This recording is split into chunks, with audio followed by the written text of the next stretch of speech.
2 Lagos state governors, past and present, that took crucial action to turn back the clock on a century of coastal decay along the Lagos coastline.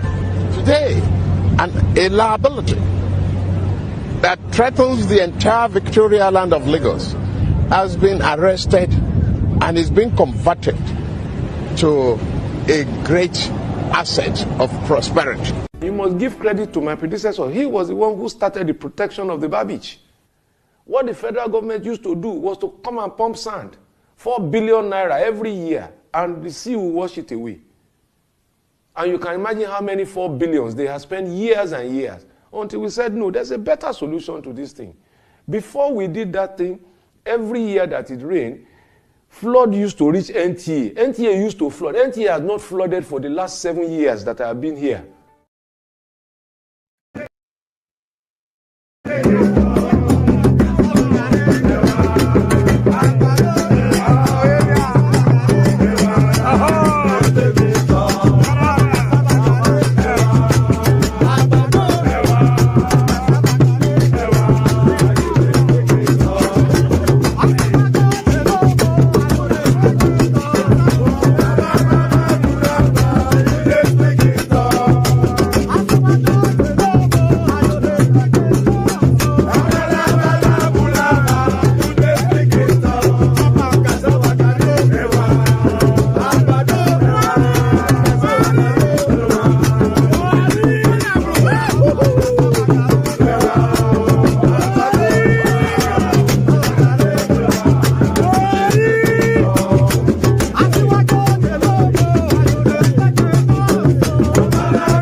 For better infrastructure, for better life, yeah, my people. For better roads, yeah, for better hospitals and health, yeah. For lights today, for everything to work for us, for Nigeria.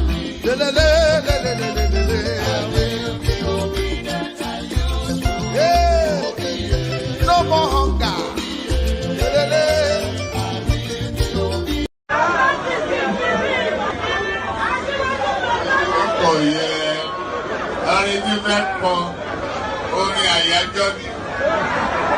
Orin àyájọ́ ni.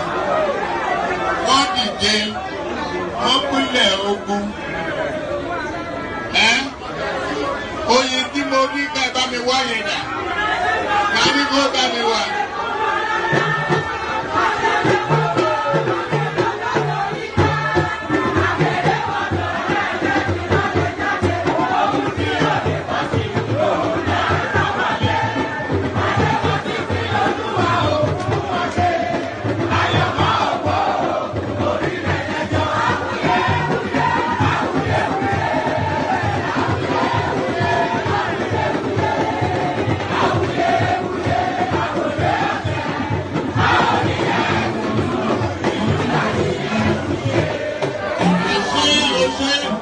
apá ni wọ́n pàdé.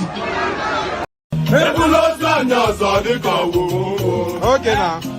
Tupẹ̀sẹ̀ fífi máa ń pẹ́. Àti pátápátá ló wẹ́ ní ìbọ̀gẹ̀ mẹ́wọ́n. Okay. Ọkọ yẹn ló fi fíìmù. Ìdílé anya. Màmá mú sí na nwa m etogo kwa. Maka na nwa m jelu mba, o wee bute ike.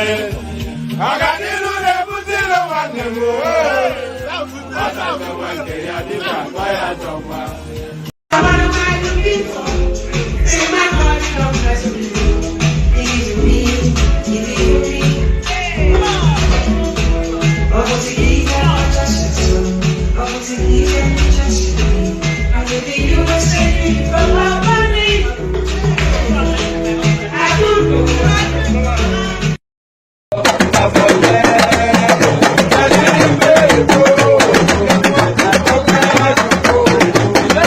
To the Nigerian national anthem, Mr. Albert Congo raises the flag of the new nation. Nigeria, we hail thee, our own dear native land. Though tribe and tongue may differ, in brotherhood we stand. Nigerians old and proud to serve our sovereign motherland. Our flag shall be a symbol that truth and justice reign. In peace or battle honored, and this we count as gain. To hang on to our children a banner without stain. Oh God of all creation, grant this our one request. Help us to build a nation where no man is oppressed. And so with peace and plenty, Nigeria may be blessed. Ẹ̀jẹ̀ mi ni ẹ kí n gbọ́, àkànbí ewé ayò, ewé tún méje, ìtún ló ní ọ̀tún ẹ̀ ṣe, ìfà ló ní kan fà ẹ̀ mọ́ra, àìbínú gbogbo àtàrẹ, gbogbo méjì ọkà bàbà, gbogbo mẹ́ta ọkà wáṣẹ́, orí ló túmọ̀ ẹ̀dùn, gbogbo ọ̀nà ní túmọ̀ ẹsẹ̀. Akọni ìmọ̀ tú ìmọ̀ ọjọ́, ìmọ̀ èmi ni wọn kì í dálẹ̀. Wọ́n bá lọ mẹ́lẹ́mọ́, wọ́n á fi jó ẹlẹ́mọ́. Akọni wọ́n bá lọ bèbèrè, wọ́n á fi jó ẹrùkù. Bọ́wọ́ wọn bá tẹ̀lé, wọ́n á fi jó aláre. Àwọn mẹ́tẹ̀ẹ̀ta parapọ̀, wọ́n wá jọ ń pẹ́ mọ́, ẹ̀ẹ́mọ́ olóko jẹ. Wọ́n pa Akíntọ́lá ọmọ Ògún. Wọ́n pàdé Ìyọ̀dà ọmọ Àtàràbọ̀bà. Àkànbí wọ́n pàdé Ṣàtàdàdẹ ọmọ ọba Ìjẹ̀bú Mèrè. Aṣíwájú odò gbólùkẹrẹ, ajagun lólòdì ọ̀run. Tó o bá ṣe pé tìyẹ, tó o bá ṣe pé tìyẹ, náà máa ń darí jọ wí. Àgbèrò ni kò ń gbọ́wọ́, ọ̀bọ ti ṣìgìdì máa gbé, àbẹ́tì ló máa ń gbé, àyàn ti ìlàyàn ewúrẹ́. Ọlọ́run dákun má padà lẹ́yìn ẹ, kó má gbàgbé ọ̀rọ̀ tẹ́. Aṣíwájú Ọlọ́run dákun má padà lẹ́yìn ẹ. Àkànbí Ọlọ́run dákun má padà lẹ́yìn ẹ̀. Ọkọ̀ Olúrẹ̀mí Ọlọ́run dákun má padà lẹ́yìn ẹ̀. Òdòlé sọ bẹ́ẹ̀, gómìnà sọ bẹ́ẹ̀, dẹ́pútì sọ bẹ́ẹ̀, Ọ̀túnba sọ bẹ́ẹ̀, speaker sọ bẹ́ẹ̀, Bàbá Ìjẹ̀bú.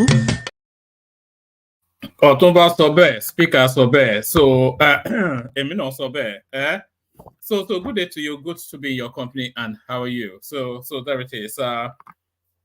Again, we go again we do it again. Of course, we are doing it again. We do it every single day of the week. So we do it every single day of the week, and today no exception.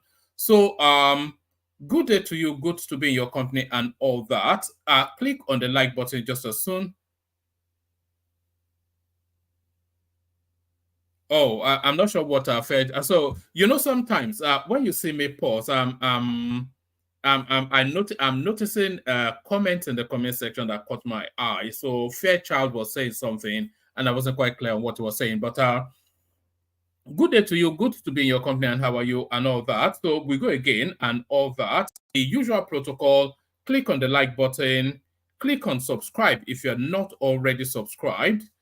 Click on the hyperlink that says StreamYard if you want to come and join me on the screen, and of course the $sign or the $sign at the bottom of the comment section is not there to be ignored, it's there to be used. So we have the anticipation of we have the anticipation of 5 minimum super chats per session. So set us on our way by clicking it off. But please don't do some derisory $2. So don't do it at all if you're going to be derisory.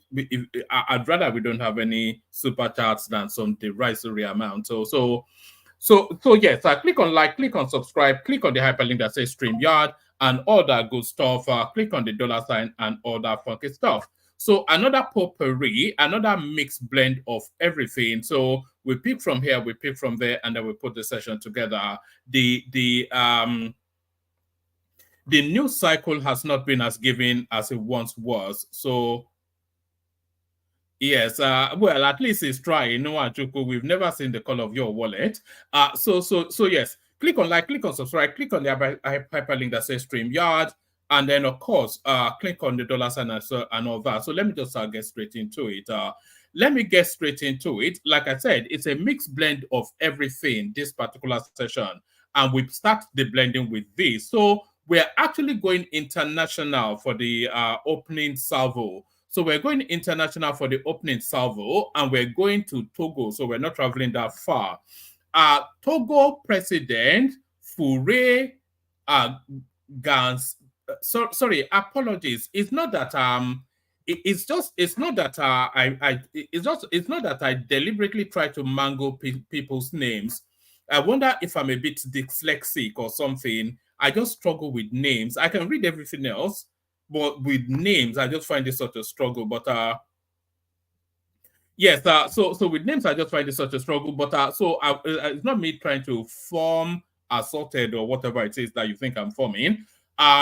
Togo President Faure, whatever his last name is, has finally signed a controversial new constitution that eliminates presidential elections. So that's already a bombshell paragraph right there, but it expands on that. So Togo President Faure, whatever his last name is, has finally signed a controversial new constitution that eliminates presidential elections. Under the new legislation, Parliament will have the power to choose the president, doing away with direct elections. So I'm not quite sure, but let me just read it in full, then we'll see where it lands. So Togo President Faure, whatever his last name is, has finally signed a controversial new constitution that eliminates presidential elections. Under the new legislation, Parliament will have the power to choose the president, doing away with direct elections. The Election Commission on Saturday announced that the funky named president's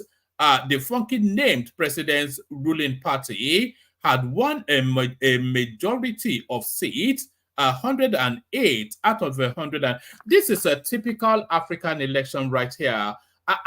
It just tells you that we've not really made any real significant progression within that African space. So the Election Commission on Saturday announced that Ganasinga Gasingbe, let's call him Gasingbe just for the purposes of being able to pronounce the name.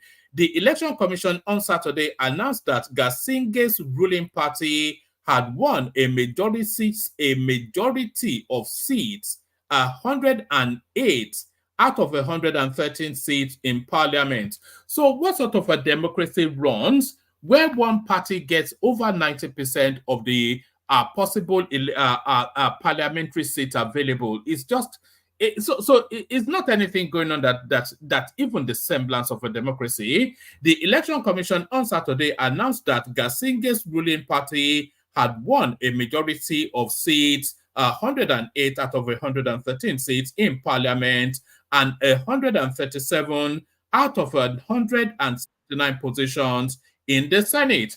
The new constitution now increases the presidential. So we've happened upon this story before, by the way. We're just expanding on it. The new constitution now increases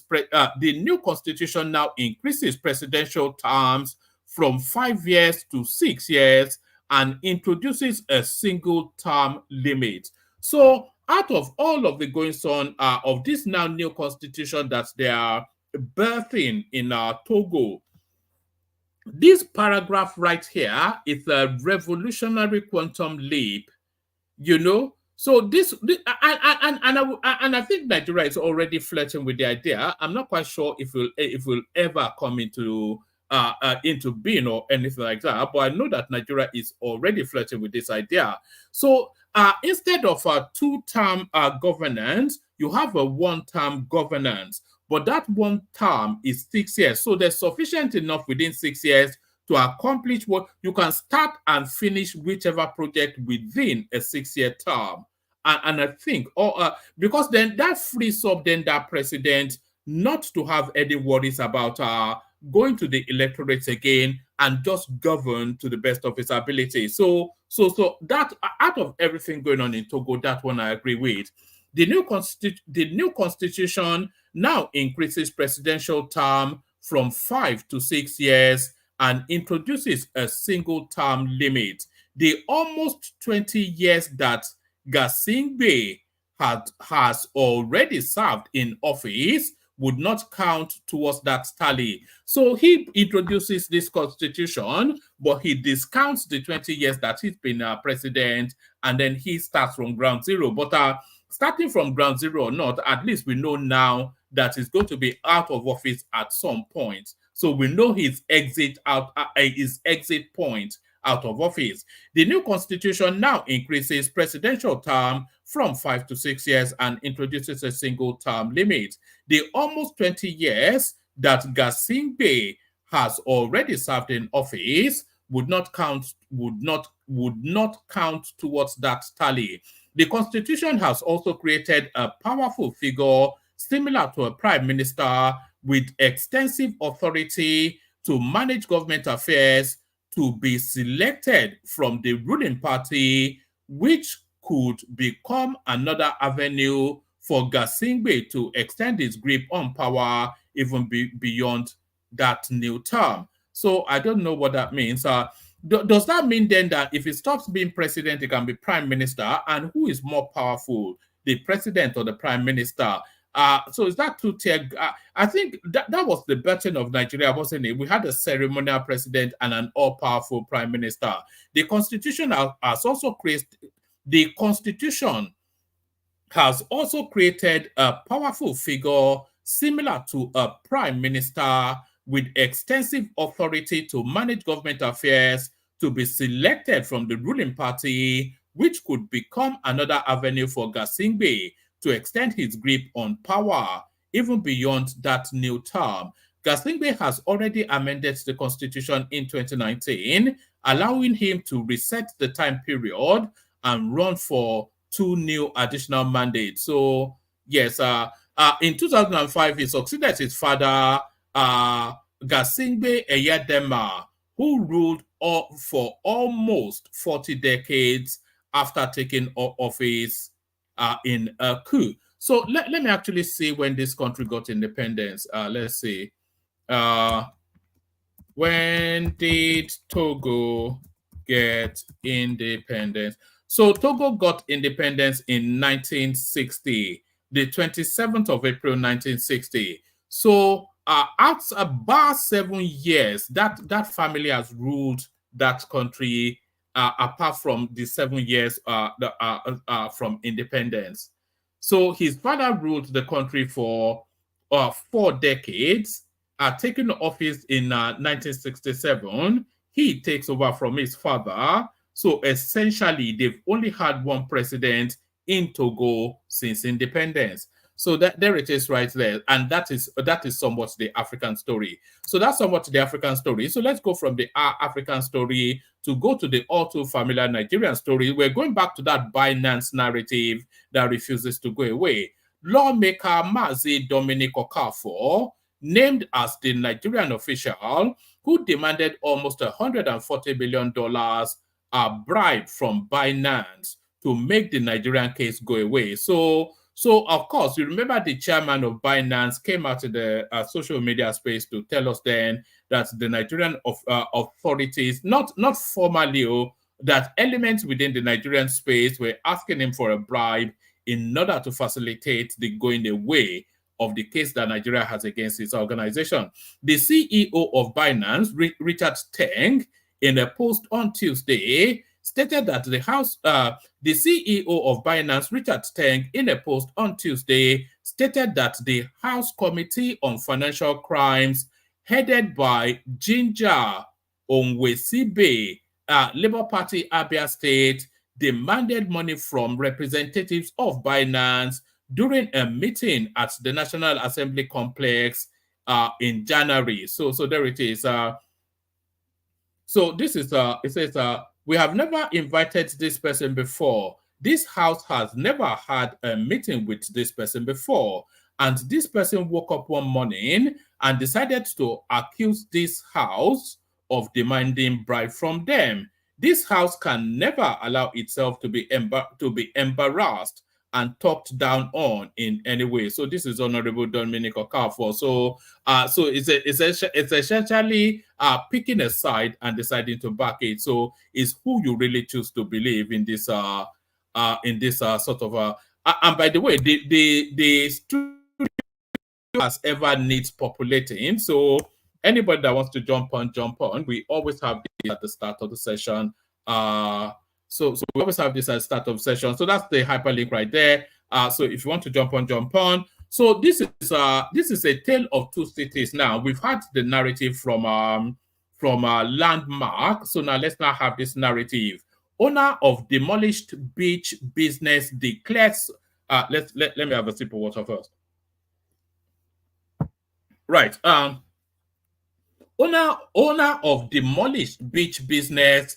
Let's do that again. Owner of demolished beach business declares support for Lagos Calabar Coastal Road. So this is a tale of two cities. It's a yin and yang of how people are responding to development. Bolaji Ariyo, Mamichula Beach's chief executive officer and one of the affected property owners in the Lagos Calabar Coastal Road construction, says millions stand to benefit from the project. The Minister of Works, Dave Umahi, had last week disclosed that the federal government would pay 2.7. This 2.75 billion that they are paying as compensation is a derisory amount, because it's a choice. Even 3-4 houses within that axis is already in excess of 2.7 billion. So I'm not quite sure what is 2.7 billion. We should be looking at trillions in compensation for those people. The Minister of Works, Dave Umahi, had last week disclosed that the federal government will pay 2.7 trillion in compensation to property owners affected by the demolition necessary for the construction spanning from Channel 0 to Channel 3. So I hope that's just an opening payment.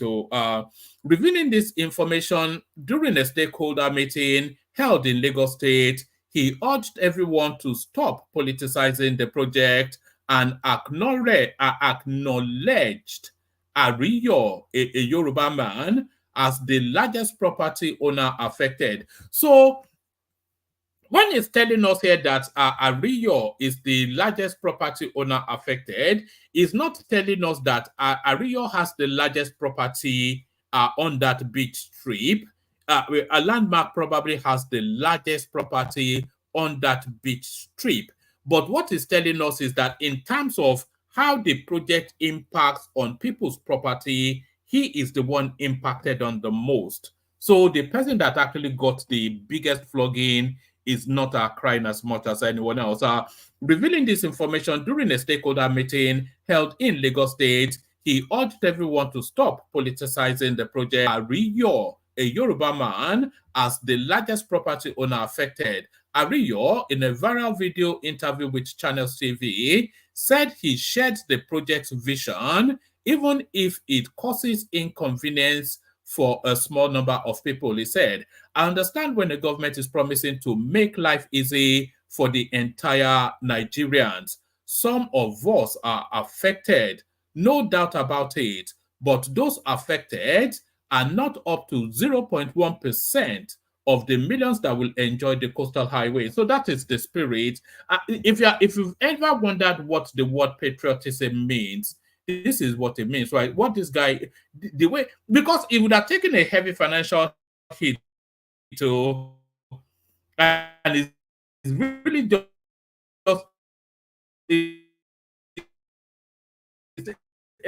Umar is saying leave politics out of it. This is somewhat of a political statement as well, because Landmark is putting out there. And it is quite pertinent to note that he is a Yoruba man and a Landmark is an Igbo man. So he's playing that strap line as well. That, so a lot of interplays, a lot of subplots within this statement. He said, I understand when the government is promising to make life easy for the entire Nigerians. Some of us are affected, no doubt about it, but those affected are not up to 0.1% of the millions that will enjoy the coastal roads. He also urged the people to support the president and the minister so that the project can come to fruition. So that's the guy right there. So actually, let me give the fullness of it. He also urged the people to support the president and the minister so that the project can come to fruition. That's why people like me have taken it to heart to also support Mr. President and the Honorable Minister to ensure that this road comes to life, Abiyo said. In an interaction with journalists on Saturday, the minister said no structure belonging to Landmark Beach Resort was demolished, adding that only shanties erected on the government's right of way were affected. So I'm not quite sure. These shanties, actually, they use this as a derisory flick away. Let me just put it that way. It's a catch-all phrase that's just to diminish what they're actually describing as shanties are ancestral homes of certain communities that goes back centuries, etc., etc. In an interaction with journalists on Saturday, the minister said no structure belonging to Landmark Beach Resort was demolished. We actually saw structures belonging to them being demolished, adding that only shanties erected on the government's right of way were affected. Landmark has unfortunately made so much noise about this. I have revisited the place, and I can say none of its infrastructure is affected. Just the shanties are affected, and they are bulldozed already. We are passing our coastal bridge within the right of way of the federal government. I have directed that the beach should be shut down for tomorrow, and there is no beach. So this just tells you the power of governance. Sometimes he can direct that the whole beach should be shut down, and of course it is shut down. So on and on that goes, but I think we get the general thrust of that. So let's move on swiftly from that to another one. Many ministers in Tinubu's government fall below grade A. So this is the headline piece. Many of the ministers in the cabinet of President Bola Tinubu fall below grade A, according to Jimoh Ibrahim, senator representing Ondo South. Ibrahim also said some of the ministers have allegations of corruption connected to them, whilst some of them are not up and doing.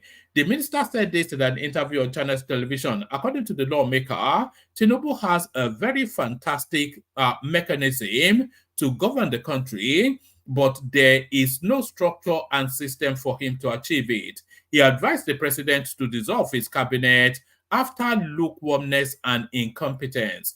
You have to dissolve the cabinet and come up with knowledgeable people. The cabinet is too cold and the efforts are not seen, Ibrahim said. Some of them that have been accused of corruption should be dropped immediately. If you fail to, you cannot just drop people just because they've been accused of corruption, or because what was that infamous quotation from Obasanjo? Allegations are allegations and anything can be alleged. You can't just drop people just on the basis of allegation unless there's sufficient enough substance in that allegation. Some of them have been accused of corruption. Some of them that have been accused of corruption should be dropped immediately. If you fail to do that, you will be carrying their burden with you, and that will be terrible for our country. I can't see so many of the ministers in the first grade of the box. A lot of them are in the BC grades. So a lot of them are in the BC grades, actually, because I wonder if we can bring up a list of the ministers and grade them. Let me see. Maybe we'll do that as a fun thing later on. A list of Tinubu's ministers. We'll do that. Maybe if the conversation slows up, then we may just have fun with that. I'm not quite sure how many A graders we have. Okay, yeah, I'll leave that to that side. If the conversation slows up, we might well just have fun with that. Some of Tinubu's ministers have not lived up to expectation of Nigerians, etc. So, anyway, we get where he's going with that. So we leave that there and we move on to where we're moving on to. Oh, right. Here, let's go on to this one. Senate passes bill seeking to impose death penalty on drug traffickers. So yes, I think the headline already tells you, and I think there's somewhat of an accordance, there's somewhat of a concurrence in that space within the Senate. I think I may have a clip on that. Let's go on to this. And by the way, there's barely anyone in the studio, by the way. If you want to hop on. U.S. lawmakers write Justice Department to reopen corruption probe into Shell ENI after correspondence story on Tinubu's family's OPL 247 deal. So I'm not quite sure what the U.S. interest is. Members of the United States Congress have demanded the reopening of a corruption inquiry into Shell and ENI after Nigeria's President Bola Tinubu restored the ownership of OPL 247 to the European oil giant. Two lawmakers, Maxine Waters. You remember Maxine? Is she still alive? How old is she now, Maxine Waters? If she must be 90 if she's a day. Let's see. How old is she still there? Maxine Waters, how old? She must be in her 90s. How old?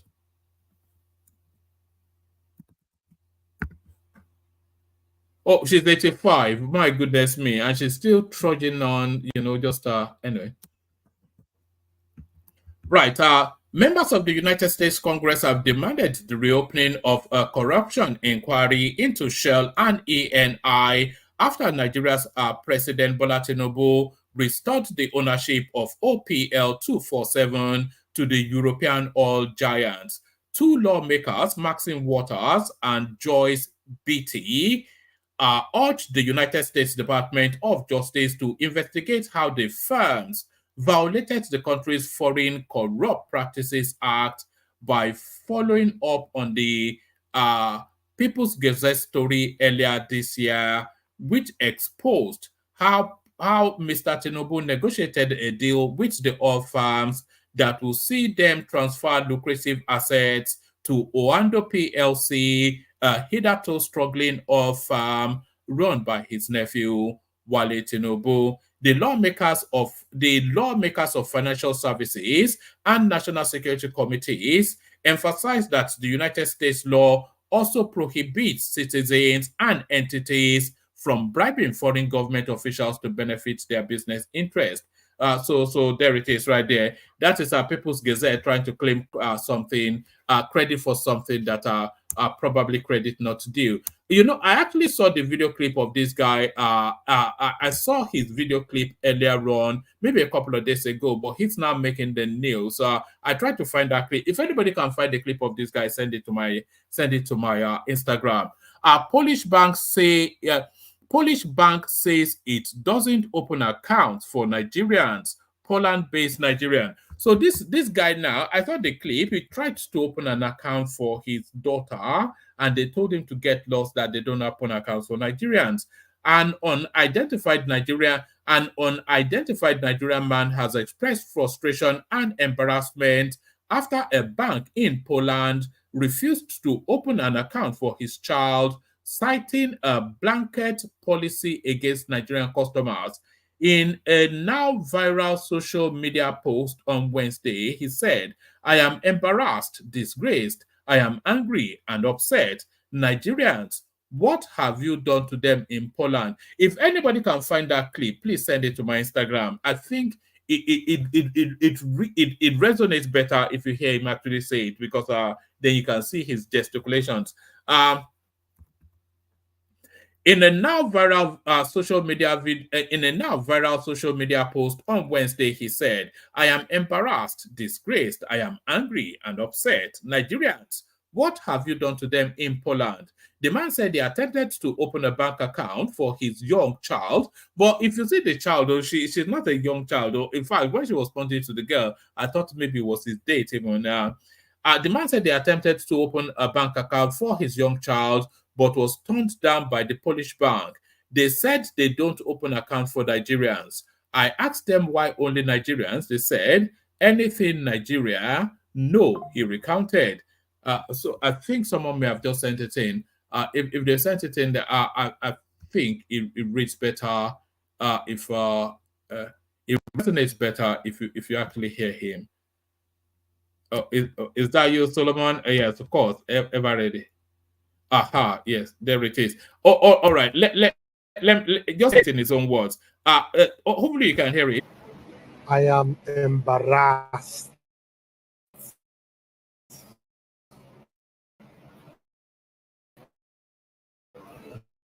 Disgraced. I'm angry. I am upset. To come to Poland to come and do again.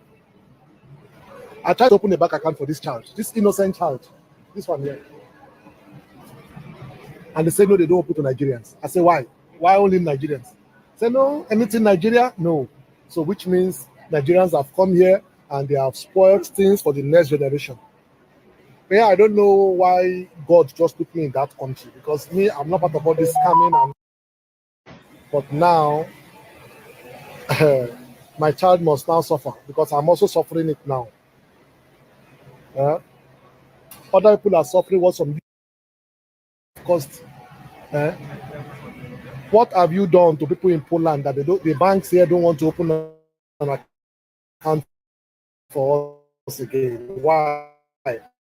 What have you done?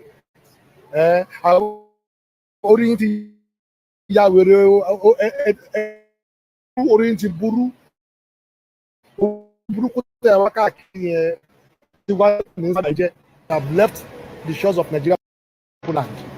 Now future generations, God knows how many generations, that cannot even come to this country and enjoy. The ordinary Zimbabwe, they open for them. But Nigeria, that woman said no. You thunder will fire you, that wherever you are, that you are part of all this nonsense, that you are causing pain for Nigerians. This is terrible. You can't be doing that.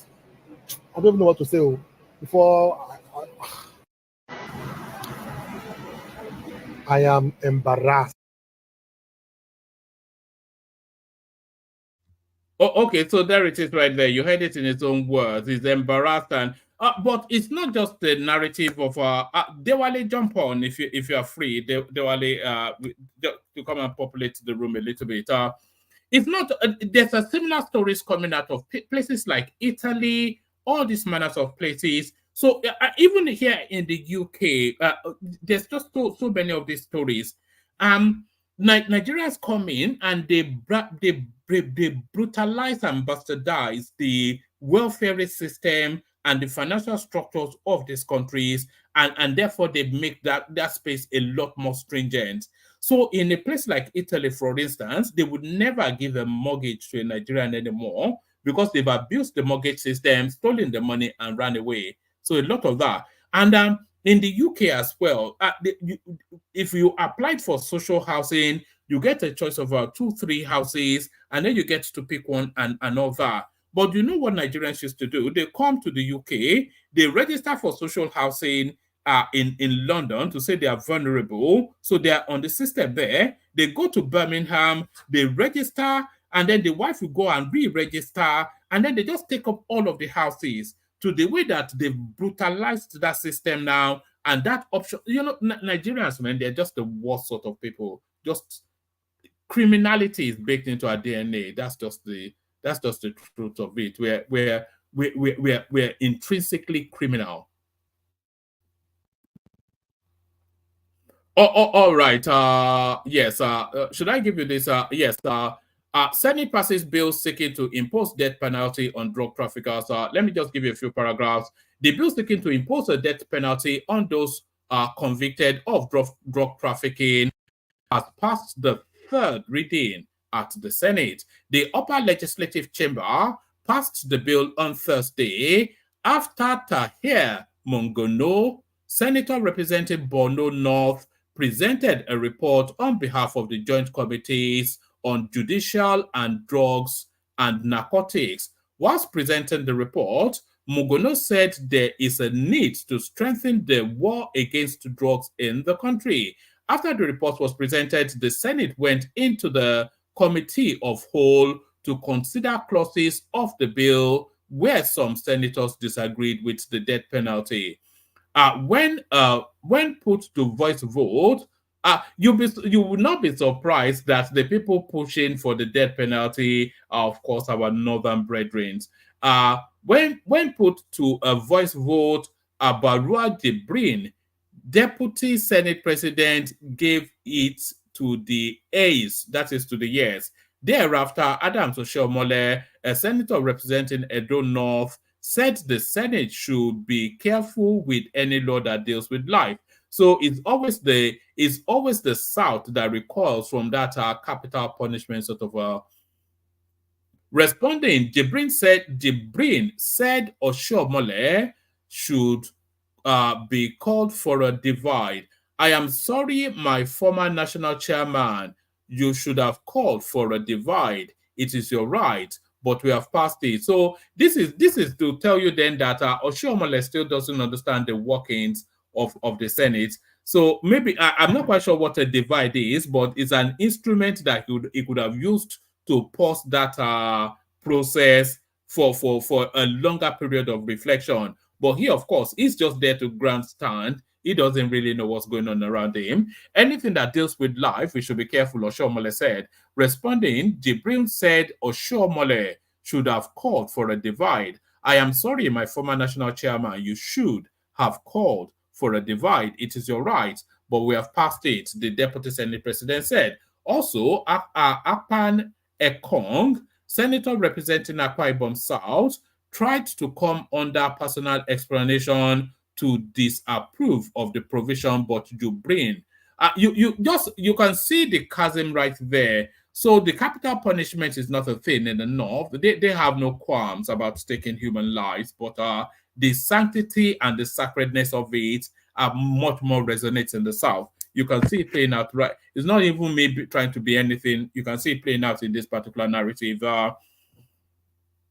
Right, the bill which originated from the House of Representatives will be sent to the President for assent.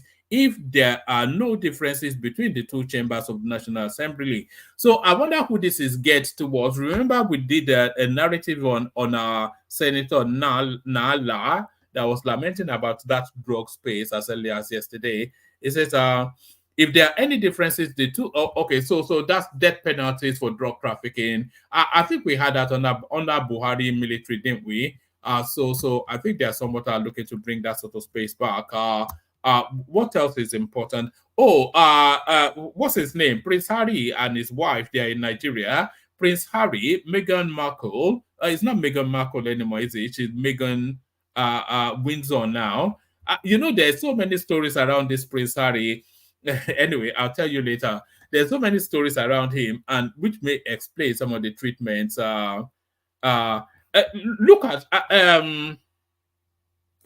what's his name again? Hold on. I need to show you something. I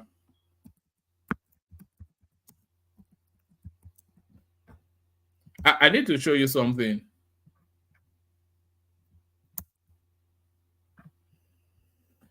All right. Hold on.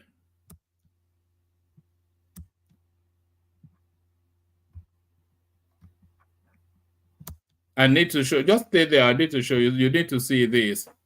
All right. Okay. You need to see this. Okay. So that's Prince Harry right there. Take a very good look at him. So that's him. Take a very good look at Prince Harry right there, and then look at this. Right? Do you see that? Do you see that? So I'm not going to say anything, but you form your own conclusions. Because a lot of people attribute the treatment is getting to what I'm showing you now. The treatment is getting from the royal family. So again, take a look at Prince Harry. That's Prince Harry right there, all in his ginger splendor. And then take a look at this. So you read between the lines. So let's move on swiftly.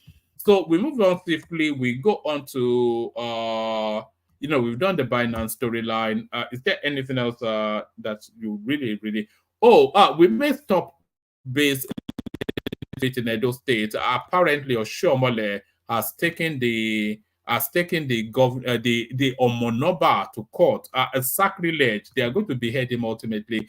So yes, let's end it with that. So let's go to Edo State then. See the goings on there. It's and this all wraps around that narrative of when those palace chiefs went to when those palace chiefs went to Ooni of Ife to pledge their fiefdom and to surrender the narratives that they have been trying to sell, that they are not subordinated to the Yorubas. So essentially to surrender their dose to the Yorubas. Remember those palace chiefs, we played it here. So I think this is coming off the back of that. This lawsuit is coming from. But let me play you this clip. So let me give you a little readout, play you this clip, play the Kegat music, and then we kick off the conversation. It says, breaking, Edo indigenes troop out in mass after Governor Obaseki allegedly dragged the great Oba of Benin to court. They are accusing the governor of desecrating the ancient throne of Benin. Some sources say it was the Enegis, the dukes, who dragged the Oba to court. So the Enegis or the Enegis or the dukes, those essentially were those characters that went and surrendered their doors to the Ooni of Ife.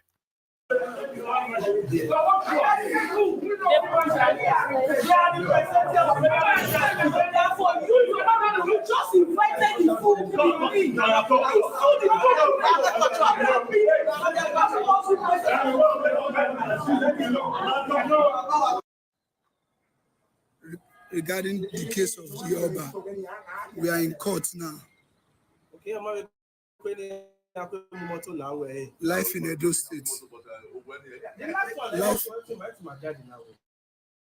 Life in Edo.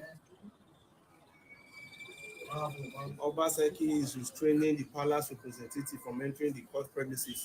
This is what's happening live in Edo State right now.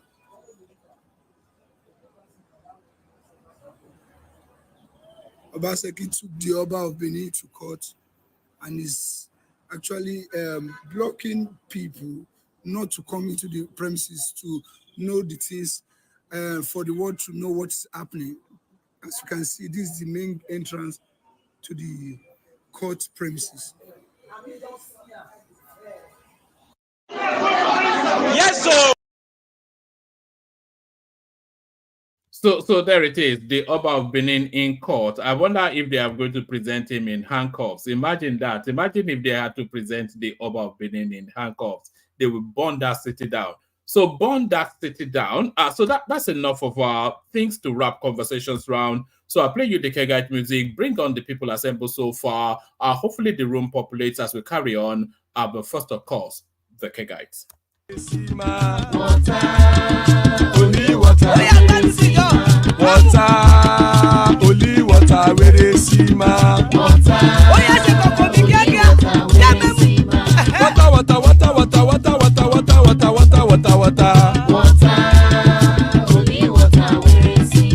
Hapa o naido.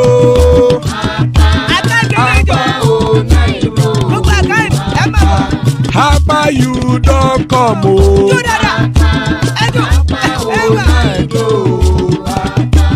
Hapa o naido.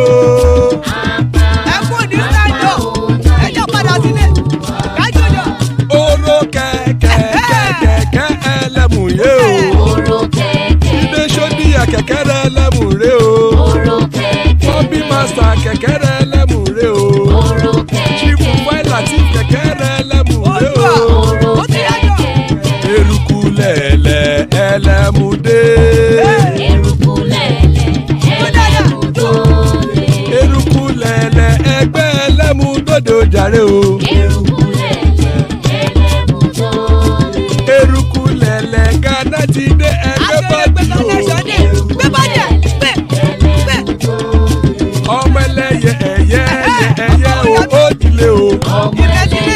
Odúyẹ̀lá ẹ̀yẹ o ó dìle o. Petrosodama ẹ̀yẹ o ó dìle o. Petrosodúnkẹ́ ẹ̀yẹ rẹ̀ ó dìle o. Ẹlẹ́kọ̀ ọ̀run mú ìní o.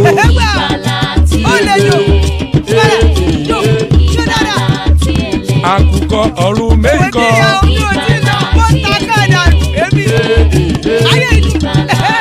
Ikú kò ní ríwà gbéṣe o.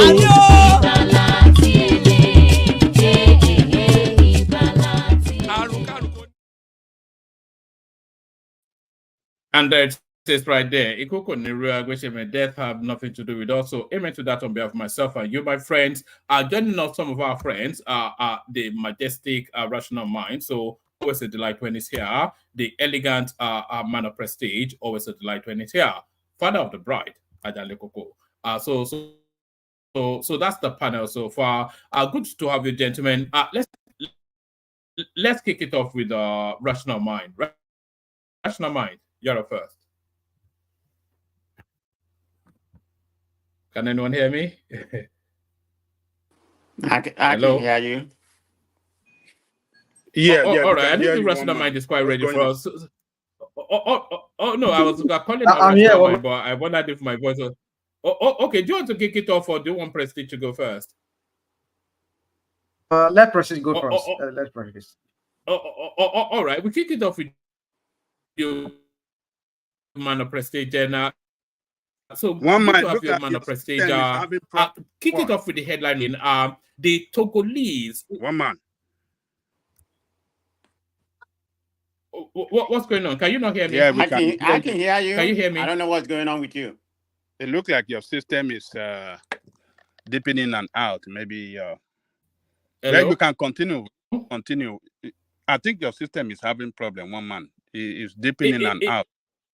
If you can hear me, if you can't hear me, then am I chopping up?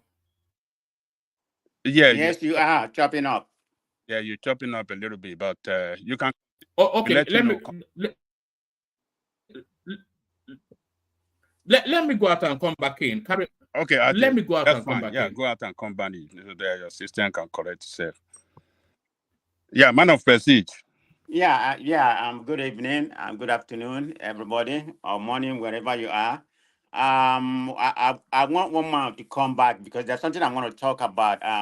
But Ajali, maybe you can fill me in there because when I started listening to the topic yesterday, I only listened to your own narrative. I didn't listen anymore. I was busy, so I have to come back later on in the evening. And by that time, one man was about to leave before that guy. A day, it changed, come and hijack the narrative and change it to a different thing. So I have to leave because of the narrative he was painting. I don't like to discuss something like that. But having said that, the first topic one man brought yesterday, you didn't take the bet about somebody from the north, talking about some particular region or wherever, that is perpetuating the drug trafficking, we have in the world. So I don't know if anybody took the bet. And I wanted to ask one man if anybody did, but I'm not going to talk on them. But I want to see where one man is because I think he's insinuating something. If he took the bet, then I'm going to talk about it. Prestige. I think we passed that. You don't need to go back. Well, did he take the bet or not? If one man took the bet, then I have to talk to him about it. We skip it, man. We said Okay. If you skip it, then I'm not going to talk about it. yeah, we skip it. So let's go to the did topic. not mention because Okay. the man did not mention Okay. we said That's done and dust. Yeah, it's done and dust. Move on. Okay, let me start with the Benin stuff. With this Benin stuff. And I'll speak it from my own point of view about this Urban, some of the deacons challenging him. And it's very ironic that the man actually complied to the law, actually showed up with the lawsuit. I don't know the people, what's their ranking in Benin Kingdom. Benin Kingdom is a well revered is a well revered kingdom. And I respect, the people over there, they respect the Benin Kingdom. I think if not, they rank him as second, second to God. That's where they rank, which is good. I mean, where I'm from, all these things or whatever, we don't care about it. Particularly me, I don't. So I don't really give a damn about them or whatever, I don't have that kind of. Can I ask you a question? Yes. Sorry, am I clearer?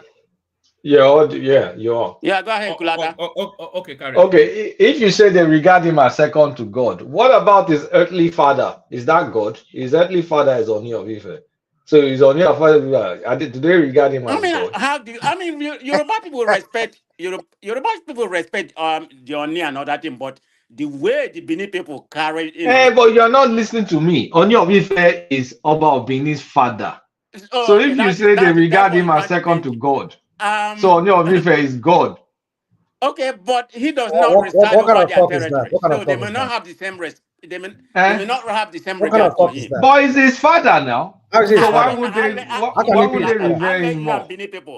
I'll let you and Benin people fight that out. Who's we're not. There's no fight. It's like not my battle. It's not my battle. It's like the way you breathe oxygen. King. I don't believe in king. So, but I'm it's not like you don't believe in king. You don't have king. It's not like you don't believe in it. Even though we have king, I don't. I mean, that's you don't have. I don't believe everybody's equal. But the president. But do you acknowledge my point? Yeah, I acknowledge your point. But what I'm saying. Okay, thank you. Continue. The reason why I'm not gonna go there. Thank you. Kulata, you're becoming something else, though. What is wrong? Why are you taking this your Yoruba nationalism or whatever crap you call it? I mean, you're not Yoruba, so don't speak for us. Don't speak for us. How can you be more Yoruba than me? You this Ondo Ijo man.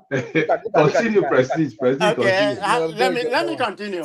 Like I was saying, I respect their belief, how they respect this Oba of Benin. It's all good. But at least the guy complied. But in my own opinion, I think there's a denigration of the culture, if I may say it. That culture should be preserved. And whatever the people see that is valuable to them, I'm just talking about what the people like Yoruba, and Yoruba, how they respect Yoruba, I mean, I think a place in Nigeria right now, we're having like a disregard to our culture, what people really believe. I'm not talking about myself now, but I'm talking about people, how they revere their, their obas and the king and everything. which is good, and we should maintain, Prestige, the reverence that the Benins that they have for their obas is quite a thing. I yeah, never that's knew. That's what I was saying. It's on a different level. Yes. It's almost unhealthy somewhat. But how one man? I mean, that's what they like. It's like a demigod, isn't it? They venerate him. It's almost like a deity the way they. I completely agree with you. But one man, you are not them. Of course, I respect it, but I find it somewhat disturbing. Okay, that's your opinion, but they don't think that way. You can't talk anything about their king. I mean, they respect about their Oba. I mean, they respect it to the highest level. I'm power to them. Let it be to where they are. But the only place I have problem about this Oba king or whatever we have in the southeast, the Eze or whatever, in the local government and everything, is because of their, their association with the with the governors. I mean, everything the governors, they're in the pocket of the governors. So maybe they should find a way, like what they did in Kanu, during the Sanusi time before that was removed, maybe they should find a way for the people to compensate them. Maybe have certain kind of thing built for them, like a market, whereby that's where they get the money instead of being under the governorship. Because they are corrupting them. So that's what a lot of people don't have regard for them right now. I mean, this is just my opinion. Because is the Eze system is that not a colonial construct? Is it not an evolution of the warrant chiefs that the colonialists created in your space? You don't have a history of that. No, I think that was existing, but it has always been minimum. But it's kind of traditional to my own understanding. I'm not too much privy about Igbo culture like that. I mean, I can only speak to my small knowledge. But if there's any person that's an Igbo, yeah, it maybe can lecture us more. But like me, I have less regard for any one of them. So, I mean, I don't believe in that. But it's me now. So people that believe in it, let it be. But the point I was trying to speak, about the king or whatever you call them, or Oba and everything that we have in Nigeria, their corruption, their allegiance to the governor, that is where I find problematic. Maybe they should find a way to compensate them. Is it not the way they can, the way they derive their resources and everything from? Is it not from maybe a particular market? You just assign that market to them. They get paid instead of the government being paid to them. So a lot of people, within that space, rural area and everything, they believe in the Oba, the chief, and everything. But if they're going to be corrupt in cahoot with the government, then there's a problem. They shouldn't be respected. So that's where their position is kind of denigrated right now. I think my final submission in that is that we get whatever work for each section of the country. If you like all these king and Oba, you respect them, and we should respect whatever people wish is. So that's the way I look at that. All right, Brian. Let me rattle you through 2 or 3 of the headlines. So I want to make sure that I move conversations fairly swiftly, even though the room is still populating. Take us to Togo, Prestige, and this new constitution that they've just birthed. So the takeaways, the highlights of it. 1, the electorates no longer get the right to elect the president. It is elected via parliament. So I suspect that the parliamentarians are elected by the members of the public, and then those parliamentarians then elect a president. So that's one system they're introducing. But the headline piece is that the president then serves only one single term of 6 years and then passes the baton on. So what are you making of this revolutionary move by this tiny little nation? Yeah. Okay, the son right now that has been in power, I don't know how long he's been in power, but you narrated like the father was in power for almost about 4 decades. So counting that, so that's I think that family pretty much ruled that country from independence. They got their independence in 1960. And then from 1967, the father took over. And then when he died, he took over. So pretty much they ruled that country. I don't know what's behind this Islam, but if we can implement that in Nigeria, maybe just 6 years, like you properly stated, whomever is in power won't be seeking about second term. We use that 6 years to, to implement whatever policy or program they, this they want to do. But in this Togo, analysis you just brought up right now, I'm skeptical about that. Okay, you said it's going to be, they're going to be elected by the parliament. How the parliamentary is elected, by the people. So how long is the parliamentary position? Is it like 2, 3 years, 4 years, or 5 years? But is he not going to induce them to re-elect him again? Is he just one term and you are done and dust? So is that particular is that one clear? Do you know? After the 6 years, you're not going to come back to power? It's not really clear, but just from the readings of it, it's a single term 6 years. So there's no variance to it. So once you've served your 6 years, that's you done, and then you hand it over to the next person. Well, it's I mean, for now on paper, is it a good idea? Do you think? Yes, it's a good idea. If it can be maintained and they really honor it. But having a country like like Togo, a small country like that, where one person has been in power, that's all they know in their life. 40 years, going up to 50 years right now. Who to say that he's gonna before the 6 years, he's not gonna change it. So that's my fear. I don't know how old is the guy. Maybe in the 50 or whatever. Sorry, is this the Eyadema family? Right. Yes, this is a Yadema family. They're still there. Wow, Africa is still there. The guy died and he years. handed over to his son. I mean, God Almighty. My God, I've known Eyadema since I was a child. Exactly. Are you telling me the power-hungry family like that is just going to relinquish the position? There has to be some underlying reason why they could be passing it around their family. They could tell you that his son. Okay, you are making some point. I don't know how many brothers and sisters or siblings he has. Exactly, it's going to be circling around the family. That's the way I see that. If he actually going to honor this, then it's going to be circling around the family. So after this one, the son that he has been ruling already, then after he ruled this 6 more years, somebody in the family is going to rule again. So yeah, that's what I think. They are trying to do in that, or he can just all of a sudden, say, okay, I'm going to abolish this. I will still be in position. By that time again, he's going to promulgate another. He's going to promulgate another, another policy. Say, okay, 6 more years or that kind of thing. I can't just imagine him, abdicating the power. Africans are power hungry. Just after 6 years, being somebody in the 50s or 60s that he is, he's very young. He wants to rule forever. I can't even imagine say, okay, somebody in my family. I mean, I hope to be alive to see that, but I don't think that's possible. So we come back here after 6 years and talk about it again. But I don't think that's going to be possible. I mean, there has to be some sinister motive to that. That's the way I see it, one man. But it's a good thing if it can actually be implemented. In principle, yes, it's a good thing in principle. And I would like that to happen in Nigerian space, Man of prestige, can I just say something? Yeah, go ahead. Who says democracy has to be universal? Who says democracy has to be in a certain way? Every sovereign country, adopt this method of self-governance in a way that suits their culture, that suits themselves. In a way, they find their own. They figure out their own, style.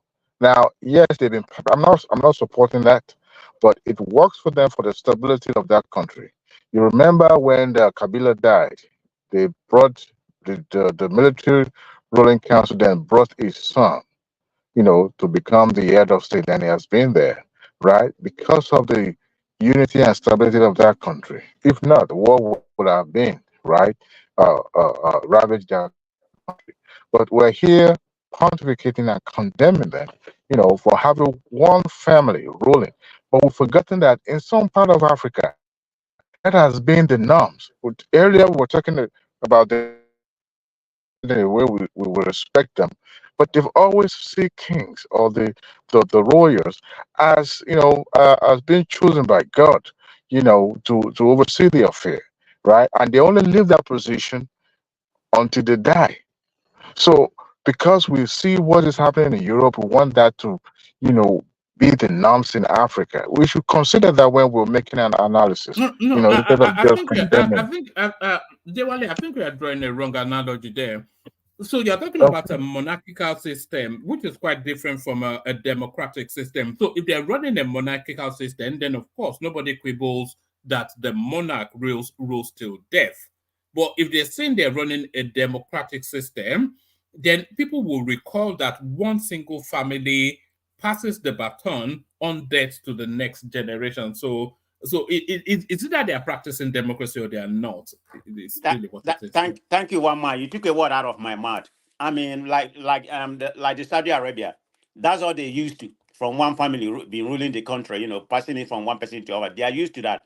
But if we start with democratic system, which I surely believe, I don't like that monarchy, but if that's what served them well, like Saudi Arabia, which is an example, and they've been used to that, monarchical system, forever. That's all they know, and it's been serving them well, being one of the richest countries in the world, and the people the poor, the poor masses or the people behind, they are way to do. I've not been to Saudi Arabia, but I believe the common people over there are doing okay, So if that served them well, power to them. But you can't just say you are practicing a democracy, then you are introducing a monarchy in that situation, pretty much ruling. So that's my fear, Adewale. It's not that I'm against, whatever, going to serve each country, let it be what it be. But what I'm afraid right now is that this law, just passed in Togo, might be for the family benefit, because the poor people are not benefiting. So that's why I'm making that point. Being a democratic person, I have to speak something from my own point of view. I don't like it. Manifest, I think Adewale maybe he doesn't know the history, the political history of that country. This is a country that they got independent in the 60s. Then they had military rule, just as we had it in Nigeria, military coup that took over the power. So who took over the power back then was the father of the present president, and it later transitioned into civilian president. So, and he ruled that country till maybe 90s, maybe 90 something, or year 2000 or something like that. And he passed the baton to his son, who is there now. And that one has been there for 19 years. His father died 19 years ago. After his father, he took over the reign of the government. And he's been there manipulating things, one thing or the other. These newly introduced constitution, it's supposed to end his term of office and, leave office forever. But he manipulated the system to rewrite another constitution, introducing these 6 terms, 1 year in office, 1 term in office, 6 years for 1 term in office, so that he can still have additional 6 years. So what we are saying here is that, what do we know that will happen? Do we know what is going to happen again in the next 6 years when he's about to leave office, when his term is going to expire? Will he not manipulate the system again, for, in order for him to prolong his stay in government? Because this is what his family has been doing right from the time of his father, since 1960, maybe 1963 or 65, since his father took over as a military head of state. After that, he transitioned into civilian president, and then he passed the baton to his son. So I don't know what Adewale is saying, that, who is he to tell us how to run our own democracy? This is not democracy. This is a purely, a gangrism system of government. One family system of government, suppression of, the interests of the people and the country. Because all the voices of opposition during the time of his father and his own time, they eliminated them. The president then, that the father, as a military officer, took over from was Silvanus Olympio. I think the father killed that one. Then the son of Silvanus Olympio came back to contest with this one father, and in the 90s, he was brutalized, he was jailed, look, all these kind of people governing our spaces in Africa. I think we have to condemn them when they are covering up in the name of democracy to continue to perpetuate their family, interest in government and not the interest of the people of that country. Go and look that country now. For over 60 years or 70 years that the family has been in charge. Go and look at it. Is it not Togo? It's just like dusty as any other goddamn useless place that you can talk about. So what is Adewale talking about? That democracy, nobody can tell us how to run our democracy. No, this is not democracy. This family can gangrism against the people of the country. So let me leave it there.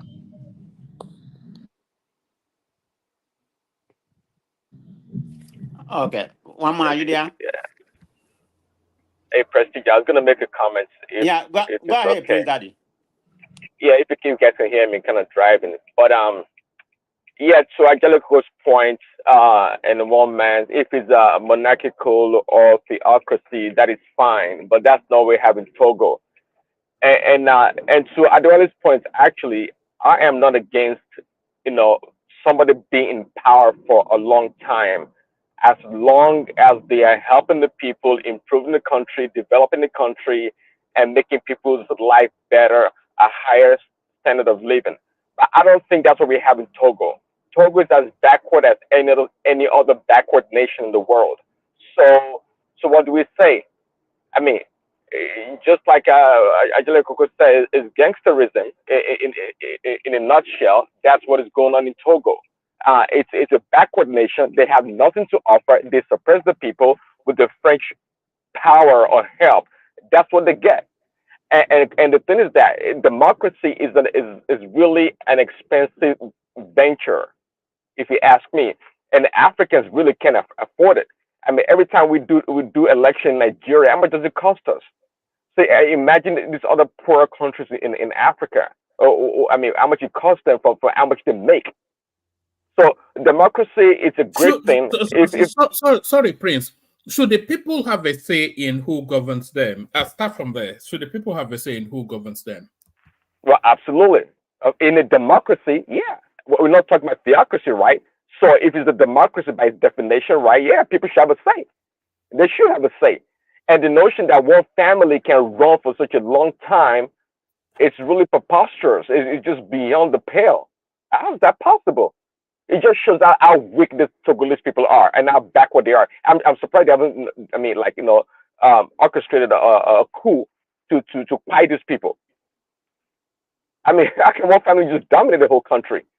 It's really amazing. But you see, the thing with those African countries is after a while it's like a Stockholm syndrome, isn't it? They get used to it. They get used to the fact that it's a Yatema that rules them. And if did that rule for 4 decades plus, he's now about 20 years in. So one family. 20 years in, yeah. Just like Kulata said, Yadema of Togo. I knew this guy in primary school, whatever. It's always been the president that I was alive. I can't remember really. I mean, the guy's been there forever. Then comes his son, Kojo, whatever. They've been in power for 60 years. If we have to go by that 40 years and 19 or 20. All right, thanks, Prestige. Yeah. Yeah. So let me wrap up on this one. What Adewale said, I understand the point of where he was coming from. I mean, let's take Saudi Arabia to begin with. Do we have any kind of monarchical rule in Africa? That serve for the people's benefit. This is where I have a problem. That don't happen in Africa. If there's any, let somebody tell me. I mean, like I said, I want people to choose who, who they want to rule them. I mean, that's the right way. Even at all, one person in power might serve for the people good. But I'm a believer of democratic system. It doesn't necessarily have to be a white man democracy. But let the people choose, whatever you may call it, whether it's going to be 10 years, 5 years, or whatever, every 2 times, I don't know about 10 years, 4, 5 years, let the people choose. And if they choose the person again to run again, let it be. Whatever system, that's where I'm coming from when I say democracy. It don't necessarily have to be a white man democracy. We can, we can champion it the way we see it, fit us, or call it whatever it may be. But it has to be the people's choice, not just have one family as a dynasty ruling. Africa doesn't know how to manage that space, because they're going to subjugate the people, not for the people benefit. Of course, that happened in Saudi Arabia, but the Saudi Arabia has money, to cater for the, ordinary masses. So their own system is different. Maybe, if they have money, but that's what they've been doing, since that country becoming, coming to life. That's what they've been doing, to my own understanding. So that's the difference I see. And this, like I said, come 6 years after this, we're gonna be here, hopefully be alive and talk about it again. That man is gonna, promote another law, to serve him well for him to be, or they're gonna pass the baton to their family if they're actually gonna implement this policy. But to me, it's a dangerous policy. This is the problem I have. So that's my final submission on that space. All right, brilliant. Prestige, let me take you to this now. Next one now. Owner of demolished beach business declares support for Lagos Calabar Coastal Road. So they've brought this guy out now to counter the narrative of a landmark and all that. Bolaji Ariyo, his name is, his establishment, Mamitula Beach. Mamitula Beach, that's the name of his resort.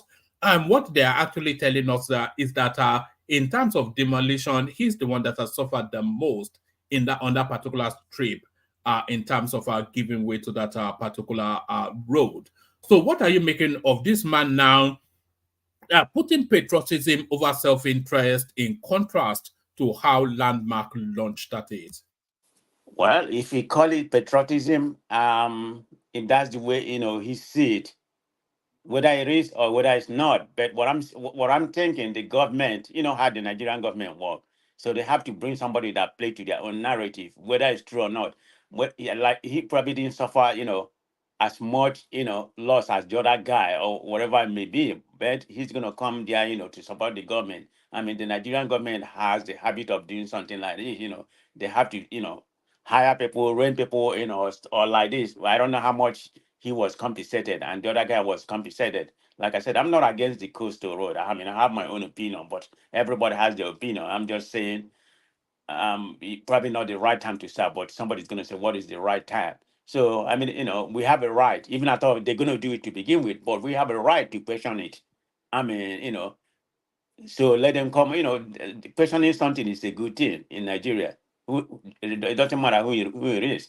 But I'm thinking, like I said, do you think the stance that Landmark adopted, do you think that stance is unpatriotic? The stance that Landmark adopted? No, I don't. I mean, that's the way he feel. He probably sustained a lot of damages or whatever. Maybe his business. I don't know if how far, if they can. I mean, if the beach part of it is removed. I've been to that place. I don't know one mile. When you go, if you've been to that place, it's I mean, that place almost about 4 million or so. Or more than that a year. That place attract. So it's a very tourist place, but if government is going to like demolish, I don't know how far they demolish, because everything I see in Nigerian news media, I don't quite believe everything. Like, what they were showing that they, had been completely demolished, most of what he had over there. So I don't know which one is true, but according to David Omaye, he just said it's somewhere around the beach, but if the beach front is kind of removed, so what's the purpose of that landmark, So the man has to fight for his own right, but in bottom line, the government is going to do what it do, because they have the eminent domain power. But let them compensate him. That's part of business. If he's going to take a loss, they need to compensate him for, for the whole thing that he did, and even more. Maybe he can go somewhere and start another business. That's the way I see it. Is it the right thing? I mean, everything that's going on in Lagos right now. So I'm not gonna come here and pay you to be any kind of sectional point because they're demolishing everybody. Maryland, what's happening in Maryland and some other places. So I have an issue with that. Whatever they're trying to do, maybe because they want Lagos to improve the certain, but people, they have to pay people. Whatever they demolish, they have to, they have to pay them. That's the way I see things going on there. I mean, some people don't have, like they say, they just come to the place, they won't tell them, they just demolish the houses. But the government will come say they have given them like about a year notice. So you want me to believe the government? No, I don't. I mean, you can give like people almost about a year notice or 6 months, they will still be there. Some of them will still be in bed and you come there and demolish it. I was watching, what transpired in Maryland. That's not good. I mean, we're just here in diaphragm talking.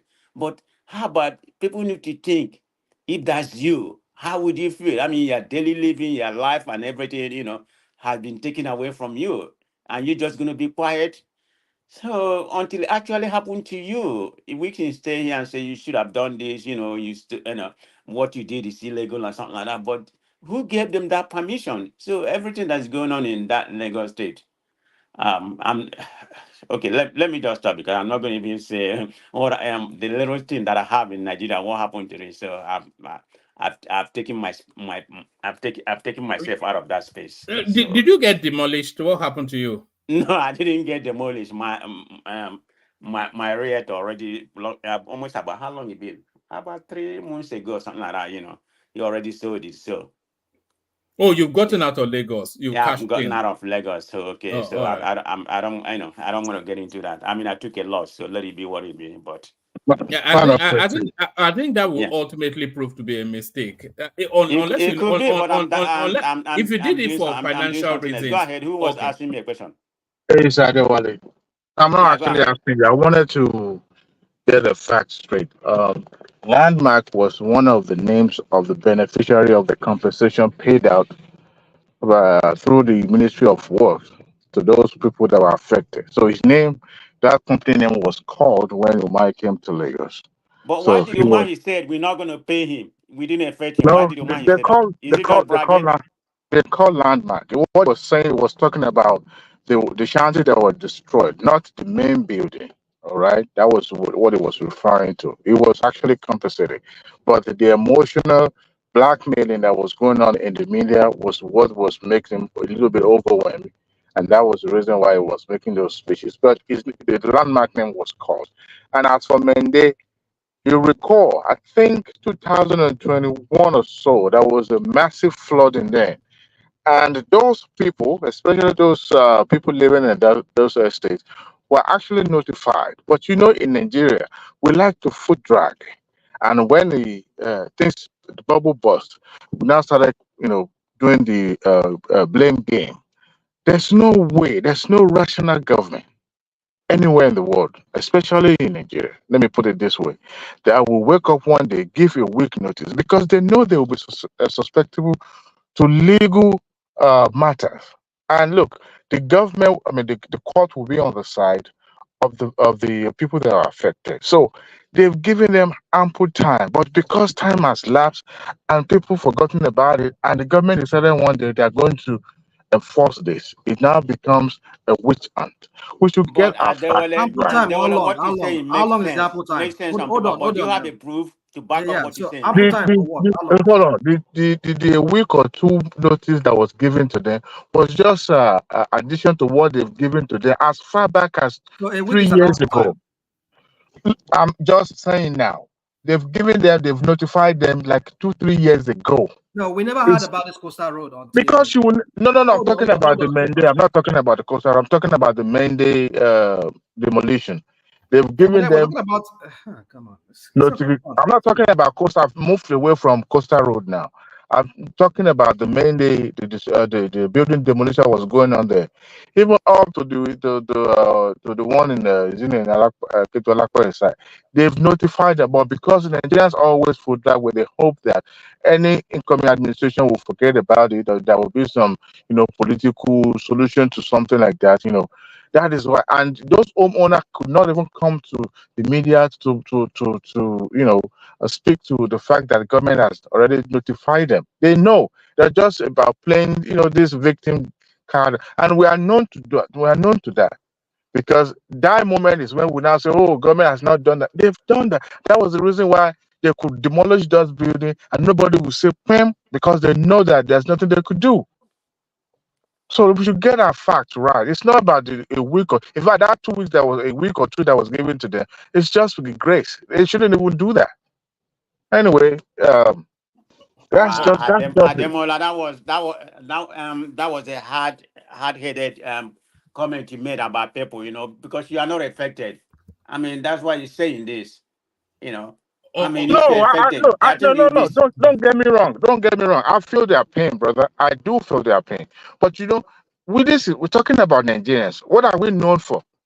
We have penchant for, delay, foot dragging, as if there will be something miracle happens tomorrow. And this is the thing about government. Government can wake up one day, as long as some things is not put properly, they can wake up one day and say, you know what, they are taking their things back. Someone said it on this show, or Dr. Dameji show one time, and said certain percentage of houses in Lekki houses owned by government, that one day they will just come back and come to claim it. And look at what is happening there now.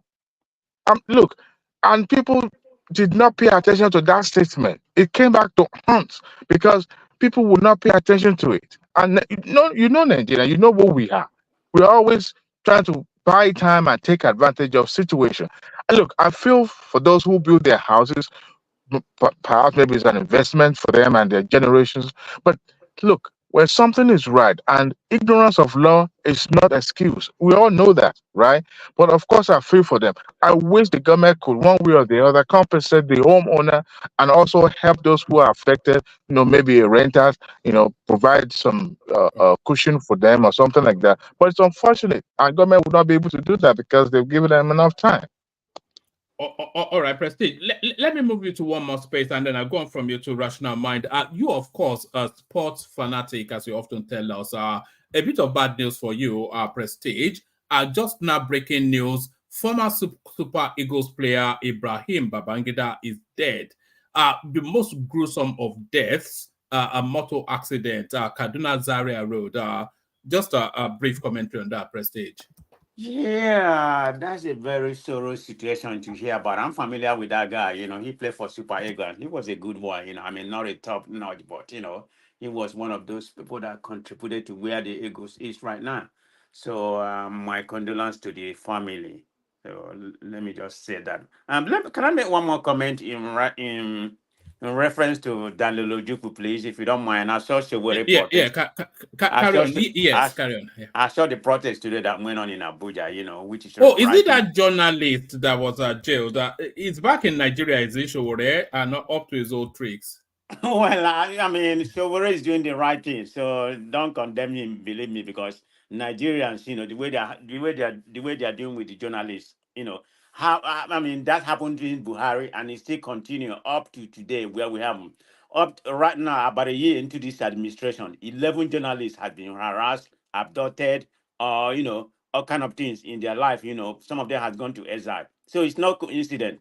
They try to subjugate, freedom of express. I mean, I can give you a list of names, Daniel Mu, Kasara Chimozi, Godwin, Precious Eze, Shehu, Ayotele. I mean, almost about 11 of them. You have Lukman, Sorry, what happened to them? Were they arrested? Yes, they was arrested. Some of them has gone to exile. I mean, they don't want freedom of express anymore, which is wrong. And what happened to this guy? Tell me why would this guy, been kidnapped? He's not even arrested. He was kidnapped in Lagos and, taken to Abuja. Up to today, there's no bail. They said, they won't grant him any bail, but they have come out today to say, I think it was... But what's the backstory, though? What's the backstory? Okay, the backstory is that why was he arrested? He wrote a story about the former deputy governor of Lagos State. I think has some salacious thing that he wrote about them. That's what we call investigative journalists. If the story was false, let the person that he wrote the story, sue him, take him to court, and let the court decide, if that's a false statement. Are you talking about the Eze guy? I think no. I'm talking about this one, Daniel Ojukwu. This is the recent one. He's still in jail. Yeah, I think that's he's still in jail.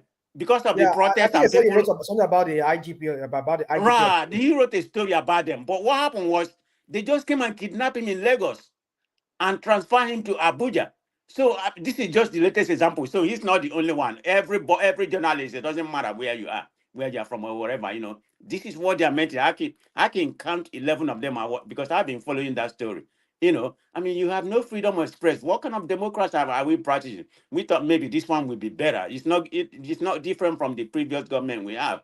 They are still perpetuating, you know, the sentence subjugation of journalists. I mean, the Senate grant right now. They selected the TV and the newspaper that will come and cover it. I mean, what are we doing? But anyway, continue on this point I'm trying to do. This is not they right. Didn't select, or they limited media presence. That's what you call limited. Is it not the people that want to? Is it not the people that, you know? Is it not the people that want you to come there? What is the freedom of press about? No, I don't think they prevent. They won't prevent outlets like Rise and people that are often critical of government. Okay, but let me continue on this. You know, so they came out and truncated something that it was a cyber. You know, he violated some cyber security something. What's between what he investigated and cyber security? If I'm wrong, let somebody come to this panel and educate me. Maybe I'm not familiar with that. But there's no connection to it. He wasn't even invited or whatever, kidnapped and taken to Lagos. I mean, from Lagos to Abuja. So right now he's in Abuja, but because of people outcry, they came out today, said they're going to release him, but they didn't say when they're going to release him. So this is subjugation of free press we are practicing in Nigeria. So it's not good for that country. I mean, and you expect people to come, you know, to come there and invest and all that, you know. The international world, they are watching the whole thing. After all, you know, some of the world newspapers carry this event going on in Nigeria right now. So everything that's happening in Nigeria, the world is a very small place. Everything that's happening in Nigeria, you know, is being watched global. So it's not good for our image. But that's my point on that. You can go to another person. Thank you, Wama. All right, brilliant. I'll look round to you. It's not that we're that many just yet. Up next, Rational Mind, the headline on the screen. Senate passed bill to seek Senate passed bill seeking to impose death penalty on drug traffickers. So yes, comments. Yeah, woman. Thank you, woman. Thank you, everybody. Everybody on the panel list. But I just want to ask a question. What is this whole AI generated image of a caricature of ZOB that our people here? Is it Kulata and yes, and Adewale? Don't get triggered, brother. I did the one for Tinubu last week, so don't get triggered. Why should I be triggered about what? Triggered about what's that? You saw the one for Tinubu last week. You didn't complain about it. Now this why would I compare? Why would I complain about Tinubu? Because you and your Tinubu. It's asking why you and Kulata are wearing and co. The thing is that I did the one for Tinubu last week. This brother didn't say that. He kept mute. That is double standard. What is double standard? It's just sometimes I just look at you guys like, what is going on? I mean, you're bigoted. This guy, what is that? Tinubu's man, what's his name? This guy, that is his media man. I was saying that let's be the last time that he posted. Ajure. No, Nuga was Adenuga. Bayo Ononuga. Ononuga, yeah, Bayo Ononuga. I mean, like that bigoted man. I don't know why Tinubu still has him in his office. If not because Tinubu himself is a bigot. It's just an APC affair. Bigotry run rampant among them. So why would I expect him to? Tinubu is not a bigot. Sometimes you need a chihuahua to help you fight back to those other people. You know what I'm talking. You need a chihuahua. So you guys is chihuahua. Yeah. Only chihuahua. Ebalawa German Shepherd. Not be chihuahua. Yeah, people. I mean, I just don't know how you people just become bigoted because of Tinubu. Hey, embrace Tinubu so that you could make heaven, brother. I mean, embrace Tinubu for what? Embrace Tinubu. I mean, are you not seeing the Agbado people crying everywhere now? How Tinubu has been making life miserable for them. You say people that voted for him, they are all crying now in Lagos. One no you were pada. Come on, lost on one party. Rational mind. Be careful. Somebody came after you yesterday. You ran away. So be careful how you talk. Who came after me? I just left because of another bigot that came on. So I can't just stand the bigotry. I know it was a family affair for all of them. Rational man, can I ask you a serious question? Oh, come on. What is it again? Okay, I hear you. Go on. So when someone is wearing a caricature picture of a politician, Okay. a man, a politician, you now extend that to bigotry. Does Peter Obi speak for the entire Igbo race? No, it does not. So why are you using? I mean, so is it that you don't understand the meaning of bigotry, or you're just being silly? All right. So the thing is this. You see, you sometimes you just come, because when you see a trend, a fad, you just jump on it without even looking at the history of the history behind it. There's a history behind the history behind the picture. Yeah. So because the person who posted it is a bigot. He has made inflammatory statement before. Hold on. You want to hear history? How will I know the person that posted it? Are you the person? That's why I said you know the person that posted it. You don't even know the antecedent. There's no antecedent. It's a picture. There is. You don't read too much. Why would you read too much meaning into a picture? The original. Sorry, it's even not a picture. It's a cartoon. Cartoonish caricature. Cartoon, but then the originator of it, that's what we're saying. The originator of it. No, it has nothing to do with that. It's like you saying you're looking at Mozart or whatever and saying, oh, the guy is a racist, so you should not appreciate that. Okay, so if you look at what's the name of that painting now? I forget that woman. One man, please. Someone that's Mona Lisa. It's like looking at Mona Lisa and say, oh, the guy that painted Mona Lisa is a bigot. So if I appreciate Mona Lisa, then I'm a bigot. Come on. You see, it doesn't make any sense. You people with this, what about you? It's not what about now. We're trying to form logic. We're trying to rationalize here. You're not rationalizing anything. There's no rationalization. I'm wearing the caricature of a politician. So why would you call that bigotry? So have you okay? You actually you are the bigot by reducing the Southeast into a man. So you are trying to tell me the people from the Southeast have zero agency, that they're default represented by Peter Obi. So anything against Peter Obi is talking against Igbo. Now let me answer your question. So you are reductive. You are being reductive. Would you let me? You're being reductive to the Southeast. Okay. Can I answer your question now without you interrupting me? Thank you. There's no. Now, what do you have to answer? The origin of it. Okay, come on, dude. Let's not do this. The origin of it. The originator of this picture, this image that you all of you are all jumping on that bandwagon, now, and you're all putting on your avatar, and you just. The origin of it. The originator of it is a bigot. So if the originator of it is a bigot, is the picture itself a bigot? Let's establish who the originator is first, because you seem to be wanting to take us there, Rashna. Yeah, the first place we saw the posting was on Bayo Onanuga's. I knew that was where you were going. Yeah, so the original was a bigot, and in fact, there was the other. So Bayo Onanuga is capable of creating this kind of picture. Come on. I don't know. Come on. No, is he capable?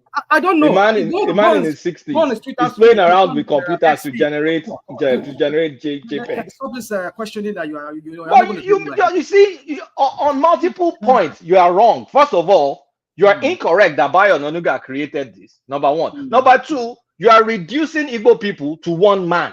That's insulting to that tribe. I did not do that. No, because you said Dewala and I are bigots because we carry a picture of a politician. No, isn't that reductive? If I was Igbo, I'll come and slap your face. I mean, it doesn't make but you are trying to just straddle me. Microphone me, Danny. Yeah, it's good. Can I make a point now? My point is this: is that the originator is a bigot. And everybody run with it. People like, hold on. People like you run with it without looking at the origin of it. That's my point. No, there's nothing to do. We've already established that doesn't mean anything. Like with the Mona Lisa example. How is he that I equate to Igbo? Now we had. Let me ask you one quick question. Let me ask one quick question. Wait now. Do you like BMW cars? Do you like BMW cars? I don't like saying this to you, Kulata. Do you like BMW cars? No, I don't like anything. I don't like it. Let me answer this question. Do you appreciate Mercedes-Benz or BMW? Can I answer that question? Let me answer the question. So, why do I say Peter Obi is tantamount to Igbos?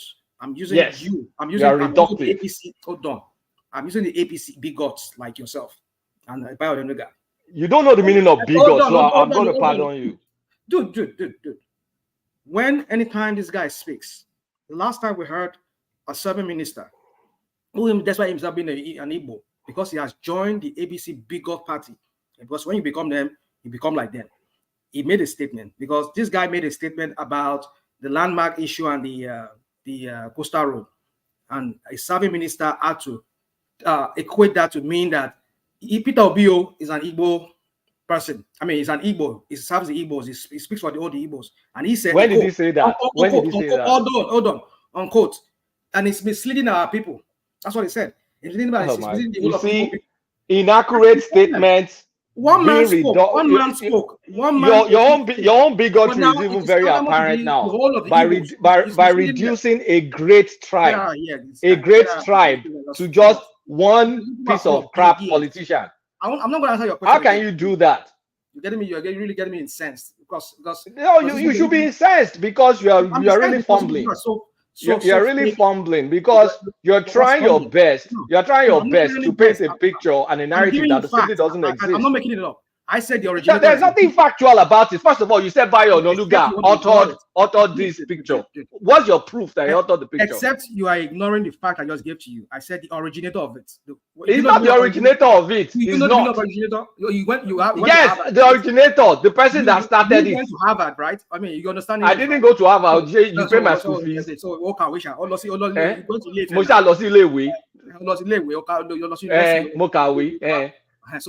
do you know the meaning? So how can you say Bayo Onanuga is the originator? Can you prove that? Can you even prove that he created it? Oh God. No, it's a question now. It's a valid question. Let me answer your question. Let me answer the first question. I mean, the first. I'm done with this Kulata. Me and Kulata will go back. Labor, what are you? My chicken now. Let's discuss this thing. Let's discuss. Let's discuss this thing because I want to follow what you are saying to the logical conclusion. How can you say Bayo Onanuga is the originator of it?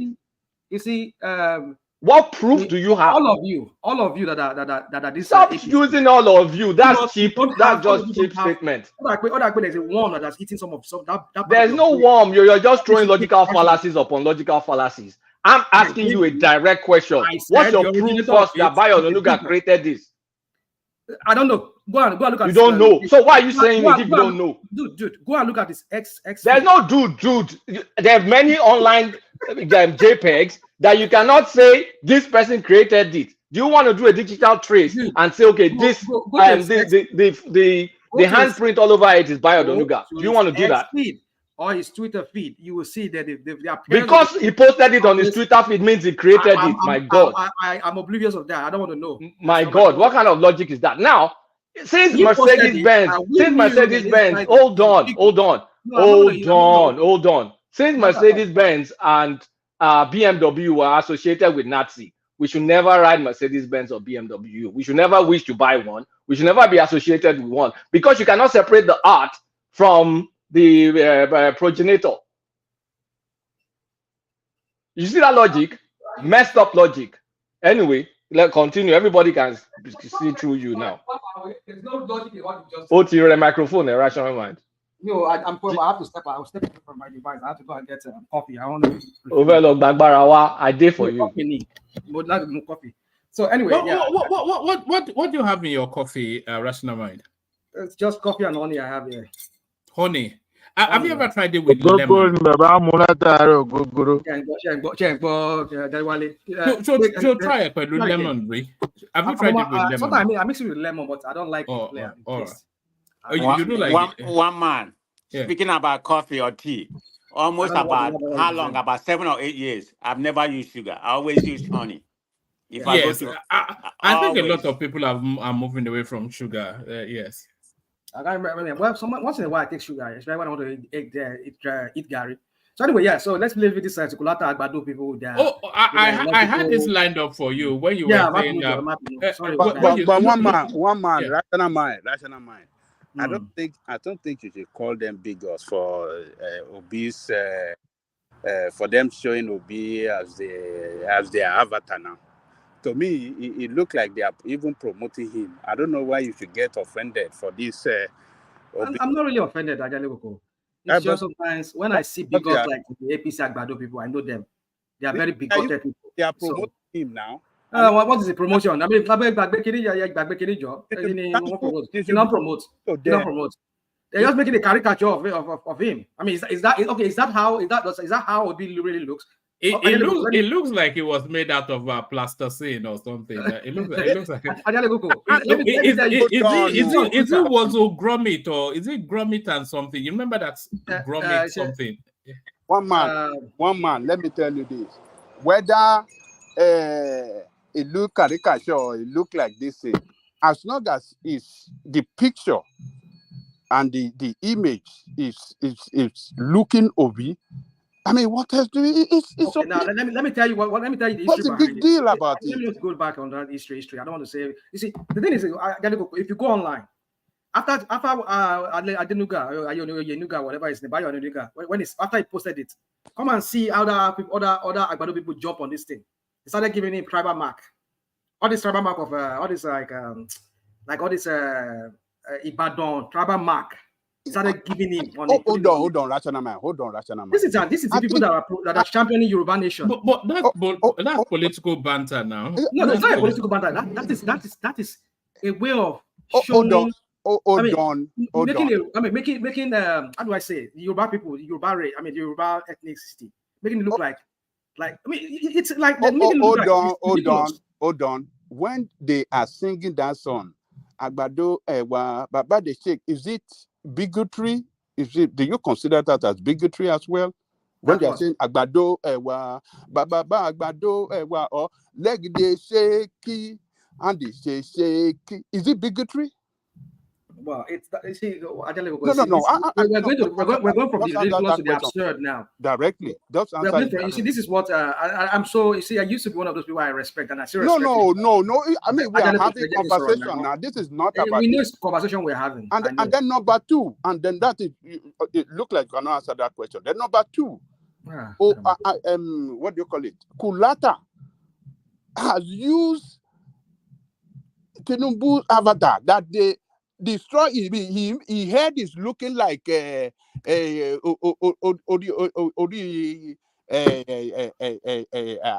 Bai. You have seen him use it. You didn't call him. Hold on. You didn't call Kulata a bigot for using Tinubu image that is so disfigured. It looked ugly and horrible. You didn't call him that. You did not call him a bigot. Can I say a question? You don't need to go on this. Using the Obi song even look better than that of Tinubu. Hold on. He can't be called a bigot for Tinubu. He belongs to the same ethnicity as Tinubu. So how can he be called a bigot for Tinubu? I don't know whether or not Kulata is a bigot is his own problem. I don't know him enough to say. But I wanted to call him because the argument that Kulata was making about Mosa drew Mona Lisa and Mosa was a bigot. Therefore, that argument has no bearing on whatsoever on what Rational Mind was talking about. If Mosa drew a picture of a black face, would that be a bigoted picture? It's been a while since we last saw you, Titan. What happened? Yeah. Is our fight over? This thing was just partial fight. This avatar is even look better than that of Tinubu that Kulata have used several times here. And nobody ever accused him, oh, you are disfiguring Tinubu, you make it look bad, you did this. So using it on Obi, even look at this Obi, look even good. Very, very good. I don't know why you people are just too, I don't know why you are just too sentiment on this issue. And I don't get it. Did you see the one I used last week? The one I used on Monday. Proof corrupt you. The one he used last week is so I don't know where he got it from. It was YouTube wrote me a long letter over your avatar. Are you serious? Okay. Yeah, are you serious? I'm only joking. If we are to be that Obi that Adewale used like that,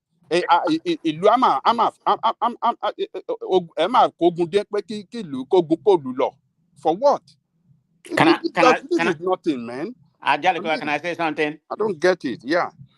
I don't know. We shouldn't be making a big deal about it. All this kind of thing doesn't make any sense. I look at it as like satire or whatever you call it. Yes, and it's So something turned into a it topic. doesn't really make any difference. I mean, I don't know. I just want to chime in on that. One more. But man of prestige. I agree Man with of you, prestige. except that Man of prestige. Rational mind is due to his own opinion. He's giving his narrative based on how he sees it. Yeah, so I mean, you don't have to agree mind with does not him. have an opinion. It's just You understand what I'm saying? He's doing his own opinion, and you have to let him land the plane. Mind is a controversial panelist person. That's his nature. No, he's not. No, he's not. He just disagrees with you. That's all it is. That's what makes it. He doesn't agree with you, and therefore you want to do that. Rational mind is a contrarian. That's what he is. That's what makes this place the opposite. One man, he's a man of his own mind. Please, I agree with you. I mean, the flavor, you know, if the one man show was a big pot of soup, right? It's probably the most delicious soup in the world, given the different flavor on the panelists. What condiment would rational mind be if we're pot of soup? Rational mind would be the bottom sediment of that soup. Would it be the Maggi? You guys are talking about him like he's not here. The Maggi? Rational mind. Rational man, you have the floor. I used to leave them alone. That's what they do. They just Rational man will be like the guy is not there. Rational man will be like bile. You know when you cook a chicken with bile. Does that avatar look bigotry to you? You mean to me? Yes. No. Ayizon. Look, it doesn't look. It's actually a better looking version of the man. Is it not? No. Wait. Rational mind. He said now. Ajani Gogo, you asked me a question. Let me answer the question. Answer it. Yeah. So they make caricatures of politicians. No, be today now. They've been making caricatures of politicians for a very long time. So I look at it and I'm like, okay, yeah, whatever. You understand? But that's me. You understand what I'm saying? That's me. Rational mind looks at it and is looking at the person that made it popular, who is a spokesperson for the president. I don't know who authored it or who drew the picture, but obviously what made it blow up was the fact that Bio or whatever his last name is posted it, and so it went viral, right? So the point he's making is that this guy posting it, he's trying to send a message by posting it that way. Now, I may not agree with rational mind on whether Kulata what would that message be? Because I don't know them. So what would that message be? What message be? I'm interpreting rational minds rationale. No pun intended. That's a contradiction. Rational mind rationale in what? Because I was listening to him. Wait, I don't go. I was listening to him very carefully on what he was trying to say. And his point was that, look, the person that made this popular is a bigot. And on that fact, I agree with him that Bio guy has bigotry tendencies. And he has made comments that are bigoted. I don't know. I can't come to a conclusion that Kulata or Adewale are bigots. That I will not agree with 100% because I don't know them that well. There are other people on this platform. I will tell you 100% they are bigots. I won't deny that. And we can get into that if you want to. So if a Yoruba cartoonist happened to be the first person that sent this, a cartoonist, a regular cartoonist on newspaper and all these things, would you describe him as a bigot? And you know the way they draw people on their... Yeah, but Ajelico, you're missing the point. You're totally missing the mark here. You're totally missing the mark. No, a Yoruba cartoonist. Wait, let me ask you this. Has that okay, you're giving me a scenario, right? No. Hold on. No. You are missing the mark. Hold on. Okay, let me ask you this. That Yoruba cartoonist. Let me go with your logic. Wait. Let me go with your logic. That Yoruba cartoonist that you mentioned, has he made comments in the past? It doesn't matter whether it does. It's his profession. Because here's the thing. If let me give you an example. If I made comments in the past about a certain ethnicity or a certain group of people, and then I post a caricature picture mocking someone that belongs to that same group of people, people can automatically interpret that I am coming to a conclusion because of my history. The history plays a factor. You can't say the history doesn't matter. If that Yoruba cartoonist that you mentioned doesn't have any history of anything like that, and he's just drawing it for straight satire, then we will laugh. But if he has come out before and has said things about people who are from a certain group, and then he makes a caricature mocking that group, then you can come to that conclusion. So rational mind is not making something that is out of the ordinary here. That's a He's big making a stretch. point. That's a big stretch. No, it's not a big stretch. It is not a big stretch. It is. It's a leap. It's a massive. It is not a big stretch. If you have a history of being bigoted and you make a picture, then anyone can come to the conclusion that you are making that picture because of your mindset, which is related to your history. What I'm saying is that, you see, no big stretch. Rational mind should calm it down. It's becoming too sensitive. I'm saying you guys should let the guy speak. The guy has his own opinion. I don't know what the whole thing is about. They're jumping him and Hold on. One voice. Aizon, my advice to rational mind is that it should calm it down. It should not be too sensitive over things like this. This is nothing. And many things. You should not be sensitive. It's becoming too sensitive over and aggressive. To be fair, rational mind only said it as a throwaway comment. It was only because Kulata wanted to yank his chain. You know, Kulata likes to yank his chains. You can't call him a bigot over this avatar that is using this avatar, to demonstrate his bigotry against a particular tribe. That is what rational mind is saying, and it is wrong. It's too sensitive. I mean, why is rational mind talking like this? I mean, we can't be saying this to ourselves. This is too aggressive over what is not necessary. Can you give me 5 seconds, please? Man of prestige, you are the only Southeast person here. If I say something against Southeast here. Okay, 2 Southeast people. So if I say something against Peter Obi's nose, am I abusing the entire Igbo people from Ebonyi to Anambra to Enugu to Imo State to Delta to wherever they are? Is Peter Obi the full embodiment of Igbos? No, no single person could be an embodiment to any tribe, any section of the country. But let me make a comment. Wait. Sorry, I get it. I get that. Before you Fagun. So if Peter Obi is just a politician and does not represent Southeast, bigotry is a misused statement. We can make fun of any politician regardless of his ethnic background. Thank you. Okay, let me say something before Rational Man come in. I see where Anzo was coming from, what Rational Man was saying, but the only place I disagree with him, if Colin Adewale, and this is just strictly my own opinion. This is how I think. Okay, it has nothing to do with against Rational Man. Colin Ajale, not Ajale, Kulata and Adewale, bigot. No, if you have said the person that posted, let's assume Bayo Nanugo, posted this. I know whether somebody make this lapoon or whatever you call it sci-fi before, cartoon. Then if it's coming from Onanuga, being that he's well known, he has it has antecedent for being a bigotry, in my own opinion, because of what has transpired recently. Yes, if somebody from him posted this, I'm gonna say, man, this satire or mockery, is ridiculous, but this is coming from a bigotry, a bigotry. That's the way we put it.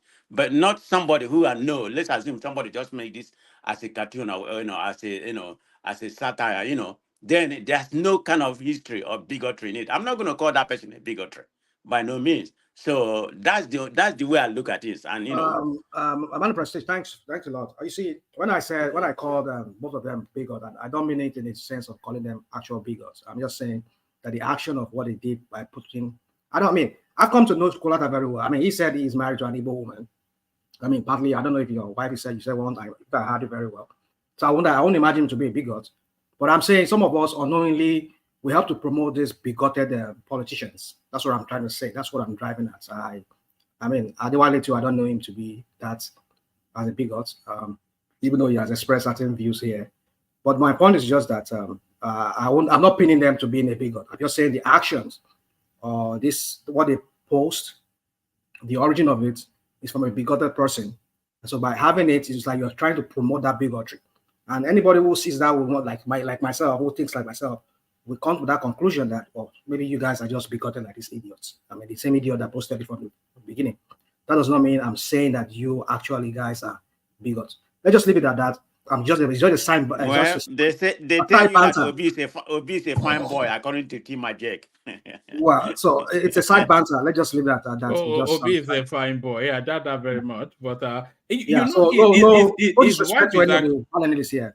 Not Adele Koko, not to Kulata, not to Adewale. It's just a side banter I'm trying to say here. I'm not trying to pin anybody to anything because I don't know anybody too well for me to come to that come to that conclusion that you are all bigots. I'm just referring to the picture. So let's just leave it at that. One man, let's just go straight. I think they took it in the good. For clarity, though, can you say Kulata and Adewale are not bigots? You misspoke. Just for clarity. Kulata.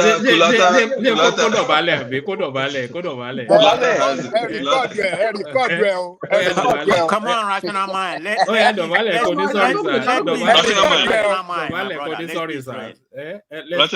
You should have said Kulata has bigoted tendencies. Well, maybe that's what I should have said. Yeah, you're right. I mean, that's what I should have said. Sometimes I just have to be very delicate. I mean, my words, I have to choose my words just because I don't want people beating me to some things and saying that this is what I've said. I'm trying to choose my words carefully. So, Kulata, I've said it. I'm not going to say exactly what you're asking. Okay, we forgive you. Move on. Okay, hug. You guys can hug now. You can hug and move on. No. This is not about. All right, what's the sorry? The headline on the screen, Rational Mind. Senate passes bill seeking to impose death penalty on drug traffickers. So we had that under Buhari incarnation military, but it's so susceptible to abuse. I always recoiled from anything capital punishment. But are you in accordance with the Senate on this? Well, I think countries where they have those kind of strict law, application of the law like that, punishments, or punitive measure, I think they seem to do well when it comes to these drug-related issues. Like I think Malaysia, I think Philippines also has that, and I think Saudi and what other parts. I think they have that. But then again, we need to look at the origin of it. It's just like the other guy who was running with Obi, who was once accused of trying to introduce a bill in the National Assembly to punish gay people by hanging or something. I don't know, something like that. It tells you the origin of such kind of idea or punitive measures or what some people consider as a crime. But something that I just wonder is these idiots. When I say idiots, I call these people idiots because they're just not doing what is right. I mean, they are hypocrites. If somebody's an hypocrite to me, I believe he's an idiot. Why don't you make laws to chop off the hands of people who are caught in stealing the public money, taxpayers' money that should be used for the betterment of the life of the people that you're supposed to serve? How about we introduce that? But no, they will never do that. I'm not saying that drug trafficking and things like that is not a serious crime. It is a serious crime. But I'm saying that why don't they introduce such law? Because I know it's all because look at those countries where they have those kind of strict laws, application of laws like that, where they chop people hand off or they kind of behead people. Are usually most of those Islamic countries, at least two of them. And I think I know Malaysia and it's Indonesia and Malaysia and what's it called? Saudi. They have that kind of law. So I would imagine that coming from somebody from the north, it must have been, maybe the idea must have come from how they do it in Saudi Arabia and maybe in Malaysia. So for me, I believe it's just hypocrites. These are just a bunch of hypocrites. I'm not saying that law should not pass or should it pass, but I want them to also propose laws that would be very, very punitive. I mean, that would be the punitive measures would most like capital punishment. You know, like if you steal public money, you go like in China, they'll kill you. I mean, you just go for it. So why don't you do that? Why well, for me, it's just. Well, I think this drug issue is. I mean, I was watching a documentary on DWTV, and then they said in Sierra Leone. Oh my goodness, I remember years ago when I was in that country during the wartime. I mean, you can imagine that I was looking at you were in Sierra Leone. I was in Sierra Leone. Yeah, during the war. During the war, I went buying gold. I mean, buying diamond. Yeah. So, you were buying that? Oh God. Yeah, we'll buy that. We'll talk offline. You've had yes. Anyway, so let me just go to the topic. I'll talk to you offline. Yeah, carry on. My point is this. Yeah, I mean, I'm not into that anymore. That's years ago. That was like in the 90s during the Civil War. No. It's actually, that personality profiling something that we talked about. So yeah. All right. So my point is this, woman. You see, during those years, what was I even bringing here? I mean, so yeah, there was this new kind of drugs. Oh, come and see the life of these kids. Oh God, the level of despondency in Sierra Leone, and these kids are just taken to drugs. This kind of drug, the way they name it, call that drugs. It's a new form of drugs now. I think they're experimenting on people, on Africans, actually people from Sierra Leone. I think it's predominantly in that Sierra Leone. I think up to Guinea-Bissau, Guinea-Conakry, and those areas, those axes. The kids are all messed up. These kids are messed up from those drugs. So it tells you, you understand why these kids are just taking to drugs, because the unemployment rate in Sierra Leone is insane. The labor poverty is insane. I mean, recently, even when Bubu was there, we know how the Northerners were during the lockdown. We heard about the drug. What is the tramadol? How it's escalated over there, and also in the east. This what they call it, Imiri. What's that? What's they call it? In Simiria, what's it called that? That's meth. The crystallized meth. It's the way the Igbos refer to it, something in Miri, something like that. So Miri or something like that. So yeah. So you understand how serious drug can be in a society like Nigeria. So if they bring up punitive measure, I won't say it's bad. But is that a solution? I don't know. It could be sort of. I because if you need to see how drugs destroy the life of people. Drugs is it's. I have to go through some people I know here. I can have my quick question. Which class of drugs are we talking about here? Are we discussing level 2, 3, or marijuana? I think there's been a push to legalize that, right? So were they specific about the kind of drugs that they were trying to? Yeah, I should have asked that question too. Right? Thanks a lot, but I didn't ask that. So you see, these people from the north, it's just sometimes the way these are leaders from the north, northern leaders. Some of them, I don't know, they have a good grasp of what our society is run and something like that. Around that. Even these kids that are, well, I don't know. I don't know what. To answer your question, I don't know what drug exactly, but I want to believe it's one of those hard drugs like cocaine, heroin, LSD, and those high. So you mean like schedule 1, 2, 3 drugs? We call them schedules.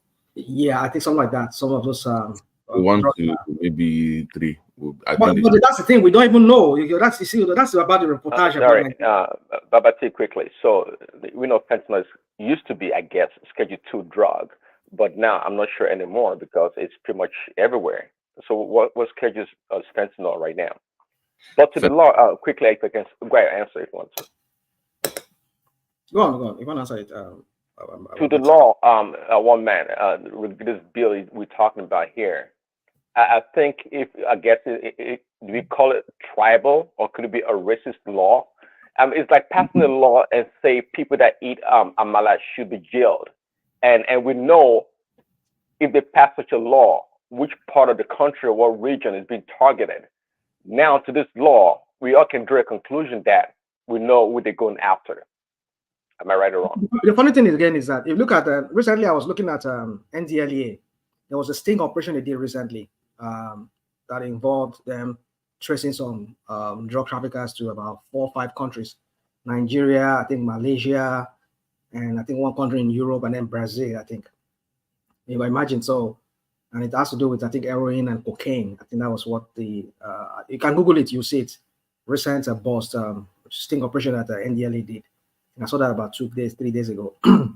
So what I'm trying to say is that, and if you look at this, most of these operations that, most of the arrests that is being made it's always in the southern part of Nigeria.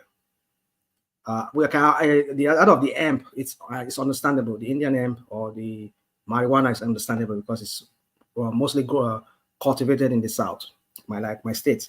Some of those heavy states, one of those states where high, one of those states where they, if not number one in Nigeria, where they produce that marijuana.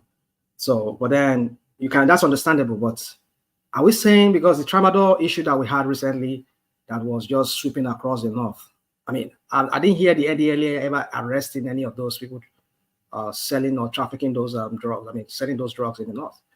So, like you're asking the question about Babati or Pim Daddy, I would say I think it's one-sided. That's what I would say.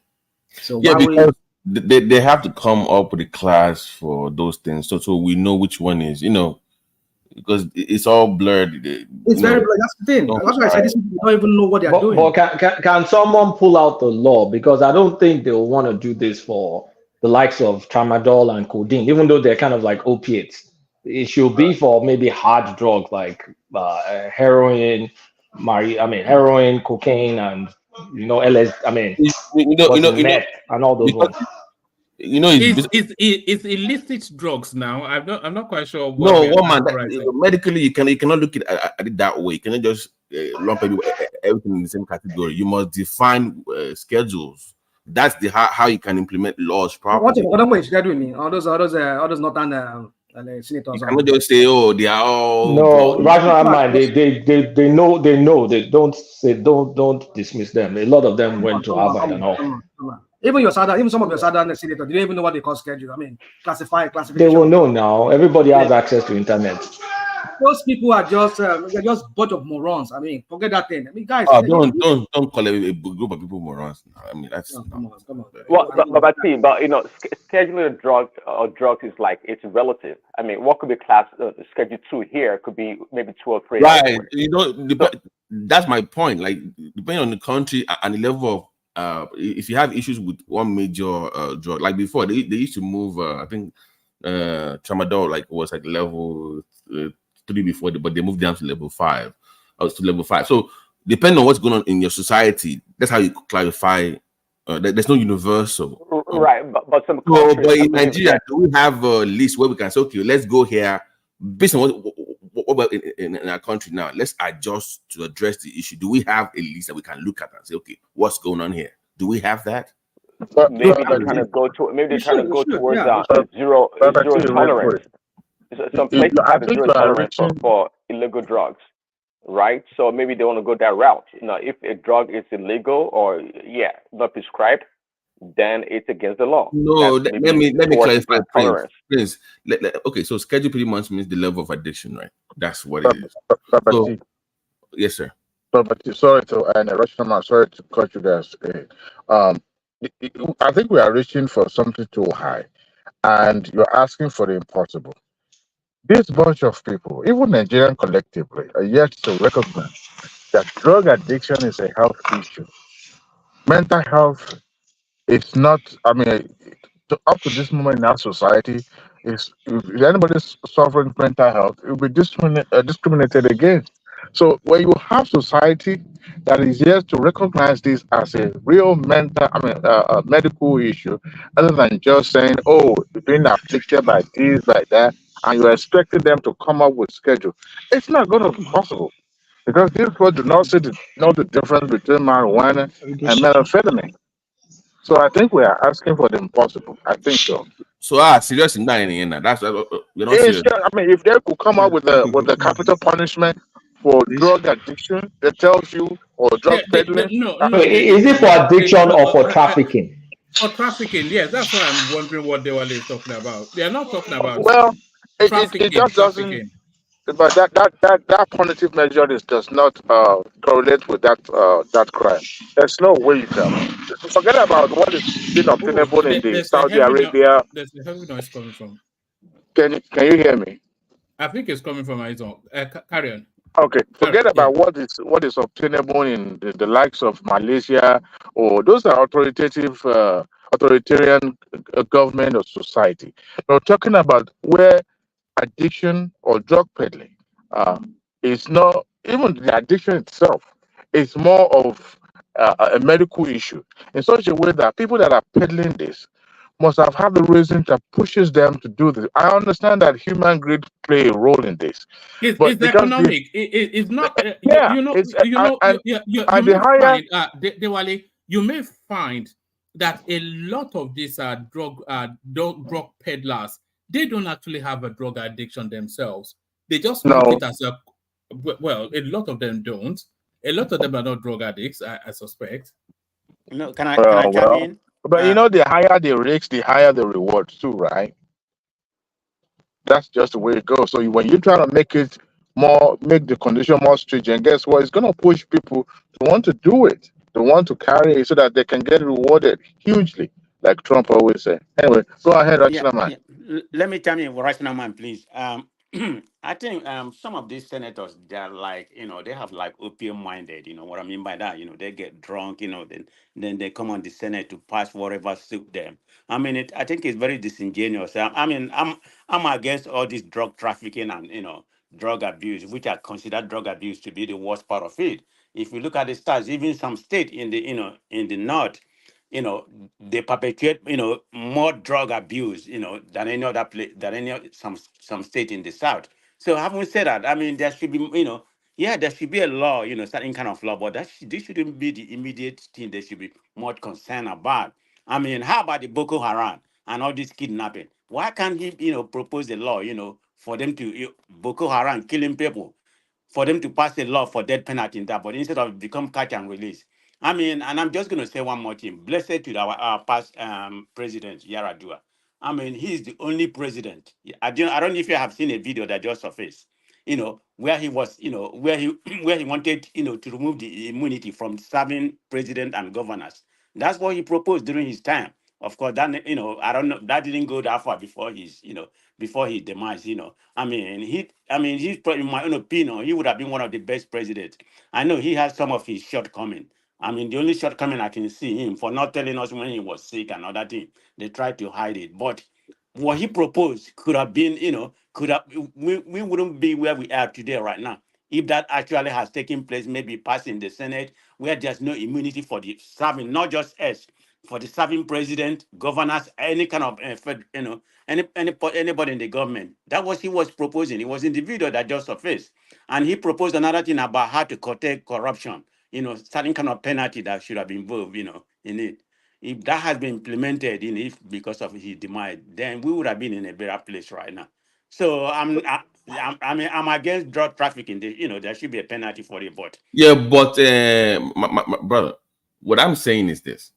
So if I'm trafficking Valium because people cannot sleep, or I'm trafficking Ambien, which is like a Schedule 4.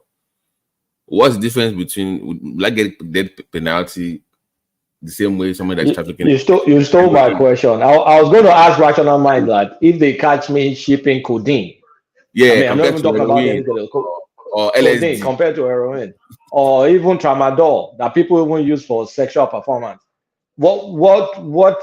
I mean, does that mean that they're going to kill that person?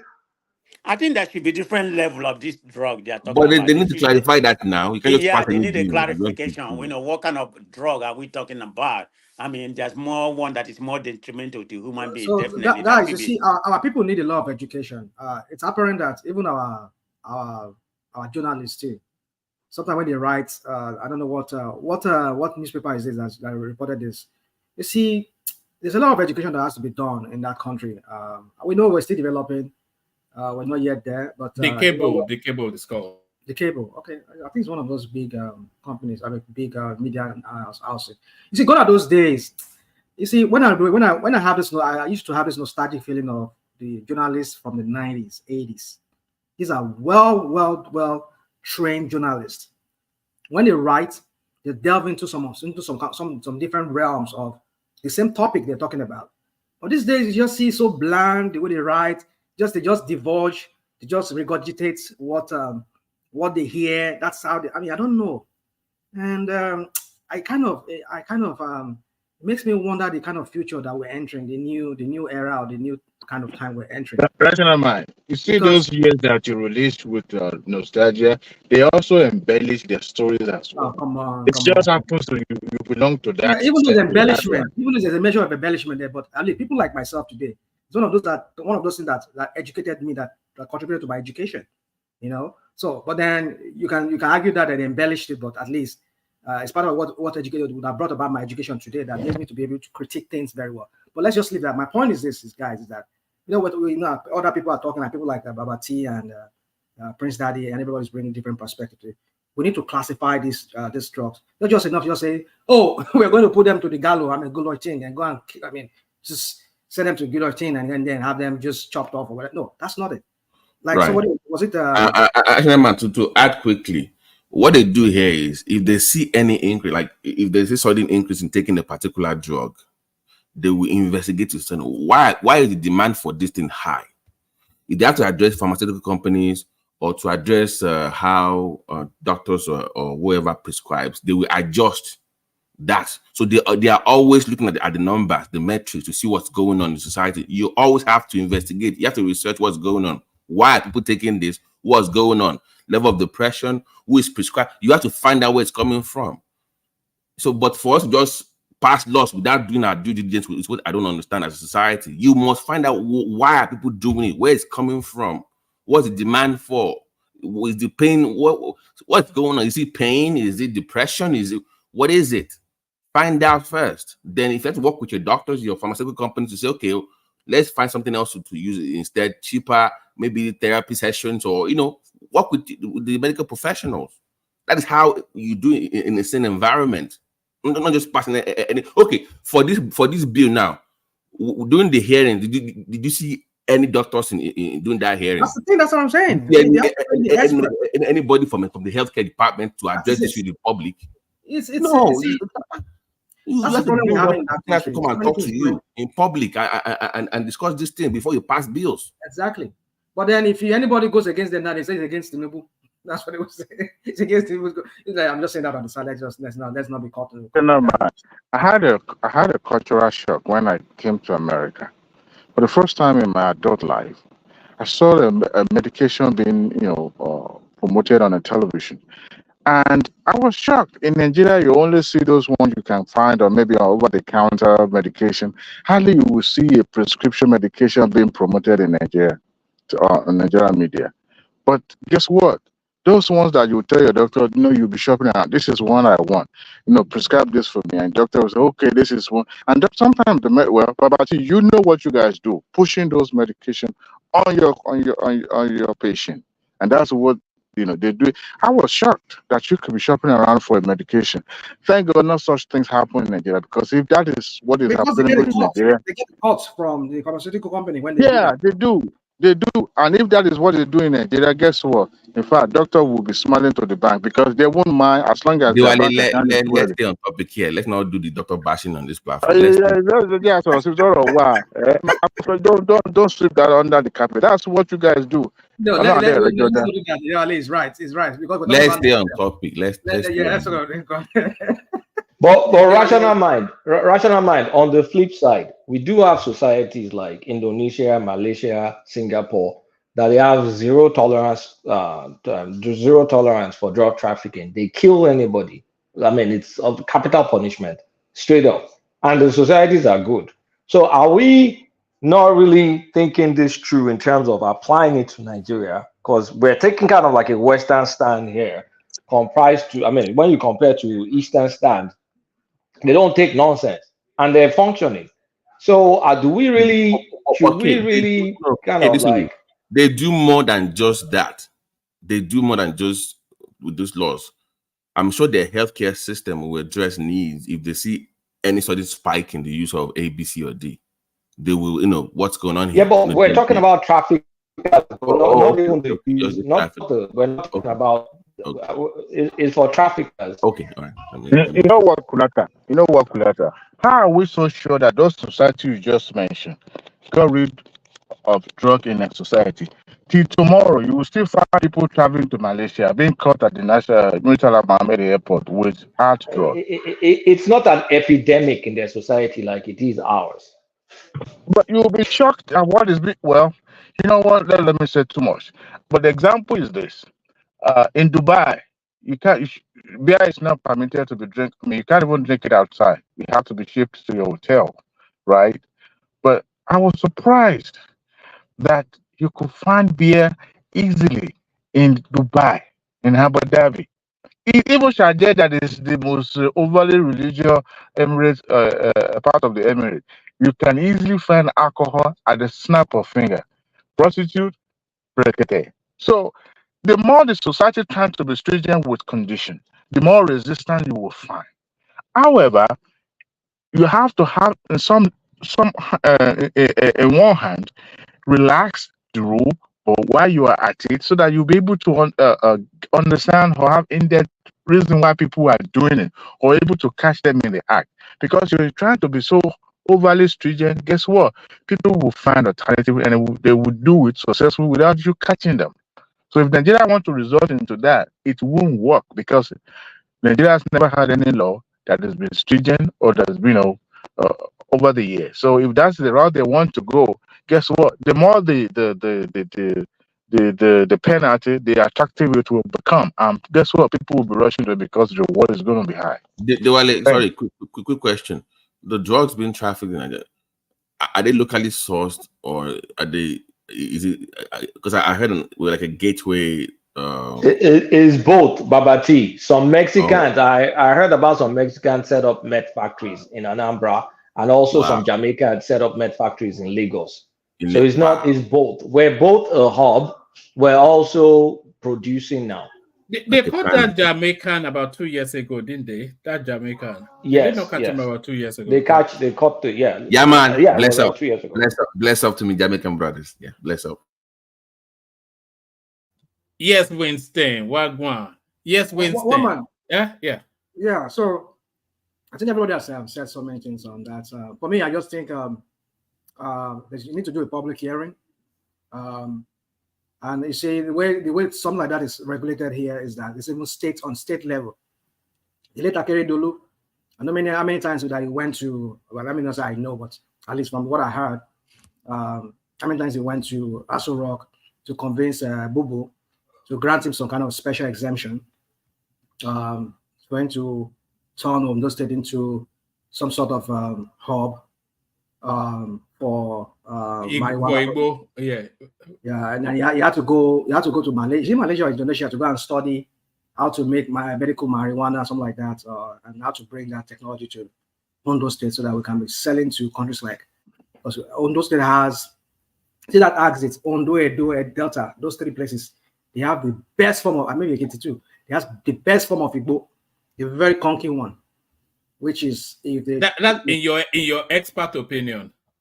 Well, I've never used it, but I would say I've used it. I've not used it like smoke it.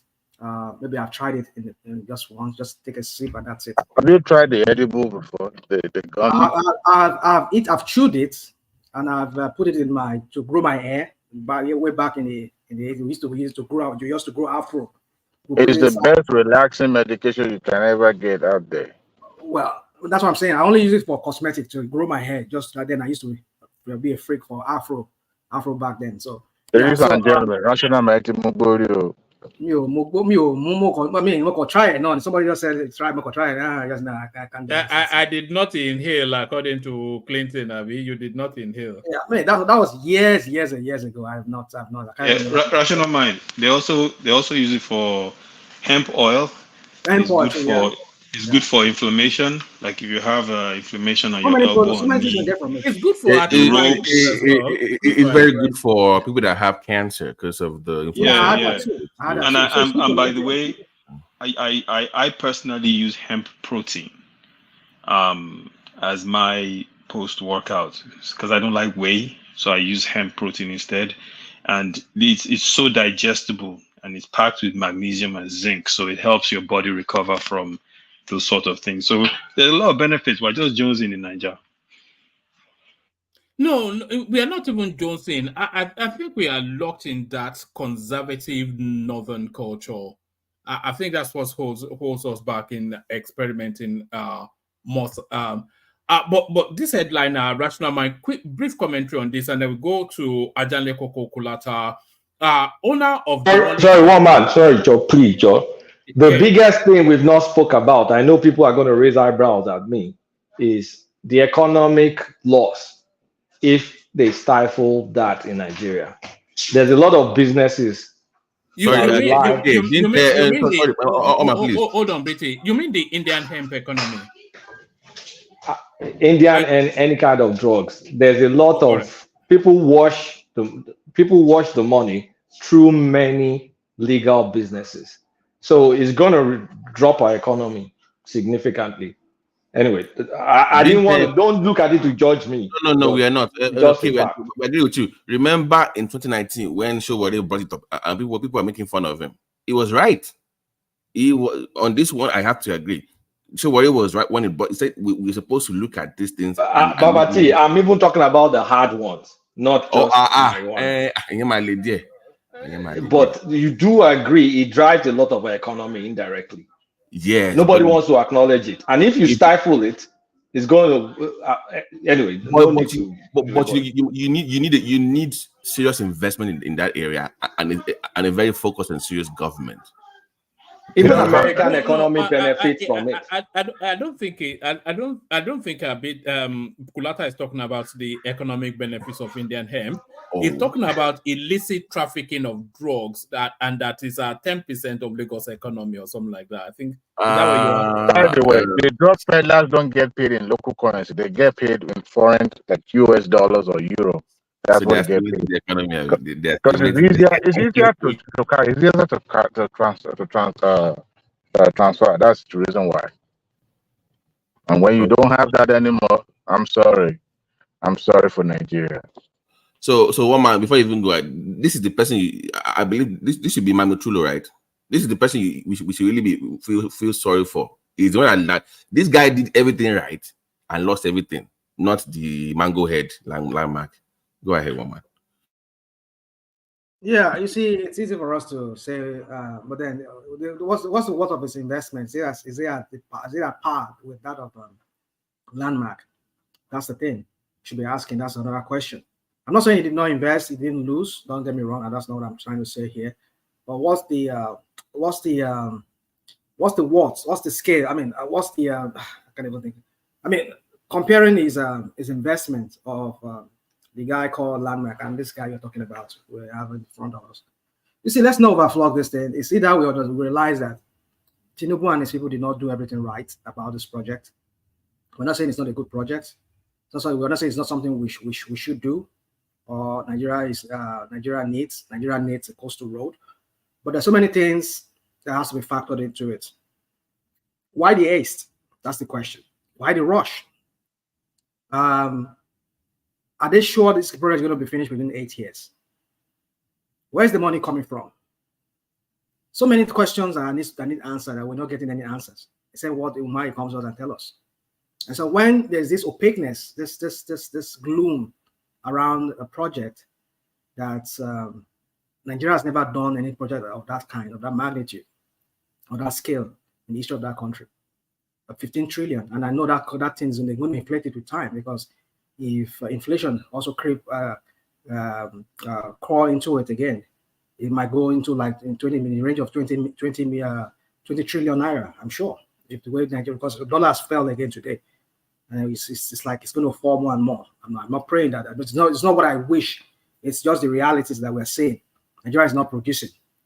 No production is going on in Nigeria.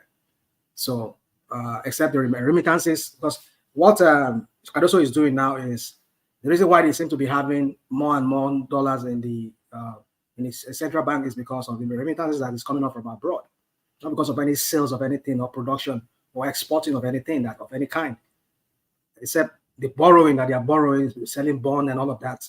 That is also adding to the forex store that the amount of forex that they have within the system.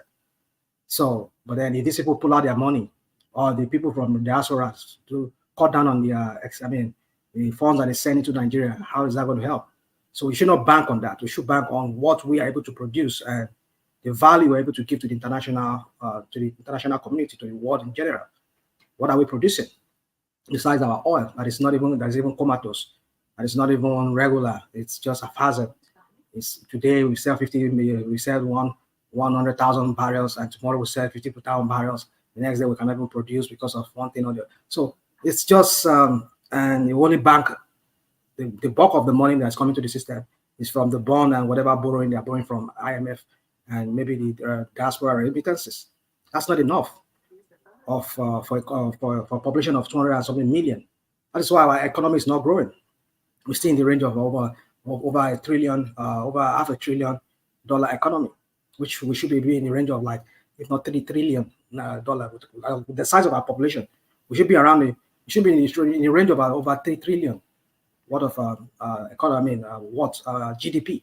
So all this question is what we need to ask. So sorry, how are you arriving at that? Because of our population. I broadly agree. No, the population is not enough now. The population, because it's population that will drive the production. If we can put our people to work, we can create produce for some of the commodities used here in America or in other countries, like some of the textile things we do for them, like sporting wears, shoes, and things like that. Just get one contract with some of these big chain companies here,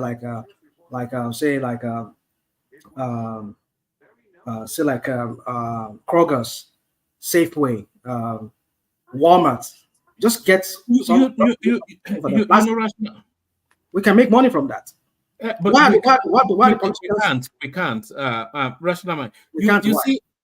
You see, I always recoil when people say, "Oh, we're not producing anything. Nigeria should be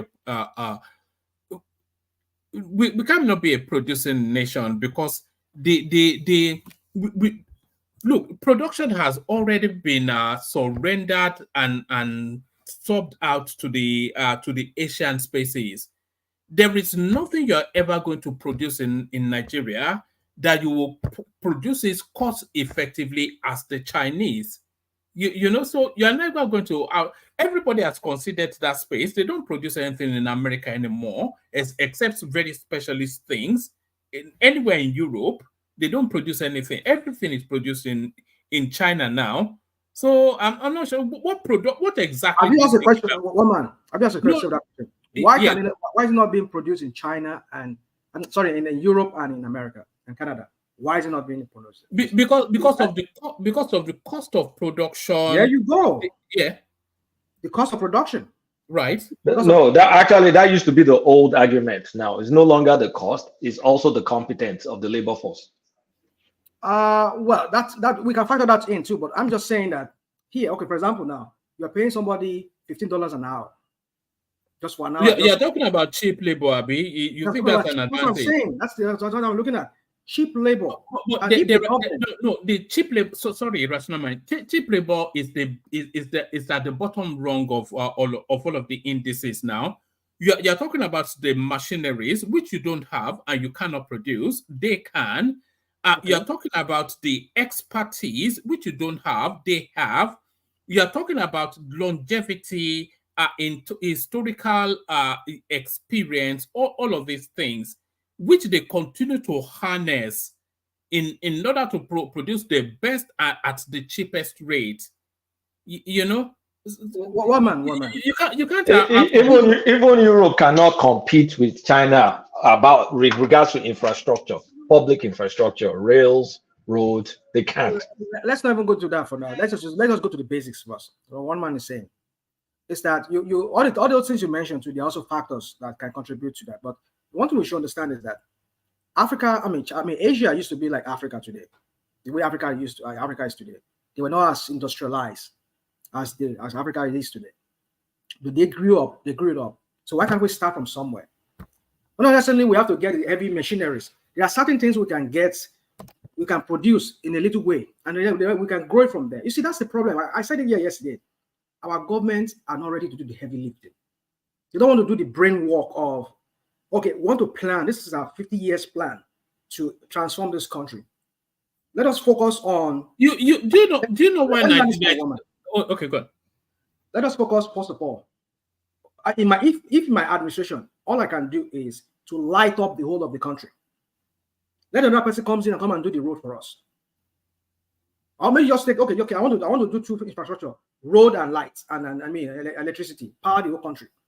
If that's the only two things that each of them can focus on, without being bothered by some of those minutiae, those minute things that are not really necessary, even though they're important, I think we go a long way.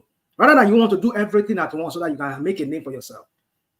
If this $15 trillion coastal road that is going to make, why don't you inject that money into power, or bring in investors that will come and power the country? Rational mind. I'm actually reading a World Bank report, the latest World Bank report, about some of these things you're talking about, right? There are many things. Well, maybe when it gets to my turn, I'll talk more about that report. But it's not as easy as you're saying. But also, in the last 1 week, we've added 1,400 megawatts of power into our grid. Zungeru Dam is now plugged in, and Kanji Dam that was refurbished by the Chinese people just got plugged in. Was it yesterday or today? So it's not like they're not doing other things, right? We can walk and chew gum, but continue. You see, woman. So okay. Where is the transmission to move those? That's the bottleneck, because it was even acknowledged that we need to remove the energy subsidy. As we started removing it, it's starting to attract investors. You can't bring investors in a place where they can't make money. So when they get rid of that energy subsidy, you'll get the investors you need, because then they can charge, they can make money. So are you happy with the way they divided? Investors will not come when they don't see infrastructure on the ground. It's one by one, Babaji. It's not like I'm happy or anything, but it's just a fact that needs to happen, and we need to acknowledge it. Of course, yeah. What I think the power sector, the problem is we don't have the infrastructure to distribute all this energy that is being produced. Why can't we? I think that was the whole essence of what Obasanjo was doing then, when he gave out. How much was that billion of dollars electrification project that he gave to some companies then that they never delivered? I don't know how it went. If we can install more high tension wire feeder pillars or whatever everywhere, just wire up all across the country, so that they can transmit this line, this energy around. Because the current infrastructure is the one that we inherited from the military, and was for the population of that time, which was almost under 50 million people. Now that we have grown, we have more houses, even in some areas whereby there are people at new development areas. There is no electricity power, generation power, that generates power down there. And even if they have there, they don't even have the capacity to generate it. I don't know how you people use it. So my point is this: if the government, that 15 trillion, if you can pump it into wiring up everywhere, then stop taking that money from any company that you give, you don't make any concession for.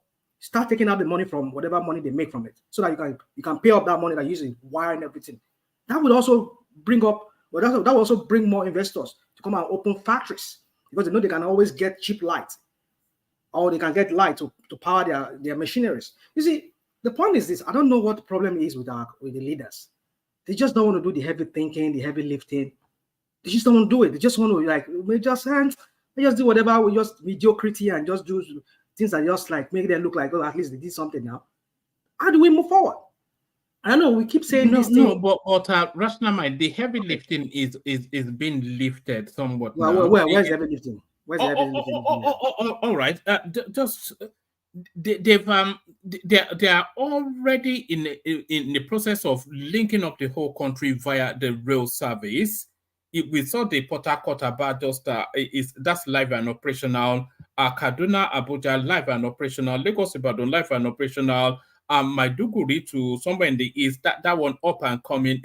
So the country is being networked in terms of rail. The road infrastructure is being revamped. Lagos Ibadan Expressway already completed. Benin Ore Road already be remodeled and in the process of being rebuilt. A vast swathe of the entirety of the north are completely paved out. So we're seeing the intra-city rail services, Lagos Abuja already upstream. The remodeling of Muritala Mohammed International Airport at the beginnings of the building of a new international airport. This now coastal road, the country is being remapped. There's no. Come on, send me this. Woman, send me this APC propaganda you are just trying to spew here. I don't know what you're talking about. What have I said that it's not factual? You see, a few days ago we had about the railroad from Port Harcourt, and there was this fanfare, and this loud fanfare and noise making about like as if you see, and we saw videos of the rail that come on. Did you see that train? Did you see that train? The train that was coming from Port Harcourt to Aba or Ziabia, whatever they call it. Did you see that train? One of those old locomotive. They only show you the first one that was dragging them. I don't know what they call that. The one that dragged the other rest. Go and check the rest behind it. It'd be like those. I don't know if you come to some of our countryside here. Some of those rails that they put cattle, that they weld together. Come on. It's an eyesore. But they only show you. It's not about the train now. It's like saying that a rickety car is driving on a brand new road. The infrastructure is there. Even the track, it's not one gauge or what they call it, one narrow gauge. Come on, you see, woman. You see this one. It's not built around traffic now. We celebrate mediocrity too much. I'm not saying these things are not functioning now. They are functioning, but when we come here, we just promote things and make it look like okay. Don't worry. Time will tell. We'll see how it goes. Let me not argue. But my point is, let me comment about that about Port Harcourt something. I mean, that train is it's not even 21st century up to date. I mean, that's what I'm saying. That's what I'm saying. It looks like an ancient something. I mean, I've seen it. I mean, what is so modern about that? No. I think you're missing the point. I think that's just a stock train, just to highlight that the track is working. Stop train. What are you talking about? It's stock train. STOCK. It's one garage. You know. So when is the real one coming then? I think they use it to convey people from one place to the other, from Aba to somewhere now, for free of charge. From Aba to Port Harcourt. You said it's a stock train, Abi. I mean, I'm surprised. One man with all it's not a train. Hey, one man. How come you're not talking about River State fracas? Are we going to talk about that? No, we spoke about it, but we can still go back to it. Okay. Let me just conclude so that you guys can move on. For me, you see, one man, there's so much to say, but little time to talk about them. And I know some people say I never land because I'm always on top of a woman. I never ever land, you know. So, so anyway, my point is this, one man. You see, this coastal road, I don't think, like I said, we need it, but not the timing is not right. There are other things that we need to do. Again, when we're talking about, in fact, for you to understand, China is going through a lot now when it comes to the economy is really really suffering. And one of the reasons is because a lot of the companies are moving their production line to other Asian countries that is cheaper, because even China too is now becoming very expensive now to produce. Because as the more a country develops, like China is developing, like in some part of Beijing and some other industrial cities, accommodation is becoming more and more expensive because people are making the prosperity is going up and up, and then the developers are jacking up their prices. So the cost of production, they're moving to Vietnam. That's what I'm saying. They're moving out of China to cheaper place. Even those Vietnam too. Very soon now they become so competitive too that they cannot produce more. The cost of living there, because people are making more money. The prosperity is high. It's going up and up. And then they will jack up the price too. So you see, we can tap into all of these things right now. But all these countries, one thing I just want to make, this is the point I want to make, woman. The reason why all these countries are able to to attract these investors to bring in their machineries and produce that they don't have the electrification problem that we have in Nigeria. Some of these countries, they generate over 21 million megawatts. 21,000 megawatts. Not even Vietnam, not even Cambodia. All these countries, they don't have issues with light. But Nigeria, for over 50-something, 60-something years, we have issue with light. We don't have got it right. So how do you expect somebody to come and you just electrify Nigeria, right? Just electrify that country, and see if companies will not pour in to come and start production. We can start from somewhere, but with that electrification problem, this power issue, we cannot move forward. Any sensible government that wants to see the country flourish, that will be its focus first.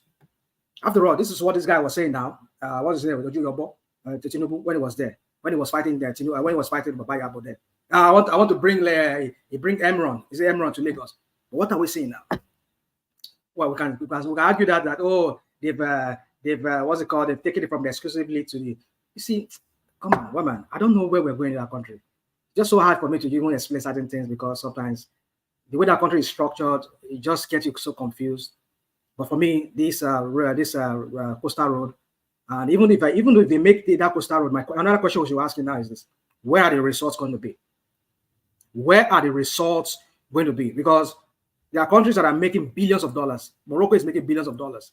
What's the name? Egypt is making billions of dollars from tourism.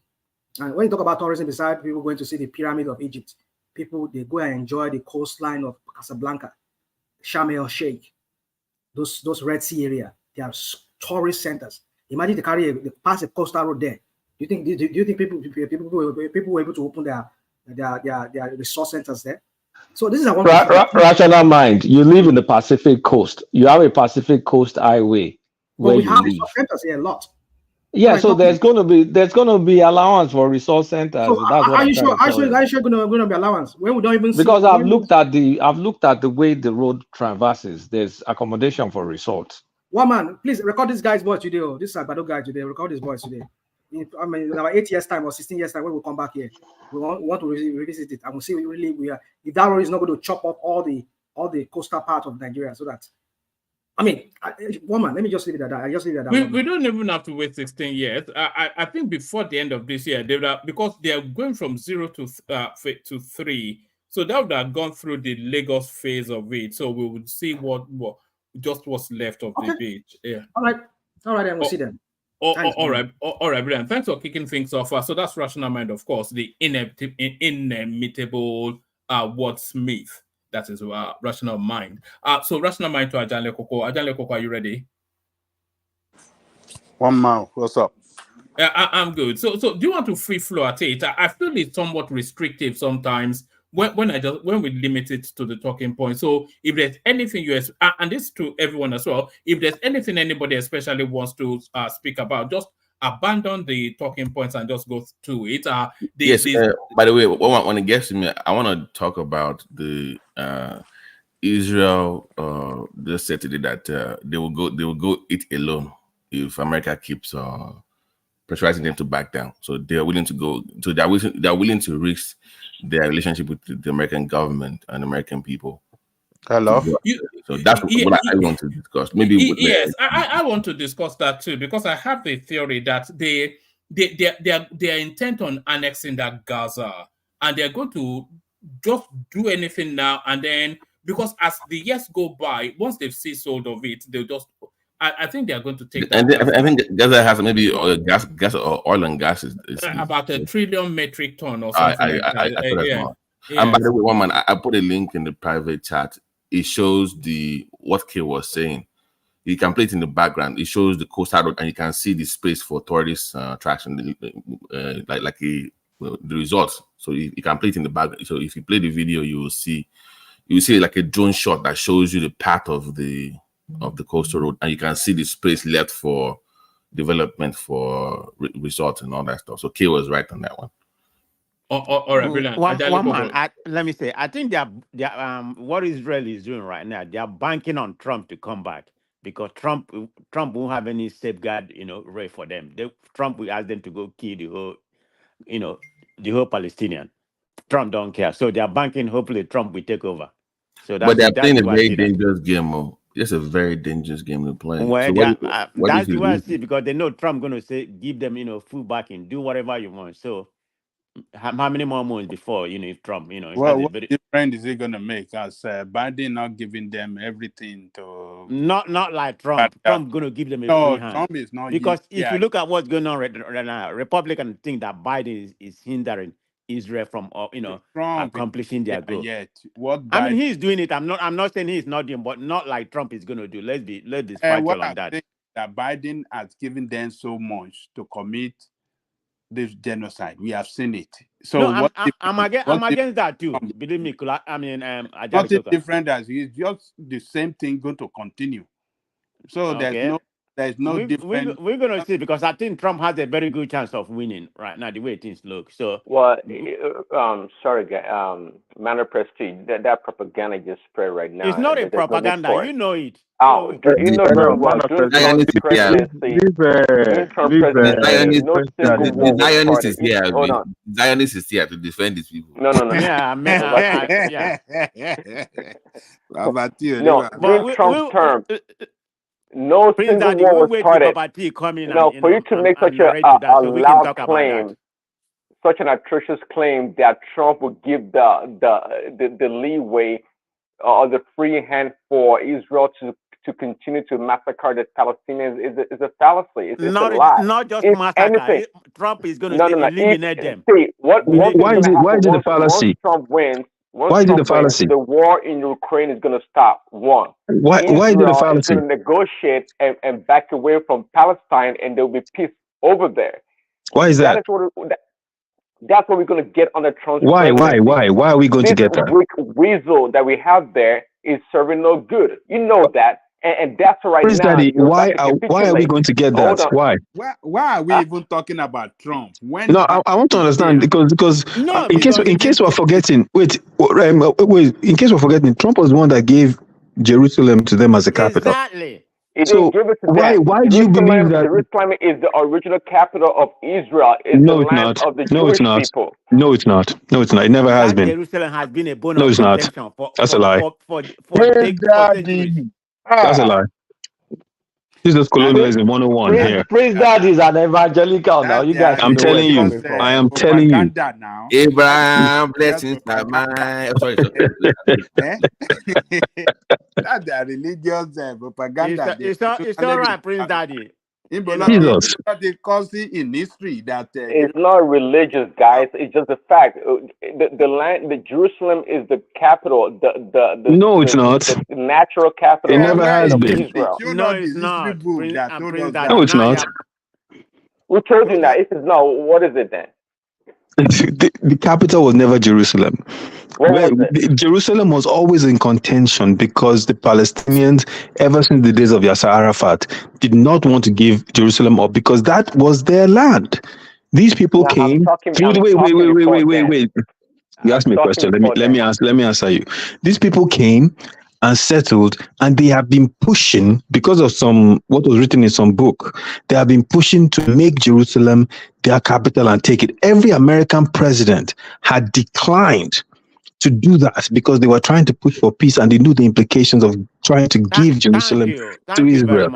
And then Trump came in with his bonehead and then just randomly took it and Trump gave. It's not Tinubu. It's not a bonehead. Let's not insult our president. Why are you bringing up Tinubu? I'm not talking about Tinubu. Trump came in and just gave Jerusalem to the Israelis. And then all of a sudden they were celebrating Netanyahu became his best friend. And I think Man of President is right. I think Netanyahu is stalling, hoping that Trump wins in November, and he comes in and just gives them carte blanche to commit genocide en masse. But my guy, please, let's stop with the dogma, the dogma ideology here. Hold on, Izon. Look, what Trump did was just symbolic. As of today, Tel Aviv is still their capital, so it was just symbolic, just to for political reason, just to satisfy its base that are Christian evangelical, or what did they call them? So but they moved U.S. embassy to Jerusalem now. It's just the embassy that is there. But as of today, okay, but they have taken over Jerusalem, Ajali Koka. I mean, that has been a bone of contention. Even before you was born. Hold on, it's just the. There's nothing like just the embassy. You don't seem to understand the symbolism of moving that embassy the capital to Jerusalem. City of a country. It's still Tel Aviv. It's just for political reasons. That embassy being situated in Jerusalem symbolizes people like Prince Daddy and some others, so that they can keep on championing. Wait now. That movement of embassy to Jerusalem symbolizes that America has pitched their tent or on the side of the Israeli. They are not Correct. open to Thank that you. peace accord because that is the only thing that cannot link them together. Palestine doesn't have embassy. They use that same embassy that was moved to Jerusalem. So it served both of them because they wanted to use it as a symbol of peace. Now moving into Jerusalem kind of break every arrangement or everything that has been, laid on the table in the first place.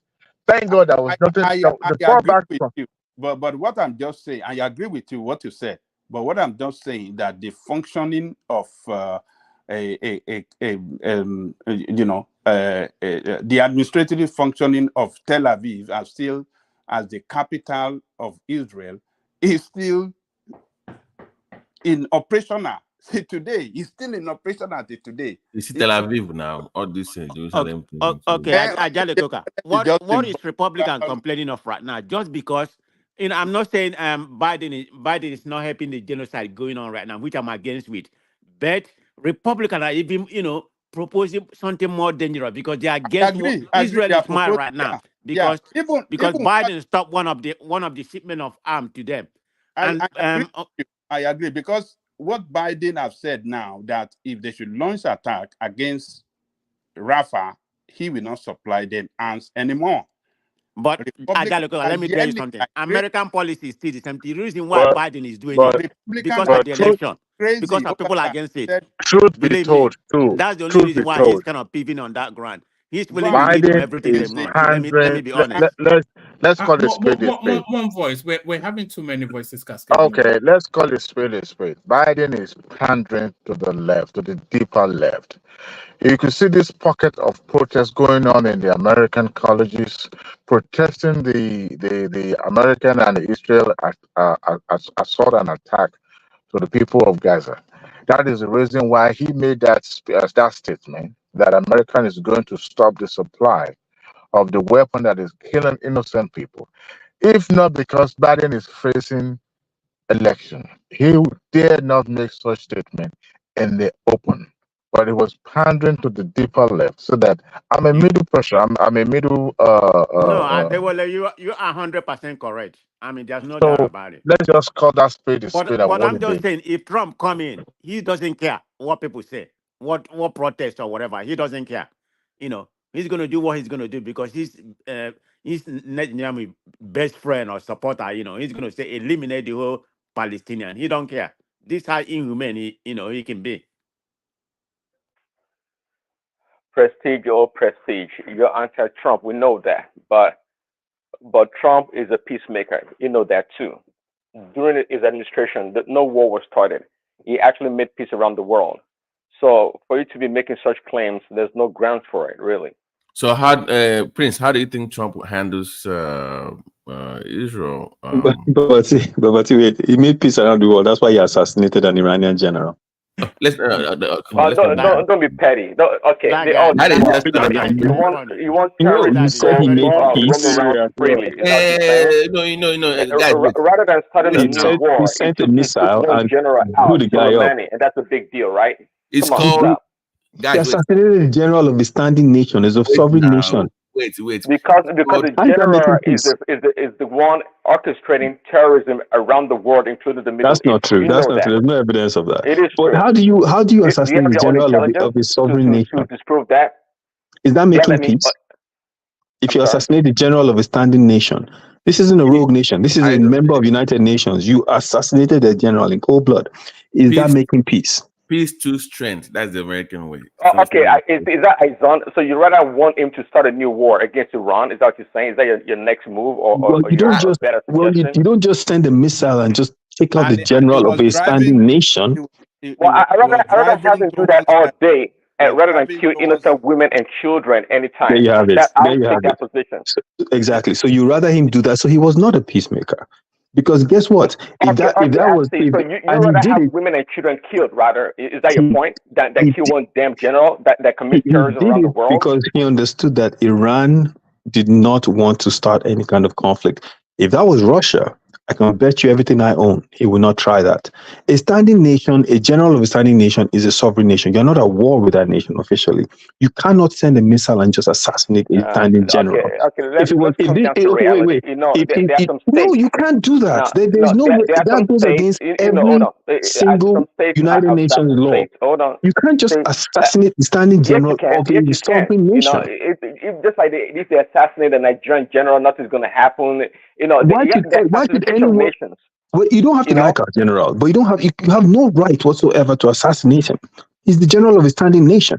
If someone assassinates the Nigerian general The today, general was committing and crime. any of us listen, crimes. if someone was to, which crime? There was no evidence. He wasn't indicted by United Nations. ICC had not requested his arrest. You're a supporter of Osama bin Laden There too, was right? That was illegal to have killed him. I'm a supporter of Osama Right? bin Laden because I The don't agree with you that Americans have Trump. hijacked No. the You sound like someone show. supporter of bin Laden Americans, because you guys have is kind hijacked of the illegal show. according to your definition. No. My definition is you don't have a right to kill anyone, especially from a standing nation. Let's take me to the talking point, Jerry. This religion all right. Thank you, gentlemen. I'll take you to the talking point, but I'll play this in the background just to what our rational mind was saying earlier on. If you look at this clip here, this coastal highway, it doesn't destroy the coast, the beachfront, the coastline. It actually enhances it. So you can see it as a backdrop, as the coastline just sits as it naturally sits. So this is the drone footage of you can see. So that's the coastline right there. You can see all the buildings. You can see as it cascades into the sea, and you can see the coastline just provides then a scenic overview of the coastline. So it's not a destruction, it's actually an enhancement.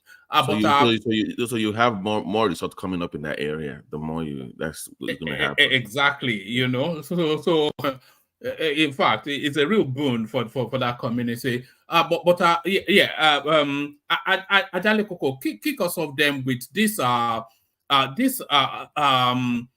senator complaining about the ministers that they are not up to par. It says many ministers in Tinubu's government fall below grade A, APC senator. So this is some senator from Ondo State. Before you go ahead, one man, maybe next week or next time, can K come back with this grading spreadsheet again if he still has it, so that we can update the records?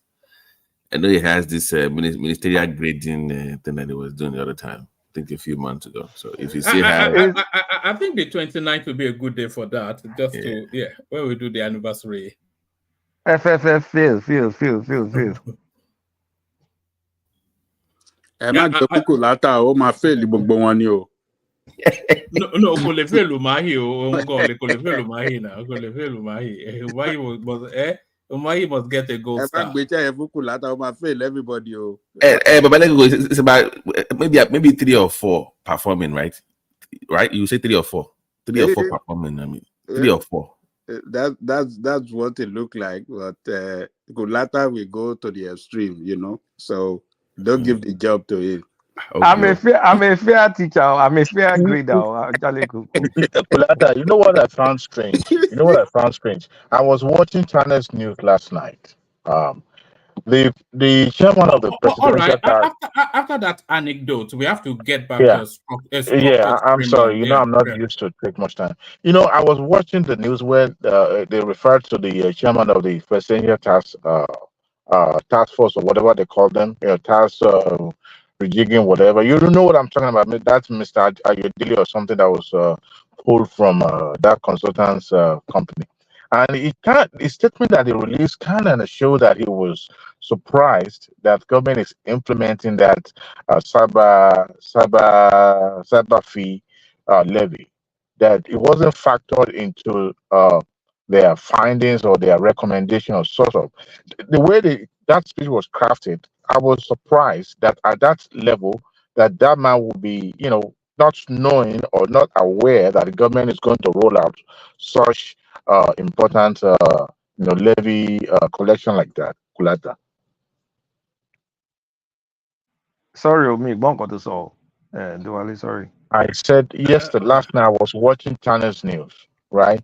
Where they make let Ajane Koko just take the floor. We have a okay, maker maybe still. Ajane Koko too can also answer the question. I said I was surprised that despite the federal government support for this cyber fee or whatever they call it, that the chairman of the presidential task on tax reform actually released a statement, more or less like, a little bit surprising that federal government is rolling such important collection out that they did. Perhaps they didn't factor it into some of their Oh, findings or some of their I get your recommendations. point. Yeah, Yeah. that's true. Because Taiwo Oyedele is actually rationalizing taxes. And there you now have yet another levy being added that kind of like conflicts with his own exercise. So if they even go ahead with his recommendation, what will they now do with this new thing that they're throwing away? Because it's trying to reduce the number of taxes, increase in some areas, and I mean, trying to do many things, largely reform our taxation. Now, this new thing is just kind of like throw a spanner in the wheel. Like you're going to put it in temporarily, and then you're going to overhaul the tax system, and you're going to get rid of it again. So what they're doing right now does not make any sense compared to the long-term vision. But like Ajane will continue. Okay. All right, Ajane Koko, back to you. Yeah. Let me say greetings to our listeners around the world. Click on the like button, share and subscribe if you haven't done so. You see, this APC senator, I think people should not take him serious. It's just acting foolishly to me. All these people that is referring to, all this minister that is saying that they don't fit for no purpose, did they not pass through their screening? Was he not part of them that approved their approve their screening? The screening process, they did not approve it. So what is he talking about? It's not even his responsibility. But Ajale, let me chime in. Why would you say such a thing? I mean, he was going by their previous antecedent. Can he foresee the future, what they could have been performing by now? So he has a right to say that. I mean, think about that. Right. It doesn't have,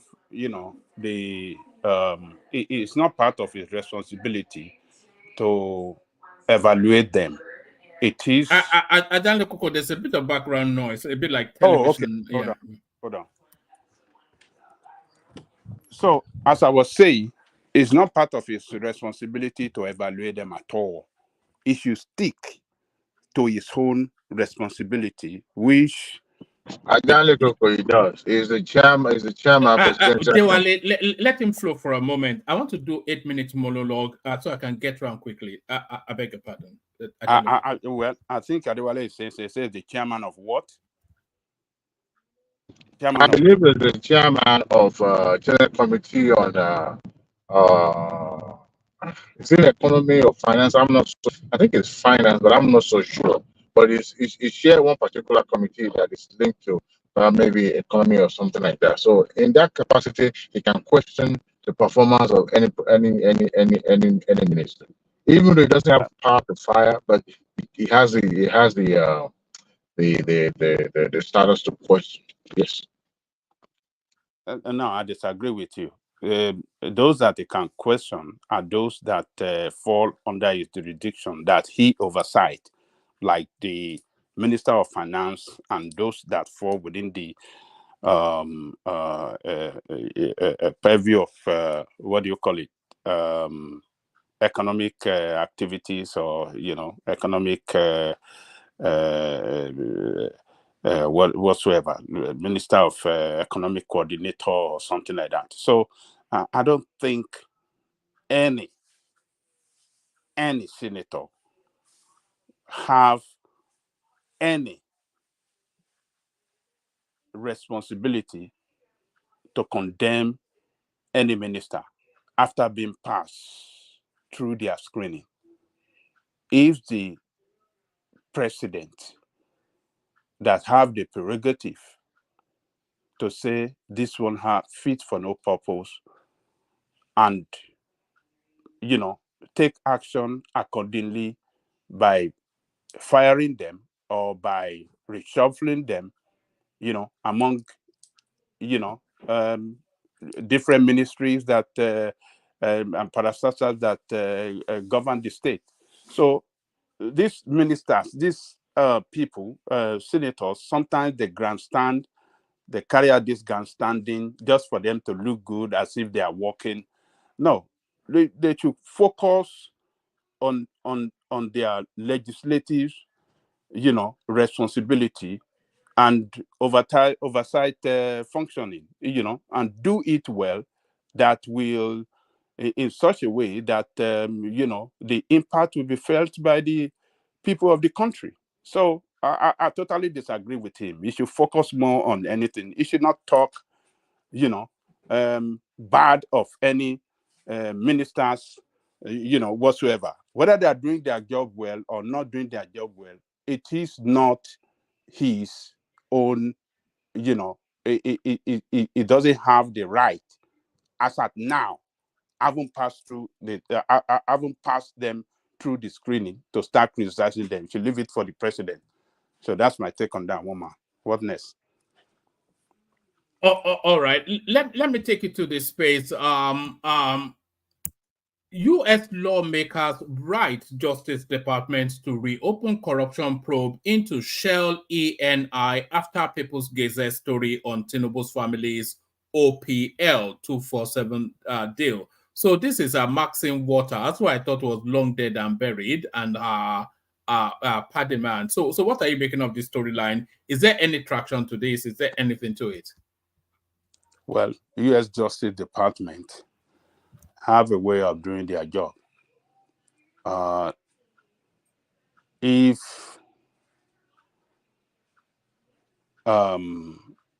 what do you call it? This Shell, into Shell any after people get their story on Tinubu family. Well, if it's that oil contract run contrary to the economic interests of America, or carry some financial crime against American interests, yes, I believe that the Justice Department, yes, could open investigation on that. But if it has nothing to do contrary to American interests, no, it is not everything that is written, every petition or anything written to them that we take up. So this is a country governed by law, and if you commit financial crime against American state or individual or American interests, yes, yeah, they can take action. But if not, they're not going to do anything. But let's keep watching that space. I don't know what fact he have, or to back his claim and petition or whatsoever. But let's keep watching. I believe, as of today, as we are, the relationship between United States is strong. Between Nigeria and United States, it's very, very cordial. And America have a lot of interest in Nigeria. And a country where their interest is well protected and safe, well secured, America will not. They can overlook a lot of things or work things out behind the door diplomatically.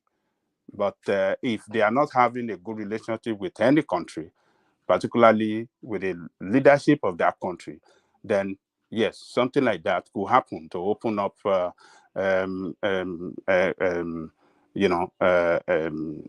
criminal case against that state.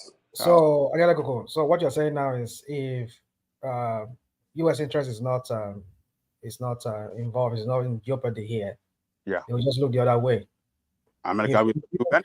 Even though if they find that there's a shadiness there that Tinubu has. You can't tell me that America doesn't do any shady deeds around the world too. Let's not do that now. Huh? All right, I'm now, not man, saying they don't do. Ajalo is right. If it doesn't favor, if it doesn't, matter for their own interest, they're not going to say anything about it. But having said that, please, one man, take your word back. Don't come here to castigate my congresswoman, please, Maxine Water. He represent me, please. Take that word back. She needs to resign. She's been there for too long. She needs to go home. I like her, but I never even knew she was still alive. Because I remember her from 20 years ago, something, and she was old then. She was old all those decades ago that I remember her from. Let me correct something real quick.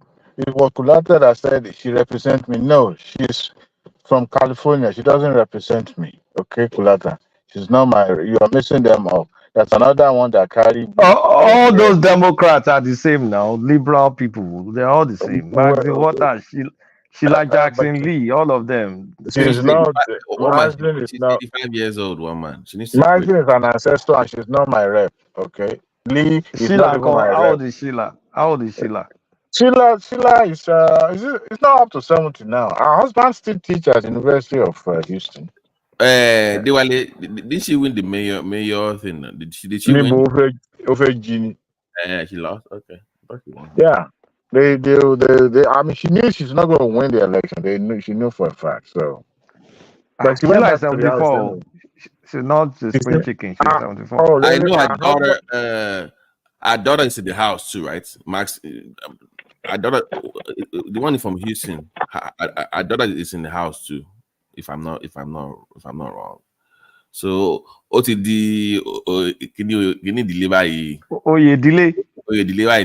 Just pass it down to your daughter, and that's it. So, yeah. Well, it baffles me or surprising to me that a lot of people always see America as the epitome of, truth and honesty and integrity, but the likes of Max, who has been, I mean, you're talking about Max. What about this man called, what's his name?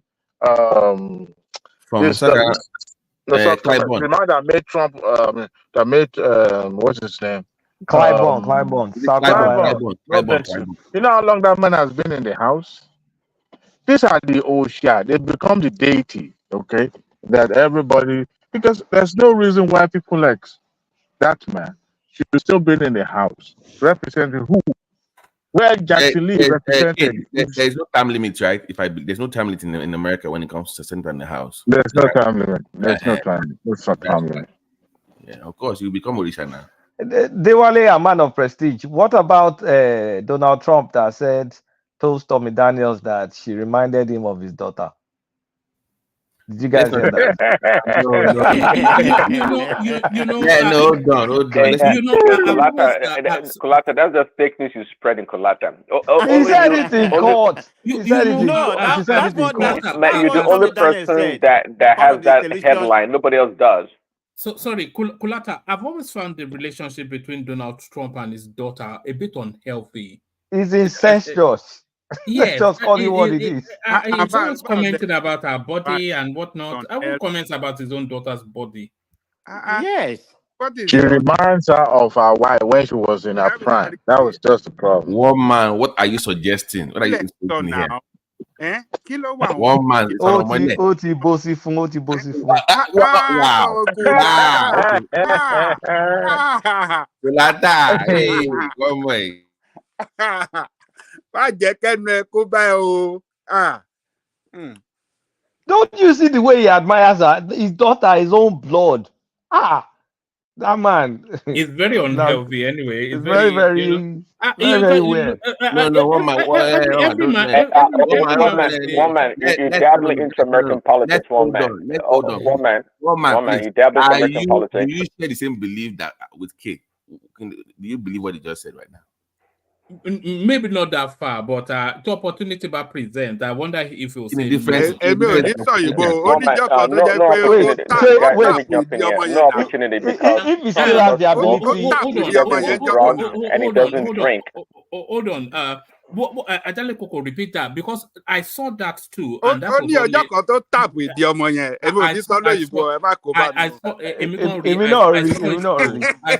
that's what led me to say. One man, are you surprised? Donald Trump is creepy. This is somebody who slept and has his last boy in the same bed. In a minute after that, you have a sex again with with Tommy Daniel. How creepy is that? Look at the way he look at his daughter. So let's be How do realistic. you know? What are you? How do you know that?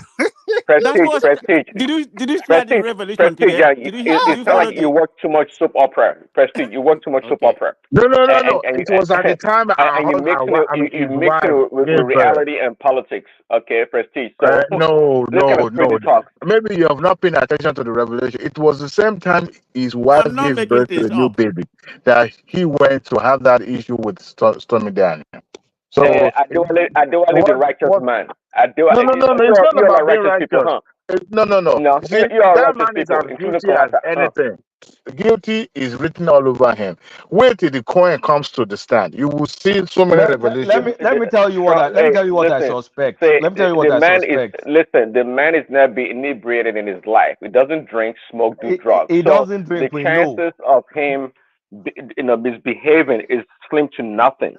Now, Let me say your something. uncle Joe, Nobody that cares is calling a about drug Joe. addict. That one But is the real deal, though. That one is the real deal. let me say something about Donald Trump. Yeah, If that guy, thanks. wait You know now, what? Thanks, wait now, Babati. No, you hold wait. on. You hold on. Babati, yeah. Just Let's talk 5 about a seconds. real Just crip. 5 Let's talk about a seconds. real crip. Let's talk about Prince that. Daddy, One let that we have Kolaka on talk record. now. Let me. Stop It's becoming 5 seconds, very Prince defensible. Daddy. Now, Prince Daddy is 5 seconds. If Donald Trump is still capable of having a boner, if he runs into his daughter naked by accident, he's going to have a hard on. Please let us move away from this. Let's One man. move on, please. Let's One move man. on. Let's move away from Let's that. move on. Let's move on. Let's move on. Kilo de. In America, nobody's going to catch us. No, ọ̀rọ̀ yẹn ti ṣe kìíní jù ó ti pọ̀ jù.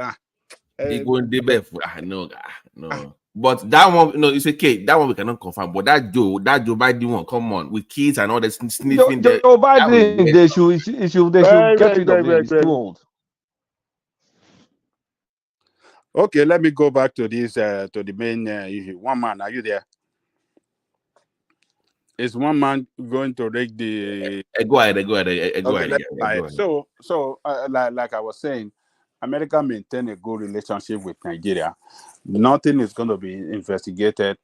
That man is just, I don't know what he's trying to achieve, but from this headline saying that he is writing his petition on the basis of article by what do they call it? People's Gazette.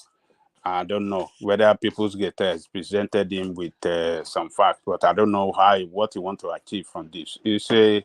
I don't see anything in this. I think it's just he's just trying to say something and do as if he's doing his job. He should concentrate on his legislative responsibility in America, make life better for American people, and not be prognosing on Nigerians' affair that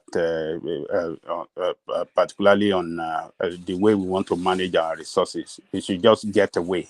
I don't know. How do we move forward when we have people like you talking like this? No, there's nothing concern him. It is Nigerian affair. No, it concerns them because hold on. Because you need to understand how it works. No. It is an Any shell, hold on. Any and shell, they have presence here in America. Hold on. Whether they have presence, so they have to be investigated for any. This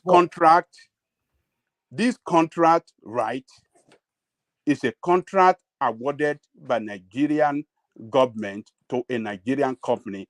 Period. It's a Nigerian affair. It is not American affair. It should get away.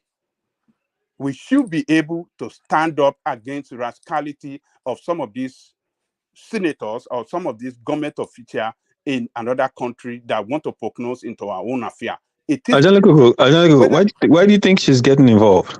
Hold on. Before I get there, what I'm saying is that whether it is, that contract is shrouded in corruption, Nigeria state have everything it takes to investigate it, to find out whether there's corruption surrounding this.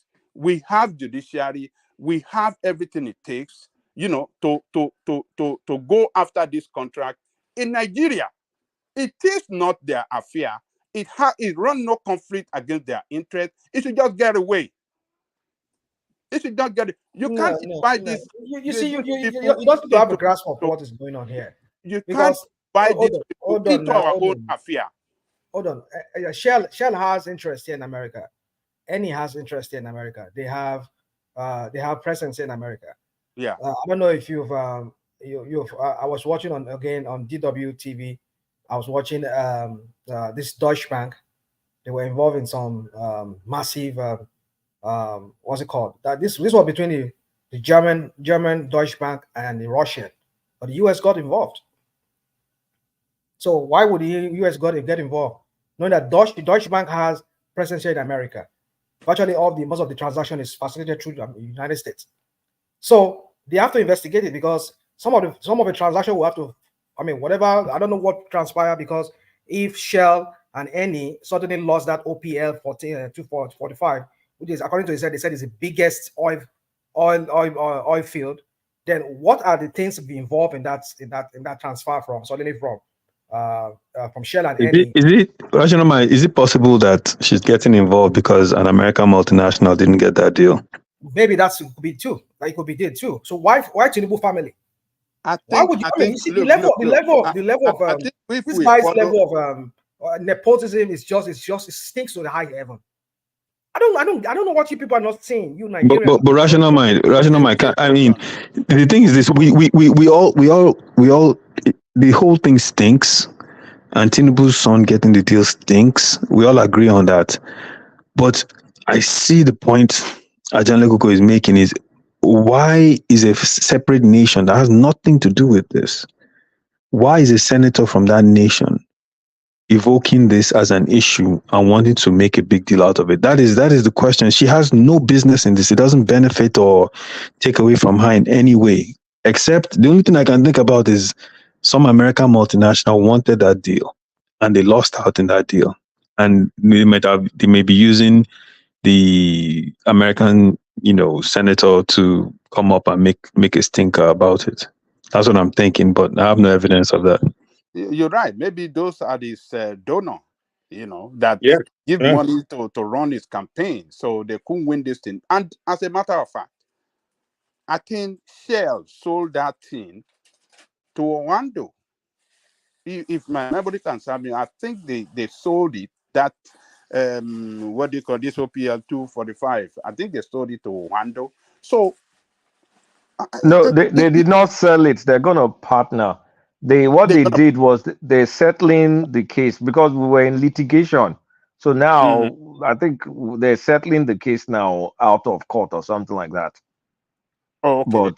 But Wando is buying the Eni property in Nigeria, the landed property, and Wando they'll be partnering with Shell and Eni on this OPL 245 thing.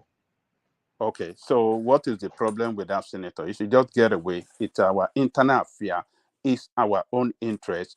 If it's shrouded in corruption, any Nigerian that have fact to that effect can take them to court. We have a court system. We have, a way of, challenging corruption and illegality in our country. We should be able to do it.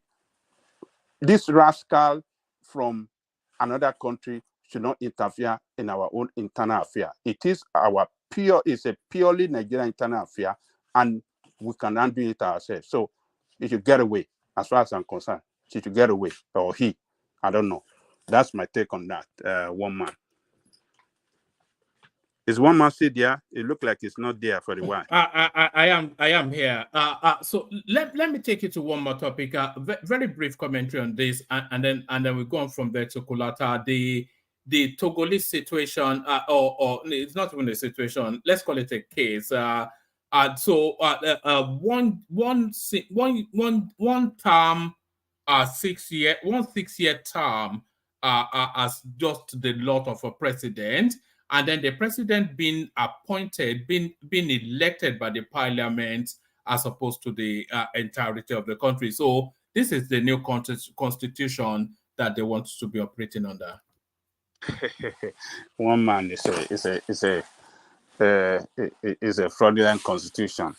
It's a manipulated constitution, so that guy can perpetuate himself in power. So the history of this is what I said earlier. In 1960, is it 65 or 63? His father, as a military officer, took over the government. He overthrew what do you call it? The then elected president of the country, Sylvanus Olympio. Maybe he killed him. I can't remember the story vividly again. Maybe he killed him or did something. So he took over, and as a military officer, he transitioned into civilian president. And he governed the country for 40 years. The Olympio family, the son, maybe in the 90s, tried to contest for election against him. All these things he was doing was by the backing of France. France was backing him, So he molested, he imprisoned, he killed some opposition. So he was able to suppress opposition voices in that country. So, and towards his death, he was able to develop his own boy, his son, and prepare him to take over from him. And after his death, his son took over from him, and that one has been there since then till, for the past 20 years, after he spent 40 years. So the family have been governing that country, or ruling that country, we should say, for 60 years. So at the end of his term in office, he cannot continue to rule. So what he did now is to manipulate the parliament to rewrite another constitution, usher in another constitution with the prescription that every president will spend one term in office, 6 years, one term in office.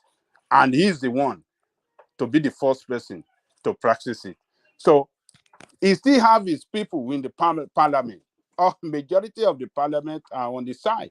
So in the next 6 years, it will change it again, Abby. It will change it again.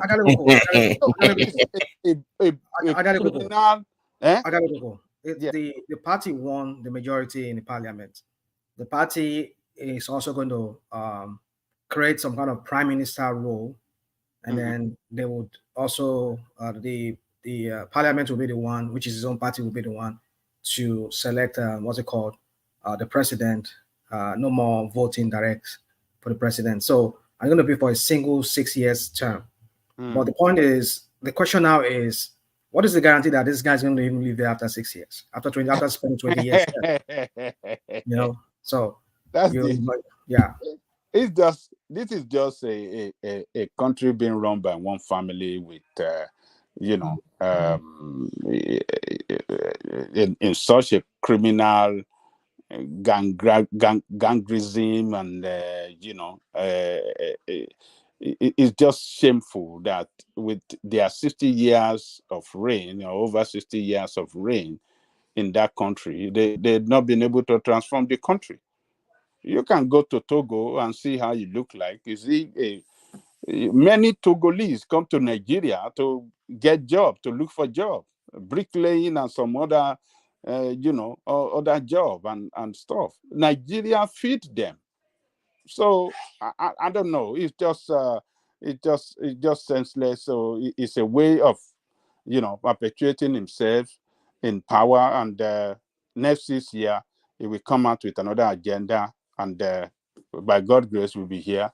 We will talk about it. So, one man, thank you. Let me leave it there. All right, brilliant. It's just quite a real marvel how easily they just change their constitution like it means nothing. But Woman, by the way, didn't you have this conversation on Kaizo's channel about is it time for Africa to just change? It's time for us to just move away from democracy. Let's just accept the reality that we are not built for it, or it does not fit into. Yeah, it's an ongoing conversation. I think we've touched on it here as well. The westernized democracy clearly not suited for our sort of backdrop. But then what we were coming from is not really representative of the broader will. So should the people have should the people have a say in how they are governed, or should we revert back to that feudal monarchical system, or is it a hybrid of the westernized? Everybody gets a say. But you know, we're not there yet, are we? Really? I was even suggesting your own or the House of Chiefs thing. We can bring that back. That would be at least though. But I don't think what we have right now is working, or if it will ever work. On the African soil, I don't think that will. It's alien to us now. It's a foreign. We're used to having a powerful overlord, either a warlord or an emir or an oba or a, you know, that's the system that we know. You know what? This one now, democracy. Can be in suits, pretty much. Yes, that's you got it right there. So if we go from there and then we formulate something right around it. Kabiyesi in suits, but not like the Ooni of Ife. He's of a different dimension. You see this. You see, woman. You see these French francophone countries. They have this way of their national monuments are they're well designed, well structured. You see when you go to some of those francophone countries, it's reminiscent of some European countries. That's how they look like. But when you go into the interior, you see mass poverty. And so when you see all these things you're seeing, all this prosperity, all these things, picture you see, you think, wow, this country is thing. But when you go inside there, if you enter the city, if you enter Lomé, or if you enter like Cotonou there, those presidential area and those areas that are close to their government installations, you think, wow, this is so beautiful and all of that. But so it just goes to tell you that the poverty in those francophone countries is just insane. I mean, nothing close to that of Nigeria. Nigeria is just so worse than that. But I'm just saying that, yeah, it's these people, they just impoverish their people. They become some kind of overlord or some kind of emperor, little emperor of themselves. Look at the one that is there in Cote d'Ivoire. Warren Chiefs, rational by the Warren Chiefs, man. Yeah, it's just nonsense. Look at this Alassane Ouattara. Now, Ouattara, when Gbagbo was there, when Laurent Gbagbo was there, look at how he fought Gbagbo. You see, this is one thing about all this. I mean, just like Tinubu too, when he was sponsoring protests here and there in Lagos, people thought that he meant well. Why must you put Tinubu? Why? Stay on topic. Stay on topic. They are all the same thing. I'm just trying to draw parallel. The same thing. But guys, Tinubu is a puppet now. Why are we acting like we don't know? What's wrong with you guys? We know what he is. Come on now. So, you see, I'm just it's compromised. But it's okay. They act like they meant well for the people. Okay, all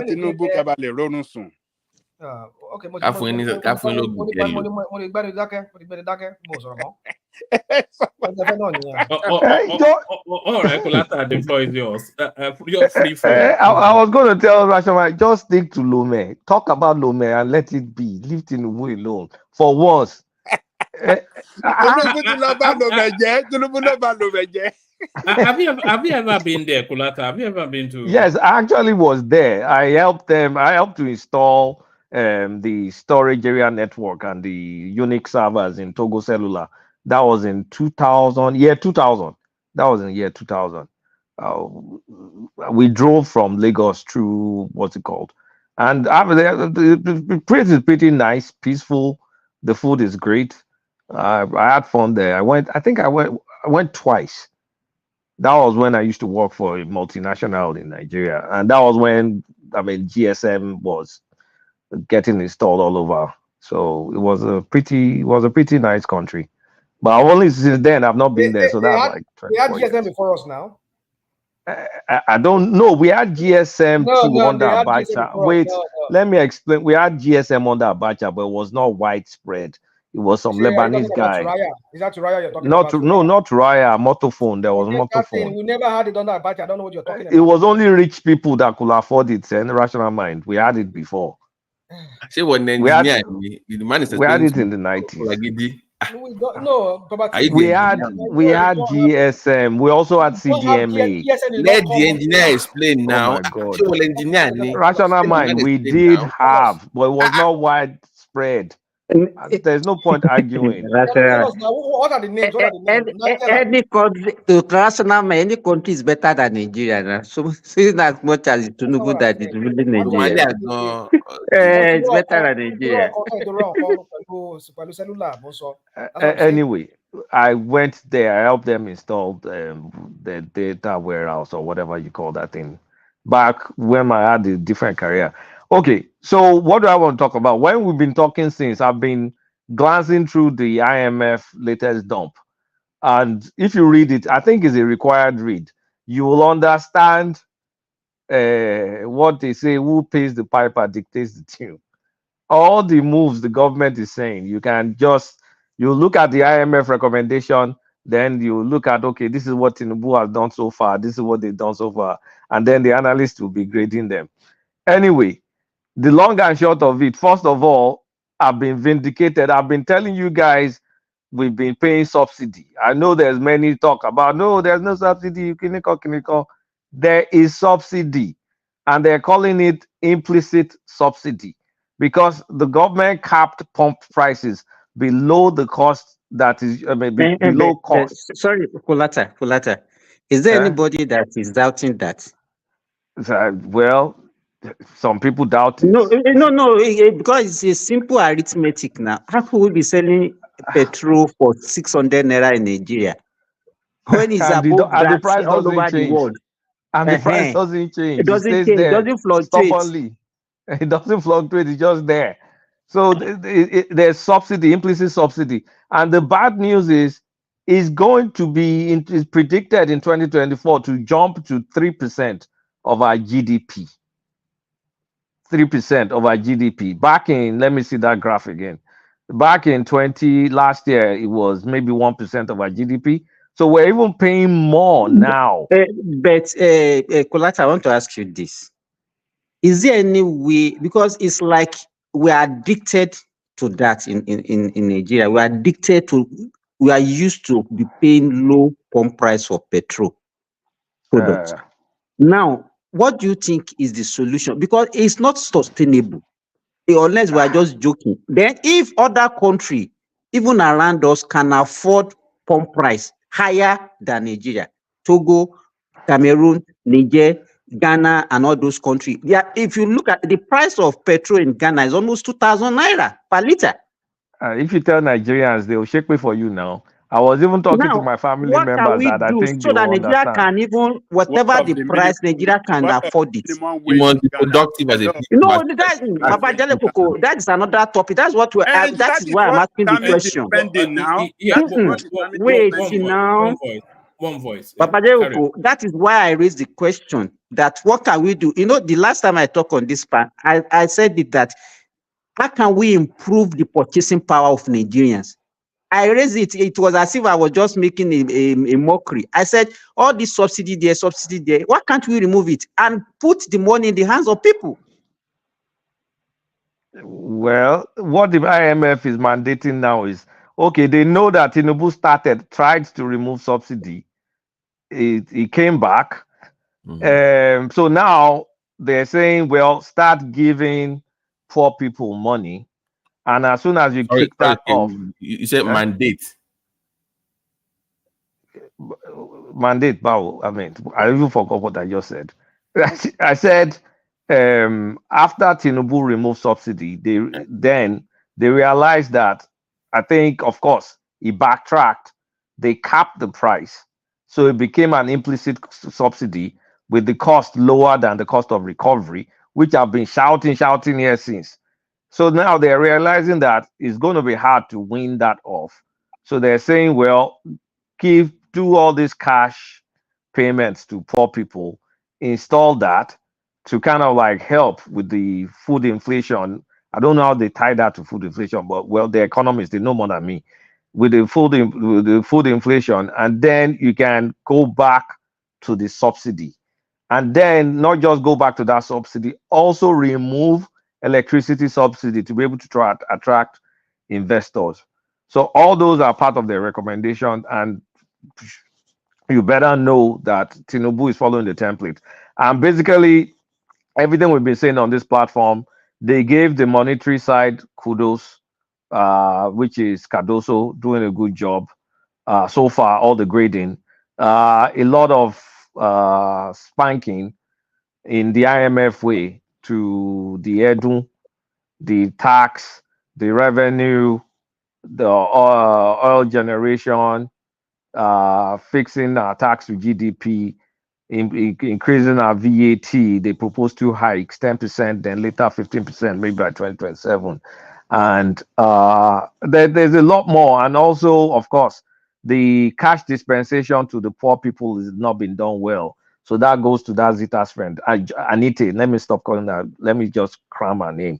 Anite. I think her name is Anite or something like that. And yeah, so basically grading him. The medium term, in the medium term, they think will be good, but in the short term, they think we're going to struggle.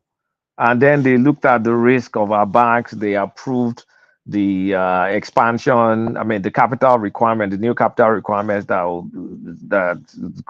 the bank is that they're requiring for the banks.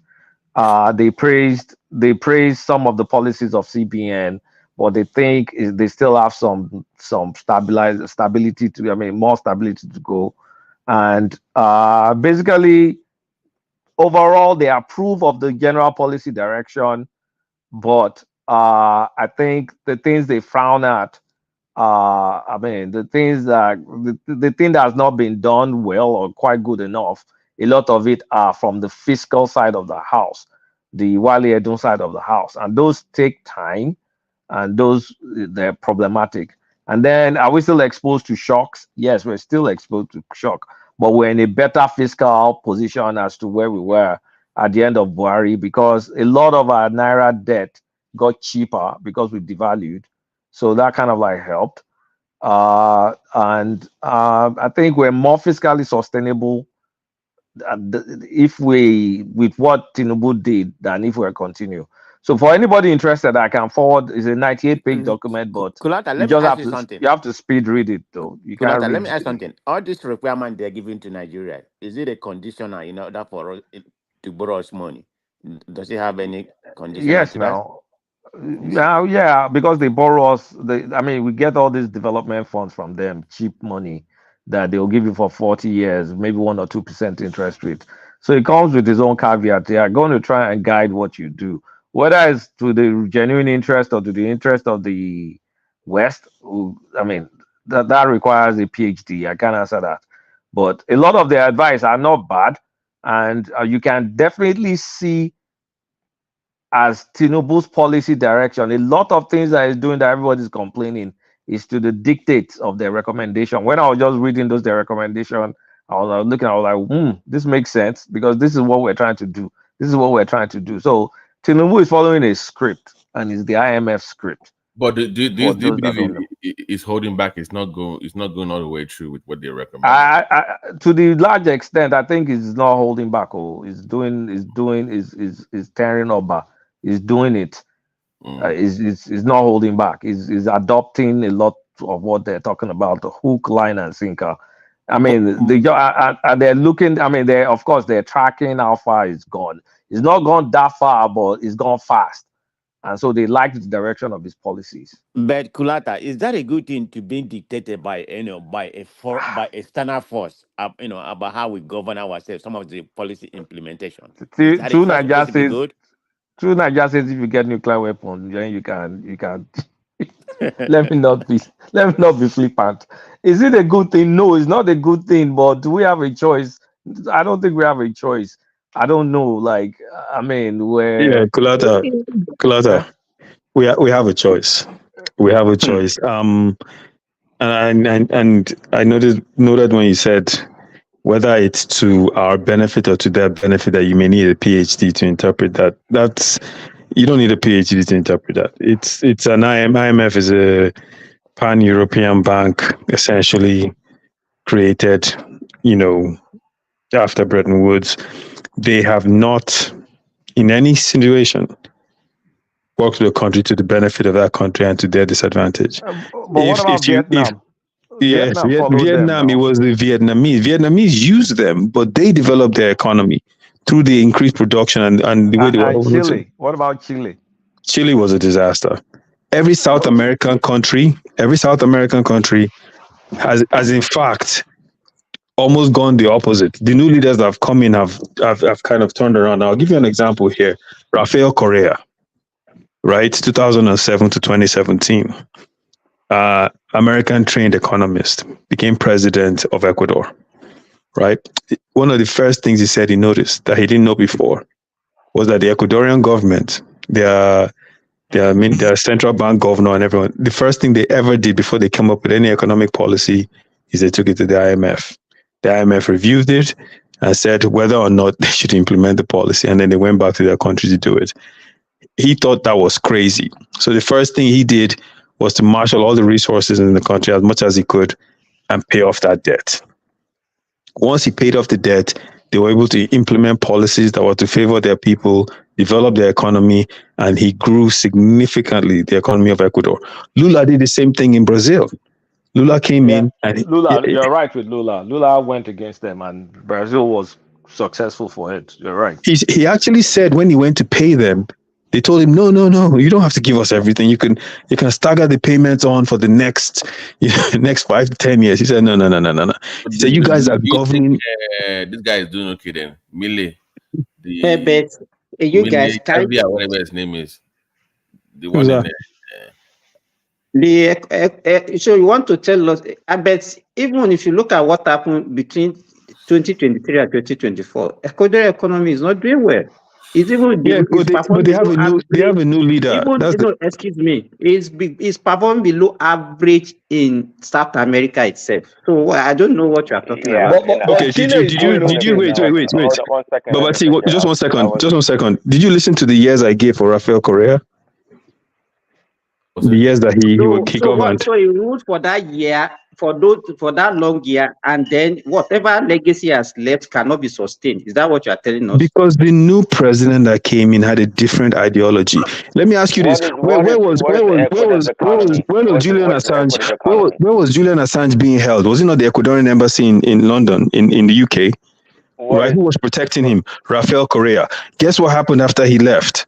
Who gave him up? The new president. So before you start making those points, take a look at what I'm saying. Economy. What is the economy during the Rafael Correa you're talking about? What is the economy like apart from paying the debt? What was the economy? He had a stellar performance when he was in office. What did they produce? Did they manufacture something? Agriculture? I just trying to have a sense of the economy. I've never known Ecuador's economy to be great at any length in Southern America. They sell drugs. They're not really known for selling drugs. I'm not sure if I know, but I do agree with you that usually IMF's policies toward these boring nations like Nigeria are disastrous at the end of the day. It's well documented in Noam Chomsky's book. It is in the interest of the West of such banks to enslave these nations. And they know the Achilles heels of these nations is poor governance, right? So they know they have poor institutions, and when they load them money, the next government is not going to pay it off, and they're going to be in debt. And it's a cycle of disaster, and it's a playbook that works out very well all the time. This may be a turning point in Nigeria's case, right? If Tinubu does the right thing. But they know how to get its nations into debt. It's not rocket science. They just pandering to your greed, your laziness, and your wicked leaders. Correct. And but what it does is economic servitude, right? So by creating that same framework and getting your nation into it, you're stuck in this cycle, and you never govern for your people. Imagine a European or a group of Europeans sitting down somewhere, telling you how you should govern your streets in whether it's in Lagos or in Katangura or in Calabar, and they have no idea of the realities on the ground. But they give you this policy. Sometimes they even come up with experimental economic policies, and they throw it at us and tell us to go implement it. And whether or not it works, they will find out after we've done it. So it's to that point, and that's what you're right. We are a guinea pig to these people. They try all sort of economic models on us, and I don't care if it works or not. You know, they treat us like this lady Henrietta Lacks. They experiment with us, just like they did black people back in the Tuskegee days. And but at the end of the day, from my position or my opinion, I don't blame them. Why should I blame them? They didn't put a gun in my head to go borrow the money. Many of these nations, by the way, they have enough resources. They have a lot to offer if they actually do the right things. But because their leaders are greedy, and that's how they find themselves in the situation they find themselves. So I don't blame the IMF. I don't blame the white man. I don't blame these people. I don't. Yeah, let me ask you a question, Kolada. Instead of raising the money that these guys are trying to raise for cybersecurity, why don't they raise that money to try to offset our debt? To try and offset our debt, like and put a cap on it, right? But why is it the really debt? a wise economic decision to actually offset? I don't think we debt? should offset our debt because I don't think It's not a wise what economic Simba decision. said. We need to get the engines of our production going. That's the Yeah, we problem need to improve our capacity. That's just it. Our That's capacity. the only way we can. Like the debt, exactly. everybody has debt now. You pay as long as you America can. has but everyone has debt, but debt relative to your GDP, to your production. Yes, that's what you are saying. That's the point, right? No, look, America. What is America debt to GDP ratio? Even the great America, USA. But America, let's not compare ourselves to America. I don't think it's a fair comparison. Let me tell you, it doesn't matter. It doesn't matter. It does. Because it's you can see there are companies that owe a lot of money, but when you look at their projection and their capacity, there are so many countries, even in this world, that are doing better than us, and their debt to GDP ratio is far higher. But they are highly productive. Those countries are highly productive. They have strong infrastructure. They have the capacity of their populace is highly educated. I mean, look, let me tell you something. Have you ever, I'm sure you've probably tried to export out of Nigeria before. You know how difficult it is? It's very difficult.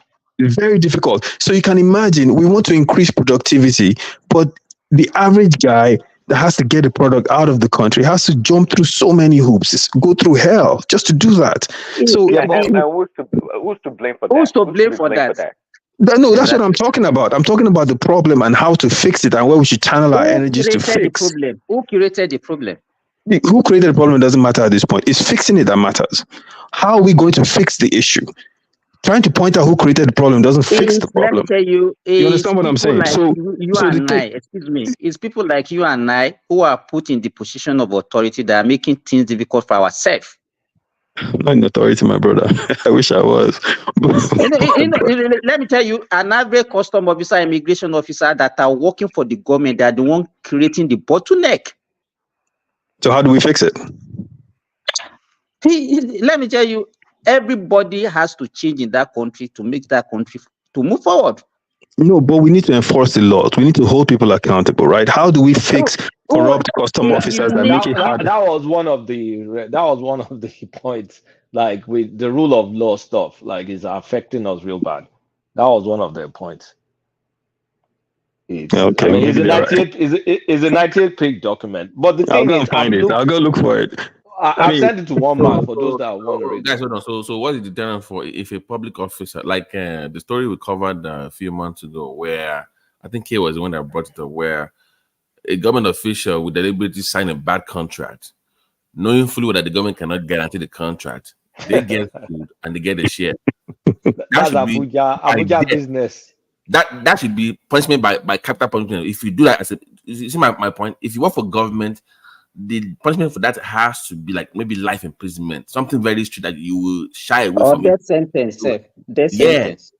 So he said, if you really want to change the system, you have to put in laws and follow through and implement those laws. Those punishment. If you sign because you want to steal some government funds, then you have to go to prison for the rest of your life. You know what, Babati? I think Nigeria mindset in general needs some cleansing. Okay, Completely you are cleansing. getting it I mean, now, adopt my certain Mr. traditional President. patriotism. We need to think about the nation. Koboko and Pankere, that's the solution. When you put Koboko and imprisonment and death ahead, that's the only way you can do with Nigeria. You can't be doing But see, these same Nigerians, right, that are disorderly at home, as soon as they get to an organized environment, they fall in. They are lost now. Yes, Abi. It's quite amazing, I saw who was the former Minister of Interior forming an orderly queue at a buffet in London. Aregbesola. Don't abuse my uncle. One man didn't know what's funny. But in Nigeria, they will clear the road, flog everybody, His Excellency. No, that's just it. You can't have that. I think it because other people help to do that. In Nigeria, it's free for all, and everybody has a price. Even the rule of law that you are talking about, the police, the judicial system, everybody has their own price. And that's the way, immediately you landed in Lagos or in Abuja, your mentality change. The way you live change. So it's still the same. But guys, I don't think we've ever run a real economy in Nigeria. We've run an economy that kind of like shielded a lot of the reality on ground. People did not know the real price of petrol. They did not know the real price of power. They don't know the real price of this, the real price of that. Even water is almost free. So we've never been exposed. But other African countries, I mean, how can you just have a price of one commodity the same, whether it rains or it doesn't rain? The price of petrol is 6. I mean, I mean, is that how we live in abroad here? Our revenue mobilization is nothing. The biggest issue we have is to that point. If you know, how much taxes did Dangote pay last year or last 2 years? Do you know? That's a joke. Did he even pay anything? But who knows how much he paid? Like he probably didn't pay anything, just like any rich guy anywhere in the world. I think the offset is taxes those against. Guys are paying. They are paying. There was one. I think the offset is tax against infrastructure. Yes. Infrastructure. I think it meant the wealthy, not the rich. It's a difference. The wealthy don't pay taxes now worldwide. We know that. It's middle class people like us that pay the taxes. So our problem is revenue mobilization. We're not making any revenue. Middle class, right? You're a middle class. Is that what you are? I'm middle class now. I mean, am I poor? I'm not poor and I'm not rich. I feel it now. Why you want to expose his wallet? Let him. It's middle class people that pay taxes. If you are very rich, you will not pay tax. But if you are not, if you are very poor, that's not mind. That's the way he's going to say middle class. Unless the ones that don't want to, do something for their own betterment. Most Nigerians here, I can say at least 80% of Nigerians here in America are middle class. All right. Exactly, and we are the ones suffering. So in Nigeria, we've not really run a real economy like that. So this is going to be between Tinubu and Buhari. It's going to be the first attempt to kind of like let us see what reality looks like. But right now, looks like subsidy stays. In last year, it was 1% of our GDP. The year before, I think it was 2% of our GDP. Now it's going to be 3% of our GDP. So our subsidy has gone way high. The only thing that can bring it down is maybe there's a fall in, even if there's a fall. If there's a fall in petrol price, yes. I mean, exactly. What's called crude price, sorry. Crude if there's price, a fall in crude price, yes, it will bring it down. And then if there's a fall, then our revenue now goes down. If we fix our refinery. But even if we fix our refinery, we can't keep having the same good price now. Let's sell the damn thing. Come on, we've talked about this. Okay, I'm not talking about the government owned. Anyone, whether private or public. That's what I'm saying. Can we get out of the business of just having a fixed price? That's not real. In Kulata, and that is why it's been very difficult even for government to. You look at it, as you said, education. You look at education, look at electricity, look at even water, look at petrol. Nigerians are not used to paying the real price for all these things. Yes. So it will be very difficult for anybody. Yes. And that's why it will be very difficult for one government to come and say, okay, no, we want to make people to pay the real price. Thomas, why the long face now? I've never seen your eyes look so cold. Kilo Shele, who stole your biscuit? Biscuit. No, Thomas. Okay, that's better. All right. Yeah, back to you, Kulata. So yeah, I mean, I've sent the document to one man. If people that want it can get it from you. It's an interesting read. I've sent it to the comment section. So anybody that wants to read it. Yeah, just speed read it so you know what's going on. Outside of that, I mean, is there any other topic I'm interested in? Not really. So you got yes, it's the usual Bulabalu and Bulaba. Are you interested in the Oba of Benin being dragged to court? No, I've caused too much wahala. You know that simple joke I said that if Oba of Benin is semi-god, that only your FIFA is God. Someone was threatening me on the comment section. Me, I don't want wahala of Edo people. So I create too much wahala for myself. All right. What about this one? This one is a nice and gentle one, but it's more of a curiosity than anything else. Prince Harry, Meghan to arrive in Abuja.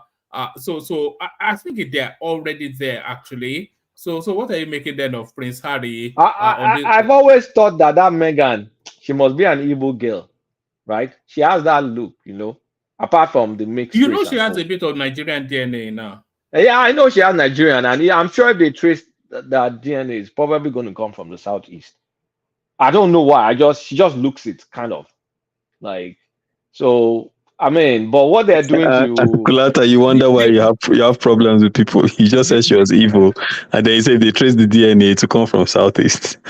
And you're wondering why can't it come from Middle Belt? Why can't it come from Middle Belt? Okay, I have an explanation. Most of the slaves that they took from Nigeria that went to America, a lot of them, especially the ones that landed in Virginia, are from the southeast, and also the ones that landed in Alabama and the New Orleans area. A lot of them from southeast. The Yoruba slaves, all of them were either Cuba, Brazil, Trinidad, all those places. A few of them made it to North America. Some of the Yorubas are from South Carolina. Yeah, South Carolina too. Yeah, you are right, South Carolina. But the later ones, they went to Alabama, like that Kojo Lewis guy, that one of the latest slaves. So I'm not saying it out of maybe because I just say these things because I've read about these things. But I think if you trace our DNA, a lot of it mostly will be Igbo. Of course, it will be heavily mixed, but maybe the chunk of it will be Igbo. That's just my suspicion. You know. I think she had a bit of Nigerian in her. She's actually 43% Nigerian. 43. It's not a bit, it's a lot. Yeah. She's from Imbaisi. Yeah, Imbaisi. Abi Yoruba boy. I know this. No, Kulata is probably right. That's how they look. Okay, Kulata, you're on the right trajectory. Okay, if I have to guess, I've invested in that place now. In more ways than one. So yeah. Kulata, even look at her mom. It looks Nigerian. Look at the mom. She looks Nigerian now. Look at the mom. Nigerian. If you look at the mom. Let's continue, one man. Prince Harry. Sorry, Abib. Sorry, let me make a quick one on Prince Harry before I go. Yes. Prince Harry is unfortunate what they are doing to that guy. And it's very obvious. They should not be treating him that way, even though we know the story. But they should kind of like hide it now. It's too blatant. And the guy will not precise now. At least maternally. They've ostracized the guy now. But he has no real family links then to the royal family. they are withdrawing security one man, from him. please. Can we talk a little bit about River State, the update, the latest update today? That would be very interesting. Let someone else take that topic. Man, I don't know anything about River State. Yeah, why are you fixated with River? Why? Because I'm fixated because of your commentary. Give her his own. Give her his own. Because the Equity people said they are not Igbo. Is that why you are fixated? Good one, Simba. Okay. Equity people no grill. Say no. Made them no grill. No, that River State thing. All right, just exactly as Kulata suggested. So thank you, Kulata. We'll go on to you, Aizon, and you can kick it off from where. You know where people want to. Yeah. So let me start with that River State. Oman, did you get a chance to watch any of the interviews today? There were two really good ones. One was with Opunabo, who has served in River State government for years. He's also a very well-trained lawyer and expert on constitutional law. And another one was with my auntie, Ankyo Briggs, who, long time. So they're here to visit their colony, right? No, she broke it down. She's very well respected. Decades of being an activist. Commonwealth nations, right? The Commonwealth, right? What Commonwealth? What are you talking about, man? What Commonwealth? No, man. So those are two really good interviews, and the thing is hopefully it doesn't get into a situation where it degenerates into something else. But before I even continue, let me correct something. I was listening to Baba yesterday, and he was saying that River State is that the Jaws don't make up a significant segment of the population, that the Calabaris and the Andoni. And I was just laughing. Sorry, 1 second. It's on. As we go on with that narrative, let me quietly ease myself off. Ayo, Oga Cyrus, and then Oga Cyrus still, and Thema Jack. So those are the super tatas today. Thank everyone. See you tomorrow. Back to you, Izon. Yeah. So he was saying that. So I just want to help him understand that the Calabari and the Andoni are also under his own nation. I am 50% Calabari, so I should know. So, anyways, but back to this whole thing. So, if you listen to those people who are experts in the situation, the one thing they've talked about is that Governor Fubara has under his umbrella right now the ability to remove the entire state assembly if he chooses to, because according to the ruling from the courts and the law and the constitution, once they step down, they give up their rights once they decide to switch parties. So he can do that as he deems fit. The only reason he hasn't done it is because he agreed not to. So, and he's trying to actually work. But don't come. You are not going to let person finish. Right. I did not be elected by What is it? Let me ask you a question. So does the president have the right to remove any legislator? I'm coming to the president. Give me a second here. First of all, no. Answer that question first. The president have the right to remove any legislator. What are you talking about? Which legislator at the federal level? You are saying, okay, hold on. You are saying the governor have the right to remove legislators. That's not what I said, Ajay. What did you say? I said that because they switch parties, that according to the constitution and the law in place, right? Listening to the trained lawyers, I gave an example of Opunabo, and I'm using him as my source here, that because they did that, they essentially gave up their seats, right? So the governor, if he chooses to, can remove them because they gave up their seats by switching party. When they decided to voluntarily step down, at that point when they did, the only reason he hasn't. Aizon. So if the law says that if they switch party, one voice, please. You have come now. There is still one voice now. I'm asking me a question. Sure. So if the law says that if you switch party, hold on, Simba. Simba, please hold on. Ajali Kuko is still interrogating Aizon. If they haven't learned before you come in. That's what I'm saying. That's what I said in one voice. interrogating. Yeah, Ajale Koko at least don't have that Okay, conversation. Inspector Ajale Koko. General. Look, Aizon. Yeah. You are basing your point on what somebody said on the TV. So Bulum, I don't even know the name of the person. Opunabo. But it's not just him. It's not just him. Done. Okay, go ahead. But go ahead. The mandate given to the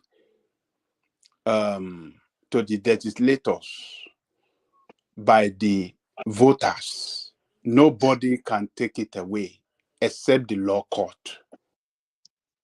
And the court decided. Hold on. And the court decided, Ajale Koko. Can you let him land, please? Okay, go ahead. Go ahead. Let him land.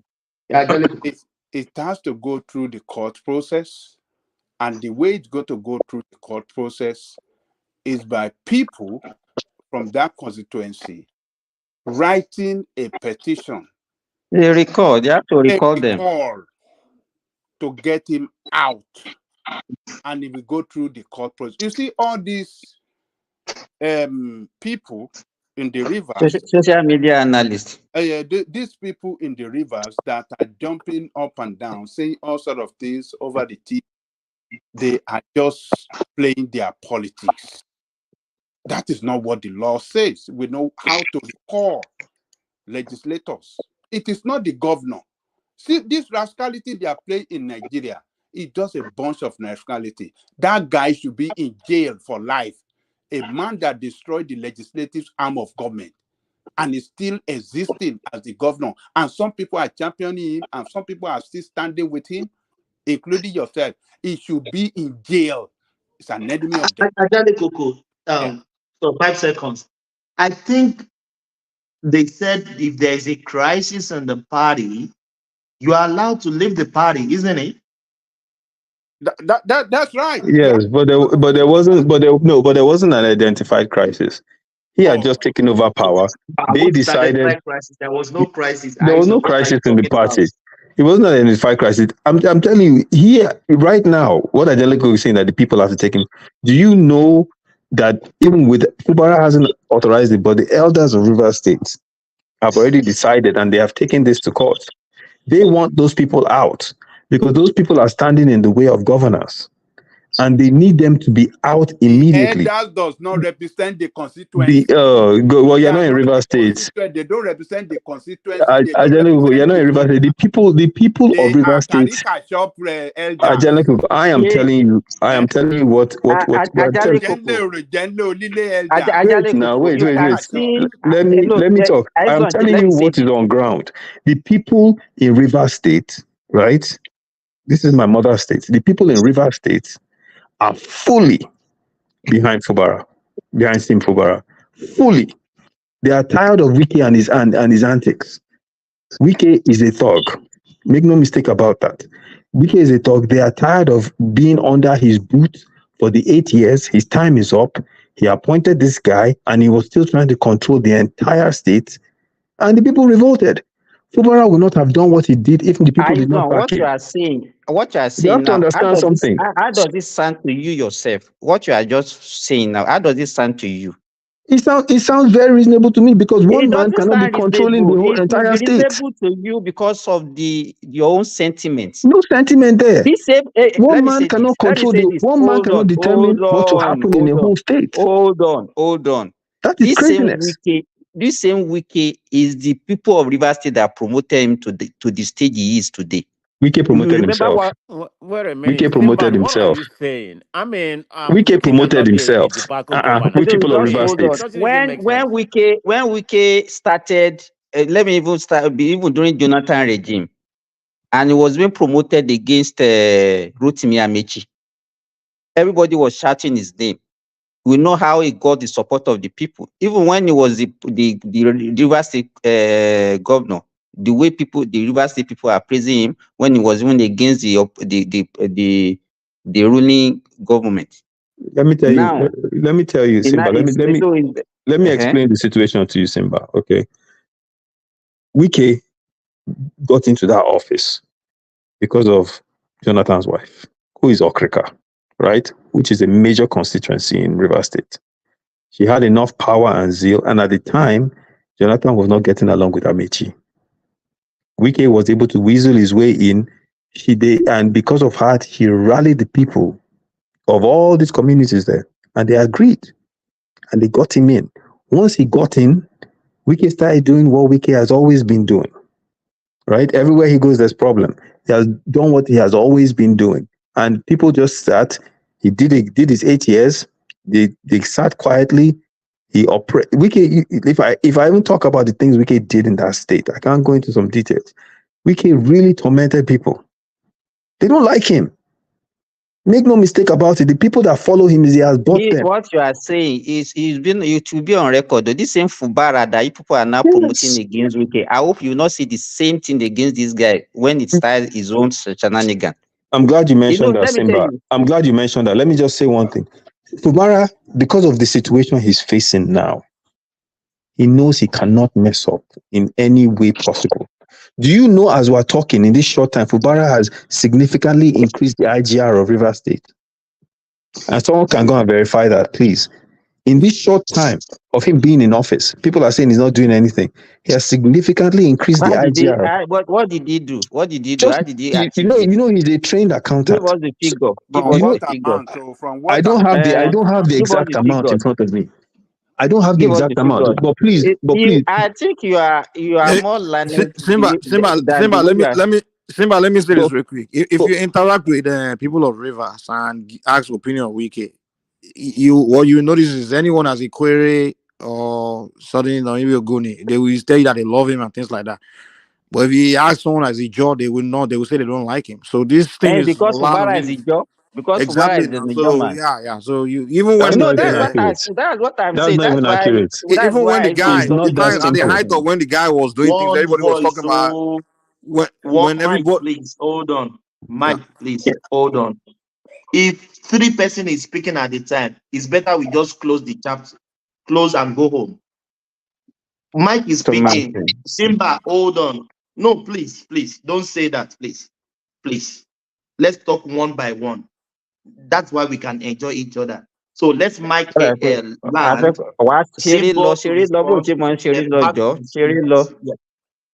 Simba, please, I'm not joking. No, I'm not joking. Please. I'm not joking. Please. We can't be talking on each other. Please. No. Ajani Kuku. You know what I'm saying? No. If you listen back, it doesn't sound good. One man always I have a boss. He always complain of people talking on each other. Please, Mike, land it. Simba, respond. And we'll go back to Aizon. Thank you. Please. Yeah. So what I always want to, if you guys look back, when the time was in the office at the height when the guy was doing like some infrastructure, was building project where even the people of the state started calling him Mr. Project or something like that, where they were just hailing him everywhere. If you go and watch Asari Dokubo's video about the guy was attacking Wike now, even why he was at that height, so I'm like, why is this guy attacking Wike? The same Wike that they are celebrating, even outside Rivers State, people were all celebrating, even all of us here. We're all celebrating Wike as this guy's performing in Rivers State. Everybody was saying, but during that time, even the job people I was interacting, were just talking bad about him. And even today, anyone you see that come and talk about him, if you ask, the person is likely an job person. So it's, to me, I think there's an ethnic this thing in the whole matter. So that's just my point, sir. And that is why he was referencing the people that he was referencing on this matter now. Where did they belong? What political party are they? What tribe are they?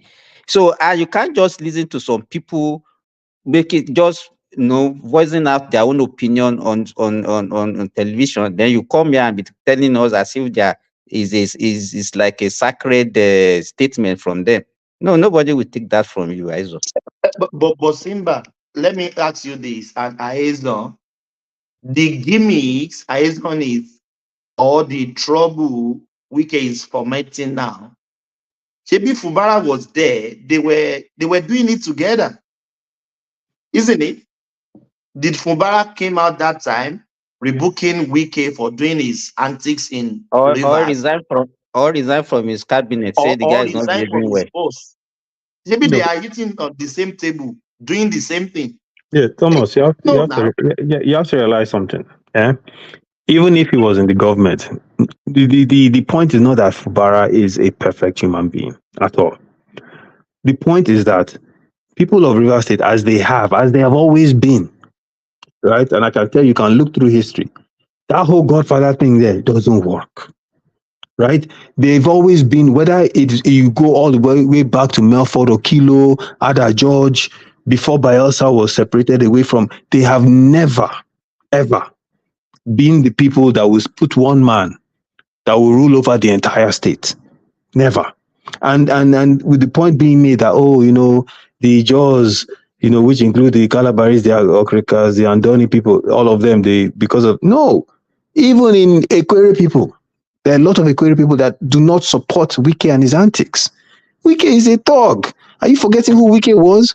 Wike was a wait, let me finish, please.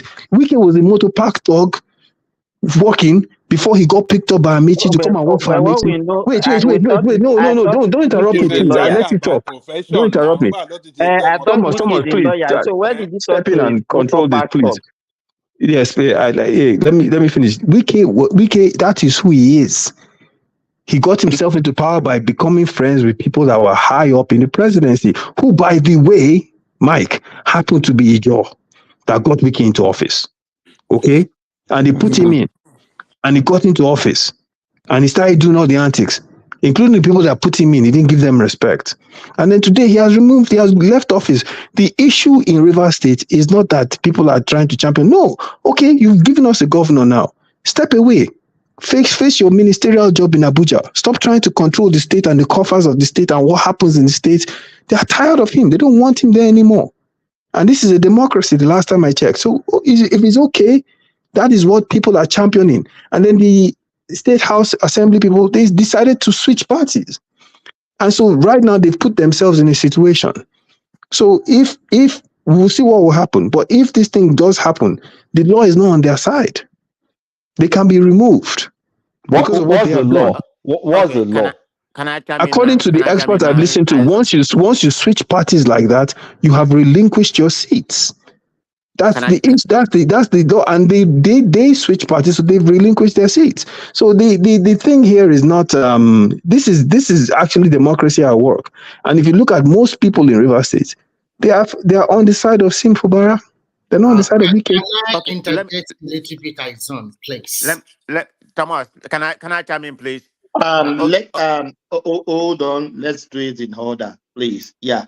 Man of Prestige coming first before Remy. Yeah. Okay. Man of Prestige. Thank you very much.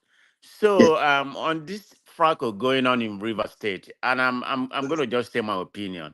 I mean, there's many people that is guilty. A lot of parties are guilty in what's transpiring there. For one, Wike is the guiltiest of all. He has no right try to control the state government. He already ruled for 8 years, so he should leave the governor to control that state. Whatever kind of agreement they have, so none of them is clean. Fubarak, Wike, and everything.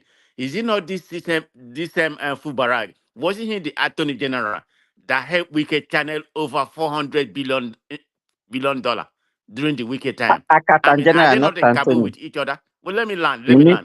No, you mean that you said Attorney General. I'm trying to just say Akatan General, not Attorney General. Okay, I'm sorry, Akatan General. I'm sorry. I mean, that's what he's in charge of the money. So is he not the one that helped channel, almost about 400 billion during Wike time? So whatever kind of agreement they are having, Wike should step out of that. But let me ask Anizo this, because the law is not really clear. Somebody, an independent, should come and clarify. If somebody who is duly elected by the government because they switch party under any condition, they left their party and switch it to any, whether they are not an void anymore, they are not legal. I need a clarification, not somebody coming here to tell us based on sentiment, maybe they are supporting Wike or they are supporting Fubarak. Because here, if you have a right, you don't have any reason to switch a party. You can switch anywhere you want. Man of Prestige, governors in Nigeria switch parties, but nobody sacked them off office. Right, that's where Can I come in here? He can't say people are, he can't say people are who are duly elected, regardless of supporting him in whatever he's doing, because I'm against Wike what he's doing. Okay, but can I tell people who are duly elected? But man, Prestige, that's why the names I was mentioning at the beginning, I was mentioning those names because those are legal experts that are weighing in on the issue. And by the way, before people start saying that those people belong to one ethnicity or the Somna Sambo, who is an analyst and a very good one on Arise, was saying the same thing. He's not even from River State. So, but go ahead. Okay, thank you very much. Let's hear from Remy. Yeah. Forgive me the opportunity. I'll base my own suggestion, my own statement on 3 premises. First, let's look at the basis of whether there's a crisis in the party or not. There is clearly a big crisis in that state in terms of PDP. Because when Fubara was unable to because before he got to this position, I don't think he got to the position just quickly unpick him and immediately became a governor like that. There must be a kind of agreement between the stakeholders in PDP, even including their elders. When you mention that their elders hold their hands, let Fubara rule, at least the Odilis are still very powerful. There are so many power brokers in River State. There are so many of them, and they still continue to exercise their weight. Now, there's a big crisis in that party when Fubara came in as a governor. And the reason why that crisis festered is because those people... But 5 seconds. I just said there was not crisis in the party. I'm going to tell you where there's a big crisis. There's a big crisis in that when Fubara came in, those people that have lost power during 8 years of tenure of Wike, they quickly lined behind Fubara and they started to instigate him against Wike. That was the beginning of the problem. And because of this, they are telling him you should not honor the agreement that you guys have signed or you have sealed in whether in private or in public. So he does not want to honor that agreement. And Wike fought back. And the only way he can fight back is to try to instigate impeachment process against him.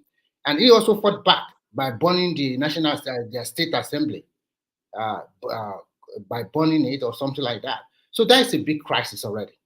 And everybody is picking side. And when your party is in big crisis, you can opt for another party. So if you are laying your credit on that, that cannot work anymore. So that one is a big crisis, and it's still today. The party is still in a big mess in that River State because everybody is picking sides, whether against party line or against heavyweight lines or something like that. So it's a big crisis. Now, second, Fubara as a governor, you are the governor of a state. And for the last 1 year, I've never seen him doing any concrete. All the things we are hearing from River State is today, impeachment, today I'm in control, tomorrow I signed this agreement, I did not sign this agreement, I signed the agreement because it was Mr. President that made me sign it. So all sort of rubbish. It did not settle down to govern the state. And like he is going this way, unfortunately for him, he has signed some document that even they can just use it. Just yesterday, the clerk of River State Assembly told them categorically that the 27-member lawmaker, the speaker, is the lawful speaker of that state. And then the second premise I want to say is that, can Fubara just say, okay, these 27 lawmakers, I can remove you. I am the God. It does not have that power. The Constitution states clearly that only the electorate can withdraw their lawmakers. If the mistake he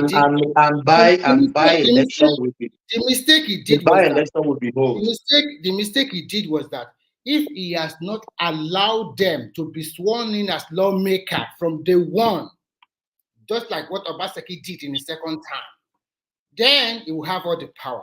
But he allowed them to be sworn in. They have all the power, and this guy also, they have a lot of things against him already. Spending money without the lawmakers' authorization. So what I just want to say is this: those people lining behind him, they are irrelevant. They have used their own time. You are now the governor. What are you going to do for the people? Now, back to the politics of the state, the third one. Who suffer? You are here that's saying that the people of River State don't want him. If you look at the politics of that state, the politics of that state is people lying under several big weights and from different regions. Ikwere have the largest number, followed by the Jos and the other minority tribe. That's incorrect, by the way. but go ahead. Okay, because I have a guy. Equatorians do not have the largest number in Rivers State. All right, but go ahead. Okay. But I have a friend who is an Equatorian man. He's here in Finland, and he told me that they have the largest number, and some of their people have been ruling, and it's very difficult for the minority job people to rule in Rivers State. Is your friend on the side of Wike or Fubara? It's not on the side of Wike, and it's not on the side of Fubara also. Both of them. It's not on the side of both of them. But for him, he was saying that Wike is a better politician and he covered his angle very well. That is what he was trying to say. Because if 27 lawmakers are under you, trying to obey you as Wike, which you are not my governor, and some other people, maybe in the judiciary, or he is a better politician. I think he can see ahead of all these other people. Remy, hold on, please. Yeah, Ajale Koko, is there anything that can be done by the federal government to? It's just they can't just fold their hands. States are just doing nonsense. This is democracy, and what is panning out is from the state. Until if it becomes to violence, then the federal government can come and declare state of emergency, and they have a military administrator. And I see it panning down. What I'm saying is, hold on. What I'm saying this is that is the people of the state that will suffer it, because there will not be any development in the state when the politicians are fighting. The last 1 year, there's no visible development. The guy was just fighting Mr. Wike lawmaker. Sometimes I think, to me, he's not smart enough. You are the governor. You can play subtle politics for now. And when you get all the power in the next 4 years, then you are into even 5 weeks at your second term. You are just there, not even up to 100 days, you started showing your hand. Come on, man. And you don't have the backbone, you don't have the structure, you don't have nothing. All those people you said they are supporting, can they put their money on the ground and for you? So politics is a game of number, and politics is also a game of loyalty. How many people are really loyal to you? Out of about 33 or 32 lawmakers, only 4, for God's sake, as a governor. I mean, you don't know how to play the politics. Initially, they said a lot of people don't like him. It is wicked that talk to them, let's accept this guy or something like that. It didn't utter a word during the campaign, something, and you are there just under 100 days. You want to show your hand. Is it so easy like that in politics? Let's be factual here. Somebody brought you up like that, and under 20 or 30 days you want to show your hand. They will clip you immediately, and that's what they have done. And if guys, let's go back to Aizon. Okay. Thank you. Thank you. Because we have many people that are I'm going to wrap it up. I have to run anyways. I'm going to wrap it up. So, to the point he's making, look, I don't know who you're talking to, but let me tell you this right now. The whole, like I said to you before, go and look through the history of that state, even before they separated Rivers and Bayelsa, right? Till today. The Godfather thing doesn't work there. It will not work. You understand? Wike is trying to do something that is not in the DNA of that state. It has never worked. Right? He's a minister of the FTC, FCT. That's who he is. That's who he should be. And the fact that you see, people are saying, oh, the elders don't mean anything. Okay, well, we'll see. Because the fact that those elders have all rallied behind Fubara. The statement Fubara made recently when he said that those house of reps, they exist at his mercy. People forget, they're always talking about the statement he made, but you have to look at the audience he was also addressing. It was all the traditional chiefs from Bayelsa. So let me tell you this right now, right? There is nothing that's going to happen to Simi Fubara in that state. We can do the whole back and forth talking thing. Just mark my words on this. I told one man this a couple of weeks ago. Why is it that is the only enemy of Wike and the obedience that is fighting Wike and backing Fubara? Don't you see that? Thomas, let me explain something. There are people in Rivers State that supported Tinubu, but this case here, they are against it. Asari Dokubo supported Tinubu, Abi, but this case here, he's against it. Why? Because Asari Dokubo is an German. So no, because people are tired. I'm telling you guys, you don't want to listen to me. I'm telling you, I know the state. So you want to what you are telling us that you I'm cannot telling you, people are tired. Fubara is forgiven for destroying that legislative people in the state are behind Fubara because they do not want anything to do with Wiki in that state at all anymore. And in the words, and let me quote. Wait. Let me quote Asari Dokubo again another time. Tinubu, don't let River State be your albatross. So he knew what he was talking about, and that's what it will be. He better just let this man govern. Let him govern in peace. Answer this question with your what you are saying. So, with what that Ubara did, the bulldozing of that legislative arm of government and destruction of all the property inside it, everything crushed. So you guys are forgiving him. You let him get away with it. The problem I have with some why are you talking like this now? Why are you talking like this? Why you supporting Wiki? I am asking you a question. No, let me answer his question. Let me answer your question. Let me answer your question. Let me answer your question. Why are you talking like this now? Like you don't know politics in Nigeria. Let me ask you. No. Wait. Listen. You can't fight. Wait. Hold on. I'm trying to answer his question, Thomas. Hold on. If you don't want to answer the question, say you don't want to answer. He asked you a question. You are saying. I'm trying to answer the question now. Let me answer the question. Answer the question, please. Let me answer the question now. Huh? You tell me how to answer the question. Let me answer the question. Let me answer. I'm trying to answer it. He's asking, do I do the destruction of the bulldozer? You cannot fight criminality with being a saint. They were using criminality and thuggery to attack the man.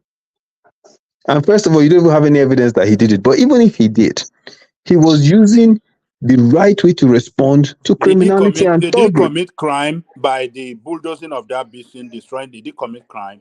Did Wike's thugs commit crime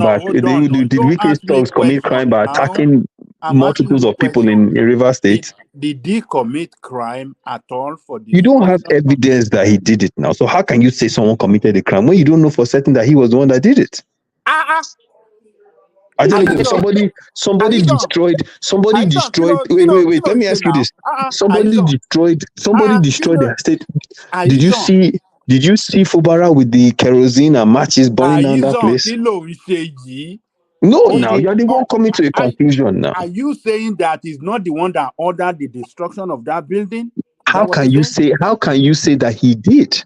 He did it openly. He said it on Were you in the room when he was placing the order? He said it openly. No, he didn't say it. He never said that. He never said that. Who did it? We don't know. That is the problem. But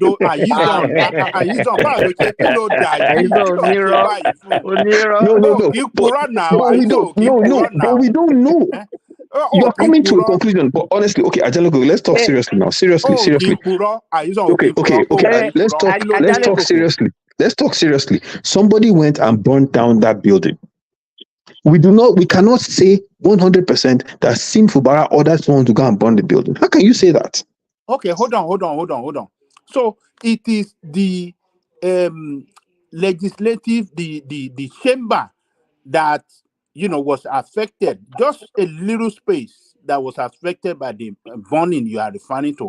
But when we are talking about the crushing of the entire building, bulldozing of the old bulldozing and crushing of who did it? Oh no, the building was burned down, so they had to destroy it now, so they can rebuild it. You guys don't know anything. The building.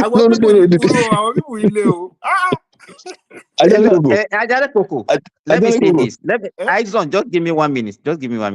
Ajale Koko. So now, from the way Aizon is talking this morning, you can see that I just want to actually extrapolate this on the way an average Nigerian think. It depends on your interest. It depends on where you understand. I don't have any interest, my brother. I have zero interest. Everybody knows your interest. Everybody knows your interest. And we are listening to you with bias. You understand? Your mother is from so we know where you belong, but and I'm we from know why you Delta. are speaking the way you are speaking. But look, You I don't have understand? an interest. I stand. You have a big Simba, interest. let me explain something to you. Simba, let me explain something to you. My principle is the whole theory of godfatherism. It is evil. I cannot stand it in any capacity. That one man has served, he has left, but he's still controlling the coffers of his state. No, no, no, no, no, no, no, no. I can never support it ever. It doesn't matter who does it. That is the mistake you are making. River State is not about Godfather. It's an infighting between No, all. it's godfatherism. It's not infighting. It's heavyweight. It's ego fight. It's No, you are wrong, my brother. One man has left, but he still wants to control the state. Didn't you hear Wike said it himself? That is, what did he call it? That is my political. What was the word he used? He said that is his political something. That is what he's fighting. He said it now. Let me ask he said it on the camera. Hold on. Let me ask you a quick question. Yeah. Odile, that man, he was in firm support of Wike for 8 years, fighting against Amechi. This is the game they play. Okay? Now that he's no more there, he still wants to be relevant, that Odile. He wants to continue to be relevant, dictating the tune. He sees himself as the godfather of River State. That's what you don't know, and I'm telling you today. No, but you see, if it's so easy. No, but listen. If it was just Odili that was supporting him, you can make that comment. But it's not just Odili. You have to understand. It's people from all over. Wait. That's what I'm telling you. It is elders from all over. Ogoni elders or Okrika elders. They are from all over. You have to understand. It's not just Odili that's supporting him. So this is not about Odili. This is about Wike. You guys don't understand who Wike. You think they like him in that place? Remy, why are you arguing with somebody from that area? I told you this like last time I was here. You are still acting as if you know better. He said this. I'm not arguing. Izon knows the dynamics in that area. I thought I told you that the Jaws and the other groups will not find it funny the way they are trying to treat these guys. Not only about him, it's about the people around him too. Fubara is an Ijaw right? Yes. Okay. So this is what Magnus Abe said. Magnus Abe said, Fubara cannot be the political leader in River State. He said that. So what I'm trying to tell you is very simple. It's a fight of big weights. And all this big weight, you can never know where they stand. Truthfully, they will give you an impression they are with your governor. Do you know what they do behind him? You that are here talking about blah blah blah is for Fubara, it's all lie.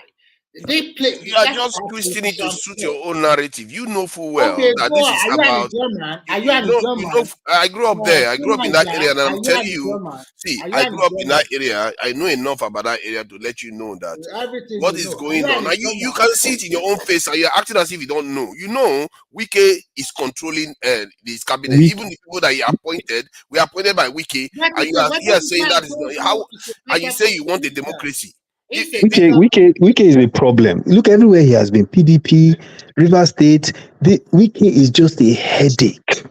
And soon, I'm telling you, listen. The only thing that's protecting Wike in that country right now is President Tinubu. I'm telling you, once they get tired of him, they are very alike now. Both of them are alike, so they will protect each other. I guess. Yeah, Wike. Guys, hold on. Naija, Aizen, please hold on. Sure. What is bad in Wike controlling him? Because it's a democratic system and it's a governor that may want to choose to govern in his own way. You know it doesn't work. You know it doesn't work like that. Why I not? put you there. It's not normal. I'm not saying it's normal. Exactly. Hold on, please. Yeah, exactly. I don't say it's normal for Wike to be controlling him. But that is the gimmicks they always play with each other. I put you there. And that is what we don't want. Let me land, please. You have an agreement, and then you don't want to fulfill the agreement.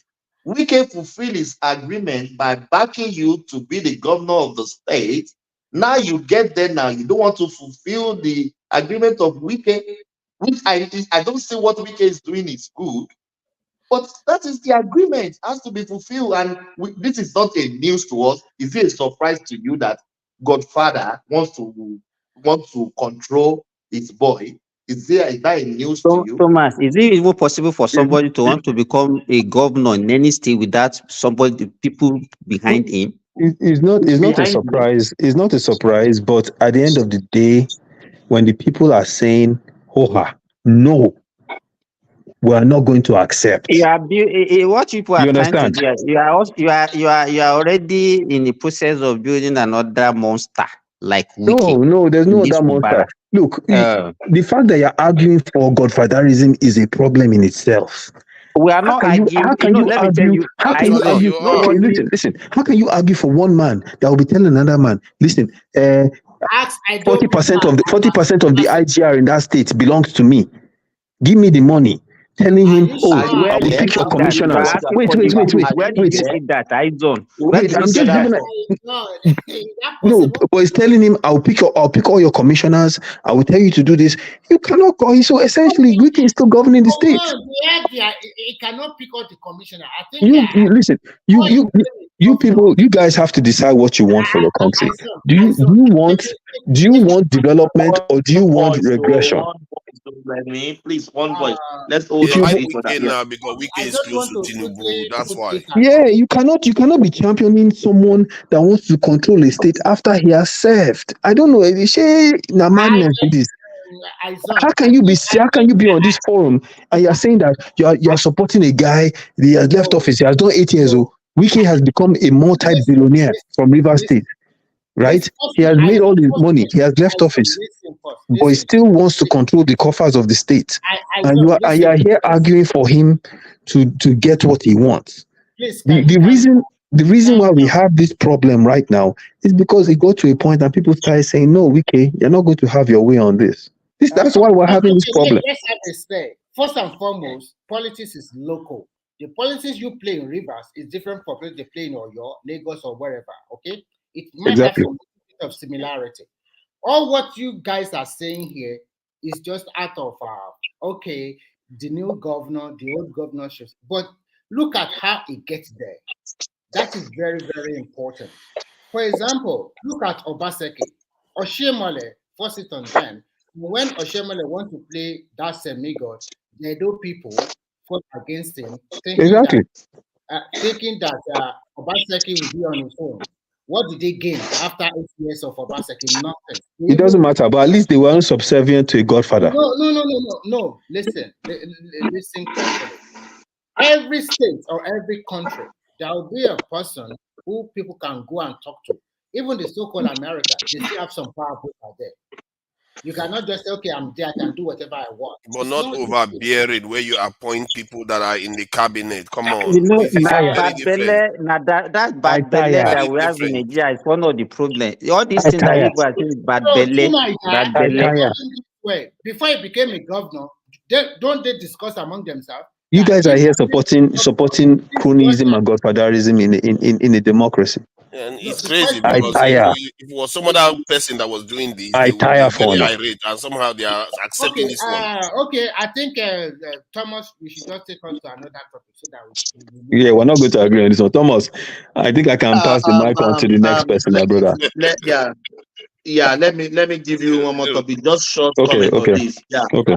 The owners of the demolished building in Lagos on the Coastal Road, they were in support. Oh, okay. Sorry, I thought you were talking about Mende. They were in support of Tinubu's initiative for the Coastal Road. Give us a short comment on that. So I heard the video that one man played about that guy that owns a business that said we should support the government, we should support Tinubu and all these things, that his business was demolished, but he's in a good place. Yeah, look, I don't know what business he was running, right? I don't know the dynamics of his business. None of us know how much he invested, whether he was even looking to sell himself. We don't know. So he is content in his world about the demolishment of his business and him getting whatever he's getting, and he wants to support the government.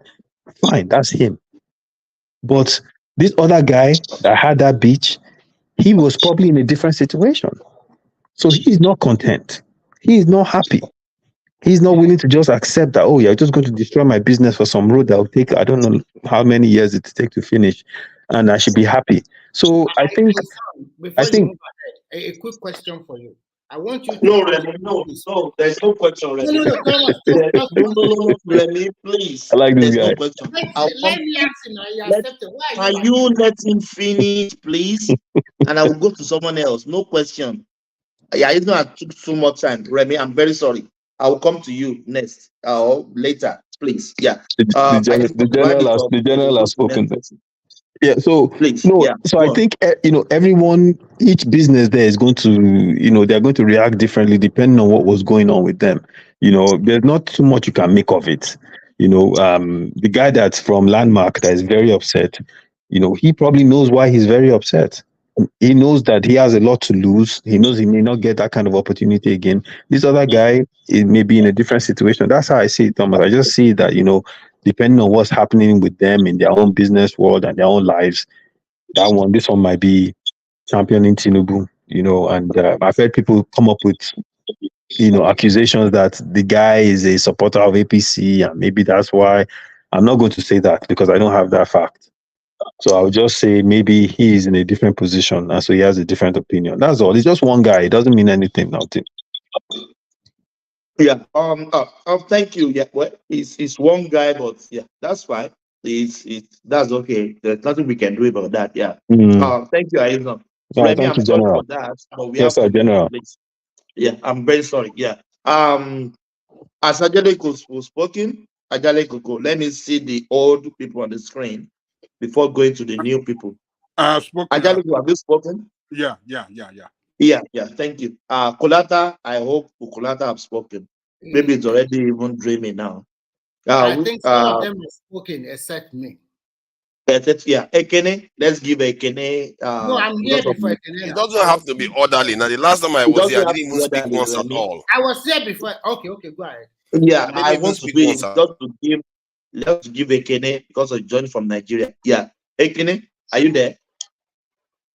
Come on, give them speak. Let them speak. Let me speak. Can you people hear me? I said let me speak. Yes, we can hear you. You can hear. Ekene, you are mute. You are not talking. Hello. Yeah. No, we I said give Remy. Let Remy speak. You are not ready for us. You can't hear him. I want to let me listen. Let me listen a little bit before I talk. Yeah, that's all right. Yeah, I think Remy came. Yeah, it came before Simba. Who is the first before Simba or Remy? Yeah, let's go with Remy. Do you want to free flow or I should give you the topics? Okay, I will just free flow for some few minutes. Before I start, I want to quickly say something about Chioma and his gang in the comment section. I don't know. No. Remy. Yeah. Joe, to your long, Joe. Okay. I'll just go. Okay, I'll start from the. Hold on. I've deleted the message and I put a timeout. So I've already done that. Don't let us leave comment section. They are just. Okay. I will just go from the landmark issue.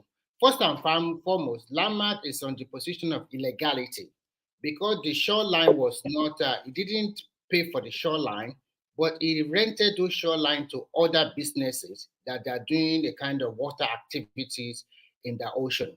That is illegal. That is number one. I want everybody to know that one.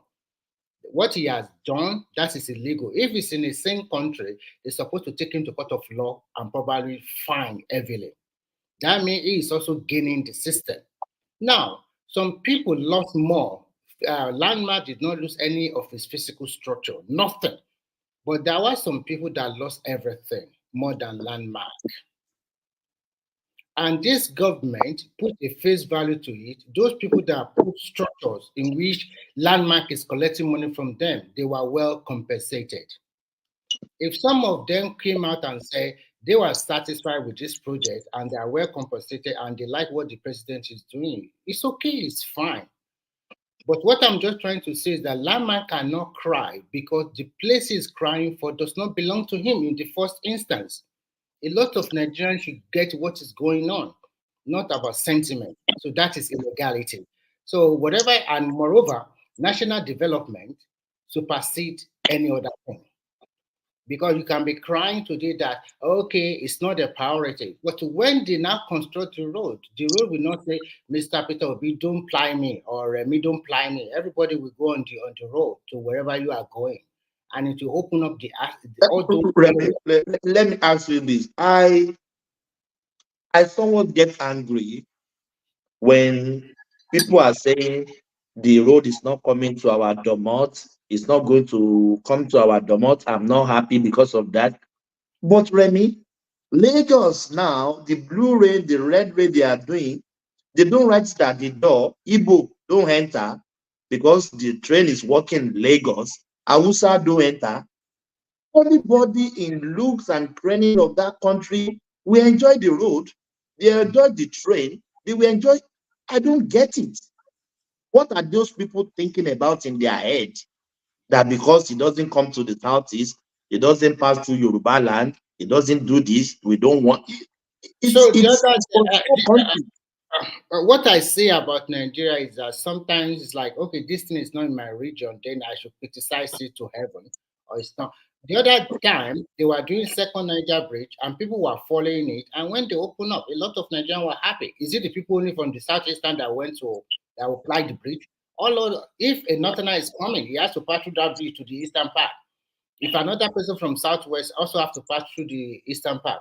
And the beauty of it is this: even when Buhari is trying to do that rail from Katsina to Niger Republic, a lot of people said no. But whether you like it or not, the trade volume that will come from Niger to the northern part of Nigeria is a lot, because they still count themselves as brothers and sisters. It's just like if we have a rail line from Lagos to Benin Republic, and then we have a huge chunk of people that are Yoruba in Benin Republic, they will be happy. So sometimes I see that national development should supersede their personal interest. What about if they want to demolish all the old houses, including that beautiful hotel in that place? What will happen for national development? You want development, but at the same time, you also be crying that our people are hungry. Tell me which country that their citizen is 100% perfect. If you want development in your country, then you should sacrifice. And if you want development for your country, you will see election as a game. You either win or lose. And everybody that wins, everybody should support. Like we just talked about River State. Who will bear the brunt of it at the end of the day? It's the people of River State. They will not see visible development for the next 4 years. And the guy will need to fight Mr. A, Mr. B, Mr. C all a while. So that is that. And we talk about the economy and the World Bank report that Kulata brought the other day he was talking about. Unfortunately for Africa, because a house that does not plan for more than 4 or 5 decades, what do you expect? A house that believes in tribal or sentiment, not seeing good in any other region except my region, what do you expect? A tribe that worship money too much, what do you expect? No principle, no ideology. It's all about how can I get rich quickly? What do you expect? So when you don't plan for your country, and then you expect your country to turn around. In fact, we are so lucky in that country. We forgot things easily. Before the election, we all know what turns out during Buhari last 3 or 4 months. A lot of people cannot withdraw cash. People were dying at the bank. At the bank branches all over the country. There was a lot of crisis on the ground. But today it's relatively stable. Now, we are not saying insecurity is over. So we dodged that bullet. But now, where do you find the money? Even if you said you want to go to production, are you going to go to production one day and the next day germinate like that? Today, just yesterday, I read the report that the northern people are getting ready for the beginning of the farming season. They are going back to the land farming. But what are we doing in the south? Continue the same thing we always do. Argue among ourselves. We do not go to farm. We are above farming. We like education. Get it to PhD level. What do you have in store? We just grumble, fight too much without no visible things. All these things that always happen in Nigeria are always just opposite with the people from the north. They are getting their hearts together. And you in the south, you don't get your heart together because your tribal man does not win, or it's my tribeman that is winning now. So instead of us supporting each other, trying to find a way to make the country to be a better country, all what we can say is fight unnecessarily. Are we really Southern now? Why do I say that?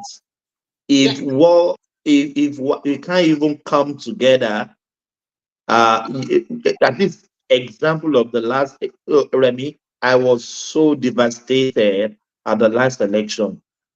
What Southerners did to themselves because your party doesn't win, your candidate doesn't win. Many people lost friends from Yoruba land, many people lost friends from Igbo land because why did you bring Tinubu? I'm not your friend. So many fracas going on. Friends don't talk to friends anymore because of election. Thomas, and we have called ourselves Southerners. Thomas, if you are talking about Southerner, you are talking about a large space. We are talking earlier about a state of rivers. Look at what is happening. And everything that is happening there is not about godfatherism. Everything is about ethnicities and politics. You understand what I mean? It's only if you want to put lie about it that you say, okay, because of godfatherism, because of wiki. We know that the root source of all this problem is ethnicity. Okay, let me quickly. I'm bigger than you. You are bigger than me. Let me quickly round up so that people can have opportunity to talk. For me, what I see is very simple. The government should just continue to do what is right for their people. If you want to build road, continue with it. If you want to fix some of the old road, fix it. Do your own part and leave the rest, because government is a continuum. It does not mean you have to find solution for all the problems of the country under 8 years. So if every Nigeria have that kind of thing in their mind, and if their state government are doing the right thing, because the major problem of Nigeria is in the states, it's not the federal. So when you are pointing your finger to your president every time, before you point your finger to your president, point your finger to your state governor. What is he doing? At least out of nothing, some state governors are performing very well. Why some are not? Why are they not performing? At least they're also getting money from the federal allocation. And then we must change our orientation totally, because some people, they never move on because of the election, and they are still very bitter about it. But I wonder, why are you so bitter? It's already going to be more than a year now, soon. And before you open and close your eyes, it will be 4 years. You have another opportunity to push your candidate forward again. If he wins, good for him, and let's see what he's going to do. But if he loses, move on and support the government. And if you do not support the government, criticize objectively, not negatively. So that is what I see in everything. But to be frank, we need to check ourselves, check our attitude, check everything, so that at least we want Nigeria to be a better country. Is that what everybody is here for? So, but if you are just thinking to criticize Jimmy, Remy, or criticize Simba, or Thomas, or criticize Tinubu, what do you offer? What are you doing for your own country? Forget about me. I'm just talking. You have a right to also say whatever you want. What exactly are you doing for your immediate people in your own country? Or what are you doing to uplift your people in your village or community? At least people have to do something. That's very important thing. Yeah. Let me give you one topic before you go.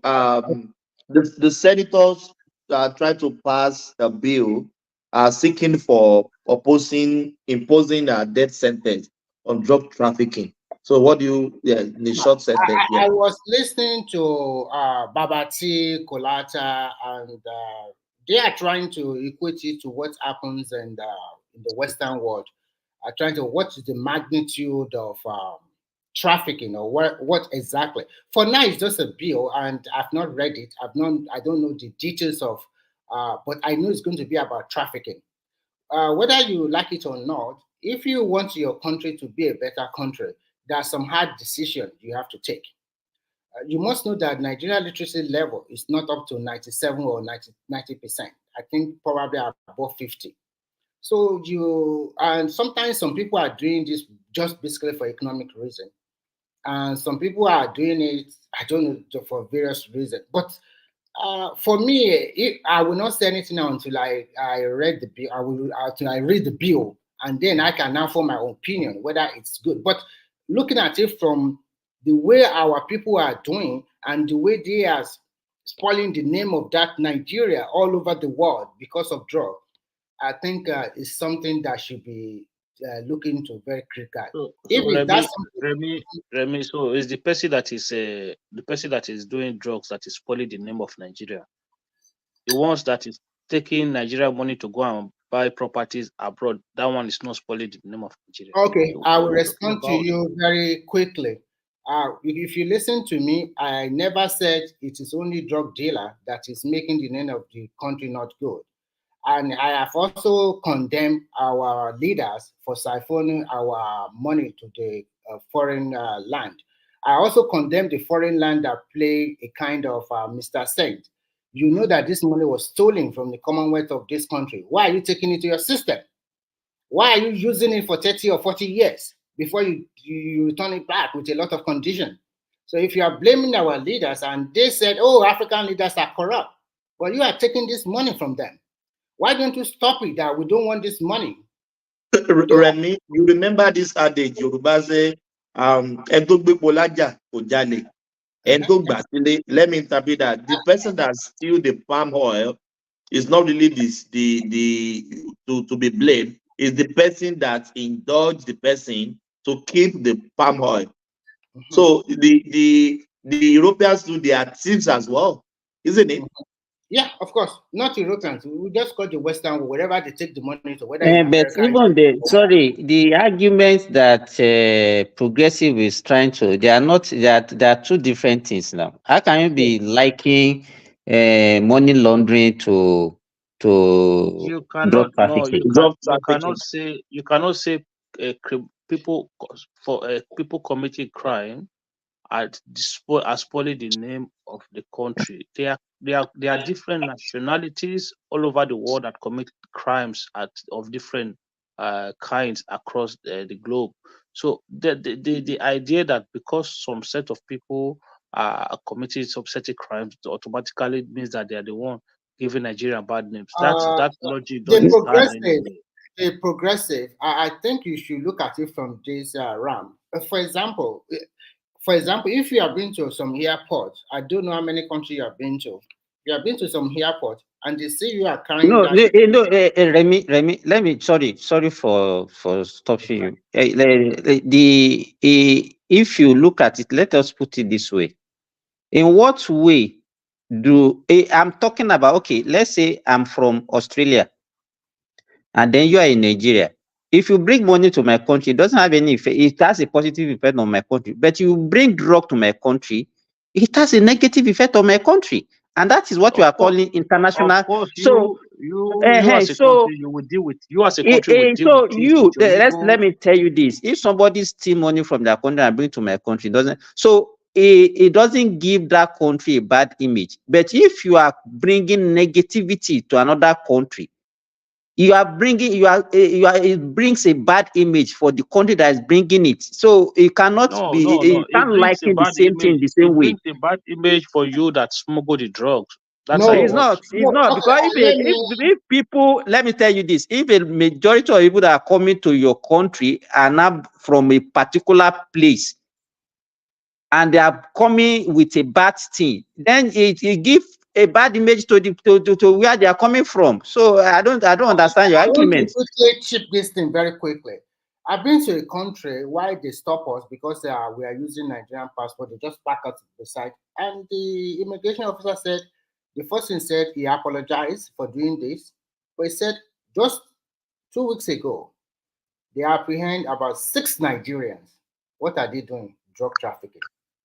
So since that day, any Nigeria, if you are not on diplomatic passport, they will fix you a lot. That is. Can you blame them? You can't blame them. Of course you can blame them. What are you talking about? So not only in that country, I went. Hold on, Remy. Hold on. What are you trying to insinuate, progressive?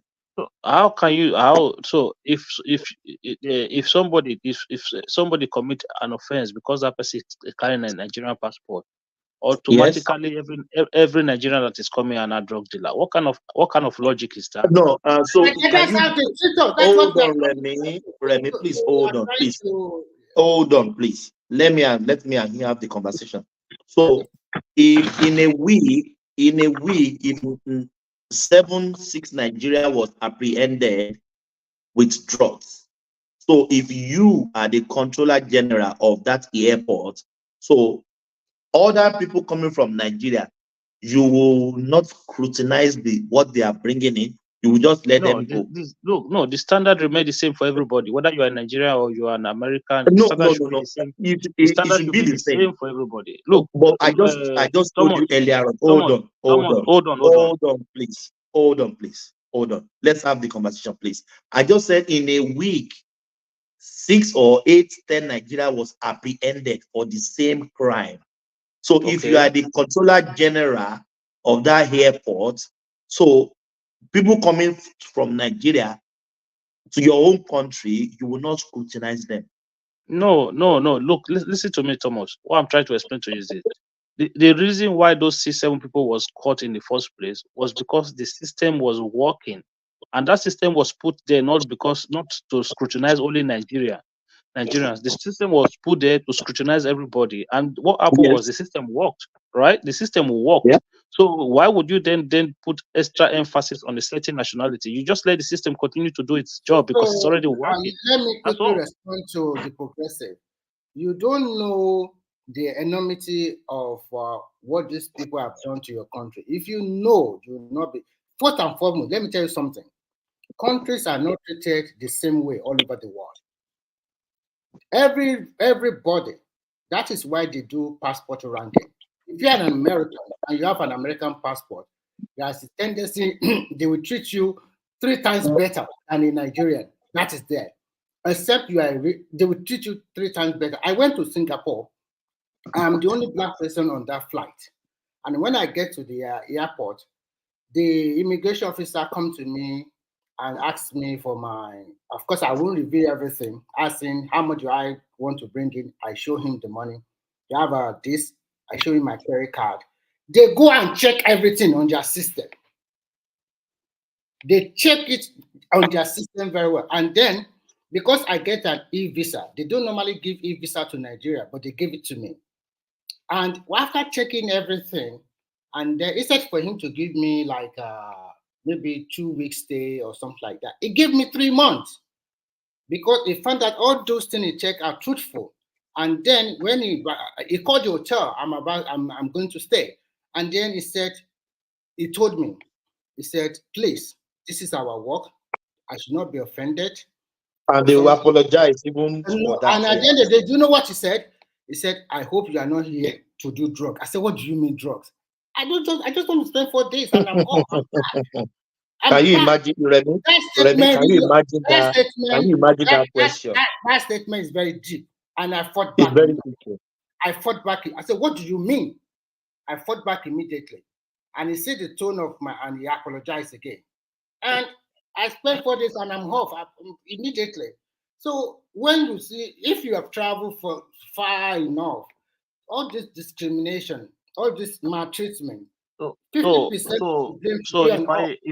if I want to believe what you guys are saying now, right, is that every drug dealers that are in prison around the world are all Nigerians. No, we are not saying that. What are you saying? What are you trying to come on? Try to understand unless you are not. I don't even know why. I know Prestige. I mean Progressive, but the way you are talking this morning, this is not you. Oh, yeah. No, what are you talking about? It can be him, but what he knows the truth. Maybe is something has been hacked. No, you guys need to understand something, right? This is the problem all of us have, or this is the problem all of us have as a people.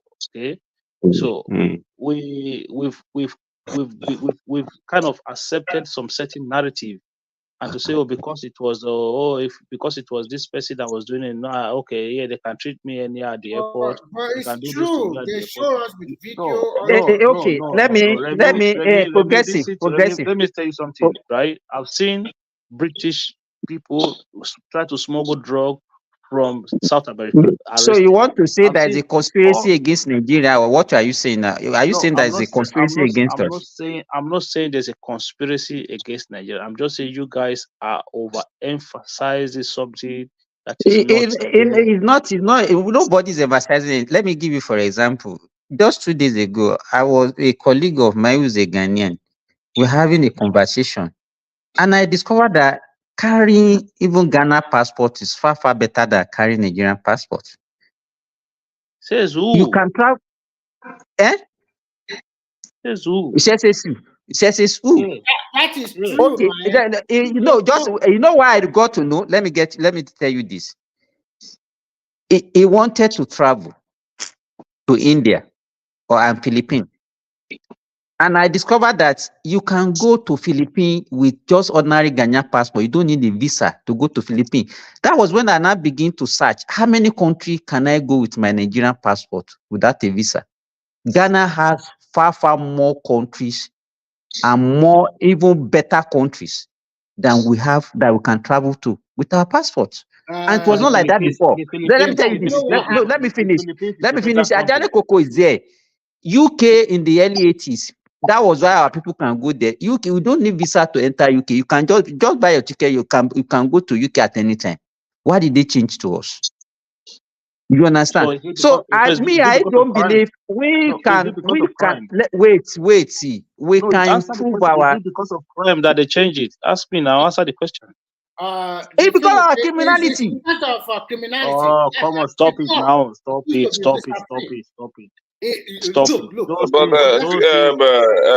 See, but there is no argument to what you are saying now. What you are saying is just right. So, what's the argument there? No, it is not because of criminality. Once your economic status begin to devalue. Come on, economy. Come on, right? No. Once your economic status start to devalue as a country, what happens? Your people start to migrate to a better country. Let me ask so you what does those countries do? What does those countries do? They remove. Okay, listen.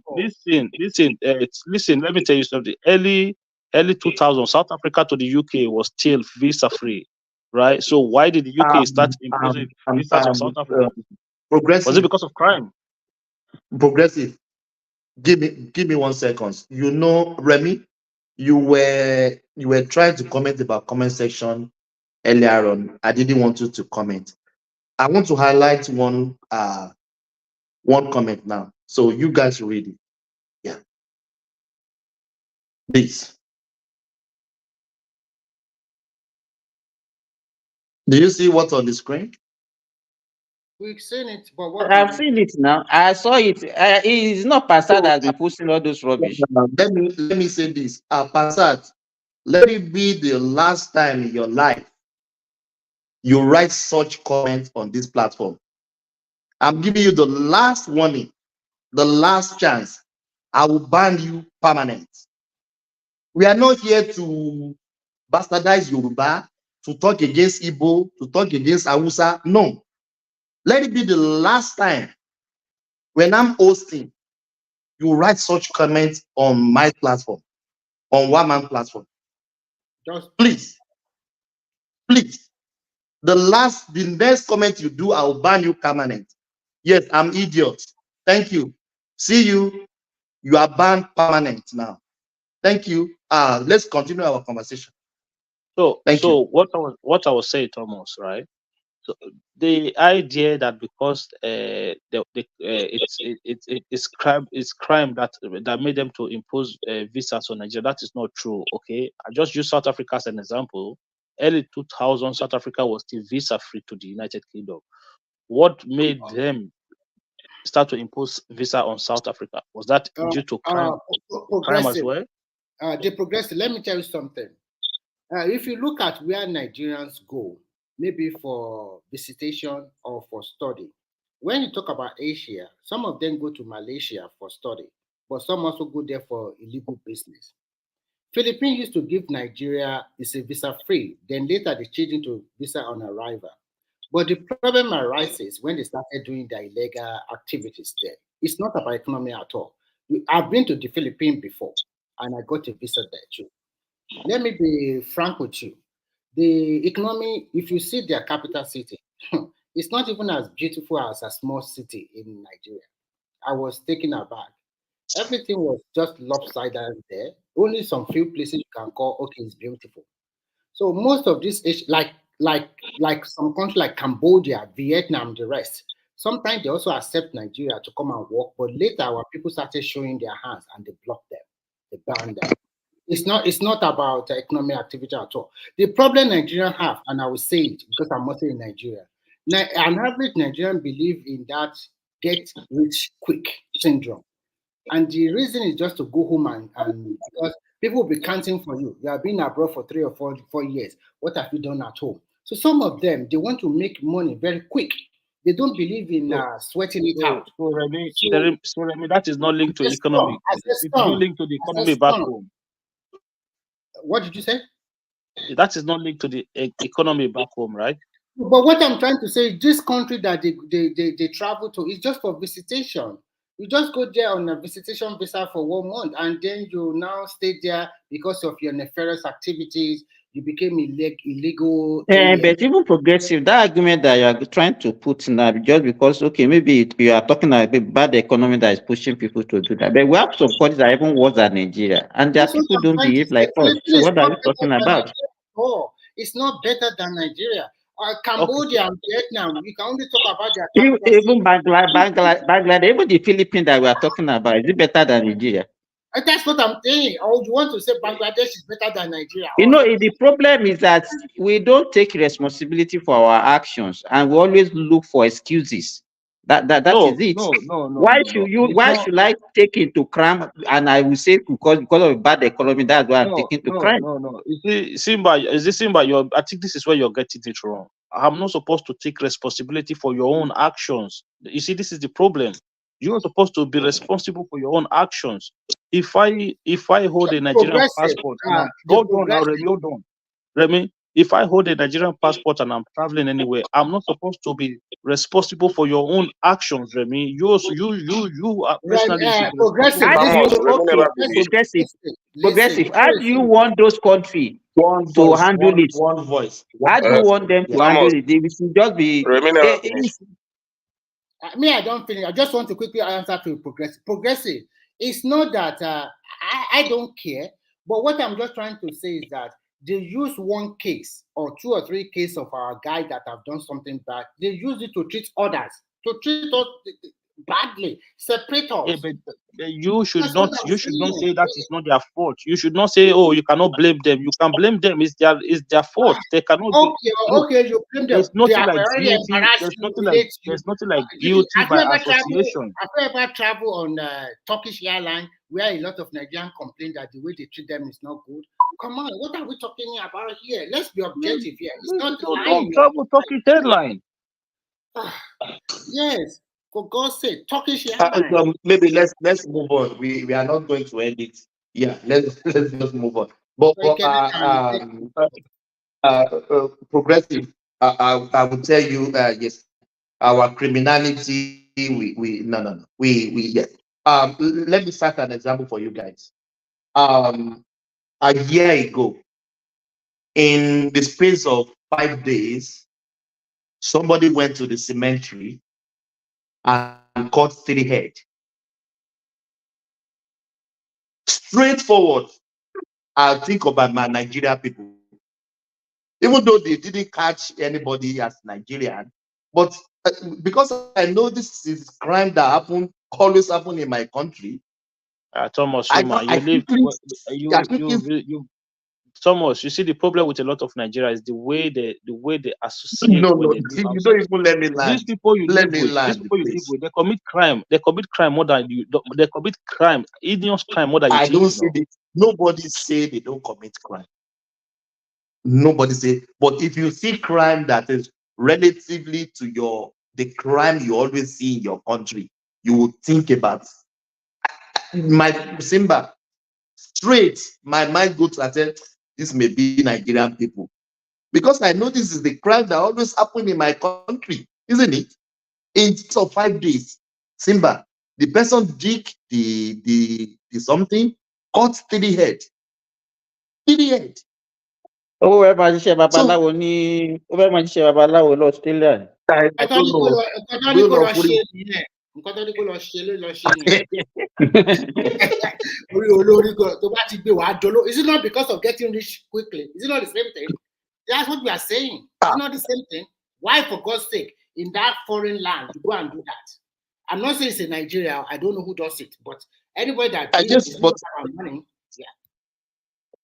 3 heads in 5 days, different cemeteries, and is the fresh and sunny, fresh edge in 3 cemeteries. Let me give you another example. This one is not even, I can't say it's not a crime in the real sense of it, but it speaks about our character.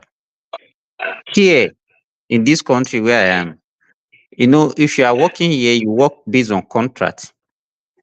And what they used to say is that whenever you want to stop your contract, you can apply and ask for exit. There is a way you exit, and anytime you want to come back, you can come back. But they now discover that among all the nationalities that have been working here, it's only Nigerians that doesn't exit properly. And the reason and the issue is this: Nigerians, when they want to leave, they will finish one contract, they will renew their contract, then they will give them visa, pay for their return ticket. You understand? Pay for their return ticket, and then Nigerians will go and will never come back. Then they'll be waiting for them 1 month, 2 months, maybe will come back. You understand? That kind of thing. Okay, what if that country now take a decision that they are not going to be employing Nigerians again? Then Prestige will now come and say this one is because of based on the individual, they should treat everybody individually. No, look. See, this is where you guys are getting it wrong. This is where you get it wrong. You see, you don't address the situation based on that. You address the situation in general. So if you feel like okay, they are abusing the system, what you do is that you then implement laws, but that law should not just be for Nigerians only. Do you understand?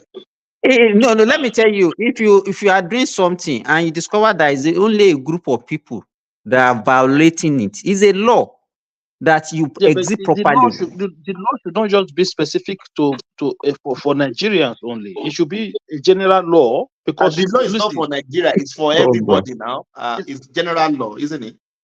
It's general law that you must exit. But Nigerians don't exit. That's what I'm telling you. I think what is progressive even talking about, the so-called America during Trump regime segregated some rich Muslim country to come in and go out as they like and put all of African country in third world something. What are you talking about? That is not true. As presently, even let me tell you, presently the Britain and UK is not even employing Nigerian nurses. They are not employed. If you see any Nigerian nurse moving to UK, they use another route, another country. Maybe they will come and work maybe in the Middle East. They use the identity of the Middle East to go. Why are not employing Nigerian nurses? I don't know. But do you have proof that they are not employing Nigerian nurses? What kind of?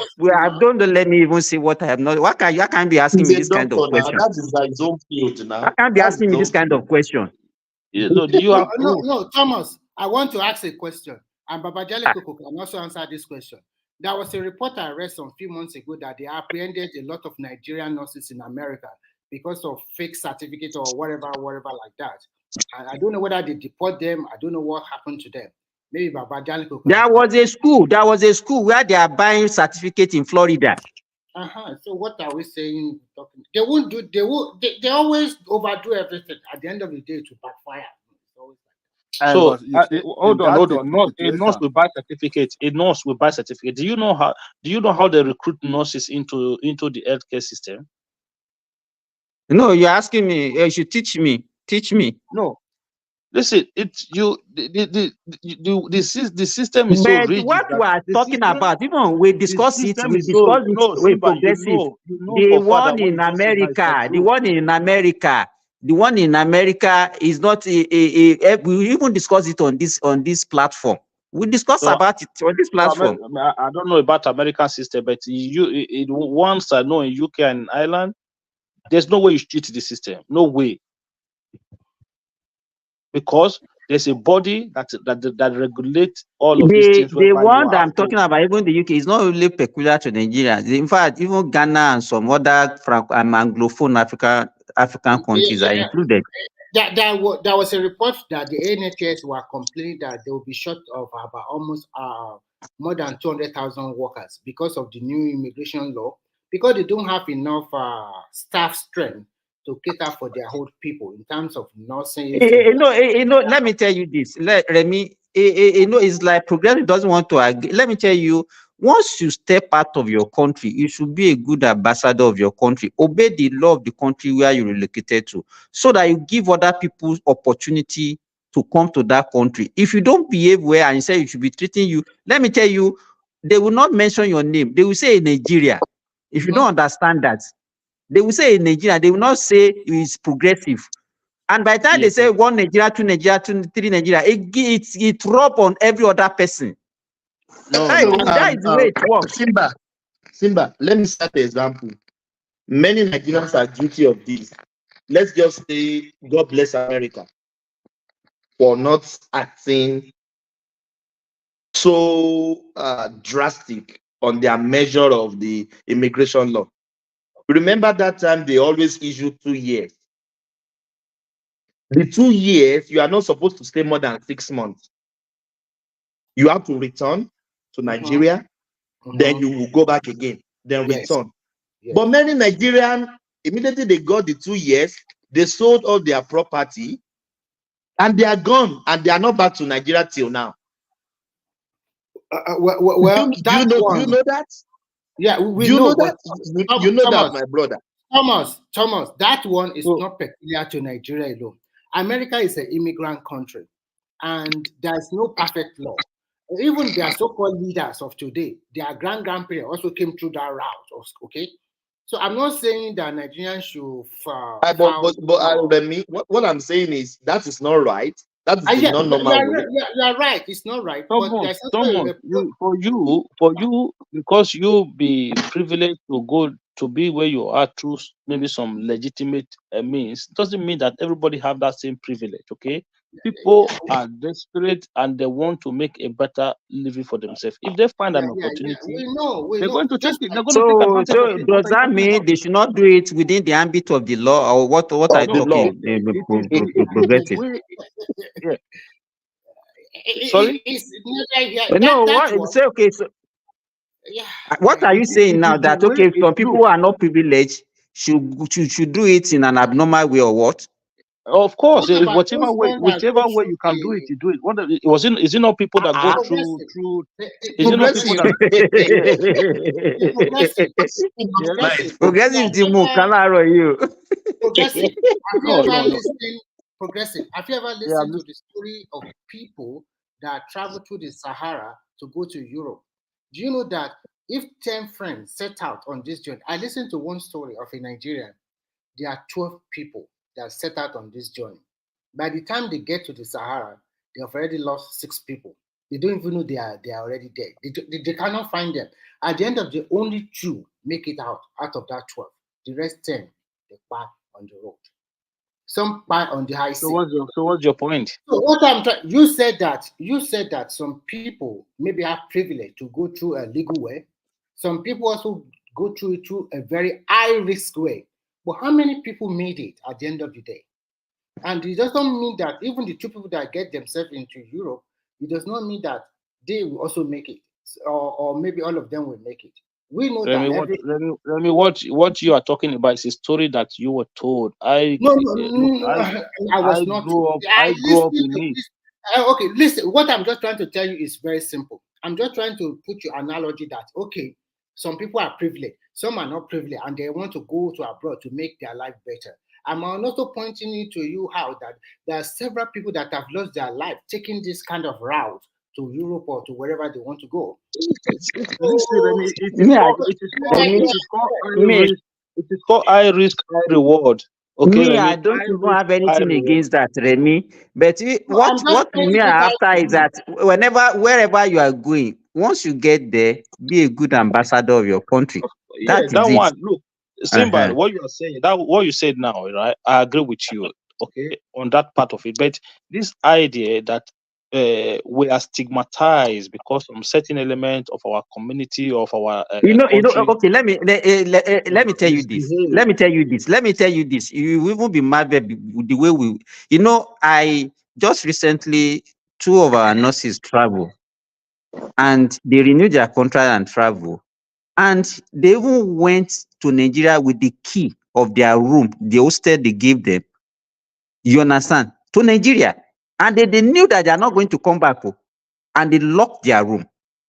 And so by the time, even if you are the hostel supervisor, progressive, and you see that constantly, these are the same people that behave this way. What kind of impression will you have? What kind of mentality will you have such?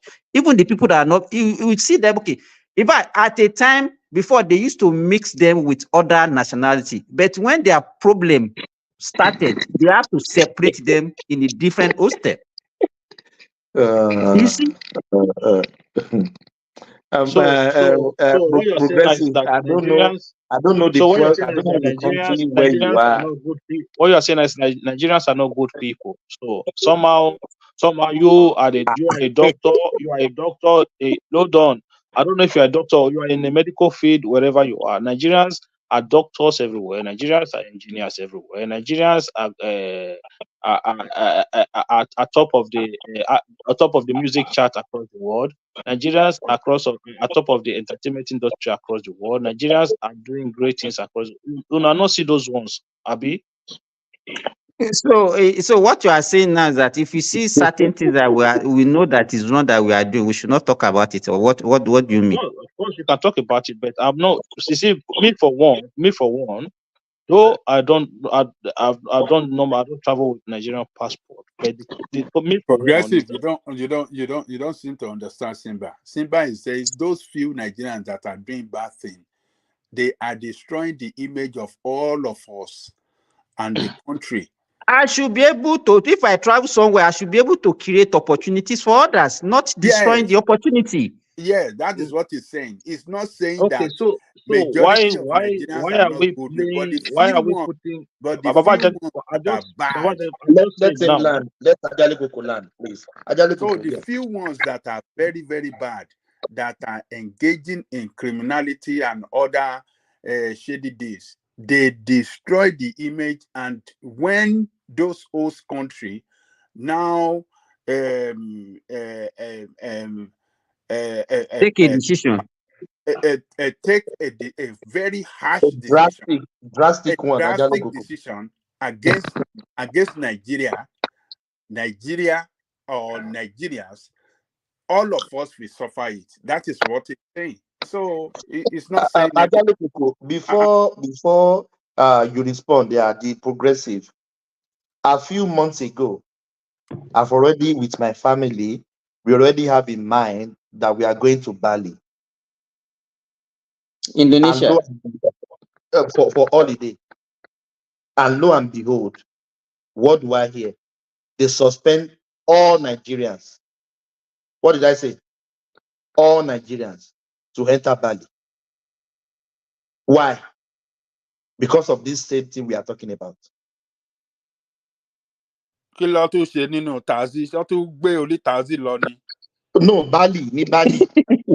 Bali is most their Bali economy is a region in Indonesia now. Indonesia, Bali. Yes. Okay, Bali. Yes. So what did they do to Nigeria? They banned Nigeria from coming into Bali? Coming to Bali, Ajale. I think they drug up then. What to break drugs? Drugs none. Long. So in Nigeria, also infect they are infecting a lot of Nigerian youth with drugs. Ajale Koko, Bali is nothing. Ajale Koko, Bali is nothing to Nigeria. Bali is like which state? maybe it's there. Even Lagos State surpassed both sides Indonesia right. Is a densely populated country. Very highly densely populated. They are banning Nigeria to enter Bali. A whole Nigeria to enter Bali because of this drug, you know. So Thomas, I think it's high time Nigerian government start having conversation about this drug thing. It's like they just mute. There's some things in Nigeria where it's like we are just mute. I don't even understand we have leadership in our country. It's like they are mute on some issues where they have to talk about it, and they just talking about it alone could have just solved half of the problem. But they just mute. I'm like, who are you leading? Are you people foolish? You're not giving us. What do you want them to do? You're not educate your population now. The country you live in, the government educate your population. You have to educate your population. Even they don't even educate us about where we are going. As a Nigerian, you really don't know what Nigerian plan is, what our direction is. You just come in, you are governing, and we don't know what you're doing. You're just governing. Okay, talk to your people now. Educate us about what's going on, what the facts are, what we are, what's our place in this world. They don't do that from beginning of time. They don't do that. Like this issue of this drug, it's a matter of talking about it and educating the population. Let me finish, please.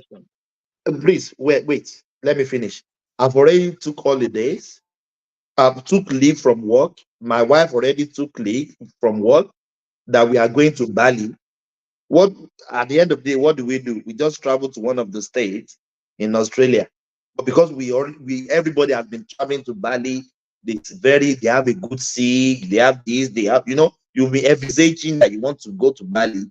But because of this same drug, they suspend Nigerians. It's not the same thing they did to us in Seychelles. In Seychelles. It's the same thing. I don't understand the angle you are coming from. The angle I'm coming from is this, right? You cannot stigmatize our people because some element of that some people from that region. You have been repeating yourself. No, I didn't know Nigerians. You guys are trying to justify those. They can do whatever they want. How about that? Is it not their country? They want to preach to them. Okay, let's apply those logic now. Let's apply it across. If that was the case, a lot of you guys in America you would not have been in the United States today. If United States could do the same thing that these guys are doing, you would not be in America. Are they not doing it? No, they are not doing it. So everybody have to be United States. Because United States is a country of immigrants now. Let me tell you the requirement you need to get before you get to US as in Nigeria. Is it the same thing that somebody from background check? Somebody from even Saudi Arabia? It's tough. So is that not discrimination? Very, very stringent, yeah. They have their process. They have their exactly. Bali, they don't have the means to be. That is not discrimination. That is just part of the rules. And why did they put stringent law on Nigeria? Stringent requirement for Nigerians to come? It is not and against some other country where you can even enter without visa. It is not on. I told you this before. It is not only on Nigeria. You see, those countries that require visas to go to the United States. There will be those restrictions, those kind of screenings will be there. You will not compare it to somebody who is holding a German passport or a British passport who don't need to go and get a visa. It's two different things. Progressively, the mistake you are making is you are addressing the country as manuals rather than addressing what we are doing as making them banners. It's irrelevant to see her out there and say we're preach to Bali and what will be the moral thing for them to do. What's relevant is you just addressing our Nigerians. We can stop destroying our image. That's the only thing you have power to do. You cannot do. Look, the Nigerian government have power to do. The Nigerian government have a responsibility. The responsibility of the Nigerian government is to make sure the laws of the country of Nigeria works to stop people dealing in illegal activity, drugs, fraud, every kind of crime. That is the responsibility of the Nigerian government. Okay, for us to deal with people who are committing this offense. So are they doing it? that is another debate. But the okay, idea, so that's where the your idea, problem is. Your problem is not with The Bali. idea Bali is not your problem. The idea that a nation should be stigmatized. You know, Nigeria is 220 million people. How many people commit drugs offense? That a whole It's not their 200 problem. million All they people know is are going to be stigmatized for it. No, it progressive. is. This is how they go. They go by statistic of okay, how many people have come into our country, and how many of them have came in with drugs. If the number of the people that have come in with drug is so high, that's how they have to make their decision. They are not. They Yeah, are but not. you don't make a Hold on. They are not decision to making ban a decision of. country. Hold on, my brother. They are not making decision on what's the population of Nigeria, and let's say 10 people enter their airport, and all 10, 8 of them carry drug enter. They're not going to say, oh, the population of Nigeria is 100 million. It's only 8 out of 200 million that came here with drugs. No, what they will go by is 10 people came here, 8 came with drugs. That's Okay, 80%. let me ask That's you a what they are question. going by. I'm gonna ask you a question. If these people that say they ban Nigeria from coming to their country, if a senator or a president of Nigeria that still hold the same Nigerian passport is going to their country, would they stop him from going to that country? Well, that's an exception. And they already know that's an official visit. That's an official visit. It's You see, clear. this is what I'm trying to explain to you guys, man. It's a diplomatic passport I told you. That's it's a diplomatic. Yeah. Okay. Those diplomats are not Nigerian. And progressive, and that's why I have problem with David Onday and all these obedient. They are going online calling destroying the image of Nigeria in the name of attacking the government. The government officials, when they travel with diplomatic passports. No one is going to say you're a Nigerian. No, that diplomatic passport, you come in automatically. Now, who will suffer for this destroying of the image of Nigeria? Is them, the same people, me and them. We are the one that I don't use Nigeria passport anymore. So I use US passport now. So it's them and their people. Oh, David Onday, he's still using Nigerian passport to travel around. He went on George Galloway to go and tell the whole world that the president of his country is a drug lord. Hey, what does that tell all these countries? This country, the president is a drug lord. What do you think they would do to your passport? What does he think they would do to his passport? The same idiots, David Onday, he's kind of Nigerian passport. He used Nigerian passport to travel to where George Galloway is. Now he just destroyed the image of that passport. Now we're now pulling him aside in the airport. That is you thinking that George Galloway is a very relevant person in the George Galloway, everybody all over George Galloway. You don't know who George Galloway is? This guy he speaks in the British Parliament. Yes, he speaks in the British Parliament, but how do you even know who George Galloway is? George Galloway is an outcast, former Labour Party member who has formed 2 different political parties. He just recently got back. Do you know I recently got back into Parliament? No, that we are not here to discuss who George Galloway. I'm telling you that it's a popular platform that everybody. George Galloway is not. If a George Galloway media is one, I think you are missing the point. Understand what Mike is saying. George Galloway has millions of followers around the world. From where did he get the millions of followers from? Look, why are you doing this? Just take it cool, man. If they are not even millions, but they are in thousands, several thousands. You guys are not listening. I'm trying to explain to you. You don't need to explain.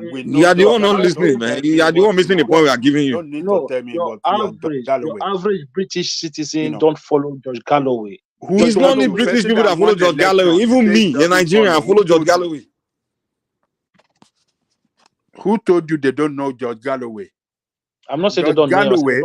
Even what you are saying is popular around the Arab world, is popular around the communist or this socialist world, and is popular in Africa. A lot of people follow him.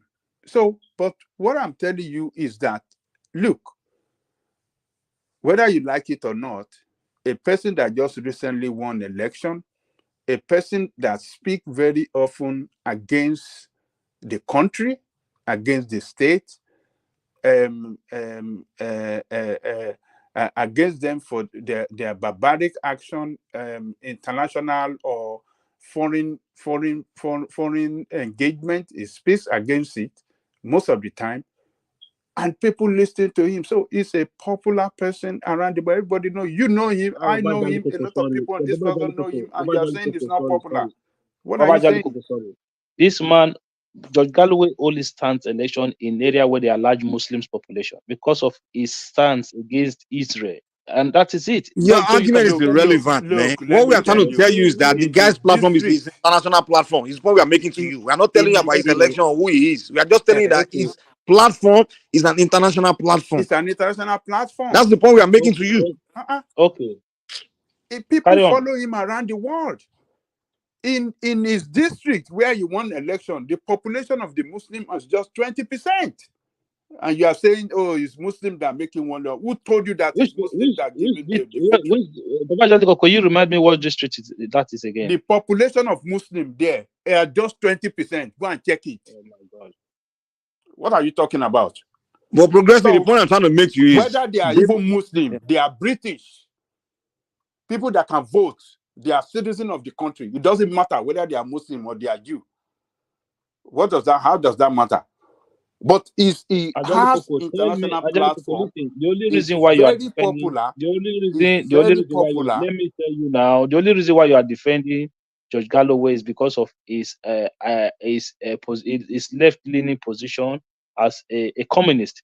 Apart from that, I know that you will follow him because of your own stance when it comes your own stance politically. Because I'm a socialist too. Yeah, it's not even worse than socialists. So I'm not surprised that you follow George Galloway. So if you don't like him, you don't like him. But what we are telling you is that we have millions of people around the world that follow him and like George Galloway because he doesn't like Western oppressive of smaller countries around the world. It doesn't like. It speak against it. It speak against Western countries' double standard in their geopolitics.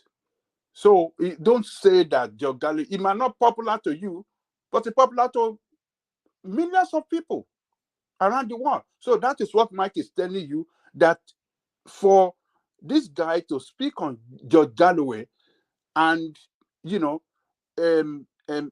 mention it in that interview that Tinubu is a drug lord, millions of people that never had that before have had it. They will believe him because they sees him. What do they call that guy? A journalist fighting against bad governors. They will believe him that yes, what he's talking about is true.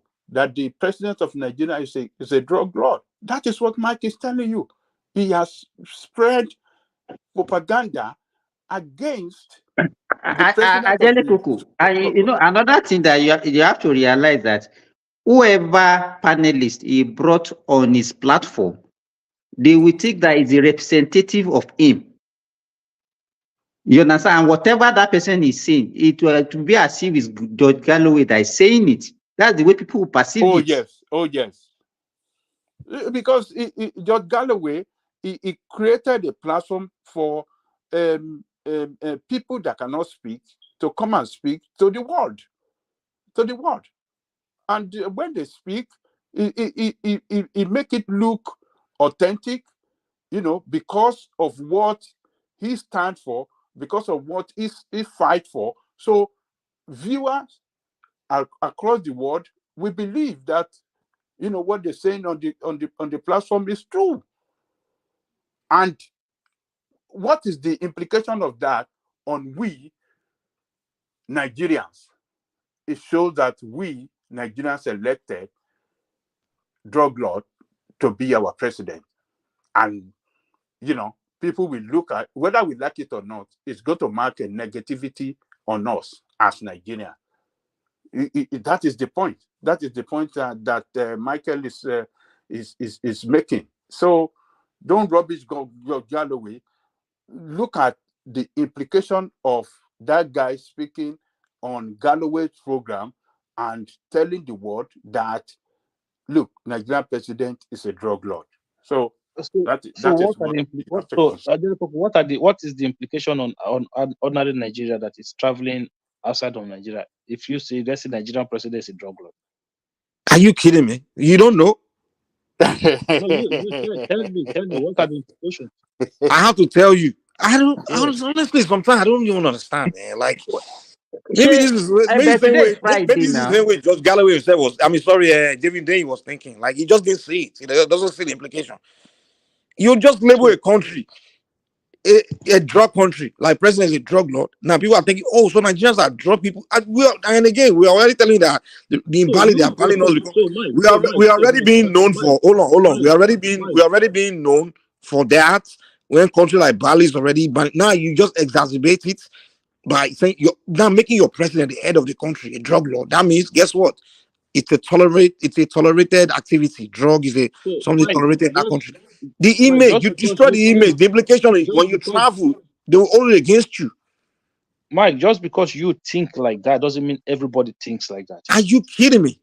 Yes, I'm not kidding you. The only people that don't think like that will be obedience now. I'm sorry. No. Forget what I'm trying to explain to you now is that just because somebody progressive is not obedient, he's not obedient. So why are you thinking like this then? I don't understand. No, he's not obedient at all. Because I am very objective in my own ways of thinking, so I don't just. But progressive, we're not saying 100% of human beings would think like that. But the fact of the matter is exactly. Okay. It's logical. It's logical for anybody to think like that now. That is the logic. It's not logical. Progressive, this is the logic you are presenting here. It's like everybody is like me now. I'm going somewhere to go and tell him that progressive is a thief. He's he robbed people. Mike, he did this. Hold on. Wait now.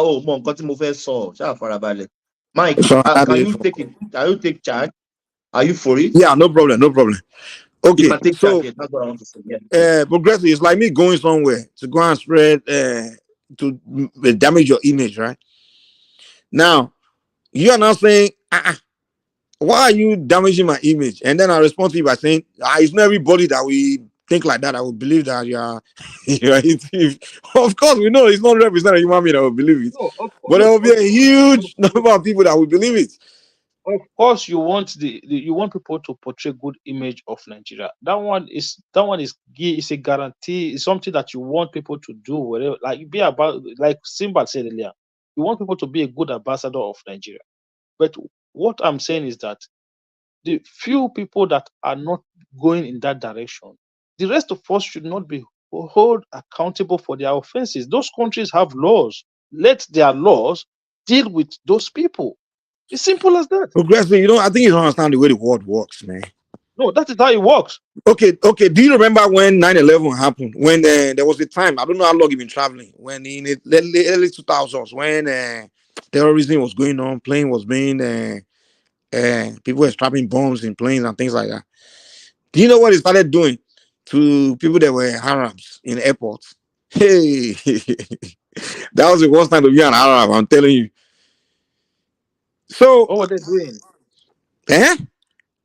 Or if you're an Arab, hey, the way they will search you. Some of them they will deny. Even some Arab countries, they were banning visa them from traveling. They were doing travel restriction to some countries. They were giving some countries travel restriction, like people from some countries. That's the way the world works. Like, which country was giving travel restriction? For goodness sake, no country was giving travel restriction. Are you go and look back then? Like there were. I'm telling you, even as far as recently, Donald Trump, when you guys remember when Donald Trump came and announced that he has put a travel ban on, he named those countries, some Muslim countries. You guys remember, a president of the United States, when he came it took a while before they put that, when he came and announced a travel ban from people from, he named all some Americans. I can't remember that time. Yeah. They put Nigeria on blacklist. So what I'm trying to explain to you. That's what I'm telling you is the act on reputation of places. No, so what I'm trying to explain to you is that you made that same point with this submission you made now. When that issue of 9/11 happened, what did the world do? They moved straight away to tighten border securities through biometrics. Okay, this is what if you feel like there's a breach in your system. What do? You don't. But they were still profiling. They were still profiling people. Okay, imagine. Are you saying they were not profiling people? Imagine that you now identify Nigeria as the people who are perpetrating the crime, okay, then Nigerians find another way to get another passport or to look for other nationalities that they can influence to start doing the same crime. What do? You cannot just. But the fact is, because the possibility of Nigerians sneaking on that way doesn't mean now they will take away the. What I'm trying to say. Hold on. Doesn't mean they will not take away the idea of profiling you. They will still profile you. The profiling will be there. They have to profile you. They have to profile people. They are likely to do something. That's just the way it works. These things works. Look, these things work everywhere. Okay, sometimes you are look. Have you not traveled with the same? Have you not traveled with that Nigerian passport? Nobody speak to you, and you go in and out freely. It happens. Dude, the kind of argument you're presenting is just I don't like. No, guys, chill out. Of course, you go to where they are not known for anything. But if you are going where they are known, you are expected that there are people that the reputation, they will profile you. It's just natural. It's a sensible thing to do. They will profile you. That's the way the world works. How is it a sensible thing to do? What do you mean? Is it a sensible thing to do? Okay, let me ask you a question. If someone is known for stealing, if the person comes to your house, you're not going to profile the person. They will keep on the person. That's just as that. It's too simplistic the way you will keep high on the person now. Okay. Sorry. Let's say even in Nigeria, there a tribe of people that are known for. Even now that we are all saying Fulani, the moment Fulani people start moving into your neighborhood, you begin to profile them because you start suspecting them to be bandits. That's just the fact. Hold on one second. So there's an airport, right? They have all their security system in place. Everybody is being screened, right? Looking at their baggage. So every time you see somebody with a certain country passport, you put them aside. Every single one of them. They will profile you. Yeah. Oh my God, this is getting painful. This is progressive. This is not exactly very complicated, and this is something everybody does. Besides, regarding what about Dr. Galloway, George Galloway, I think Nigeria's reputation had already been shot by that time anyway. So whatever David Hussein said, but it made it worse now. It was. I thought if there was he had to wait. What we're arguing about 100, is about 0.1% he added. Because are you kidding me? This guy, because it doesn't affect people's. You're just being defensive, or you're defending your fellow citizens. No. I don't personally. My encounter with Dr. David Hussein, I don't like him as much. But get out of here, man. So my point is that nations generally have policies based on their experience. If they feel like somebody is coming from a certain nation and they are causing problem for them, they will look at, okay, how much are these, what benefit are these will bring in, and all the weight. If let's say they are finding that American passengers are causing some problems, they will also weigh, okay, American passengers are bringing a lot of money, so they will not want to take action against them. Instead, they will do what progressive is talking about. They'll be more targeted. But if in the context of Nigeria is not giving them much money, Nigerians are poor, and then they are bringing trouble, they are more likely to phase you out or make life difficult for you to come in, because they don't want you to come and ruin their country when you're not even bringing that much money or positive development to their country. So if I may ask progressive this question too. In the America you're talking about, that they put this in place, put that in place, why do the police profile blacks, the black Americans? Because they are racist. Oh man, get out of here. To be fair, that one, most of it, about 80% of it is because of racism, really. No. I'm talking about even black police. Don't get me when I say police. Oh, yeah, they too are racist. They are part of the dominant culture now. Oh, black. Black is racist. You don't know. You don't know. If you are part of if you are part of a culture, it doesn't matter whether you are. So police is a culture. Oh yeah. Women are part of anti-women and some anti-women. That you don't come with this your logic, man. It is true. Whenever I have conversation with you, I have to go and take Panadol because you just give me one kind of headache. I choke you in the corner that you cannot escape from. You don't choke any corner. Your logic you just make. I don't know if I should laugh or cry. It's like you present some kind of. You don't like to face the truth. So just make one kind of argument. This guy, every time I talk to this guy, I have to take Panadol. You see the world as a concept. Mike, when you say even the black police, what I'm saying to you is that the racism is institutional. Okay, it's not racism, my friend. It's because they know the certain environment. You know, a black neighborhood is known for a lot of high crime. So when you're coming from that neighborhood, you walk in, they'll profile you. They know everyone in that neighborhood is not criminal. They know that, but they know that the higher chance of a guy from that neighborhood committing crime, moving around this area committing crime is there. The chance is there. So that's why they'll profile you. Even in New York City, they do something called search and frisk.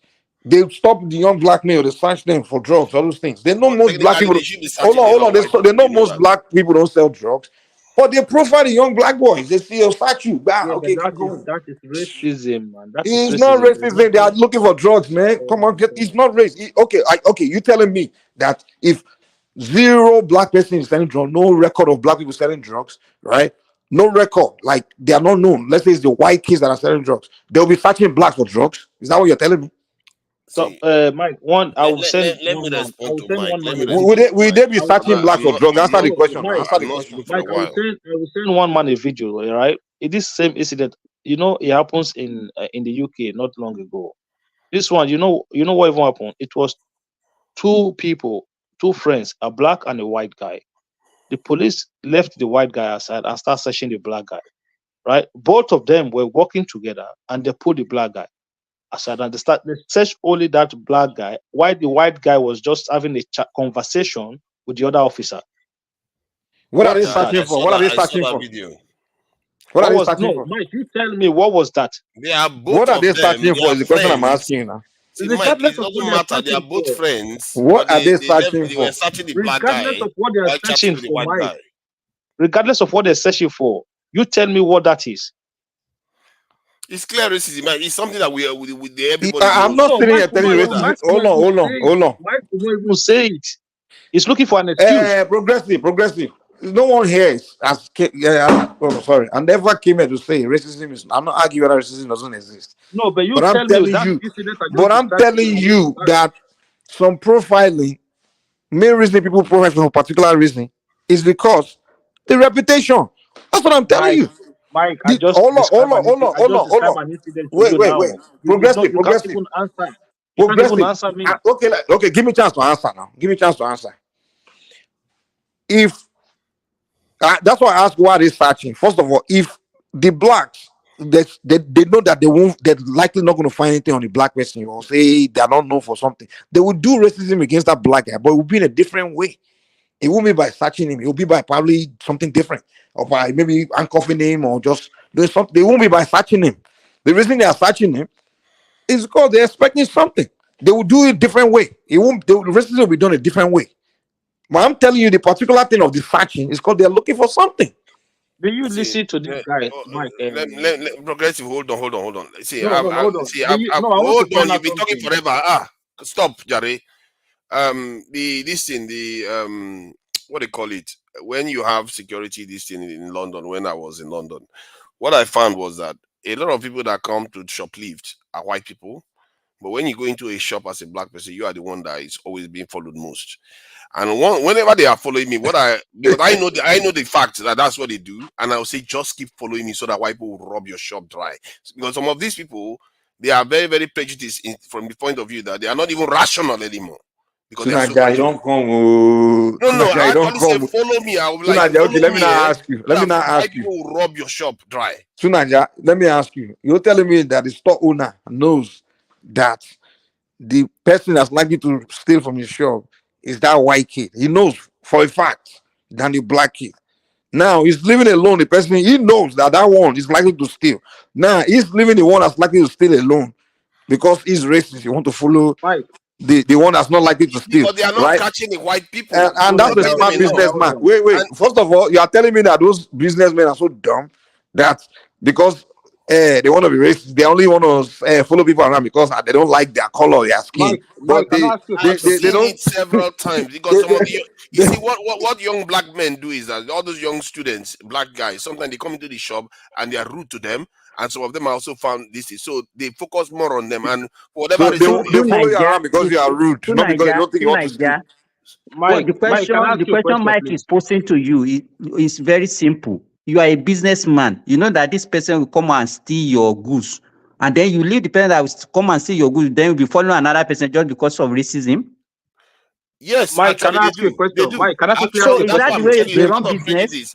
I've seen it. I've tell you, I've seen it happen. What Simba, are you? welcome to Nigeria World, dude. What is confusing to you? I've seen it before. They are busy following me, and I was like, you know what? Just keep Because following they me. don't like your know skin. full well because I know full well that a white person is busy robbing their shop while they are doing Mike, that. can I quickly ask a question? I want to quickly ask Mike a question. Mike, do you follow? Do you know Reverend Jesse Lee Peterson? Yeah, I think I know him. For me, I don't. Okay, go ahead. You follow him? I don't follow him. I know him. Why would I be following him like that? Go ahead. Okay. So because the way you talk sometimes it made me feel like it's somebody you kind of take interest in the show. The problem with you need to understand. See, I'm a realistic person. I don't hold positions. I don't do this. I'm aligned. I don't just follow one ideology or one movement. I don't do that. I just deal reality. Okay, Mike, I just paint a scenario to you where two people were supposed to be stop and search because of this your stop and frisk policy that was in New York. They had the same policy in London. Okay, so but these two friends were walking around. They were walking, and one was white, one was black. So the police wanted to also enforce that same stop and search policy, but then they stop and search only the black guy. Here's the deal. I don't know why you keep making argument about whether racism exists or not. I made it clear to you that. Hold on, calm down. Wait now. I already made it clear to you. This argument is not about whether. Why are you arguing again? Can you? That, then you say then you argue against No, it. nobody ever told you that racism doesn't exist or people are not racist towards people. Why are we linking then why you argue? Why are you acting as if it doesn't happen? That when he says something like that, or when I tell you that it's happening, don't argue against it. Just say, okay, yeah, sometimes it happens, but it doesn't mean that our people doesn't. But it's totally different thing now from what we were discussing earlier. Mike doesn't want to tell you that racism exists. He wants to tell you that when did I say racism doesn't? When did I say it doesn't exist? You black person is just making an excuse. That is what the point I'm making is you begin to sound like everything that's happening to you is because of the color of your skin, and I'm telling you that some of it has to do with reputation. That's the point I'm making to you. Racism exists. There's something where people treat you because they don't like you, and there's sometimes people do some things because of what they are expecting from you. What was black man reputation when they were taken for slavery? What was this Ghana is shifting arguments? Oh my God! Losers now. They were losers. That's why. When your people are so losers that they are busy selling their own. They want to make money. You're saying they care about reputation. They want to go use it. Do you know how much wealth England, France made from slavery? They want to go make money. You're talking about her reputation. We have to admit that we screwed up now. We are busy selling people. While those people that can invent what we are going to use to prevent them from colonizing us, we sold them to them. So you see your logic now. You guys somehow, I don't want to use the word that is in my mind. So now it was smart for them to do what they did during. I didn't say it was smart too. They made money. So when somebody, it was smart for them. So when a Nigerian person is committing those crimes, they are spoiling the name of Nigeria. Those people who did slavery did not. Those people committed those slavery. You see the difference. You see the difference. They did not spoil the image. On the side of they did the not white spoil people. the image of do you know the difference? Do you know the difference? The man who is selling drugs that is always committing crime in Nigeria that is not spoiling the image of Nigeria. Do you not see the kind of progressive? What kind of argument is this? You're just like shifting goalposts all over the place. No, you don't even understand what you're But let me respond to what he said. See, you see, progressive, what you are doing is you are doing moral police. Let me tell you how the way the world works, right? Is who has power. Hold on. You have used some word here. I know very well that that is why I ask you if you watch that man's show, and you are trying to deny it. No, you watch Jesse Lee Peterson shows. Look, so what's your point? Jesse Lee is the one teaching me how to think. Is that what you're telling me? He's the one teaching me how to think. You use the word blacks, right? Blacks. Okay, because I use the word blacks. I mean, so Jesse Lee is the one that invent the word blacks. You use the word blacks. But let me just address the point you just made a few seconds ago. You say, oh, but if you both do this, blacks do this. You're doing moral police. That's not the way the world works. The way the world works is power. Oh no, the way the world works is power. For example, if they begin to label Americans as the drug pushers or whatever, and America will not give a damn because they know that their country is so powerful and their passport is extremely powerful. No matter how much reputation Americans have for drug, whatever, everybody is still open door for them to come to their country because that's a powerful. Exactly. Those are you understand? You that you're powerless, you can't be comparing yourself saying, "Oh, how come America can do this?" Hey, we can, bro. This world is called power. If Nigeria today becomes a very powerful country where everybody wants your currency, they want your stuff, I won't give a shit what anybody think about my country. You understand? You can be smoking cocaine and traveling, they will still welcome you in anyway. I won't give a damn. What do you think if it's Togolese that are having problem in Nigeria? I care. Because those countries are who are they? I don't care what my reputation is with the Togolese. But we're talking about places where I need to go. I need them more than they need me. So I need my reputation to be good there. So the way the world works is how your position matters. We are not all fingers are not equal. You can't be comparing yourself with if a man can do something immoral, how come I can't do it? No, because when a man control the world, he's in a very powerful position. So you don't be comparing yourself with But something. Mike, are you a supporter of the current government? Which government? The current government in Nigeria. Don't support blindly. If I see something they do well, I will say kudos. If I see something they're not doing well, I will point it out that they're not doing it well. So far, so even supporter, what does that mean? I don't get it. Where are you going?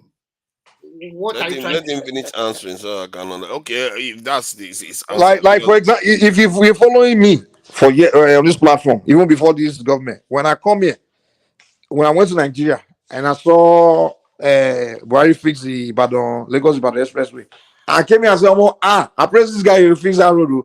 But other things he did wrong, economy, all those things, I condemn it. So I'm not a fanatic.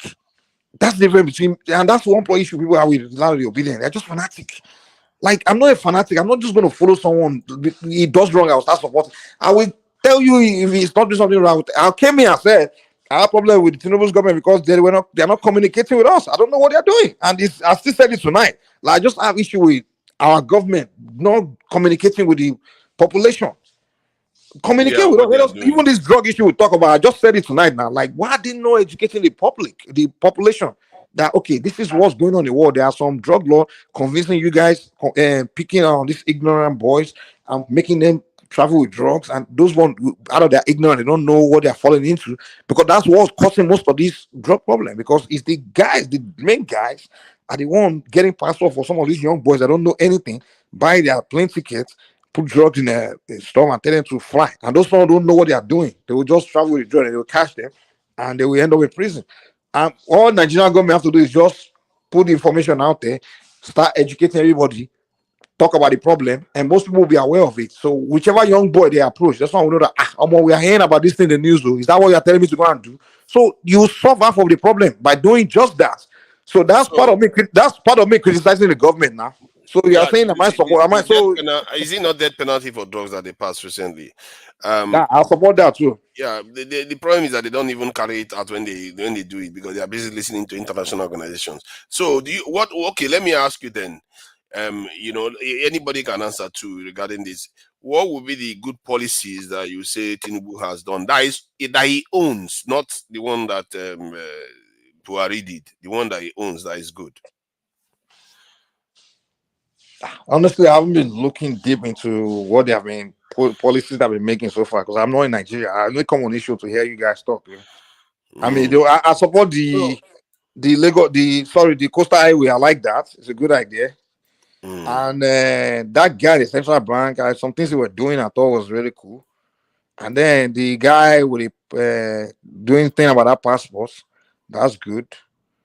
So I haven't been looking across board because I don't have time. Listen, if you want, for me, I think the biggest policy, not just this government, the biggest policy that have come out since 1999 is that student loan policy. For me, I think that is the biggest economic and educational changes that have been implemented as far as Nigeria is concerned since 1999. If they are properly implemented, that is what I'm going to say. If they are properly implemented, For me, that is the biggest changes I've seen in that country since 1999. The idea that a higher institution is now accessible, okay, regardless of whether you come from, regardless of what your economic background is. For me, that is a big change. I don't think there's any policy right now that anybody can tell me that will have that much impact on the life of Nigerian as much as that student loan will do. So for me, I think it's a very, very, very big policy. Since 1999, that is a big one. I think you are close because Nigeria hasn't really done much. You tell us which one is it. But what I would consider the biggest moves that they've made is a couple of infrastructural changes. Like that of the Dangote refinery. If those refineries come on stream, that is the biggest change that has occurred in Nigeria. Because if those things were firing on the student, you said your own question. You don't. You say your own question. You answer it wrongly. You ask a question. You say it is not. You say something that they have done on their own, not something from previous. Yeah, no, because you stretched it back to 1999, so that's why I stretch it back to there too. If you just said, okay, that's the greatest policy. Is not a government, it's not a government factory. It's a private individual company. Nigeria government contributed to it, and it started. They were completed in 6 years. Practically in 6 years. That is quite an accomplishment for a Nigerian state that is always delaying everything. Also, if the Port Harcourt refinery, Warri, Kaduna comes in, that will be a transformational change for Nigeria. We like it or not, except this government find a way to sabotage it again. So from that point of view, I think you are close. For me, the current government, their best policy that they've carried out, that it belongs to them, is that of the student loan.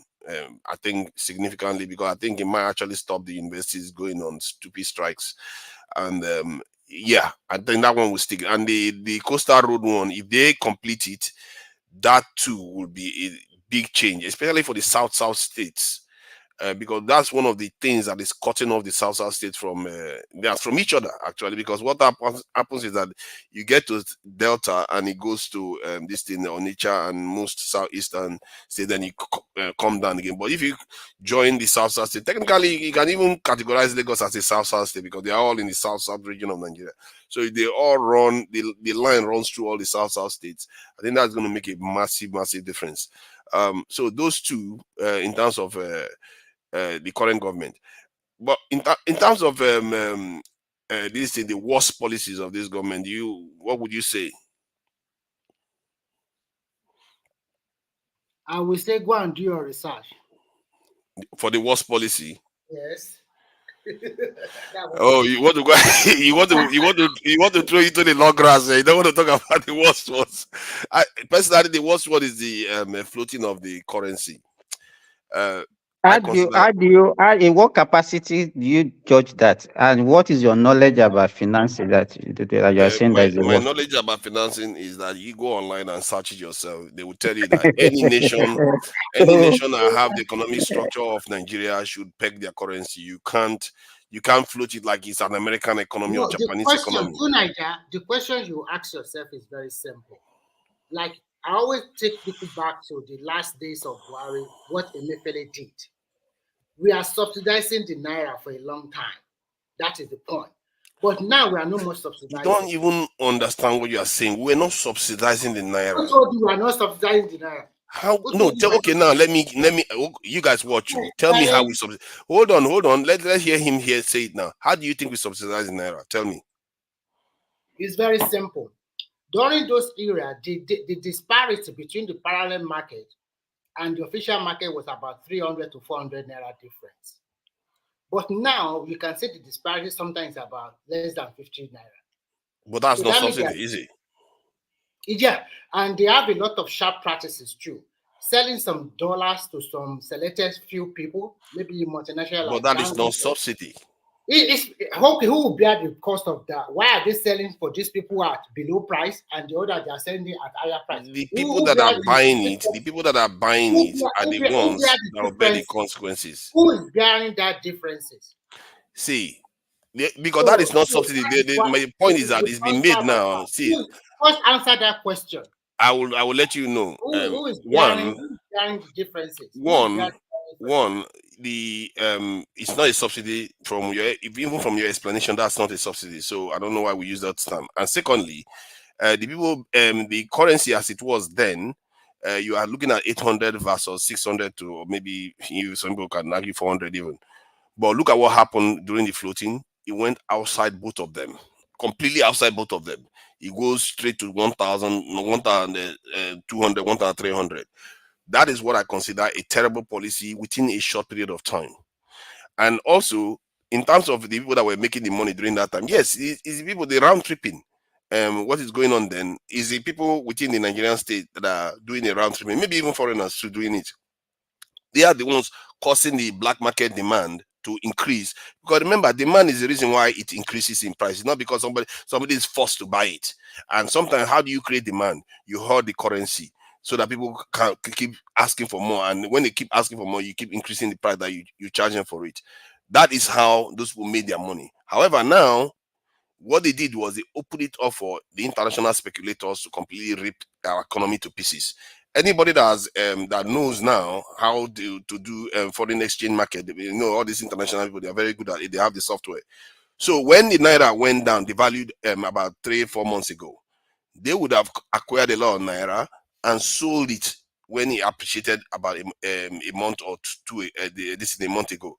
So they would have sold it and made more than 50% profit. That is how crazy the naira is going up and down, and the instability alone is bad enough.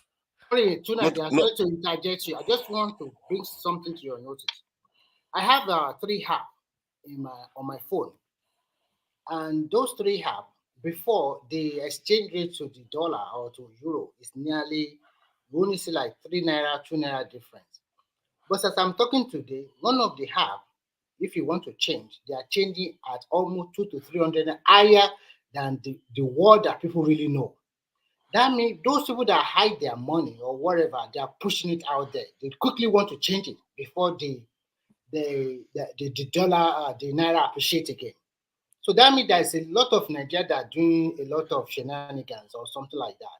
So sometimes this area is not very easy to understand as you are just trying. But it's easy to understand. See, let me simplify it for you. Let me simplify it for you. You said don't know. Okay. I have to go. Sorry, I have to. Stand. You don't run away. Why are you running from knowledge? This is not the way to do it. If you have a home, you have $100 in your coffers, your pocket, and you have 100 naira, and your children are making demands, say, buy me something for 100 naira, and then they say, buy me something for 1,000 dollars. You know full well that you don't have enough dollars. What you would tell them is that, you know what, buy something with naira that I can afford, and because I don't have dollars. So in other words, you can discourage people from asking for so many dollars. The only reason why our currency is depreciating is because people are demanding for the dollars. And then there are other people that are also speculating on top of it, that are demanding for the dollars. So you, as a government, your job is to say, you know what, there are certain things we are bringing into the country that are completely useless to Nigeria. We don't need those things. You put tariff on them, just like Americans do, just like the British do. You put tariff on them because they are not helping develop the country. Then you use those funds to create manufacturing and businesses that can export goods out of Nigeria so that they can get even more foreign currency. But they are not even doing anything like that. It's more recently, it's just about a month ago, the government started coming out saying Nigerians should stop dollarizing the economy. They started advertising it on TVC. Can you believe that? This is something I've been saying 6 months ago to let you know that this is common sense. This is something other countries do, but they just refuse to do it. It's demand that creates that depreciates our currency, but yet you are not telling your people not to be using dollar too much. You are not reducing the things that the country imports that requires that foreign exchange. You are supposed to reduce those things. Have you even seen the government even try to reduce that once? Apart from maybe to Nigeria, what you are saying now, because you are talking about pegging or fixing your currency. So yes, if you believe in law of demand and supply, then floating is the way. But if you don't believe, that's when pegging pegging, or fixing works. So you are contradicting yourself. No. You peg it because you want stability. Your economy is based on imports, and your So if economy you is not peg it, if you diversified. fix it, the law of demand and supply doesn't apply in this case. So No, it what you still are does saying, apply. It still does how? apply How? because if How? people demand too Why do much, you don't fix it? Don't when you talk about law of demand and supply, you don't fix price. let me explain to you. You can fix price, especially in the case of the currency. If people if you fix it and people are demanding too much dollars, what the government is supposed to do then reduce the demand for dollars. That is what you do. But what they've So done now what? is No, if float you it. fix it, what effect if they are demanding for too much dollar? What effect will it have? If Now, because you said what you you are going to fix. do now, because you have to now supply the dollar so that the value of the dollar don't increase too much. That's your own currency. No, you said fix. You said fix. So it will not change now if you fixed it. No. You are the one that. Let me explain to you what is going to happen. For it to stay fixed, you will now have to supply the dollars that people are demanding from your reserve, from your foreign reserve. You now have to supply it. Let me tell you this. That's what you do when you float. You have to make sure that the law of demand and supply, the supply has to outweigh demand so that it will not be depreciating. But if you fix, let me tell you this. If you fix, that means irrespective of the demands or supply, that price remain the same. That's what Yes. fixing means. Do you know the value of that? It controls inflation. It allows businesses to plan. You have stability in the economy. What is happening now? Who can invest in an economy where inflation is so high? You buy a house today, the next year the inflation will eat up the value of that you just invested. That is damaging. That's why I consider that the most damaging policy that they implemented, because they just destroyed the Nigerian economy. They made it. Dangote is complaining. MTN made a loss. Where do you think all that money is going to? Foreign speculators. That's where all that money is going. He literally damaged Nigerian businesses. And the funny thing about Nigeria is that the businesses are not very vengeful. If it was like Western economies, you did this to them, they are going to come at you. Big time. They are going to blast you on full blast in public. That you destroy the economy and now they are losing money. Is the Nigerian government going to compensate those companies for the damage they caused? They are not going to compensate them. So I saw Dangote complaining that they cannot pay their shareholders any dividends now because they didn't make money. So tell me why excuse me, why is Dangote complaining? Because they made a loss. Like I told you, inflation. Why did just hold on. How did he make a loss? How did he make a loss? Inflation is one of How? them. How? Okay, let me explain Explain it now. now. Let me explain it. When you buy something to create a product, then by the next year, when those things you want to go and buy, the price has gone up, and the amount you are selling your product doesn't match it. Guess what's going to happen? You're going to make a loss. You see what I mean? That is what is going on. So before the floating of, how much was he selling his cement? How much is he selling it now? I can assure you that it didn't increase as much as inflation. That is the problem. I work with Nigeria all the time. No, hold on. What is the inflation? What is the inflation It is rate? only Let's say 30%. 30%. Inflation rate is Okay, only let's say even 30%. Because before then, cement will have been sold for maybe 3,500 or 4,000 naira. You understand? So now, how much is it? And somebody tells me that it's not up to.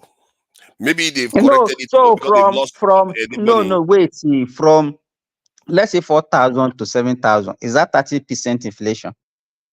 See, cement prices tend to be people tend to order cement, and when they order cement, most of their orders tend to be made already. So those people, you are going to supply them, whether the inflation just suddenly started going up or not. You have to supply them. That's why they are all losing money. No, just wait. You are talking like somebody who doesn't know 15 business. I'm seconds, very 15 sorry to seconds, say 15 this. seconds. Let The me just issue is this: 15 even as let me give you an a example now, producer. so you know what I'm talking about. 15 seconds. I see when you pay for like broadband in Nigeria, the broadband price increases. They've not increased even 20% from last year, but yet inflation has risen way more than that. since last year. So they too will be making a loss. How do you explain that? Okay, you said broadband. That okay. Just hold on. The other advantage that they are also taking in the system. Did they talk about it? Did they increase the salary? Because you are talking, they increase the price of their goods. Oh, some of them will have to. They must increase salary. Let me tell you, all these people that you are talking about don't believe what they are saying. It's Simba, not sorry, just, I want to quickly comment. I can't believe you. Because I'm a businessman and I know what people. I know. No. Simba, please 1 second. Don't tell me it's just arithmetics. Tunaja, 1 second, please. Tunaja, if you want to peg the naira today, where will you peg it at? I would not have moved it from where it was before. I will leave it where it was before. And you know what Tinubu government would have done, which was hold on now, Tunaja, hold on 1 second. So why not just make it $1 to $1 then? You could, but that is if you can sustain this in demand. So why would you have to sustain the demand? Because people will be asking for it. Your businesses in Nigeria will be asking for dollars to buy stuff overseas. How are you going to do that? You sustaining the demand, what is that called? You sustaining the demand? Yeah, you have to supply them the dollars now. It's not anything. What is that called? What is it called? To sustain the demand. You supply now. Demand and supply. You are subsidizing that artificial rate.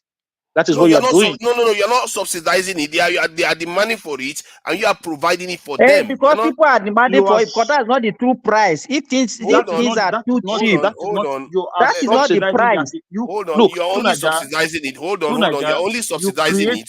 Hold on. You are only subsidizing it if people are making the demand that you cannot. Okay, let me give you for example. You just said to me that you have people. Let me tell you. No, because what you do is you reduce demand. Hold on. You cut according to your size. No, just hold on. Let's say something that worth $1, and you know that if you are selling at that $1, maybe 100 people will be able to afford it. You brought the price down to, let's say, 50 pence. Do you understand what I'm saying? That means you have more people that will be able to afford to be demanding for such thing. You understand? But you know that you don't have the capacity. Exactly. Do you understand what I'm saying? So where will you get? So that is what we call subsidy. Hold on. No, let me tell you. You're not listening to me at all. Before you peg it at a lower rate, you have to make sure you are capable of reducing the demand. Do we have the capacity? That is the question. We already did. We had it last year. What do you mean? What do you mean? So you don't know what was going on? Okay, let me give you an example. Throughout Buhari's term, 8 years term, the currency devalued by 100% in 8 years. But in this government, it devalued almost 200% within 1 year. So that tells you is that the currency did not devalue. The currency was floated. So when you float it, what happened is it's not up to. It goes to its true value. It gets to its true value. There's no true value. They can speculate it to death. Hold on 1 second. Tunaja, let me explain something. It is not up to the forces of demand and supply. 1 second, right? Let me explain something to you. I understand what you are saying, that speculators could come in and take advantage of it, right? And that is one of the reasons why you see the government is trying to close this P2P trading platform, that Naira should not be traded on the P2P anymore. And that is why you see that they are taking a lot of drastic action. But outside of that, Tunaja, why don't they leave it now? Market forces should take over now. Why don't they leave it? Leave it. No, because market forces take over. Market forces is different from speculators. Okay, speculators is part of the market forces. No, it's not. It's not part of the market forces. Speculators is just taking advantage of. So speculating. Speculators. Let's face what the government should have done. If the government felt that, okay, they want to do something about what the regime that was in place, where people are making a lot of killing, which is called round tripping, they could have done what they did with the Bureau de Change right now and put rules to cap whatever let's say the CBN gives. You don't understand. Let me finish my point now. Let me finish go ahead. Like say when CBN gives a rate of 600 naira to $1, then they cap it and say the Bureau de Change people are not allowed to speculate over maybe 650 naira. But instead, what they did was they just floated the entire thing, and now they went and capped it again on top of it. They floated it, and then they told the CBN, the Security Change people, you are not allowed to earn so and so profit. And now they are going after the people that are speculating. All those things are things you could have done when you pegged it. And guess where Nigerian currency would have been right now? Our economy would have been more stable. The gain that would have made from the fuel subsidy removal would have been magnified. And the stability that you have in the economy, Dangote will not lose money. Others will not lose money. And fuel price will probably be a little bit lower right now. But no, they decided to just float the currency. Dangote did not lose money. Dangote got devalued just like every other Nigerian. Every Nigerian got poorer as a result of that. That's what I'm telling him. That all those people that just lying to the public. Every Nigerian got poorer. They just want to swindle his But he's admitting what I said, that is a worse policy. Because every Nigerian got poorer because of their policy. Because it's speaking to your sentiments. That's why you believe in. No, it's not because of it. It's just the fact. You have to look at what it is. Hold on. I consider it economic sabotage even. No, hold on 1 second. Let me explain something to you, right? So, you support pegging of the naira. Say, okay, hold a particular rate. Okay, so we've been following these policies for many years now. For a very long time, the naira has been pegged. But even though this naira was being pegged, it has continuously lost value. You can argue that not at this rate now, but it has continuously lost value. When Jonathan left office, the naira was trading at what? Around 200 naira. So we started from somewhere where we were even more than 1 to 2 to the dollar, 1 naira to $2 to the naira, right? Up to all the way to 200 naira. Why we were still subsidizing at the time. So what does that tell you? It tells you that they are prestige. I mean progressive, sorry. Even I remember around 2015, 2016, this same Emefiele was one that said, that the value that the naira was not being given this right value. And it was one that actually devalued naira to 360 then. So as at 2018, 2019, even up to like around 2020, the naira was still around. After that, it was even the one also that increased to 500 and something. You understand? So the question, I think the only thing I see in all of this is that all of these things that we are doing now, though those are necessary things that we have to do, but we are doing them at the wrong time.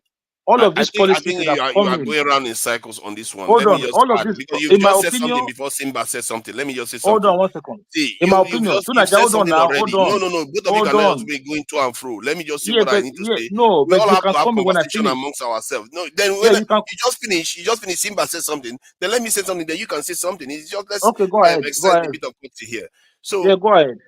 When the currency depreciated, what they could have done was go after the Bureau de change and streamline it at that time, and then with the Dangote refinery coming on stream and all the other refineries to be coming on stream, you will see that the Nigerian currency will start appreciating. Why?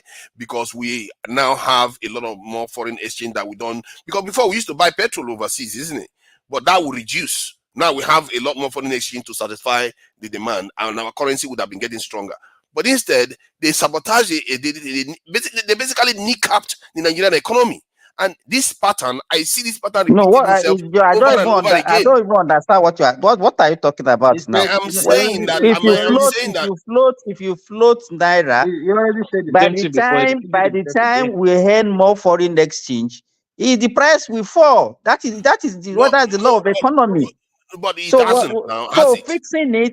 How does that one favor fixing than floating? Because people have enough money to cause our economy, this is our currency, to appreciate to depreciate more and more. Can I say something now? Because you said you are going back and forth with Simba. Go ahead. Okay, so Simba. So this is what I was trying to say before Tunaja did not let me finish just now. See, the time when we should have done all of these things, this removing of subsidies and floating the naira, was during the Goodluck Jonathan time. Okay. If that was the perfect time for us to have implemented. That was when we are earning a lot of oil was being sold at 140, 130. That was when we were making huge revenue from crude oil. That was the time we should have done all of this. We should have done all of these policies. Then, when this bad time had come, we would have already got used to it. We would have already put things in place that will make sure that our currency will be able to sustain it. But at this time, look, the economy is weak. Oil revenue is not as good as it used to be.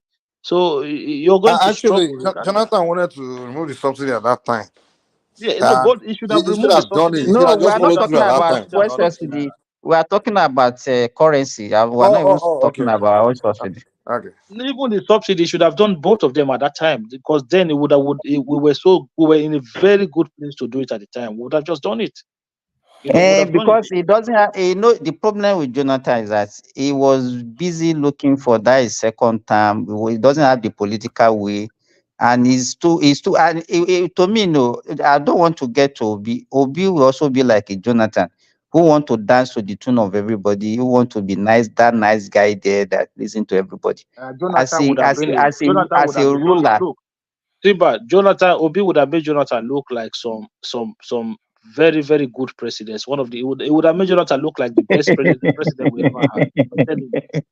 See, you see, that is what you don't understand. I don't know whether it's because your coloration is based on tribe or because you are speaking based on fact. This is why you can see whatever you like about P2B. You can see whatever you like about P2B. In the big calls, he got it right.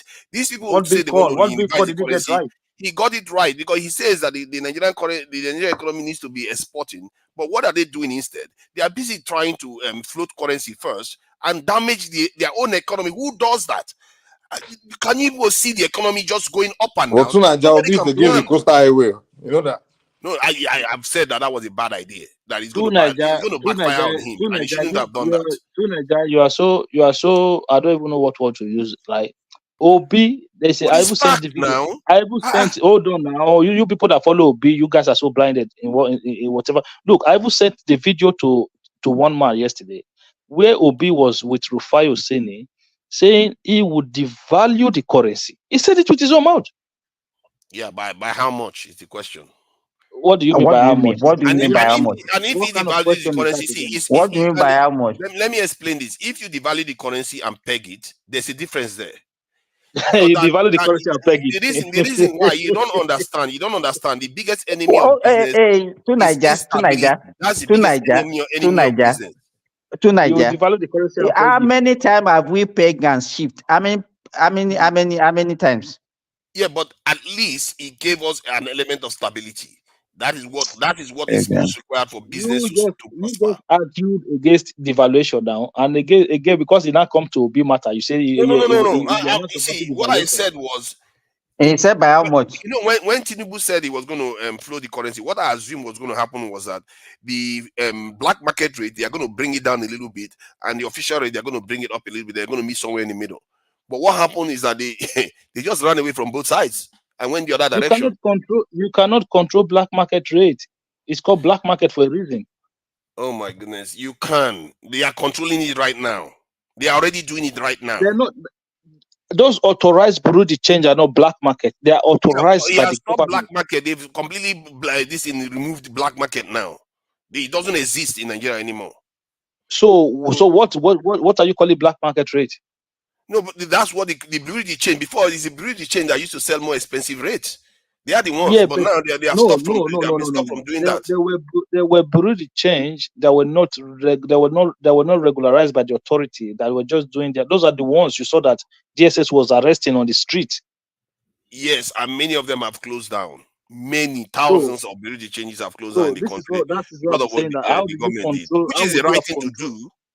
See, it's the right thing for them to do, but I feel like the Nigerian governments or politicians, what they do is they will do one good thing and they will go somewhere and kneecap the economy again. They will do one good thing, they will go somewhere and kneecap the economy. This is why when I see here, just watch this space, you will see that Nigerian Dangote refinery is going to come on stream, Port Harcourt refinery is going to come on stream, Warri, all of them, they will find a way to sabotage it. They will find a way. They will never let that economy grow properly. And that is my problem with the way they do it. Because clearly, Buhari left a foundation for Tinubu to be the greatest president Nigeria has ever seen. But guess what he has done with that one first year so far? Destabilize the economy. Who does that? To Nigeria, when you come into a government, right? When you come into a government, as early as possible, you make the difficult decisions. Okay, it's going to bite hard, it's going to be challenging, it's going to be difficult, but with the hope that over time it gets better. That is how you do things. Do you understand that part? It's gonna be a problem until all the refineries start benefiting Nigeria. That's when, and I fear that they're going to find a way to sabotage it again. Yeah, but this is that is the I'm trying to explain to you the logic behind all these policies. Tinubu is not going to start doing all these policies going into an election year. They come in and say, you know what, the earlier the better. We do all of these things. It's going to be difficult. It's going to be challenging. The people are going to go through hard time. But we believe, not me now, the government then believe that this is the right way to go. Okay, time will tell if it's the right way to go. If they might end up they might end up becoming a genius later when floating if the all of currency them will always be a bad idea. If the Nigerian economy hold on, now let me just finish. In spite of it. Let me just finish. They might end up being genius later if it works. Everybody, wow. But what I'm saying is, if it doesn't work, them too, they will take responsibility for it. They will take the punishment for it. That is how then our lives are gone while they are busy wrecking our economy over and over again. That is what I'm concerned about. You keep giving them time. Do you know when Obasanjo came into office, he told Nigerians, be patient. I will sort the economy out. This is Yaradua, the same thing. Jonathan, they all do the same thing, and we keep giving them time. So what are you going to do? We should call them out on what they are doing and let them know that they are sabotaging the economy deliberately. Because you see, Tinubu, one thing you see about Tinubu government is that the guy seems to be a friend. See, Tinubu is one of the most. So what let me say something. Them out going to do? I feel no. If you call them out and okay, watch what happens with this this thing cyber cyber task that is coming through. If people keep criticizing it, guess what? They're going to talk back. You have to be aware that when your government is listening to you.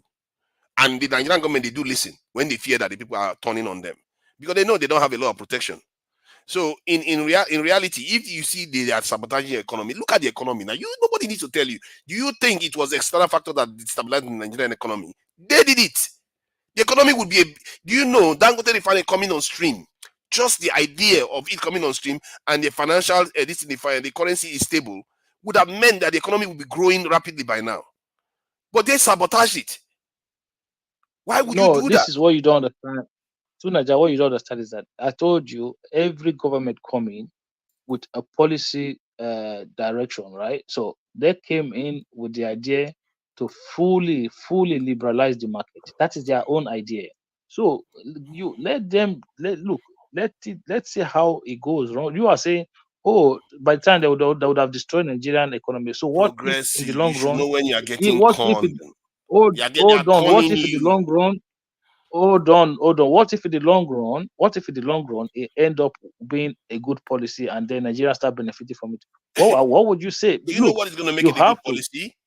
All the same features of the other this thing. Because remember, I just said it, they're already regulating it again. You are not an economist. It's managed. You are not an economist. You are not an economist, okay? So why should I listen to you? See, you should listen to me because if you don't have any argument against it, you should ask yourself, am I right? I've checked this information. Check it yourself. Check all because you know, I may not be an economist, but I can borrow the knowledge of an economist.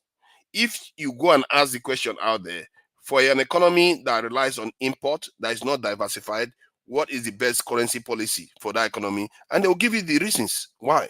And you find that Nigeria belongs in the area where you peg it because you need stability. You need people because your economy is not stable. If prices increase somewhere else, your economy will go crazy. A lot of people do not peg. This is what you don't understand. A lot of countries don't peg their currency. What happens is that countries don't peg their currency. Developing countries peg their currency. A lot of countries don't peg their currency. Let me find out how many currencies. How many countries? A lot of countries don't peg their currency. What just happened is that the forces of demand and supply, in case of Nigeria, the forces of demand is higher than the forces of the supply. That is the problem we are facing. If we have a lot of countries peg their currency, actually, a lot of countries peg their currency. I don't know where you got the idea that there are not that many. Quite a list of them there, and many of them are very, very rich countries. Though they have a lot of oil, but yet they peg their currency. So why are they not? Why are they not leaving it just to run riot all over the place? Because they don't want price to increase somewhere else, and then their whole economy goes upside down. So which country peg their currency then? Bahrain, this thing, let me see, Panama, Oman, Lebanon, Saudi Arabia, United Arab Emirates, which is Dubai that we all like to go to, Jordan, Hong Kong, Djibouti, Cuba, and those are just some of the lists. Not all of them. There are many more. No. What are you talking about? These are okay. List of currency exchange regime. Look at the countries that you call now. How many of them are world leading economies? Economics among economies. Hold on now. When I get the fuller list, I have not got the fuller list. Oh my goodness, there are more than 100. You want me to list them? There are more than 100 on the list. From Azerbaijan, Aspa. Okay, that's the currency itself. They are naming. I don't know which one it is. They are naming the currency and they're saying they are pegged. They peg the currency. Netherlands. Is that Netherlands? Oh, Netherlands Antilla Gilda is pegged. Netherlands Antilla Gilda is pegged. Saudi Arabia Riyadh. Netherlands is using Gilda. Are you crazy to that shit? they said Gilda now. They said Gilda here. I don't know. You tell me. To the dollar. Maybe it was before they became this euro. From what I'm gathering here, that one is Bulgaria is pegged to euro. Hold on now, let me list them now. Bosnia Herzegovina is pegged to the euro.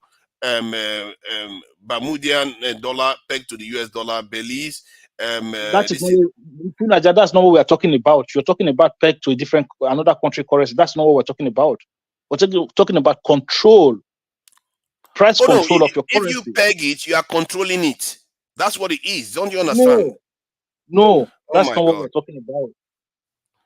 Yeah, I think you don't understand the concept behind this. By pegging it, you are controlling it. Before you say even Saudi Arabia that I can say they fix their currency against dollar because they have a lot of liquidity. They have a lot of foreign reserve to defend it. They did not even peg it. It's just look. They can control demand too.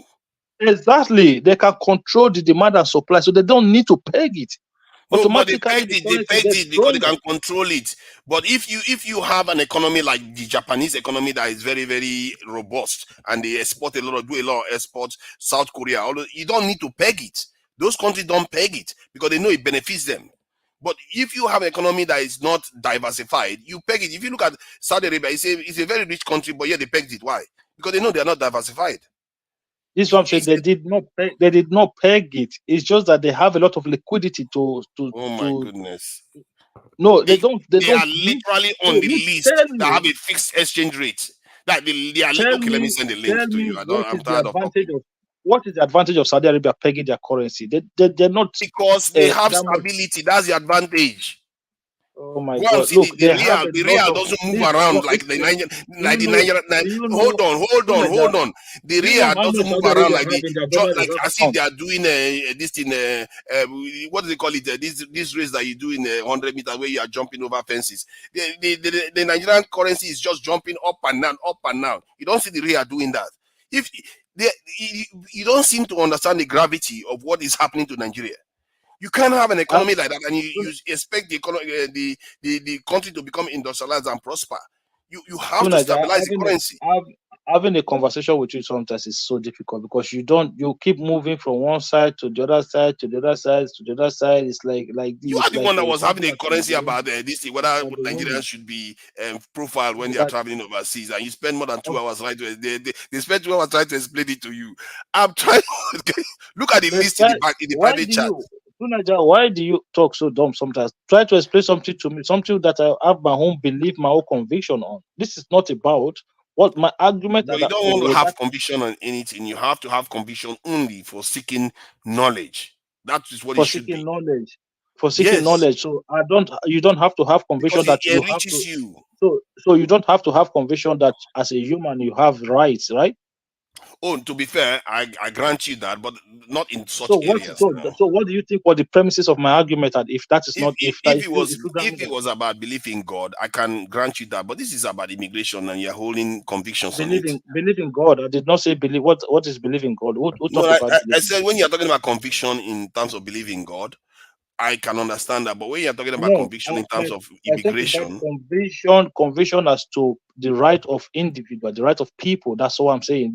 Your own right as a person should not be taken away from you because somebody else did something wrong. Do you understand where my argument was based? I hear that argument, but exactly. you know full well when you see a child, telling me that people were trying to explain that to me, I think that is being disrespect or disingenuous from your own part because I knew what I was talking about perfectly well. The point you are making, you are not getting the bigger point. That you can you paint like it any or not, picture you want to paint. You can create any bigger picture. If you see a child of a rich parent and you see a child of a poor parent, you will interpret whatever they say differently. I don't care about those your own analogy examples. or whatever you call it. Of course not. But that is tied to the real world, though. It's tied to the real world, and you have to be more grounded. I believe that I have rights, and wherever I am, as long as I've not done wrong, you cannot judge me based on what Tunaja did. It doesn't work like that. That is what I'm trying to explain to you. Well, look at Global. What Global is saying, he thought I was smart. See, I didn't say I was smart. I'm just borrowing the knowledge of people that are smarter than me. Eh? It's not I didn't say I was a professor of economics, but I listen to people that have spent years doing this. And if people are telling you that other countries that are not that diversified, they peg their currency and they give you the reasoning for it. I just told you, and then you couldn't even find countries that are pegging currency. I told you. I gave you the link in backstage. They fixed it. And I said to you, Saudi Arabia, there's no even need for them to peg any currency because they have so much liquidity in the system. They did, though, progressive. They did. The list is in backstage. Just check it. You see it there. The list is there. Saudi Arabia is there. Saudi Riyal is there. It's close to the bottom of the list. We have more than almost 100 of them on that list. You know, and these countries are the ones that are not too developed. If you look at the most developed countries, even Hong Kong is there. But if you look at the developed countries, they don't have it because you don't need it. When your economy is diversified, you are exporting so many different exports. And that is what the economists argued when I was reading it. You started this conversation by saying they are not subsidizing they were not subsidizing the naira. Then I explained to you in a very, very, very, very basic, simple term. And then but they were not subsidizing it. Yeah, but you told me I asked you questions. If you're going to why not peg it to 1 naira? You say you could do that. Okay, you could do that if you have to have a policy to reduce demand. So you then say, oh, if you could meet up to the supply. I said, so why can't you meet up to the supply? So what do you think?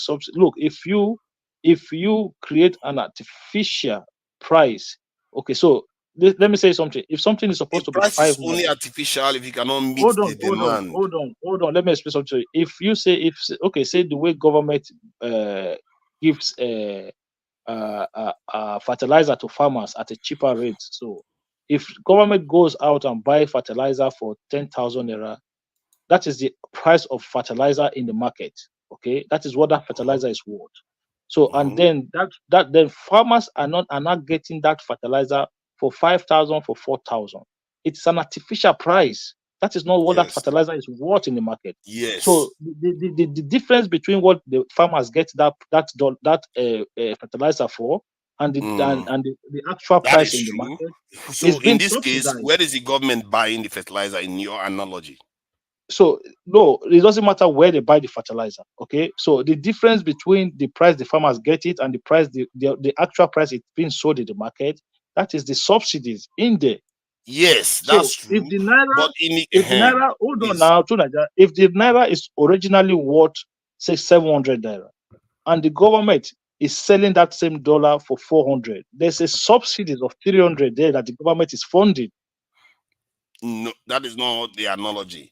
If the naira is what, let's say, the government pegs it at 500, and then people are demanding, let's say, and the government has maybe $1,000 worth of supply, and the people are demanding $1,500, that is where you are right. But if the government pegs it at 500 naira and has $1,000 supply, and people are demanding 1,200, the government can decide that, you know what, that 1,200, no, we don't need it. We only have 1,000, and we put it only in the areas that are productive to our economy. And that is it. You see what I mean? That's how it's supposed to be. Yeah, but this is why that policy, the government said, look, we cannot longer sustain it, because at the end of the day, let people bring the money in. Why? We are busy buying rubbish from overseas. Why are we not sustaining it? Because the government, we are not selling enough crude oil, which is our main But Dangote refinery is coming on stream. What is the rush? Hold on. See my point. Even if Dangote refinery come on stream, what that would do is it will just reduce on the demand side. It will just reduce on the demand side. Exactly, because it's going to supply more dollars for us in our pocket. So what the government? You see what I mean? You are beginning to walk in my direction. No, now. You're beginning to see what I'm talking about. I'm not walking your direction. Don't run away. Your direction truth is good for you. No, look, I'm trying to explain something to you. Just listen. So what the government is saying is that, look, it costs us more money to peg the naira. So we're going to let it be determined by the forces of demand and supply. So willing buyer, willing seller. I bring my money into the country. The banks, before, when you go to bank, you want to buy a dollar. They will direct you towards a booking man on the side. But now the banks are selling. Everybody's selling because the price is determined by demand and supply. So what that does is that over time, this is the thinking of the government now, that over time, a lot of people will be able to bring in their own money from outside. So there are a lot of things that they're relying on. They're relying on foreign Nigerians abroad that are remitting money into the country. In their own opinion, a lot of those money were not coming into the country before, but now they feel like a lot of those money will come in directly.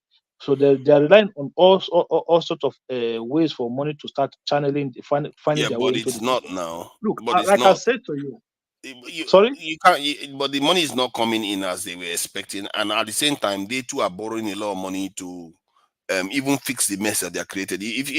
I'm betting, I don't know, that the money they've borrowed to defend the floating currency that they have done is probably higher than what Emefiele borrowed in the last year when he was in office. Okay, so that should tell you something. The damage that they've caused. So Tunaya, you cannot assume. No, I'm betting. I'm not assuming. I'm betting because the damage they've done requires fixing, and I know I've heard that they were borrowing money to fix to help fight this thing. The CBN governor recently said that they are not defending the naira. That is what he said. So I will listen to him rather than listen to him.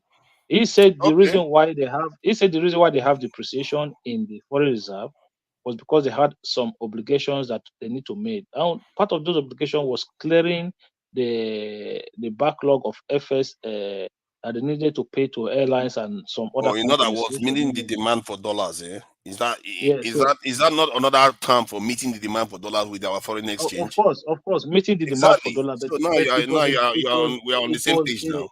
It was a debt that was on ground before they came in. Okay, so for them to show that they are channeling a different cost. You put your people first. You don't put foreigners first. It doesn't matter. Look, whether you want to put foreigner first or you want to put your people first, but there have to be some level of trust within the system. That is what matters. So trust. The government. Yes, the government have to create that trust. To sell each other out first before we protect our own people. They will protect their people first. That is what they will do. Look, you will do what you think is best for your country. Okay, you might see it in a different way, but they are doing what they think is best. So as a government, this is what I'm saying to you tonight. As a government, they are going to make all the policies that no government come into office and say, you know what, I'm just going to ruin everything. I'm just going to make everything bad. No, they implement policies to the best of their own knowledge. Not when you are listening to IMF and World Bank. Not when you are listening to them. Hoping that those policies will work and make the country a better place. So sometimes they get it wrong. So that is how government works. So that is their worst policy, and that's the reason why the Nigerian economy is all over the place right now. There was no need for that. What is their best policy so far to Nigeria? Their best policy so far is the student loan and the the southern the coastal highway. So the student loan one, if it works, is going to be the most significant because I think it will get rid of the university strikes. that will at least stabilize our educational system and make students be a bit more educated. And what a nation needs to develop is stability. Anyway, I have to go now. You try engage with Siba or somebody. You're welcome. You're welcome. Thank you. And I accept your apology and your surrender. It's all a good gesture. Apology for what? Apology for what? Why you apologizing? Why you apologizing? Apology for daring to disagree with me. Why you apologizing? You got everything wrong, man. Your problem is once you start moving the goalpost here and there. Everything right, and you got everything wrong. I accept your apology and surrender. I'm even happy that you did not bring the military into it today. So thank you. You should be grateful that when you sleep and wake up, you should be thinking, what is going to happen to our security? You have to think it. It's very, very important for us. This is why if the government had done that, oh my God. Anyway. If Tinubu government had done something about security, I don't care about anything. I don't care about tuition fees. He would have changed something that we have lacked for more than 300 years. But he hasn't. So be it. We've had economic growth. We lost it. We've had good education. We lost it. We had everything, but we never really had security, ever. So for me, I would have forgiven any sin that Tinubu went on to commit if he had just did our security right. Instead, we're hearing that they want to put a foreign military base in Nigeria. Jesus Christ. I hope he didn't even entertain that one for a second, if that is even true at all. So that is that anyway. He has some things, right? The tuition fee one, I think, is a good idea. And I just hope they don't find a way to ruin it. Can I ask a question? Does anyone know whether students have started getting it, or is it still going through the whatever they call it, the legislative processes? Does anyone know if any students have started receiving it or applying for it? Yes, I think they said students are applying now. But the stringent method now. No, it's not as stringent anymore. Yeah. It's not as stringent anymore. I think they've loosened it. Oh, it's not stringent anymore. No, it's not. I think they've loosened it quite a lot. That's why I'm saying it's a good one. The first time it was a little bit horrible. They loosened it a lot more now. But I think they said, but you can't travel overseas or something to escape your student loan or something. I don't know. But I think anybody that wants it now has a good chance of getting it. And it will be interesting. Well, that's good. Yeah. But you have to apply. You will go through processes. Then they will give you the approval. After the approval, then it will take time they have to pay to the banks. The banks have to disburse it. So it's not something that will be, it's not something that will be sharp like that. I don't think so. It's like that in the UK now. I think it should be fine. As long as the students that are applying can pay their school fees, and even if universities increase their school fees and they can pay into it and the university can get more money from there, I think it's a good thing. And it's a very, very fundamental aspect of the Nigerian economy. I would think the university should increase their school fees even further.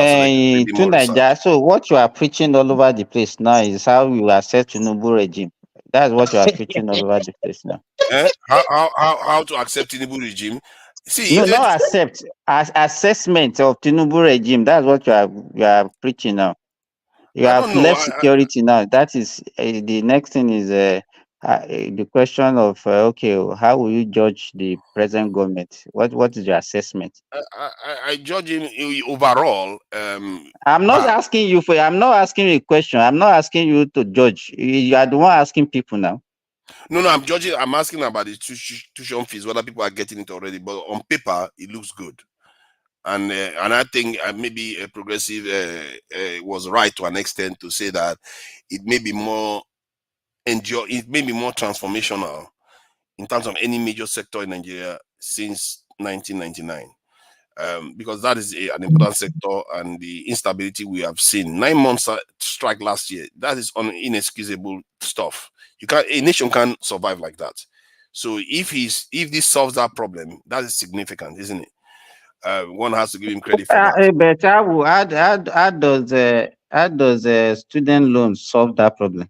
How would that one solve the because problem? Lecturers will be able to get more money into their pocket now. Now they can increase tuition fees and money can come to them, not to the government.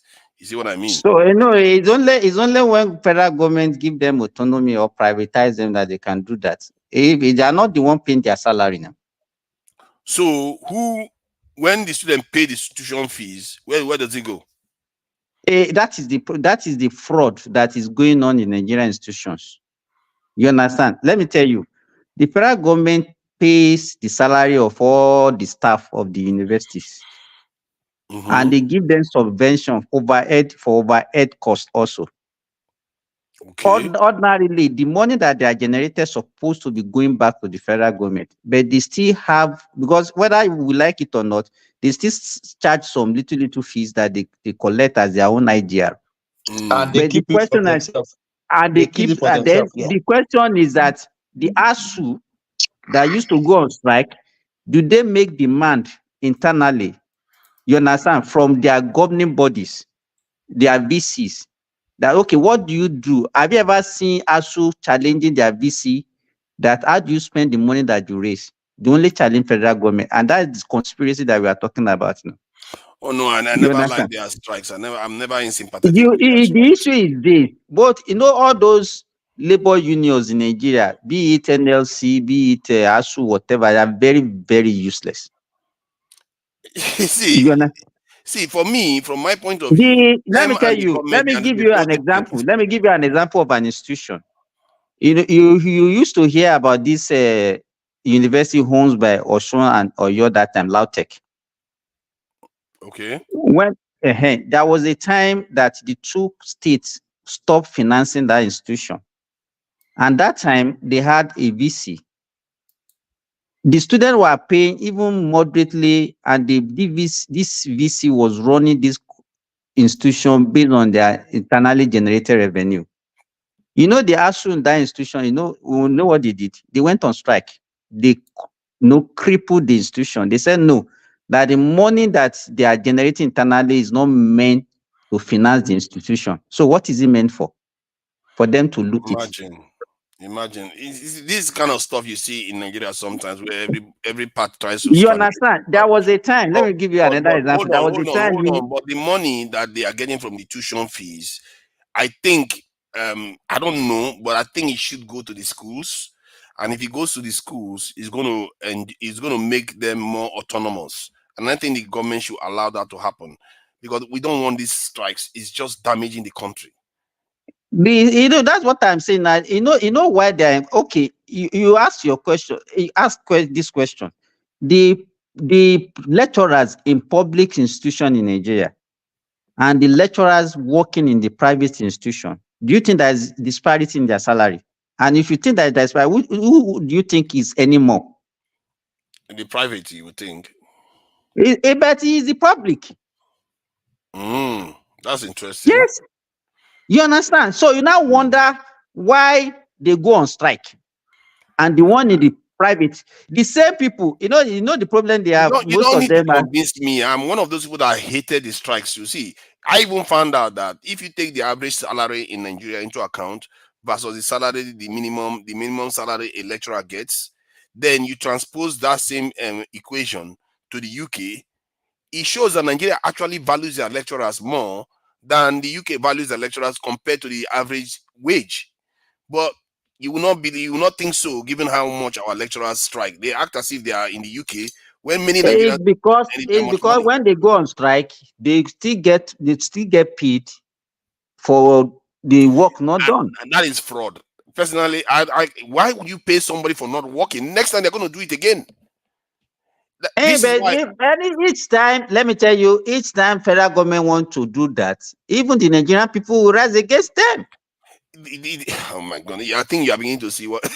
Last year I spent a long time arguing against ASU, what they are doing, because you can't keep going on strike and expecting to get paid for the period you are on strike, and you are damaging the nation. There is no way you cannot pretend as if you are not damaging the nation when you are going on that kind of 9 months strike. 2022, there was no work in any Nigerian university. Imagine that. And they end that salary. And that's why they want to go on strike again now. And they should not be paying them when you are off.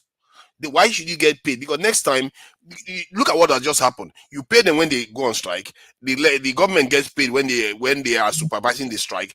Who is losing out? The students. and mostly the poor students. To Nigeria, when we talk about wages in Nigeria, yes, we talk about wage, but the issue is, are we really working?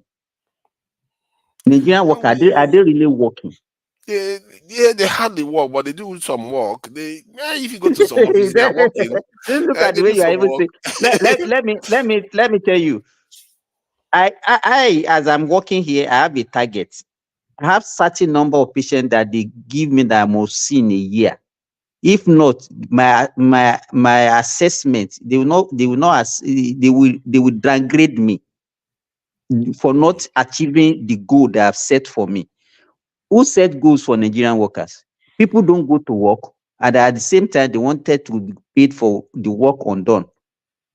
Yeah. Do you understand what I'm saying?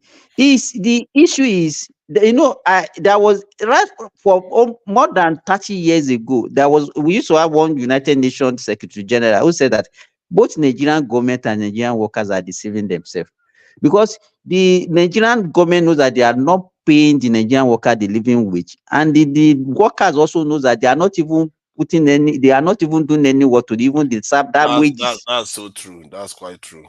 That's quite true. Both sides You are understand? complicit You need to go to a government, a public office, and see how people, even the time they will come to work, what they will do within that few hours they will spend at work, and when they will leave work. Believe it, I see it all the time in Nigeria, and you would think Nigerians are suffering on and on and on, but I don't think Nigerians are suffering because, okay, yeah, the system is very frustrating in so many ways. In other ways, they are doing better than many people overseas, because you can see Nigerians, like you leave them over in Nigeria and come overseas, you'll be surprised. You go back, they've built 2 houses, 3 houses, and they are still doing just fine. And you are overseas, you are struggling to even make ends meet and supporting people in Nigeria at the same time. So it's not all of them that are doing that badly. Nigerian state, I've seen one Nigerian that told me that, you know what, they prefer to be in Nigeria than to be overseas, because the government doesn't disturb them. They don't pay tax. They don't do anything. Let me tell you, if you are in Nigeria, you have more rest of mind than being in any other part of the world, because you are not working under any pressure. You don't have bills. Yeah. Do you understand what I'm saying? Nobody, whether that bill that you have is within your control. You understand? It's not something that somebody is forcing you. Yeah. You understand? It's very easy to be a homeowner in Nigeria. And once you have your own house, the other thing, how much do they pay for electricity? And if you don't have light, the weather is even okay for you to survive. Yeah, electricity is just a steal in Nigeria. It's so cheap. It's not even funny. It's so cheap. Although not that they give you electricity anyway, they don't give you most of it. So, even that electricity one, let me tell you, how many people even pay for that electricity? Even the little one that they are getting, people, we do a lot of things not to make. And electricity, everybody knows, is a business. It's nothing in any. That thing pains me. Nigerians don't care about business. They are willing to kill any business just for their own convenience. See, I've been in a situation whereby I told employees that, you know what, we need to take the decision to help the business stabilize, and it's going to be good for you and everything. But they chose the other decision that is going to be for their own short-term interest. All of them chose the one that is going to be easier for them. So Nigerians don't care about the business; they care about themselves. Let me give you. I used to have a guy that I pick along the street that used to work for me, and I was pitying this guy, helping him. He worked for me. I pay him salary. I rented an apartment. I paid his rent every year. You understand? Even if he falls sick, I'll take him to hospital. I will be the one paying the hospital bill. Even if the wife deliver, I will be the one paying all these bills. So at a time when I knew that, okay, I posted him to one part of one location. So when I knew that, okay, the work on that location was not much again, instead of me to sack him, I have to relocate him to another place. And so just recently, I discovered that whenever everybody left the farm, because he has the key to the pen, with the pen, that's where we are keeping the birds. He will come back in the evening to come and pick egg and go and sell. Imagine. And this is the, you understand? You know, there is that, and that is the mentality of an average Nigeria. You know, when we talk, so people will think that maybe we are castigating. You understand? These are the so-called And they poor don't that you need it think that you to. are helping. No, They don't need that ego, but they just feel like, well, I get the opportunity, I have to hit, I have to. exactly, They and that just is the always have to mentality. Let smash me you. tell you, this thing start from everybody, and that is why it grows up to our leaders. And that's why I say the kind of leaders you get is a reflection of the followers. Yeah. The people that you are clamoring for, that the poor are suffering, and that those poor people are worse than the leaders that we are talking about, if given the opportunity. I don't know about being worse, but they are, so far what I've seen is that they can be very, very short-termist in the way they think. They don't care about the bigger picture. They want it now, and they get the opportunity, they will screw you. I've seen it, man. Sometimes I feel bad for employers in Nigeria, and and I'm an employer too, and I'm not even there. Hey, no, to Nigeria, you are seeing this just because you are now into that sector. You are now engaging them. If you are just somebody who is not doing business, you are just okay, you are working, you are getting salary, and you are not employing people, you don't employ them, you don't see their real action. Then your perception will have been different. They are so indisciplined, and they in short, lack professional. The term is professional. They lack professional this behavior, and whenever they do something is for their own interest. And if you give them a task and you don't keep an eye on them, they will just drift off and go and do their own thing. They don't care about your business. They will just They don't care. They can collapse your business for their own selfish gain. They can collapse it. They don't look at the long-term thing that this thing, if you put in more effort in this thing, is for and it will sustain this thing, it will last for all of us. And it will, even if you encourage this business, more people will be able to be engaged. And they don't look at those things. So not at all, not at all. They will slow walk. What I've seen, what I noticed is that if you ask them to do something, they will try to do it as slowly as possible. Because especially when they know they will be paid at the month to end. Nigeria, try, and if you want to engage an artisans in Nigeria, don't pay them daily. Just ask whoever you are giving that work to that how much you are going to collect for this, and negotiate based on that. You know why? If you give them opportunity for you to be paying them daily, the work that they're supposed to do in 5 days, they will do it in 2 weeks. Exactly, you are right there. It's when you give them something that they know they've already charged you, now they will want to finish it quickly.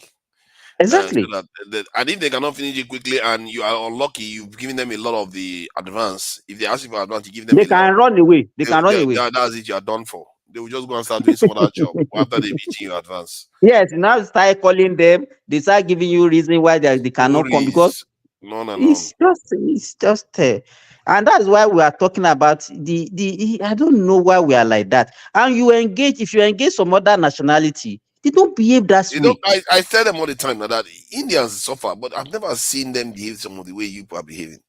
It's like they feel so entitled to things. You need to see, even the smallest person, their ego is out of this world. It's like, where do you get all this bragado behavior?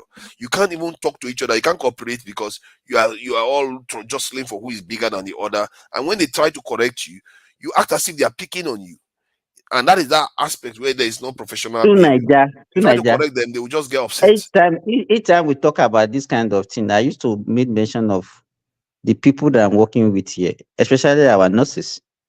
You see the way other nationality, the way they bonded together, they do things together. Even if they finish their shift, all of them will wait for themselves and they will go home together. Nigerians, they will do among themselves. You will not see two Nigerians work together. They don't want to. I had to try to force them to work together because every time everybody wants to do their own thing. It's fight every time. There's no unison. There's no cooperation. It's a bit Everybody of a will be suspecting one another. Constantly, exactly. You say one thing, one person comes and tells you something. They'll say, "Oh, the other one will say you're trying to ruin me," and it's like suspicious of each other constantly. It's like, why? You don't need all this. You are professionals. You should focus on your work. That is why you are there. And even when the work benefits them, they would rather spend that time doing other things. If you like, can you imagine something like get a data of about 125 gigabits of data, and it barely lasts 10 days, and it's like because they'll be using it for other things now. Exactly. I was like, why would you want to You have abuse to it whereby limit. your own You have devices to. use more data than the work No, if you are device? using it, let me tell you what you need to do. If you are using data for your business, you have to restrict what they can do with it. Strictly, maybe based on your business. Let me tell you, you can block Google, you can block all these search engine, you can block email and all those social media things. You Yeah, understand? You I can stopped block some of them. them now. I stopped the most grievous abusers that were using their own YouTube personal and all those device. things. Yeah, it's one thing to use YouTube on the computer, the company computer or anything like that. But if you start using it on your own phone and you're using more data on your phone than the company machines are using, that's ridiculous. It doesn't seem like it's a very, very good behavior. So I had to restrict this because I told them, if you don't curtail the amount of data you're using, I will restrict it. And they still carried on. Then I asked the guy to restrict it. So you see, it's like, why can't you just be disciplined and say, you know what, I'll use Beautiful. 3 That one is GB, not in 4 our GB. dictionary. It's not there. Believe me, to Nigeria, it's not there. Unbelievable. Yeah. Yeah. The experience of There employers, was a I feel sorry time, for them. let me tell you, there was a time because I was not around that time. My cousin used to manage my farm for me. So at least we voted certain amount of money for diesel. So I now discovered that each time I go to farm, I discovered that even the water is not actually very clean. That means this guy is not even pumping enough water for the fishes. So what I was now doing is that, okay, the boy there was one that employed me, and that's okay. I'll be bringing extra fuel for you so that each time the one that I gives you finishes, use this one to pump more. The guy said, "Oh, okay, that is good." You know what the guy was doing? He was selling it to other farmers around. I don't even know, man. Me, if they are selling my whole business, I wouldn't even know because I've not been there for a while. So the entire thing is a bit of a mess. I'm even lucky that I still have a business to call my own in Nigeria, given that I don't go there as much. So it's a very, very. I feel bad for Nigerians employers. In a way, that's why I sympathize with that man regarding that tomato. This is where the lady did some review that badmouthed his tomato business. That's why I feel sympathy for him, because in Nigeria, the people are they have a culture that damages businesses so badly. This is why Dangote is employing Indians to come and work in his company, because he knows if he just has only Nigerians working there, they're going to find a way to sabotage his business. And maybe Nigerian government should also think about it. If they are going to be employing Nigerians in the refineries, they have to know the Nigerians that they're employing. You have to have steadfast. You are forgetting. I'm very sorry to say that you are forgetting that even before they started work, there was one guy that was working, one Igbo guy that was working there and started saying, in fact, the guy should be careful because the people that are working there, they can sabotage that company. Oh yeah, they can be easily. paid. They can be paid. Look, let me give you an example. I know there was a time one teaching hospital, because the chief medical director of the hospital was scrutinizing the way they were doing the purchase and use of diesel in that, and it was restricted, and they are not making as much as they used to make before. You know what they did? They now went and grounded all the generators. Wow. In that you know what they put sachet of pure water in the engine. Jesus. You understand? Just to frustrate you don't understand. By the time they granted, everybody will not share just to frustrate that administration. That's what you are very good at. You understand? Nigerians can be paid to sabotage whatever good intention that you have. See that? You understand? And then when we talk about rule of law to Nigeria, who is going to enforce it? Is it the angels? Exactly. Or the spirits? You have to have a crop of people that believe in the vision. And so where do you get them? You get them from having a kind of ideology that you believe in. Because let me tell you, an average Nigerians, the loyalty is not to Nigeria. First, his loyalty is to his tribe first, then to his religion. Do you understand what I'm saying? To be fair to them, the political parties don't offer them ideology, just No, offer no, them just wait. I'm not talking about policies. I'm talking to the country. Do you understand? Most of us are not politicians. I'm not a politician. Yeah, Do you but understand what I'm you saying? have to No, wait. people My have political loyalty. leanings. No, just wait. My loyalty should be to my country first before I will go down to other things. But in Nigeria, you can use because their loyalty is to their ethnicity or their tribe or to their religion. They value those things. So you can use that one to deceive them to work against their country. Yeah, but I'm trying to let you understand that that is true what you said, that people are loyal to their tribes.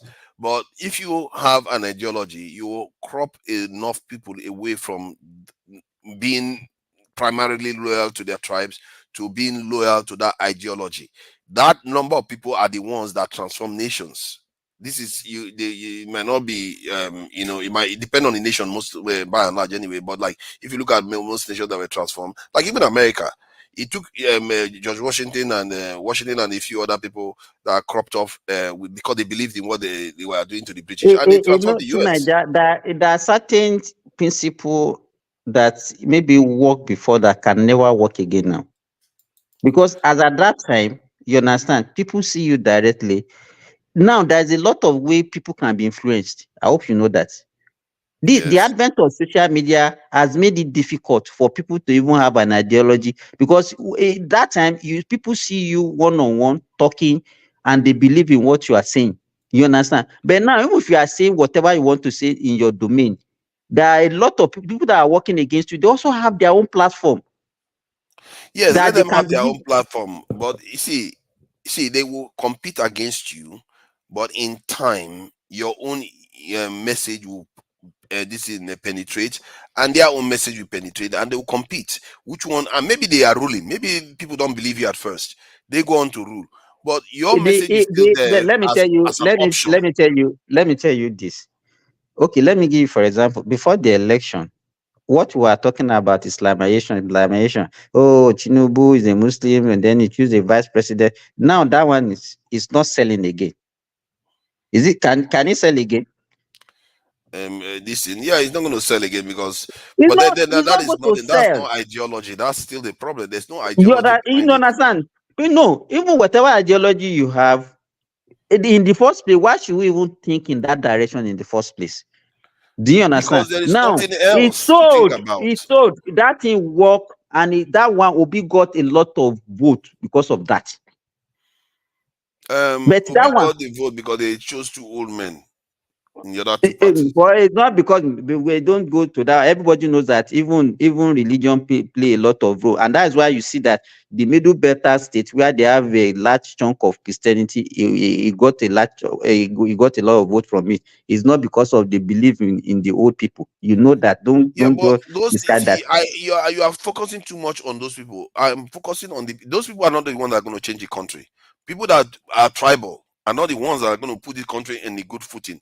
The ones you should be looking for are the ones that are nationalistic, that sign on to the nationalistic. The issue here is that we don't have that people. They are not. How many of You them do we create even them. have You any have to longer? create. You can create them by if you don't put up the shop, people cannot come and buy. Easy. You have to have a shop for people to come and buy. And I think Even the people that have been tried, let me tell you, how many have they succeeded in getting? Look at people like Shawori. Shawori barely has an ideology other than I'm going to jail all the criminals.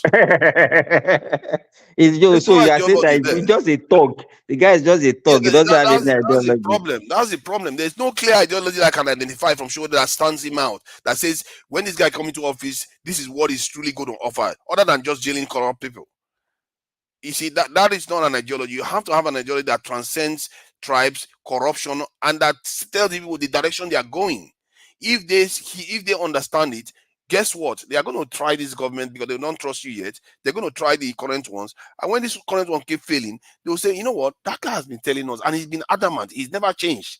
Let's go with this guy, and I like his vision. You're going to have those people, and those people, when they join you, they will believe in the vision.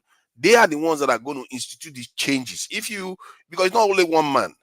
if you pass a law, those people, those loyal people that believe in that ideology, that have loyalty to that ideology, will carry out no matter what you tell them to do. They will do it.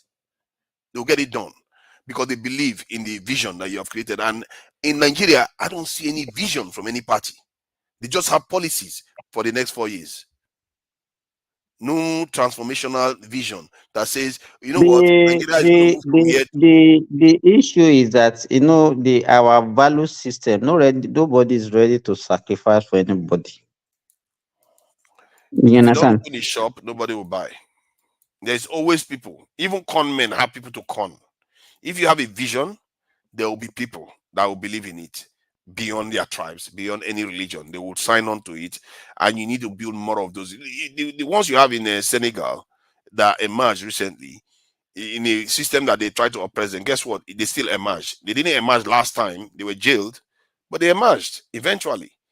Now, and you need to have that kind of movement in Nigeria too. No, Have a belief. Nigeria don't celebrate yet. Let's see how it comes out. I'm just Because using them as an we example. have had so many examples of that usually they turn out to be worst of the thing. So there about it. One has to watch out for that one. Even the Sahel nations. But that said, there is some. If you America, Russia, China, any major nation, they have a core ideology that goes on to win. That is beyond tribe. It goes beyond tribe. It goes beyond religion. It goes beyond. It's a nationalistic ideology, and there is no one party that has come out and say, you know what, I don't care whether I win this election, but I'm going to create this ideology. Okay, if you look at, let's say, if you look at a country like India, where they even have more tribes than what we have in Nigeria, and you understand how did they succeeded in making one of their language a national language? That's easy. You just pass a law and make it happen. Nigerians are just you can pass a law to make official language, local language, official language. Then you say the English language is a business language, and for you to do business and stuff with. But in terms of official languages, you make it your own language, and you So start how do you translating. think we can choose one of our language in Nigeria One of as the ways you can do national? them, you can choose languages based on population. You can say maybe up to any population that is over 2 million becomes part of the national language, or up to 5 million become part of the national language. 10 million. You can choose a number, and that way you can decide, okay, how many is going to be caught? Maybe 5, 10 languages. South Africa has more than 10. Zimbabwe has more than 10 official languages. There's no reason why you cannot do that in Nigeria too. And language also offers a level of security. Because now, if people need to understand what you are doing, they have to be able to translate it.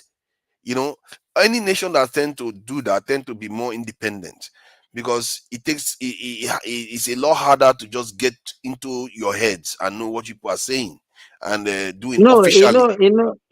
is language. It goes beyond even transaction and everything. It even is knowledge. You understand? If you are taught in your language, anything that you are taught in the language, it sinks more. Yes. You understand it better. Yes. You Because understand? that's how And your that's why mind. you see How all your these mind evolved. great nations that all of them speak their own language, not a foreign language.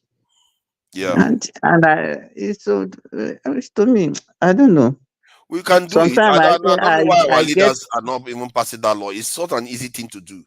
Just choose a language that says any language, any population that is over 2 million. Nigeria, the thing is already is our mentality. Even the way we judge people now, if you cannot speak English fluently, we tend to think as if we don't have a brain. You understand? We look at it. Your fluency in English will determine how knowledgeable you understand, which is not true. But it's because that we don't have any official language. We will not put our language But on par with English. why should we be thinking like that? If I will make just they cannot even speak good English. Even people that doesn't go to school, does that mean that they don't have brain? Of course, it doesn't mean that if we put our own language as official language, you will see that notion will start shifting slightly. That's one. Because even now is a thing of pride for us now that we even say, okay, some people cannot even speak their own language, and then they'll be proud of it. That no, I cannot. Even our children, how many of us speak our language to our children? We don't even speak to them at home. A lot of people don't know, they don't speak their own language anymore. Even if I used to ask them that what advantage do you have if you cannot speak your language? What advantage do you have? You are speaking another man's language. Is that a pride? Even you are saying in terms of security, in terms of anything, let me say, even if you are playing football and you discover that okay, you want to pass information to your colleague on the pitch, you can't be speaking English when you are playing England and be telling your colleague this is what you are going to do. You're already revealing your secret. But if you can speak Yoruba or Igbo, maybe you have an Igbo guy and you speak Igbo, that guy tackle him, that guy kick him, that guy slap him. Do you understand what I'm saying? It's an advantage. Yeah, that's how it Even works. if you are fighting war and you want to pass information to your soldiers, you can pass it in your language. The opponent might not understand what you are saying. Exactly. This is what I mean. Nations that speak their own language tend to do better. They tend to be able to. You understand? And it also differentiates you from other people too. Exactly. To Nigeria, you are okay. Like you and I now, if we meet now, maybe we are in the midst of the whites and want to communicate, and we don't want them to understand. There is no way me and you can communicate, and we are from the same country. Yeah, you have to speak English. Whatever I want to say, they must know. That's all. That means we can't keep secret. We can't even talk, and that is what brings bond. You understand? If you and I can communicate, and we can even you know talk against them and abuse them, even when they will know that it brings bonds between you and I. But it's only okay if you and I. What is the difference between you and I now? And then there's somebody that speaks ordinary and another person from another country, because I cannot communicate with you. Yeah, I think like in the context of Nigeria, you can have multiple this is official languages. Then you can also say, okay, the top 3 or the top 4, the top 2 or whatever, or top 1. You say, okay, everybody learn that top 1 language. Let me tell you this. If I hear, I used to be ashamed of us. Like my own department now, I have a colleague who's an Hausa, I have a colleague who's an Igbo. And anytime we want to communicate, the only way you can communicate that we can deceive our other nationality because they understand English is by speaking pidgin. Yeah, and they will still get some little things. Yes. You understand from what we are saying, we are discussing. You are right. Do you understand what I'm saying? But I discovered that the Ghanaians, you understand, it's like all of them, they understand their main languages. Ashanti, and they communicate better. They know Ashanti, You know, Ashanti is not even a language. You call it Twi. You understand? Twi, the Gan, and the Akan. You understand? The Ewe. All of them, they understand these 3 or 4 main languages, and they speak it very well. So when they want to gossip, you understand? What is the essence? Me and you now cannot gossip if we're in their midst. Yes, you can't. You understand? So I discovered that one makes them to be bonded. It makes them to be bonded together more. You understand? But our own people, okay, maybe we have Igbo, we have Hausa, we have Igbira, we have you understand? No, all of them, they cannot rename our country. Well, not to mention, we can't even pick a name for our country by ourselves. That is how silly it is. And this is something that I really wish a president decides to do, because if you do it as a president, people will remember you forever. I don't understand how these presidents are not even ambitious for their own people, just to say, you know what, let's spend 6 months, 1 year having a consultation on renaming the country. Actually, we have seen so many countries, even in Africa, that have been named, but does it really change anything? Okay, well, I remember Burkina Faso was not Burkina Faso before now. Yes, it was the upper. What is the name of this? What was upper voter or no something voter or something like that? That was the name voter. Yeah. Ghana was not Ghana before. Yeah, it was. You understand? Zimbabwe was not Zimbabwe before. Yep. There are so many countries that have changed their name. You understand? It's not the name changing the name; it's the mentality that's supposed to change. I agree with you, but if you change a name that your people recognize, it tends to also give you what you call that same kind of bond, and you are taking ownership. It's a symbolism. Yeah, it's not a decider of whether you go on to prosper, but it also is one of those things that it's an exercise in showing that you can change stuff yourself. Because if you can do that, you can change your language. Our own name was given to us by a concubine of our former. That's embarrassing. That's embarrassing. Former colonizer comes to your country and gives you a name, and you kept it for how many years? It's not, people used to deceive us before that Flora Shaw was the wife of Lord Lugard. Yeah. Lord Lugard the guy is just a this thing now. He didn't marry them. Yeah. Flora Shaw is just a girlfriend. Okay. To him. It's not even this thing his wife. It's not his wife. She was a girlfriend. And when she came to Nigeria that time, when he came to our country, she just came on a visit, like as if a girlfriend want to go and visit his boyfriend somewhere. And the guy was asking him that, okay, I've been trying to this area they said I should be managing. Okay, I've been trying to get a name. My people in Britain have been asking me that, okay, this thing that you want to do, you have to find a name for it and all those things. When he did all these things when he was in Lokoja, this amalgamation and named it was that lady that now said, you can say, okay, this is River Niger now. All the people living around this place, you can say, okay, the people of Niger area.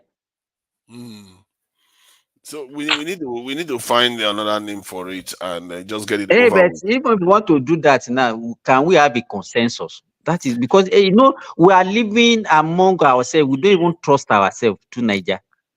Yeah, we don't even trust ourselves. That trust is not there. If anybody decides that we want to rename Nigeria, I like what the Ghanaians did. The Ghanaians went and picked a name of an empire that existed in somewhere West Africa, but not necessarily in Ghana itself, and they called it their country. So you could do that. You can look at one of the most ancient cultures in Nigeria, like the Nok culture, and from there extrapolate a name. Or I'm sure there are other creative ways to generate a name that everybody can reach a consensus on, especially if it's a name that doesn't of an entity that doesn't exist anymore. So it's not tied to a specific tribe right now. That too can work. And you see, when you start thinking in that direction of doing something, you will find a way. When there is a will, there is a way. And if you can rename your country, you're more likely to be able to, get your own official language, and you're more likely to start doing other things. Zimbabwe, we like to look at Zimbabwe from the way the Western people paint Zimbabwe. I was shocked to watch Zimbabwe on when this blogger went to Zimbabwe and started asking Zimbabweans what they cherish most about their country. What shocked me most was that they were saying what they cherish most was their freedom. I was like, I thought Mugabe was a crazy guy and the country was highly repressed. Many of them, they were looking at, they say they are free and they like so many things about their country, and they all of them keep saying freedom. I'm like, Nigerians would never tell you freedom as one of their primary thing that they like about their country. So it tells you that nations, the way they are perceived, because as they perceive themselves. Nigeria will not mention freedom, maybe because. But if you look at it, is there any country that are more freer than Nigerians? Nigerians are quite free. But because let me tell you that, and that is where we have a lot of information about Nigeria out there. But what can you tell me about Cameroon? What can you tell me about Benin Republic? What can you tell me about Togo? Especially all these French colonies. There's not much information about those countries out there, and you see them. They are like they have been oppressed somehow. Okay, for how many years has this guy been ruling Cameroon, Togo, even Benin Republic, and all those? Even look at the guy that is becoming a monster in Cote d'Ivoire now. This Alassane Ouattara. And the Togo one, they said they've had only 2 heads of state since they are independent. Him and his father. Yes, now. That is crazy. You understand? But how many have you ever seen any YouTube or whatever, anybody that is speaking against the government in Togo? No. Unbelievable. Just unbelievable. You understand? Even as knowledgeable as this guy will sound, what is his name? This Cameroonian guy that used to come and be flying all over the platform. Have you ever seen him talking about his country? He doesn't talk about his country. Oh no, Jude does talk about his country. He was like, he knows their own president is worse now. The president barely stays inside the country, even he's always overseas. These our leaders. They are one of a kind, especially these old ones. They just simply they are like apprentices that refuse to become their own master. But no. There's no difference. I think that even the younger ones are worse than the old ones to Niger. The younger ones. I don't know. Say the one in Togo now, could you consider him as the old folk? No, actually, you're right. The one that left. What is it called now? The Congo Democratic. Yes. Can you consider as the old folk? No. It's just, to me, the younger ones are even worse than the old ones. I don't know about worse, but I know that I don't know how to describe it. I guess it depends on the individual leaders themselves, because after all, Mugabe was very independent-minded. South African leader currently is very independent-minded. It's just that the other countries that didn't, if you look at these countries that I just mentioned, they are countries that fought for the colonizers. The other countries that the colonizers shook hands with their leaders and walked away, it never seems to have worked out for them. And I think there's a commonality between almost every single one of them, that those leaders that they handed power over Which to. country in the world fought their colonizer in Africa? Zimbabwe. So then even the way they fought, did they left that time? It was later that we started all these land use act, whatever against them, that they were still in control of the economy. The people that fought it were those people that fought in the war. They were the ones that were saying, Mugabe, you better do what you promised us, because we cannot fight for this land and we'll die. And then these people still they have control of the land. So if you notice the protests, the people that were protesting were the people that actually fought in that war. They pushed Mugabe to do what he did, because he knew they were not playing around. They didn't kill their own people for nothing. So let me even give you another. Forget about Zimbabwe. Let me give you another example. Another example is Angola. Yes, Angola, not until 2002, they were still engraved in war and all those things. That was a civil war, isn't it? It was immediately. The civil war was immediately after their independence. Now. Yes, it was a civil war. Civil war, you see, that's not good. The same thing happened to Nigeria. It's when you fought the colonizers, when you are fighting the people, because when you fight the people that are colonizing you, what that does is that you also have to fight the people that are collaborating with them. So you have to defeat them to take over the country. And it means that when you defeat them, your policy will be very different from their mindset. And if you look at the countries that they handed over peacefully, you can see that we have a lot of problems in them, because those leaders are the one that did not handed over peacefully. Were they different? That's the question I'm asking you. Yeah, they are not different, but they are more independent minded. At least they are closer. But why, if you want to now compare it, if you want to compare, are they better? Are they faring better? Depending on how you look at it, now South Africans are doing relatively okay. And let me tell you, don't say that. Leave if the whites are still not there sustaining the economy, leave that black people. Hold on. It's not fair. It's easy to say that, but if you look at those South Africans that went into the world, World International Criminal Court, the South Africans that are speaking their mind in the African Union and all the rest, the kind of things that they are doing, they are punching above their weight compared to where Nigeria is. They are even part of BRICS. They are punching well above their weight. And then you look at Zimbabwe too. Zimbabwe is striking out. They are not listening to the West, telling them what to do. Even if they are under sanction, watch the space, because they just released another golden, what they call gold currency and all the rest. They may actually go on to do more things than Nigeria has even done. Let me say this. Go and look at the infrastructures of South Africa pre Mandela and post Mandela, and go and look at what is happening. Is this in fact what they were faring better than that? The only thing that you can say now they have is more freedom. Apart from freedom, one-on-one, you can't compare South Africa now with the South Africa of appetite, the so-called appetite. South Africa that they handed over to Mandela was downgraded from a nuclear power to a non-nuclear state. That's what happened. The nation was on its way up, then they downgraded it. So yes, their progress has been a kind of stunted because of it, but they are fighting hard to push it back up, because this is why they join BRICS. This is why they are striking out on their own. They are able to do things and get away with it. Something that our own president will not even dare to speak publicly. They look out. Didn't you see what our NSA official was doing the other day? Begging. Have you seen South African officials begging anybody? They won't do that because they have the freedom, the free-minded. See, their mind is so free compared to our leadership that is scary. I wish, take your time, watch Winnie Mandela's documentary. I think there was this short documentary that she made on YouTube. You will see it maybe 5 minutes long or so.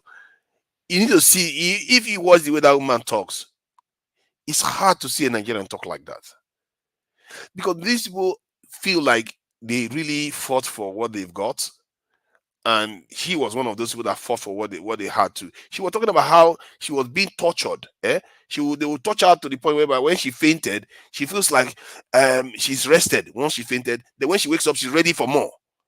Do you know what that does to a human being when you come out of it? Not when you go and negotiate with them, you go to Chatham House and you go to Sanders, you come back, you shake hands, and you say you got your nation, and you think that is it.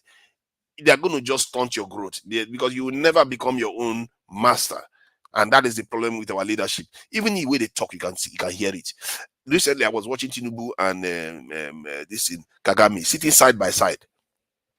Tinubu, that is the president of Nigeria, that is way bigger than this in Rwanda, more powerful than Rwanda. Tinubu sounded more like a subservient president than Kagame. That I find astonishing. That these are our leadership in Nigeria. They have not. They just choose. I don't know whether they have not. Whether they just choose not to become independent master of themselves. I don't understand it. They just refuse to rise up to that rank, because I've not seen any case in Nigeria where a leader wants to rise up and suddenly the British will come and kill them. Or no, yeah, we know coups happen and all the rest, but it's not that obvious where they just come and interrupt our development. But it's just almost as if our elite class just surrendered. They are not doing anything to really take the reins of sovereignty and say, this is Nigeria, we own it, we are not going to let you come in here. They do try now and again, like when they want to have military bases, when they want to pass LGBT laws and all the rest, they do try to push back a little bit, but that is all. And that is nothing. In reality, we are still in the same mess. Look at this in the economic policy, the currency policy of this government that has damaged the Nigerian economy. Who do you think it has benefited? Not Nigerians. It's benefited mostly international financial speculators. And then they want to grab Binance now, as if it's only Binance that has made money out of Nigeria. People are robbing Nigeria left and right. They don't even have to steal the money and put it in foreign accounts anymore. They just open the gates, take it. Do as you like. Let me see the exchange rate now. To Nigeria, all this other way we think is also, we have to just get rid of it. It's not if somebody, let me say this. Don't say oh God. If somebody, okay, the Binance that you're talking about. Exchange rate just now. I'm just looking at the exchange rate. The Nigerian currency depreciation. No. You know that the Binance was also part of the problem. So if they can identify them and get rid of them, why are you not saying as if they are the only one? No, I agree. You should go after the people that is sabotaging the economy. When there is a problem, it's not everything that you can attack at the same time. You attack the one that you can attack and leave the rest. So but they are the ones that open the gates. How can you open the gate and blame people for coming to steal? You are the one that opened the gate. Why open the gate for people to come and steal? You didn't have to do that. I really wish you can see what I'm seeing. If you know how you can start from the fact that I wouldn't say fact, just suspect your leaders for being compromised, like they are sabotaging your country. Then just one action after they take after the other, just watch what they are doing. You're going to see that they will improve some things and damage some other things. They will improve something and damage. It's like they don't want the country to fully develop. They just pretend as if they are trying to develop it fully, but they will improve a little bit, then damage another one, improve a little bit, damage another one. It's like they keep chopping off our, kneecapping the economy whenever the economy is about to, start expanding this rapidly. That is a sign of a leadership that is compromised. They keep your country strong enough not to collapse, but definitely weak enough not to industrialize and become sovereign. And their behavior, the way they go run to the World Bank as if we need World Bank money. We don't need their money. Who needs World Bank money? Who needs IMF? Why do they keep going to them? We don't even need aid from anybody. All this money that they are getting is a way of bribing our leaders so that they can be corrupt with it. It's a way of bribing our leaders, say, you know what, every year you're going to be getting this money coming as foreign aid. Then they will know that, okay, we can use it to benefit our families. And they are bribing our leaders right in front of us. Because all that money, what has it done for us? For how many decades now we've been receiving them? 50 years. Iran that has been sanctioned to the hilt is more advanced than us. How does that even happen? You know how many they wanted to sanction Iran again? They said, you know what, we don't have that many anymore. We've slapped all the sanctions we want on them. There is not much else left to sanction them with. And yet they are more developed than Nigeria. Nigeria generates about at most 12 gigawatts of electricity, while Iran that is under sanction generates 70. Iran has ballistic missiles. Nigeria, we are still struggling to even manufacture one rocket. Oh, forget it. That for me, that makes me think that our leaders are compromised, because you can't perform that badly, even if you are low of the class. If you are doing one thing every year or one thing every 2 years, Nigeria would have gone far by now. We keep getting forgiven every year because we have oil. But what good has that done us? Because these people keep kneecapping the economy. Whenever the economy wants to develop, they keep kneecapping it. I saw it happen under this government. I literally saw it happen. They removed the subsidy, which would have helped the Nigerian economy. They would have had foreign exchange extra in their pocket, then so that they can be able to spend in the economy. Oh, no. Why do that? Instead of us to allow the currency, and now Dangote Refinery is going to come on stream. Oh my God, the Naira is going to be appreciating. Oh, people are going to start, the economy is going to stabilize and even get stronger. No, why do that? Let's do foreign exchange. Let's destroy the whole thing again so that foreigners will take all the benefit that was supposed to come to the people. That is what they've just done.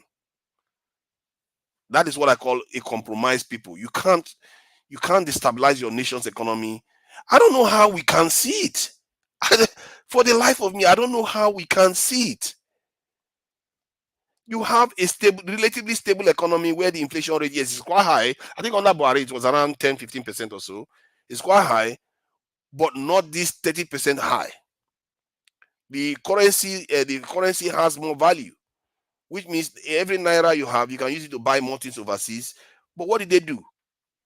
Flick it off so that people can find it hard to buy stuff overseas, and so that we will require even more dollars to compensate for the naira.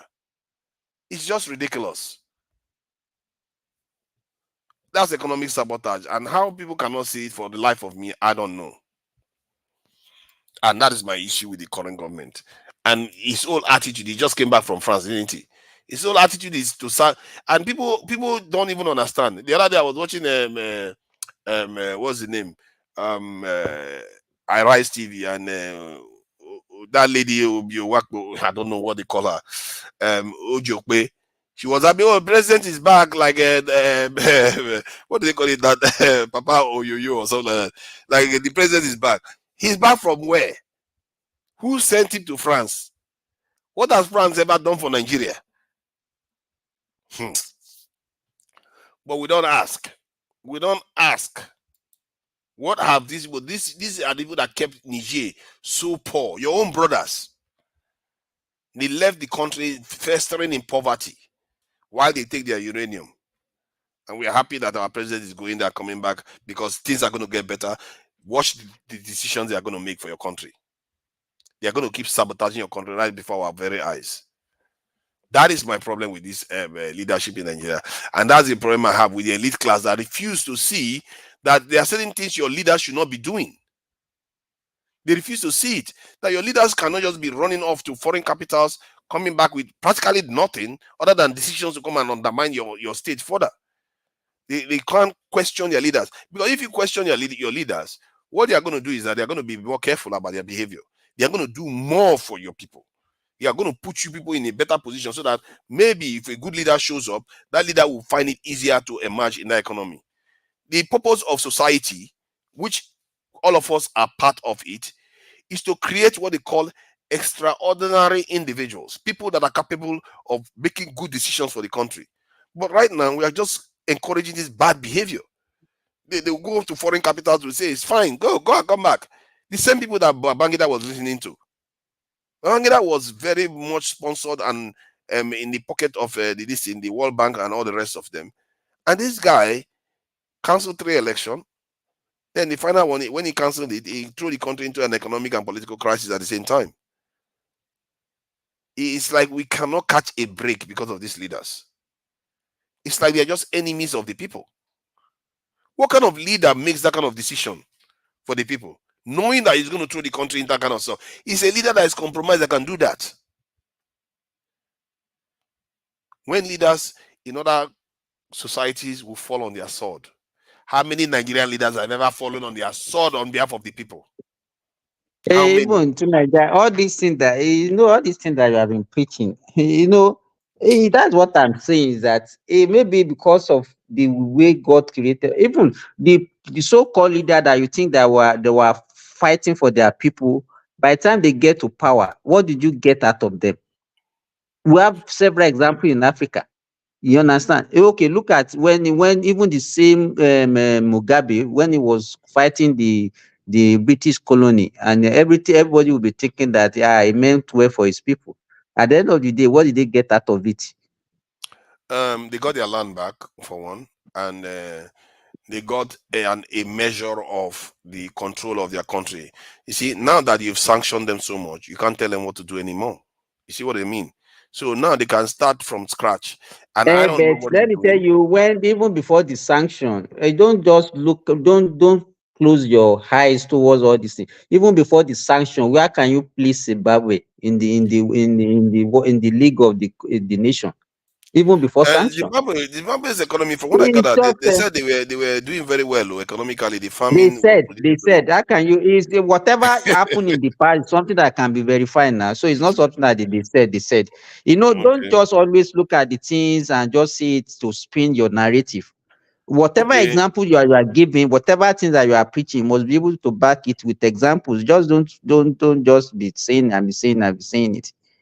No, I agree with you. It's very difficult.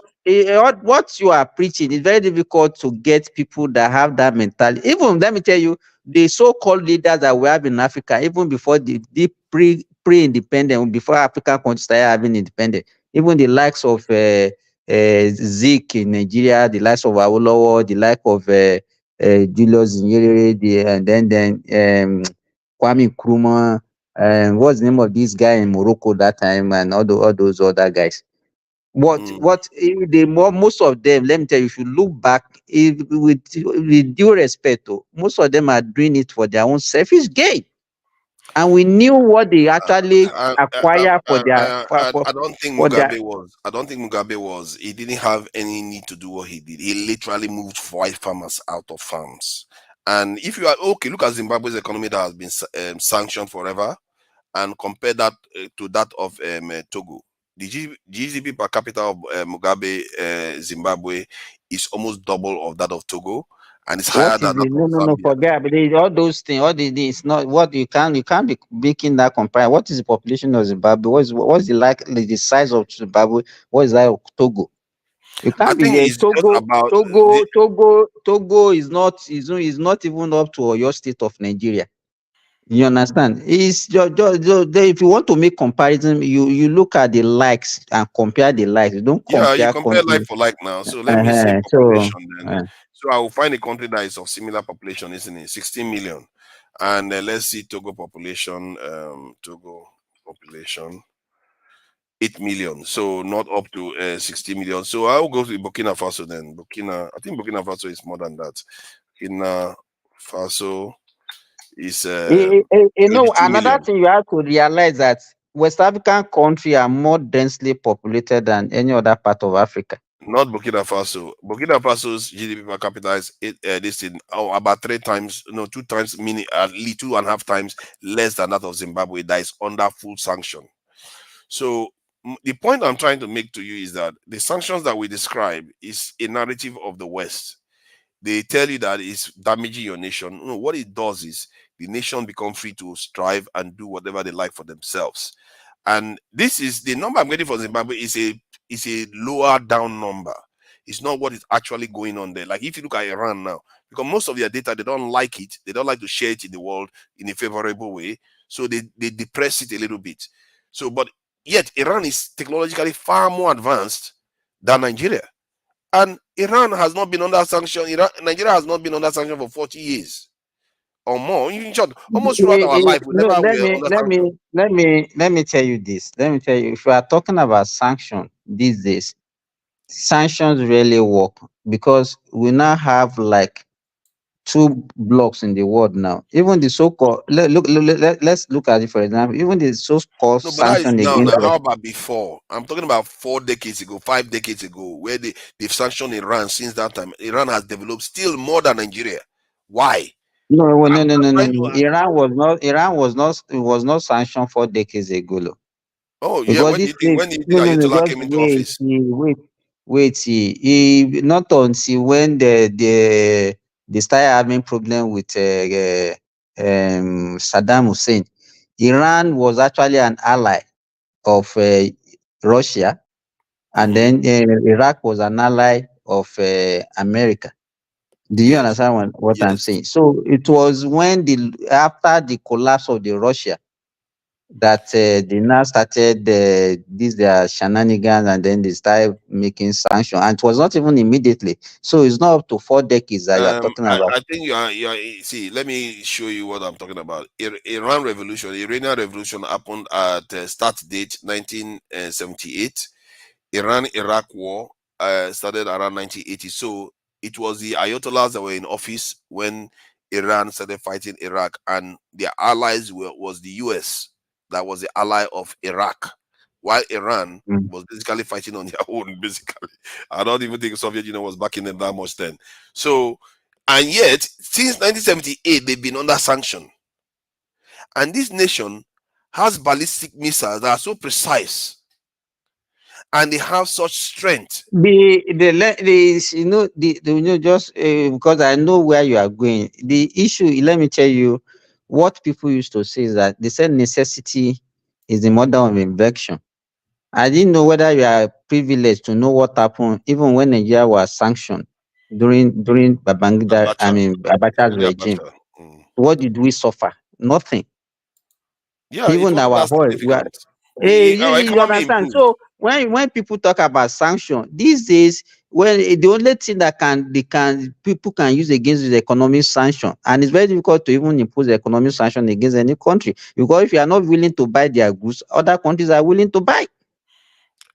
But it did affect Iraq. Let me tell you, what Iran is selling is not something that somebody can say, I will not buy, I will not look for another buyer, I will not buy.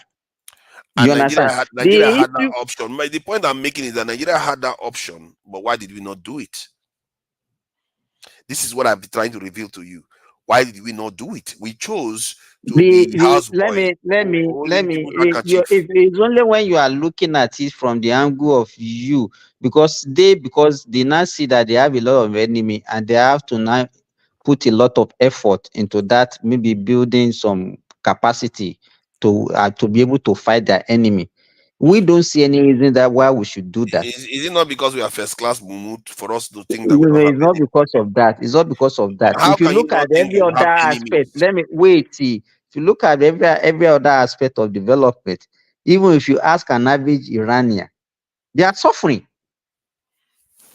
So even in America, they will tell you they are suffering too. Forget about it. Every nation they tell you they are suffering compared to the elites. The issue here is when you look at the Iranian economy and you look at the well-being of the Iranian, is not the best that you can be using as a good example. They are better than Nigeria for sure. Forget about it. I don't like anybody making all that assertion. Have you been to Iran? Of course, I know Iran enough. So you people like you, you always believe that every other country is better than Nigeria, which me I don't believe. Iran literacy rate. If you check the literacy rate in Iran, life expectancy, everything, their level is higher than that of Nigeria. So I hear you. So if we keep say, you have to be objective and look at the data and look at, I don't know what else Key is saying. Yeah, he said Nigeria does not need to build defense because they don't have enemies. Okay, he said you are crazy. He said, how can you say Nigeria don't have enemies after we were colonized and enslaved? Because that is the same thing that I'm talking about. Now, necessity is the mother of invention now. And then why are we not inventing? I'm trying to make an argument based on the argument that I made earlier on, that the reason why is because our leaders were apprentices. They were the people that you saw in all those colonial dramas where they are interpreters for the white man, interpreting for the locals. They are the elite class that they handed power over to. They are collaborators. They are the ones. That's why they never really thought of liberating themselves from the colonizers. You never see them trying to face sanction or anything like that, because they feel like, oh my God, if we face sanction, it's like we are going into the nether realms. Like we are in a total different world where we are going to just perish. It's like, why can't we stand on our own? Because they have been brainwashed to believe that elite class, that mindset needs to change. Either we have to convince them to change, or they have to be replaced. And that's why I think ideology matters. You have to have an ideology that people sign on to, that even if you take one person out, the ideology stands. And no matter what you do, they will come after those leaders eventually and remove them from office. Because we can't carry on like this. How can a country that has been sanctioned for 50 years do better than Nigeria? that is crazy. Iran doesn't have an airline industry. Their aircraft, because they don't have access to parts. Aircraft need so many parts. So because of the sanction, it's hitting them. So their aircraft industry, that's why you don't see them having great jet fighters, massive jet fighters. So it has actually affected them, but they still managed to make it work for them. They still managed to. But we, nah. Instead, our president just returned from France and we are jubilating Papa or Yo-Yo, whatever they call it. What you are saying now, that we should be a country of rebels, yeah? Independent-minded people that can think for themselves. We should be our own master. And being your own master doesn't mean you... The question is that, do we need to go through that route before you can develop? Oh yes, you have to. You have no choice. But like how many countries have gone through that route? Can you give an example? All the nations that have developed so far became their own masters. That's how they became masters. From Japan. Oh, no. How? Which Japan? Who did they fought? And they fought the Americans, but even when they were nuked twice, it was not the same America that built Japan. Exactly, they made it happen. See, they didn't say, "Oh, master, I'm sorry." Because I know why I push you to that. Most of the country that you can give an example, you still see that even these so-called Western nations are the one that help them to develop. No. Look at Taiwan. I can give you at South Korea. Look at Japan. It's even the so-called China. What I'm trying to let you understand is that it's not black and white. When I say we should become our own master, and I'm not saying you should just turn to enemy of the West or turn only to the Chinese people or the Russians. I'm saying when you are your own master, you make your own decisions that is benefiting to your people. That is where you start from. Then if the West decide that they are not going to work with you, screw them and screw them again. Then go to other people that are going to work with you. You see what I mean? But what our people don't do is, if the West shows that they're not going to work with them, they say, okay, sir, what do you want? What are we going to do for you to work with us? They can't be bold enough to walk away and go in another direction and face the consequences, because they cannot face any day. They don't understand the need for sacrifice. They don't understand the need for hardship. Sorry, I want to just say something. Somebody in the comments, I think it's Oscar, that the story that they have been painting for us about those leaders is the same thing, that we are not privileged to be alive when they were alive.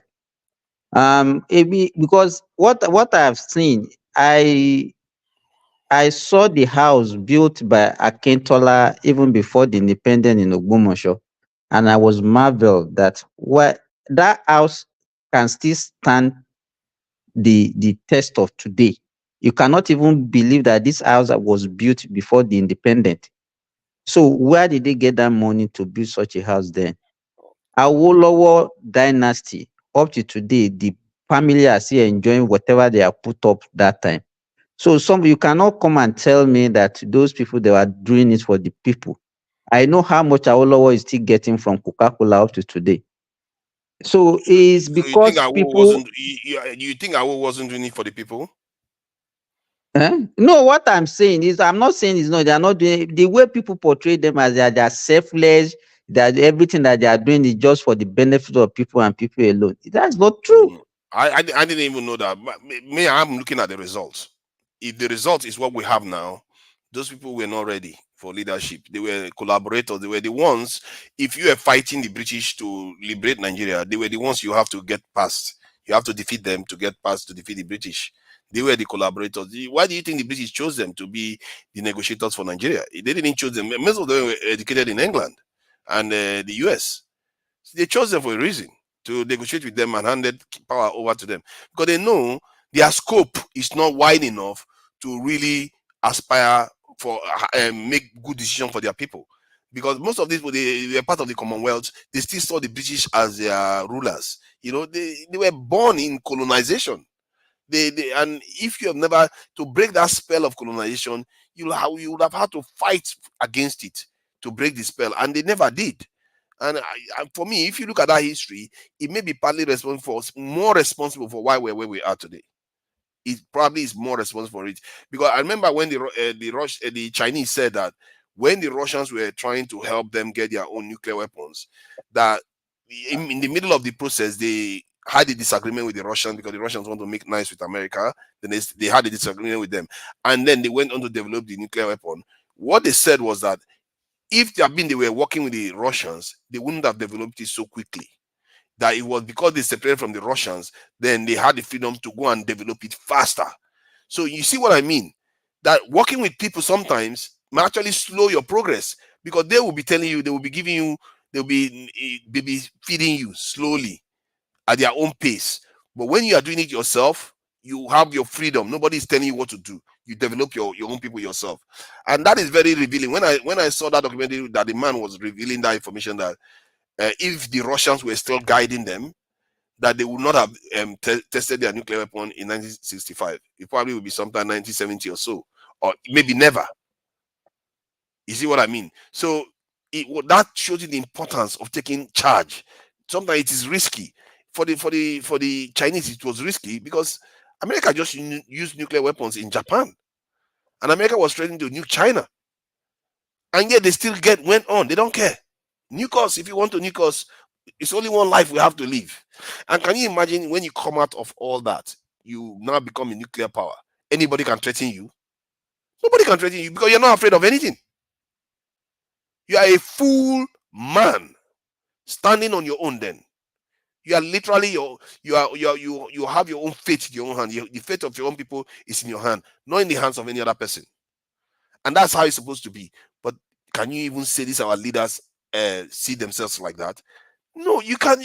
Even if we try to pretend, we try to look at them with sunshade, pretend, you can't see them as people that are in charge of their country. They are not, because they are clearly not. To Nigeria, I don't know why you get worried about this. Because it's at the heart of our problem. Let me tell you, the question you should be asking yourself: why are we finding it difficult to get that kind of people among ourselves? That is the question you're supposed to be asking it yourself. Why is it difficult to get such leaders that are looking for among ourselves? Awareness. We have to change awareness on the ground. That's what that kind of environment, because you have to have the right environment to create these extraordinary individuals. That is where they emerge from. And if the mindset starts changing amongst the people, you start seeing these how people start emerging, because the people are the ones that create them. Make no mistake, the people create these people. Because these people don't create themselves. Because somebody has to encourage you, somebody has to support you, somebody has to be ready to follow your orders. All those things, that need creates such leaders, because we have them right now in Nigeria. But if the mindset changes, you will see that leader will emerge. You know, I've seen situations whereby, like in the case of England, I think there was a problem in England where there was a war between the kings. I don't know. Let me tell you this. I don't even know where you are getting this. That we have them. I don't know where you are getting this from. I don't even know when last you actually. If you have been, if you have worked in Nigeria for long and you have stayed in Nigeria, you will not have this mentality that you are having. You are quite skeptical. I don't. To me, what you are just saying is just abstract. Is not real. No. I think it's more real than You just like saying abstract things that are not possible in the present day Nigeria. Even Fela saw it too. When Fela said, "Who be the teacher of those government?" eras are gone. Forget it. Why do you keep saying those eras are gone? There's a reason why Fela put it inside that song. He put it inside his song because he knows it's going to last till now, because he knows it will still be relevant. These are our great leaders, but they were in the wrong environment. People like Fela, he knew he was in the wrong environment.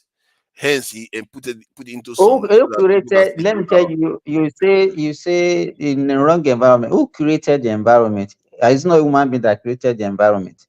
Yes, history also helps create the environment. Sequence of events. Whatever, whether history, human being create history. So everything is all about human being.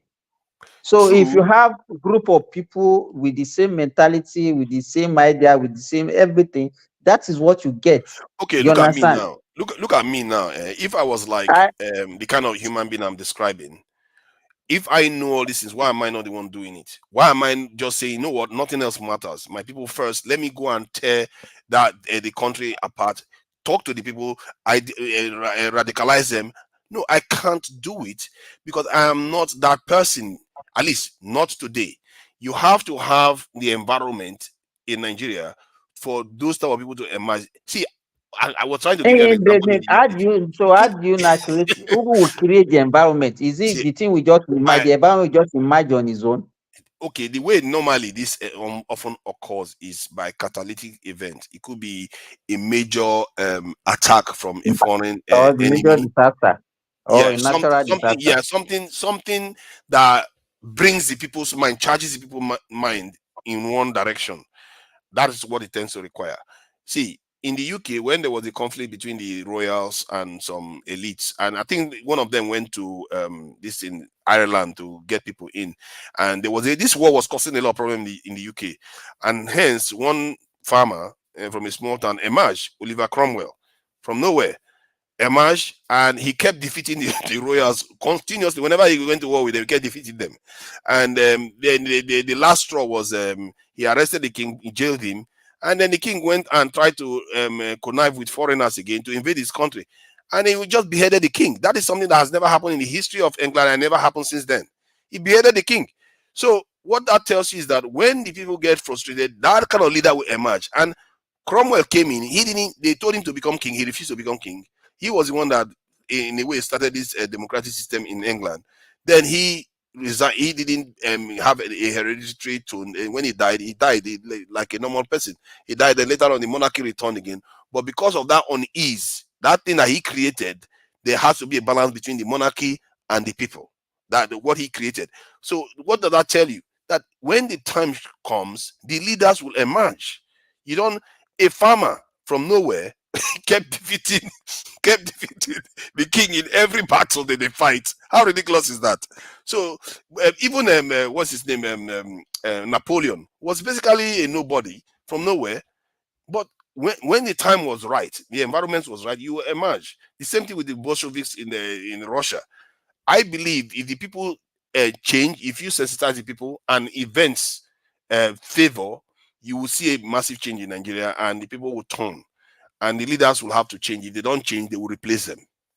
And that is how people behave. And this is why whenever you get frustrated and you try to change something in Nigeria, you say, oh no, why is there so much corruption? Why is things not working right? Why is there no power? Why is so many people poor? The reason why it doesn't change is because of that higher level dynamics. No matter what you do, it's not going to change. Until that higher level dynamics change, no matter what you do, it's not going to matter. You can shout all you want. The corruption will remain. The leaders will remain subservient, because I've seen it happen in so many places. And believe me, I'm a very, very kind of frustrating person. I like to get answer to something. And I've asked myself, why do we remain the same way? Even if, we all know this is wrong. We all know tribalism is wrong. We all know it. We all know religious division is wrong. But yet we are somehow trapped in it. It tells you that there are other elements that we are not taking into account that actually changes the way we perceive things. And when George Floyd stuff happened in America, and the whole world and most of the black community were talking in the UK, from Nigeria, from America, we're all talking. And that was a tiny, that if in the scale of what is required, that was like a 0.1 on the Richter, on the scale that you need. If can you imagine something like that more than 100 times happens? What will happen to the black people's mind? Their mind will be like, okay, enough. We are now ready. No matter if you like kill us, we are going to do what we need to do, and we're going to take care of business. And that is the kind of catalytic event you need to change things. Unfortunately, those events tend to be violent. Those events tend to result in a lot of what they call it, innocent lives being lost. But in the case of Nigeria, I hope that it's something we can do peacefully, and that's why I believe in sensitization, changing the people's mind, letting them understand when their leaders are about to betray them. If you see your leaders hopping on the plane, heading to countries all the time, and they are not coming back with anything productive, why are you going there again? And why do you keep going to these colonizers all the time? Why you never go to China? Why you never go to Russia?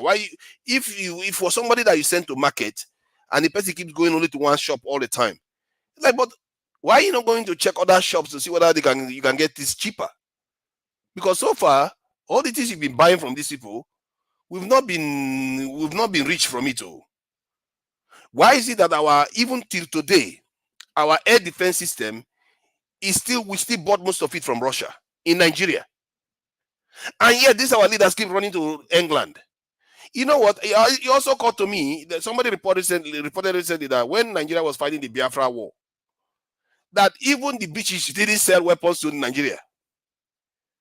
They refused to sell weapons to Nigeria. Nigeria was at the war, and they refused to sell weapons to Nigeria. It was Russia that sold weapons to Nigeria. It's like, what is the point of being allies with these people if they would even help you? The only way that is happening is because these leaders are not your leaders. They are compromised people that cannot become their own masters. That is the reason why, and that is what informs the way they talk. Look at what Jonathan was saying to Obama the other time, like, help us, you have to come and fix Nigeria, And if you hear the way Tinubu talks, even, he doesn't, especially when he's in front of them. When he's talking to Nigerians, he's a little bit more assertive, but when he's talking to foreigners, especially when the colonizers are present, it's always that subservient language that they use. Subservient language, like, you come and sort our problems out. You come and fix this. We work with you. You come and. Why do they always come and help you with everything? Why are you not the one saying, oh, you know what, we're going to do this, and if you want to work with us, we can work together, or we are open for business, the whole world. If you don't want to come, China is there. We are going to be looking to join BRICS. All those things, you don't see them saying those things. They just always sound weak. Always sound as if we are there to serve other people all the time. That is a sign that tells you that if your leaders have this mentality, your people will never progress. They will never progress because they've already sold you out. And it's just what is remaining is that for the owner to come and take the land. I want to ask you, this your preaching now, all these things that you have been preaching all these days.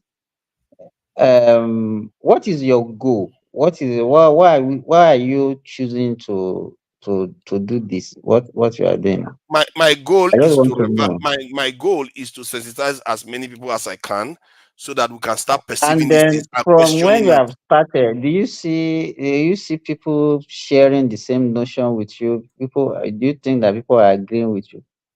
I think people are agreeing with me, especially on security. A lot of people have come a long way. Some people that would never want to mention Nigeria with nuclear weapons, this thing, are used to hearing it now, because those things are not something that we should be thinking as if it's outside our reach. We have more technology in Nigeria right now than they did when they built the first nuclear weapons. So why are we not thinking in that direction? Why do we always think like we can't do anything? Why are you not living by example? Why are you just talking? Why are you not leading by example? Because we had a conversation earlier on. One man cannot do it. The only thing you can do is sensitize people when the environment is right. Then the By leader the will time you emerge. start, you can see people that say, okay, this guy has started, but it's not everything is not by just talking. No, I agree with you. Talk is also a powerful thing when you are sensitizing people, and it's all I have right now. I don't have the resources. If you give me $10 million, I can actually get into the field and actually start Nobody will changing give, things on the ground. nobody, if you want to pursue this kind of So thing, nobody will give you money. So you have to source for actually, your own money. And then whatever support you need, people will give you when they see that you are doing something. But this one talk people that do these things, without action, it doesn't, to me, people it that do doesn't. these things, I'm taking action in my own way, in my own small way. But actually, people that do these things do get funding. When the Bolsheviks started, they think they didn't get funding. They got a lot of funding. They were printing out stuff. They were in the diaspora. They had a lot of. They were in London for a while, and they moved to different countries in Europe. And how do you think they marched through Europe? The kings gave them passage to come into Russia. By the time they came to Russia, so they had links. They had funding. They had support. So, but to be fair, they had to start somewhere. And I have to say, most of those people that did those things in Russia, they also were hardened. They're like Shore, you can say, because I think Lenin was put in prison for years or so, and Stalin, all of them were jailed. They were all jailed, and when they were released, some of them stayed in Russia, some of them went overseas. So they struggled against the system to defeat it. Can we also act? Can we interrogate to Nigeria as well? Welcome. Is that what was that picture behind it? Well, there was a this cherubim and seraphim this in the titles. It looks like a cherubim and seraphim people. No, these are Yoruba kings from the 50s. Don't be disrespectful. I'm sorry, I didn't know now. Because you see that thing look like a hat. That's why I was being like, these are kings. Okay. Kneel down, bow down before the kings. All right. My thing with you is like Simba was saying is so you're calling for a revolution. Like it's two parts for me. Do you remember? So the first thing is like I asked one man earlier, like when I was on the show earlier, do you believe that Nigerians, the average Nigerian, do you think that democracy suits can walk on the African soil? I mean, at the purest form, the way it's practiced in the West, and it's 1A, 1B. And if no, what kind of system do you think that we can adopt as a society that better fits our culture and can work for us? Second part is, you remember during the towards the elections of 2023 or even prior, so there's always this pattern that I notice.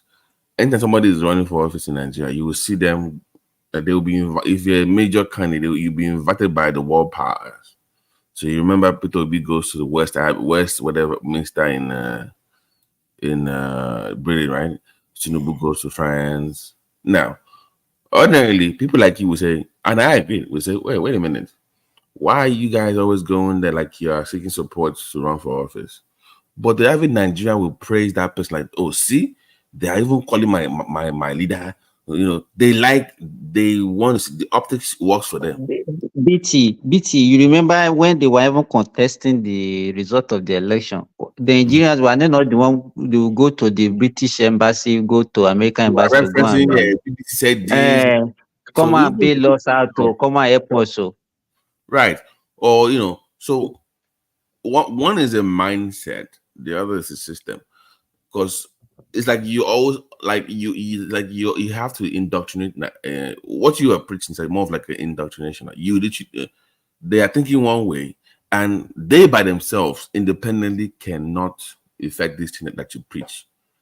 It's like you need a group of people, leaders that will just say, you know what, we need to brainwash these people, like by force. You have to just. It's like some imposition. You can't even like the African mind is not willing to go through that process. It's like they've gone through so much trauma. They recoil. They are not ready. Nobody's ready to sacrifice. Like Nobody's ready to you sacrifice. need a leader or a group of people that would just say, you know what, F it. We're gonna force these people to do this thing for their own good. So pretty much the end justify the means. Do you agree with what I'm saying? Yeah, with the last one, you can argue that because I think we don't have the luxury of even picking a political system. Our only ideology should be survivalism. We have to truly get ourselves to a position where we can actually survive, because we are facing an existential issue right now that most people don't necessarily, they know it at the back of their mind, but they don't want to confront it. And it means whatever path that leads us to a point where we can say, you know what, we can stand on our own, nobody can come and mess with us. Then you can decide whatever direction you want to go. You can have the luxury of picking a political system. Do you know what? Because democracy gives, even if you're a good person that wants to change the system, because it's democracy, the West can easily just sponsor somebody and sabotage your government, or just, you know how they will fund somebody behind the scenes and just say, you know what, go and talk with that guy.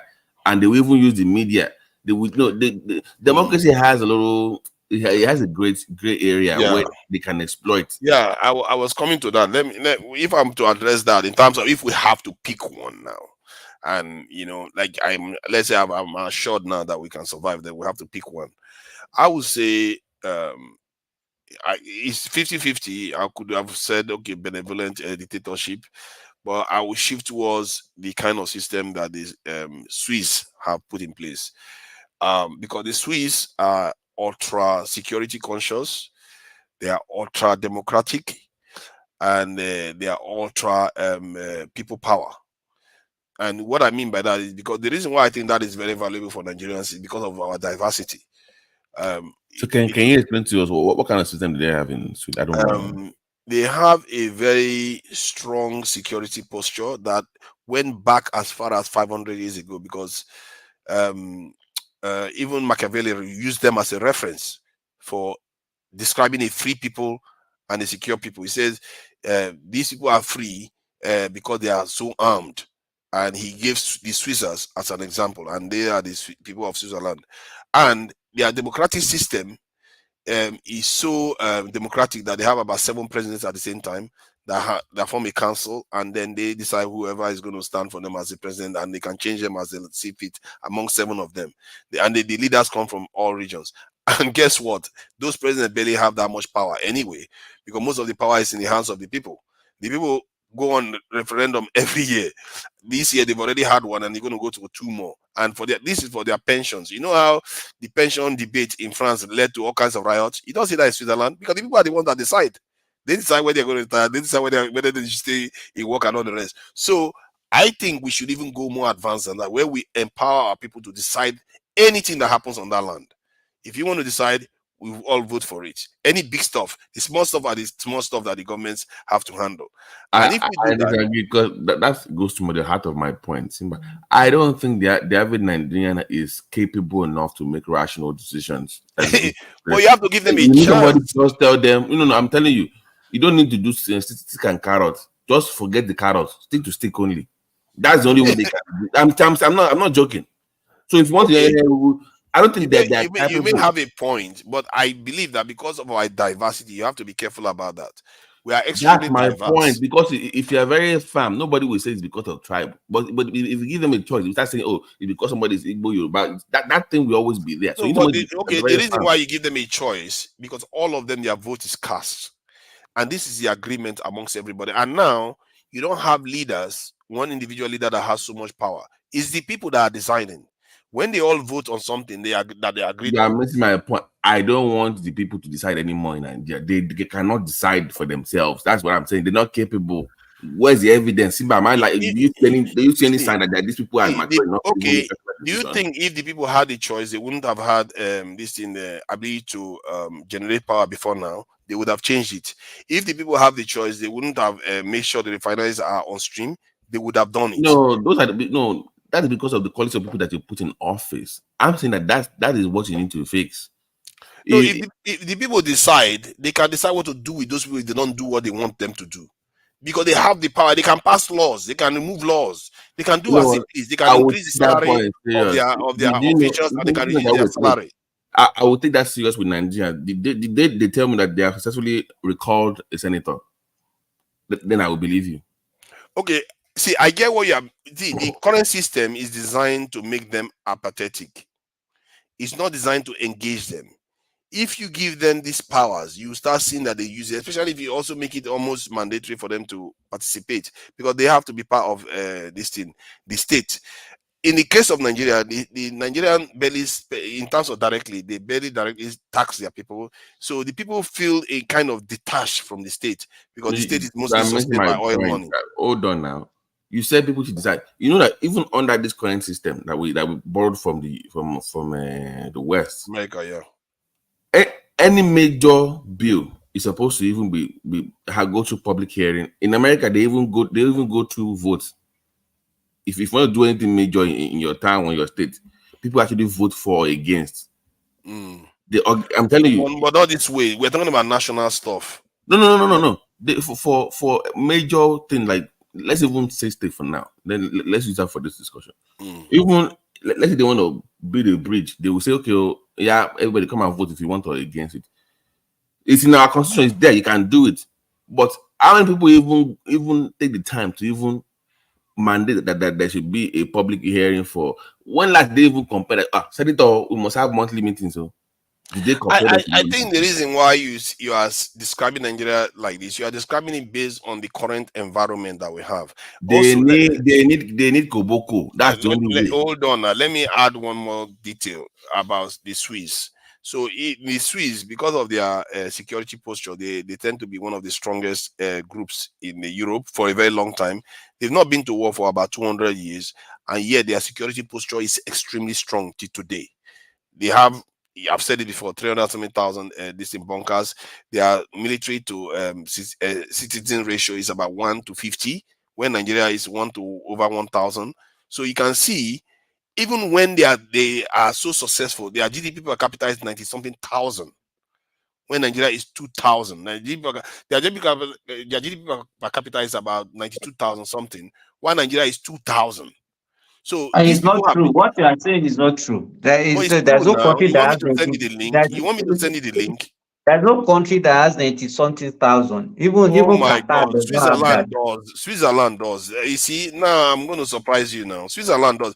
That's why I think these are secret people that nobody bothered to notice. Switzerland GDP per capita. I was shocked myself. It's scary to see one nation that is that. This is $93,259 .91 pence. That is how high it is. One of the highest in the world. And these people have been strong for 500 straight years. They've not been to war for 200 years. So why? And they are diverse too. One of the most diverse countries in Europe. And they are able to pull this off. Maybe there's something for us to learn from them. And one of the things Machiavelli said that I found very interesting, because that was why I paid attention to that, because he was making an argument that the more militarily strong a nation is, the freer they are. I found that counterintuitive, because you think it's the opposite. The question is this: how did they start? Did they start by actually have military power, then the economic power came after military power, or the other way around? I think they have the military power, because if what's his name, Machiavelli was referencing them 500 years ago. Machiavelli was talking about Roman, the Roman state, how free the people. In the olden days, I want you to realize that a economic power is the first thing that people used to have. You use the economic power to build your military power. These countries that you are referring to, they already have economic power. That was why they were able to build their military power. So it's not the other way around, the way you are just preaching about it and going everywhere about it. Actually, when Machiavelli is known as the father of modern political science, this is somebody that revolutionized the way we perceive the state. And from his own analysis, he said it himself, that nations that are militarily strong, I didn't even you could disagree with it. He said they are the freest nations.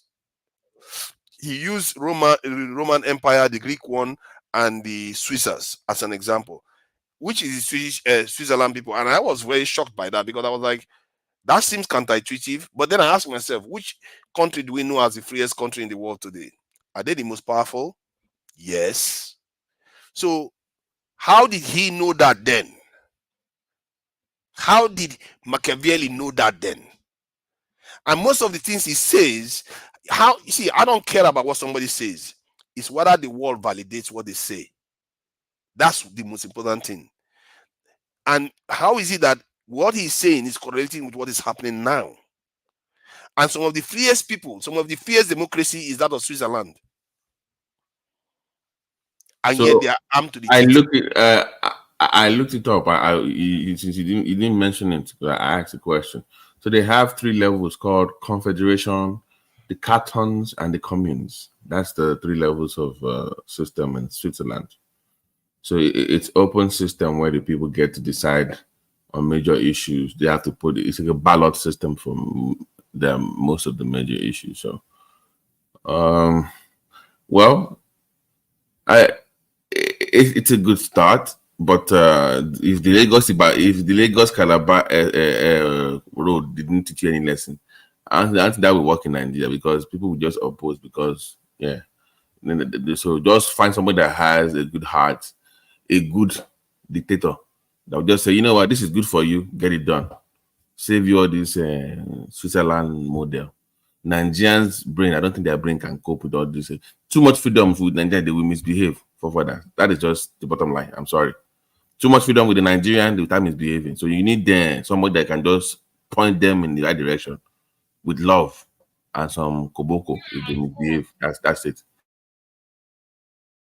Yeah. So see, sorry, I missed what you just said just now. I got a little bit distracted. Please repeat that. I was going through the Switzerland system. They said they have 3 levels: Confederation, cantons, and the communes. Yes.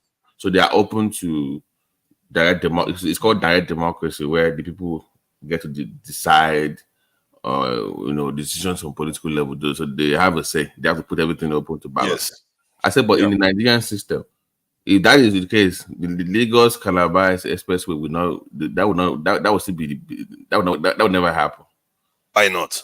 So you need someone that has koboko and say, I love my country. I asked why not? Why would it not happen? Because you're going to have ethnic, tribal, religious sentiments come into play. Oh, come on. They will build it. They will build it. Because the vote will favor it. Because see, when you have that kind of state, common sense reigns.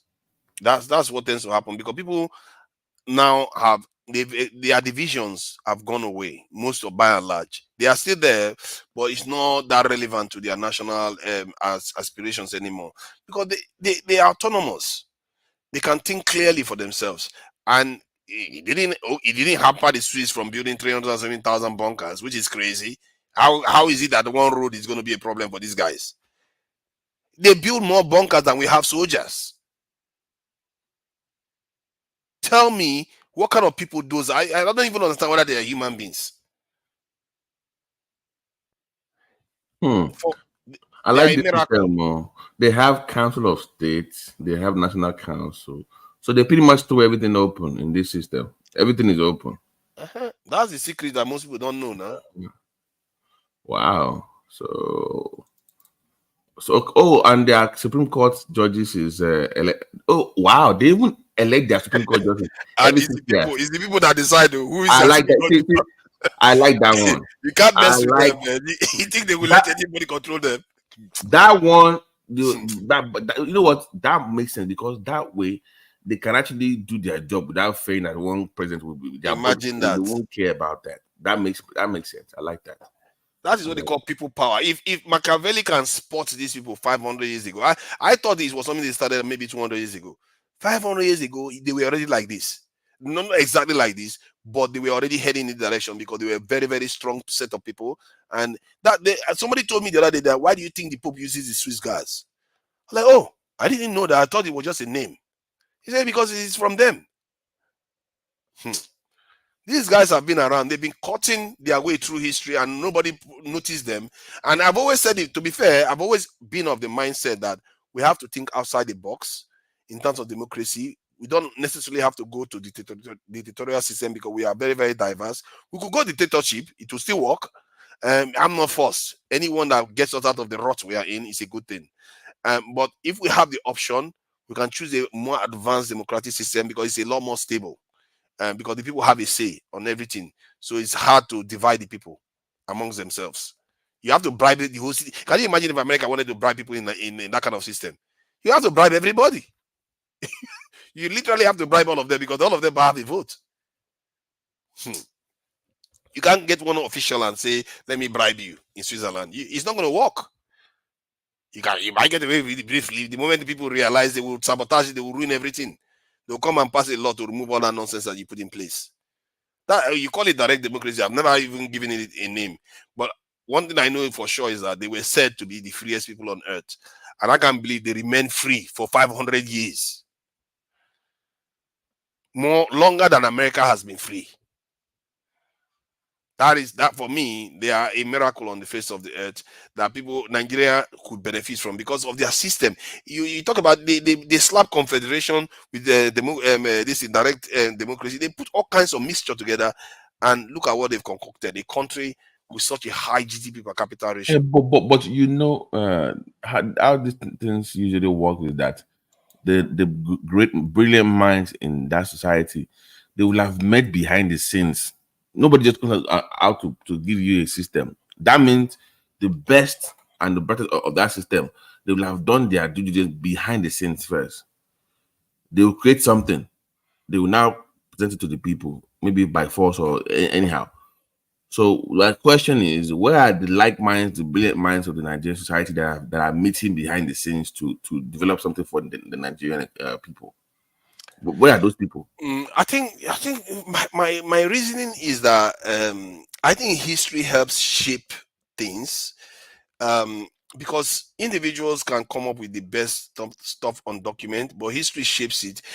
An example of this is when Stalin and Lenin, they were trying to take over Russia, and Lenin was following Karl Marx's prescriptions, but he was worried that their own history, the way history was playing out, that they don't have the time Karl Marx required, that they have to expedite things.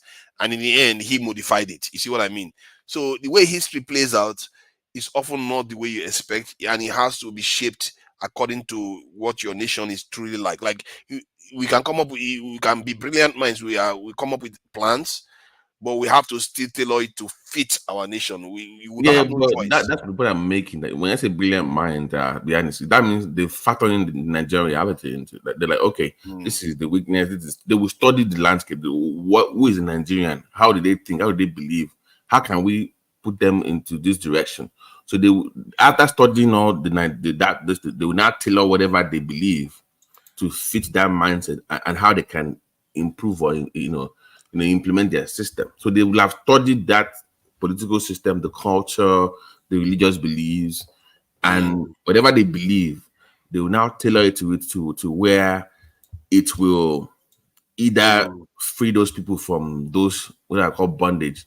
Because we're in a bondage. To me, tribalism is a prison. The bondage now. The bondage. In the context of a nation, it becomes right. It binds you to some kind of it limits your belief. If I ask the average Nigerian now, when did you go to 10, maybe 5 states from where you are? Most people don't even live where they live till they die.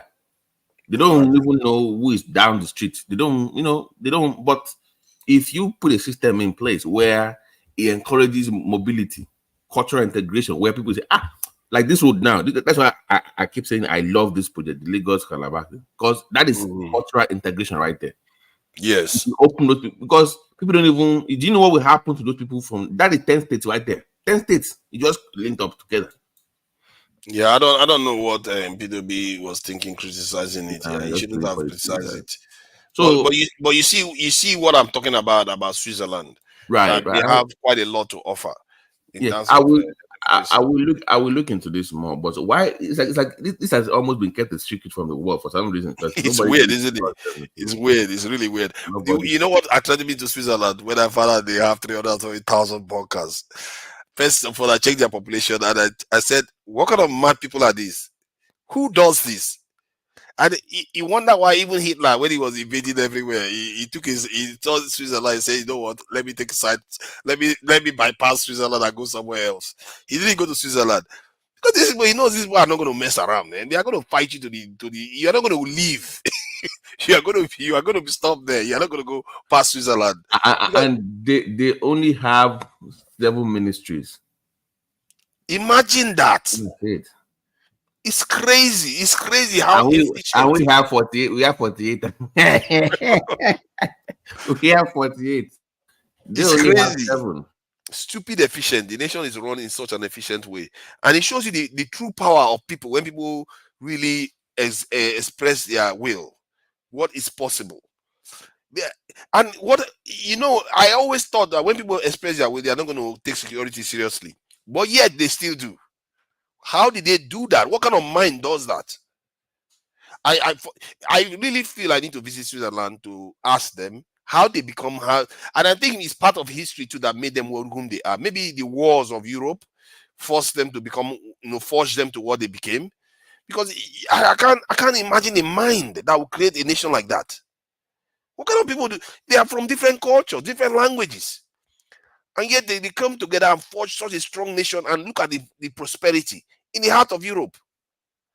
It's not like they are like lush, have the kind of seaport that this thing, what they call it, Singapore has. Where you can say Singapore is, enjoying all that. These guys were like seriously paranoid, in terms of security. They were seriously paranoid in terms of their leaders, that they gave the power to the people. So you have to admire that, and I think it's something that every African country can learn from if you want to go in the direction of democracy. It's not by force. You go the direction that favors you. I think dictatorship will work for Nigeria too. Like someone like Wike now, if he had the kind of power that and he wanted to do the right thing, Nigeria can improve with someone like Wike. But at the same time, we can also do very well. And I think that one will endure more if we had an advanced democratic system, maybe even more advanced than that.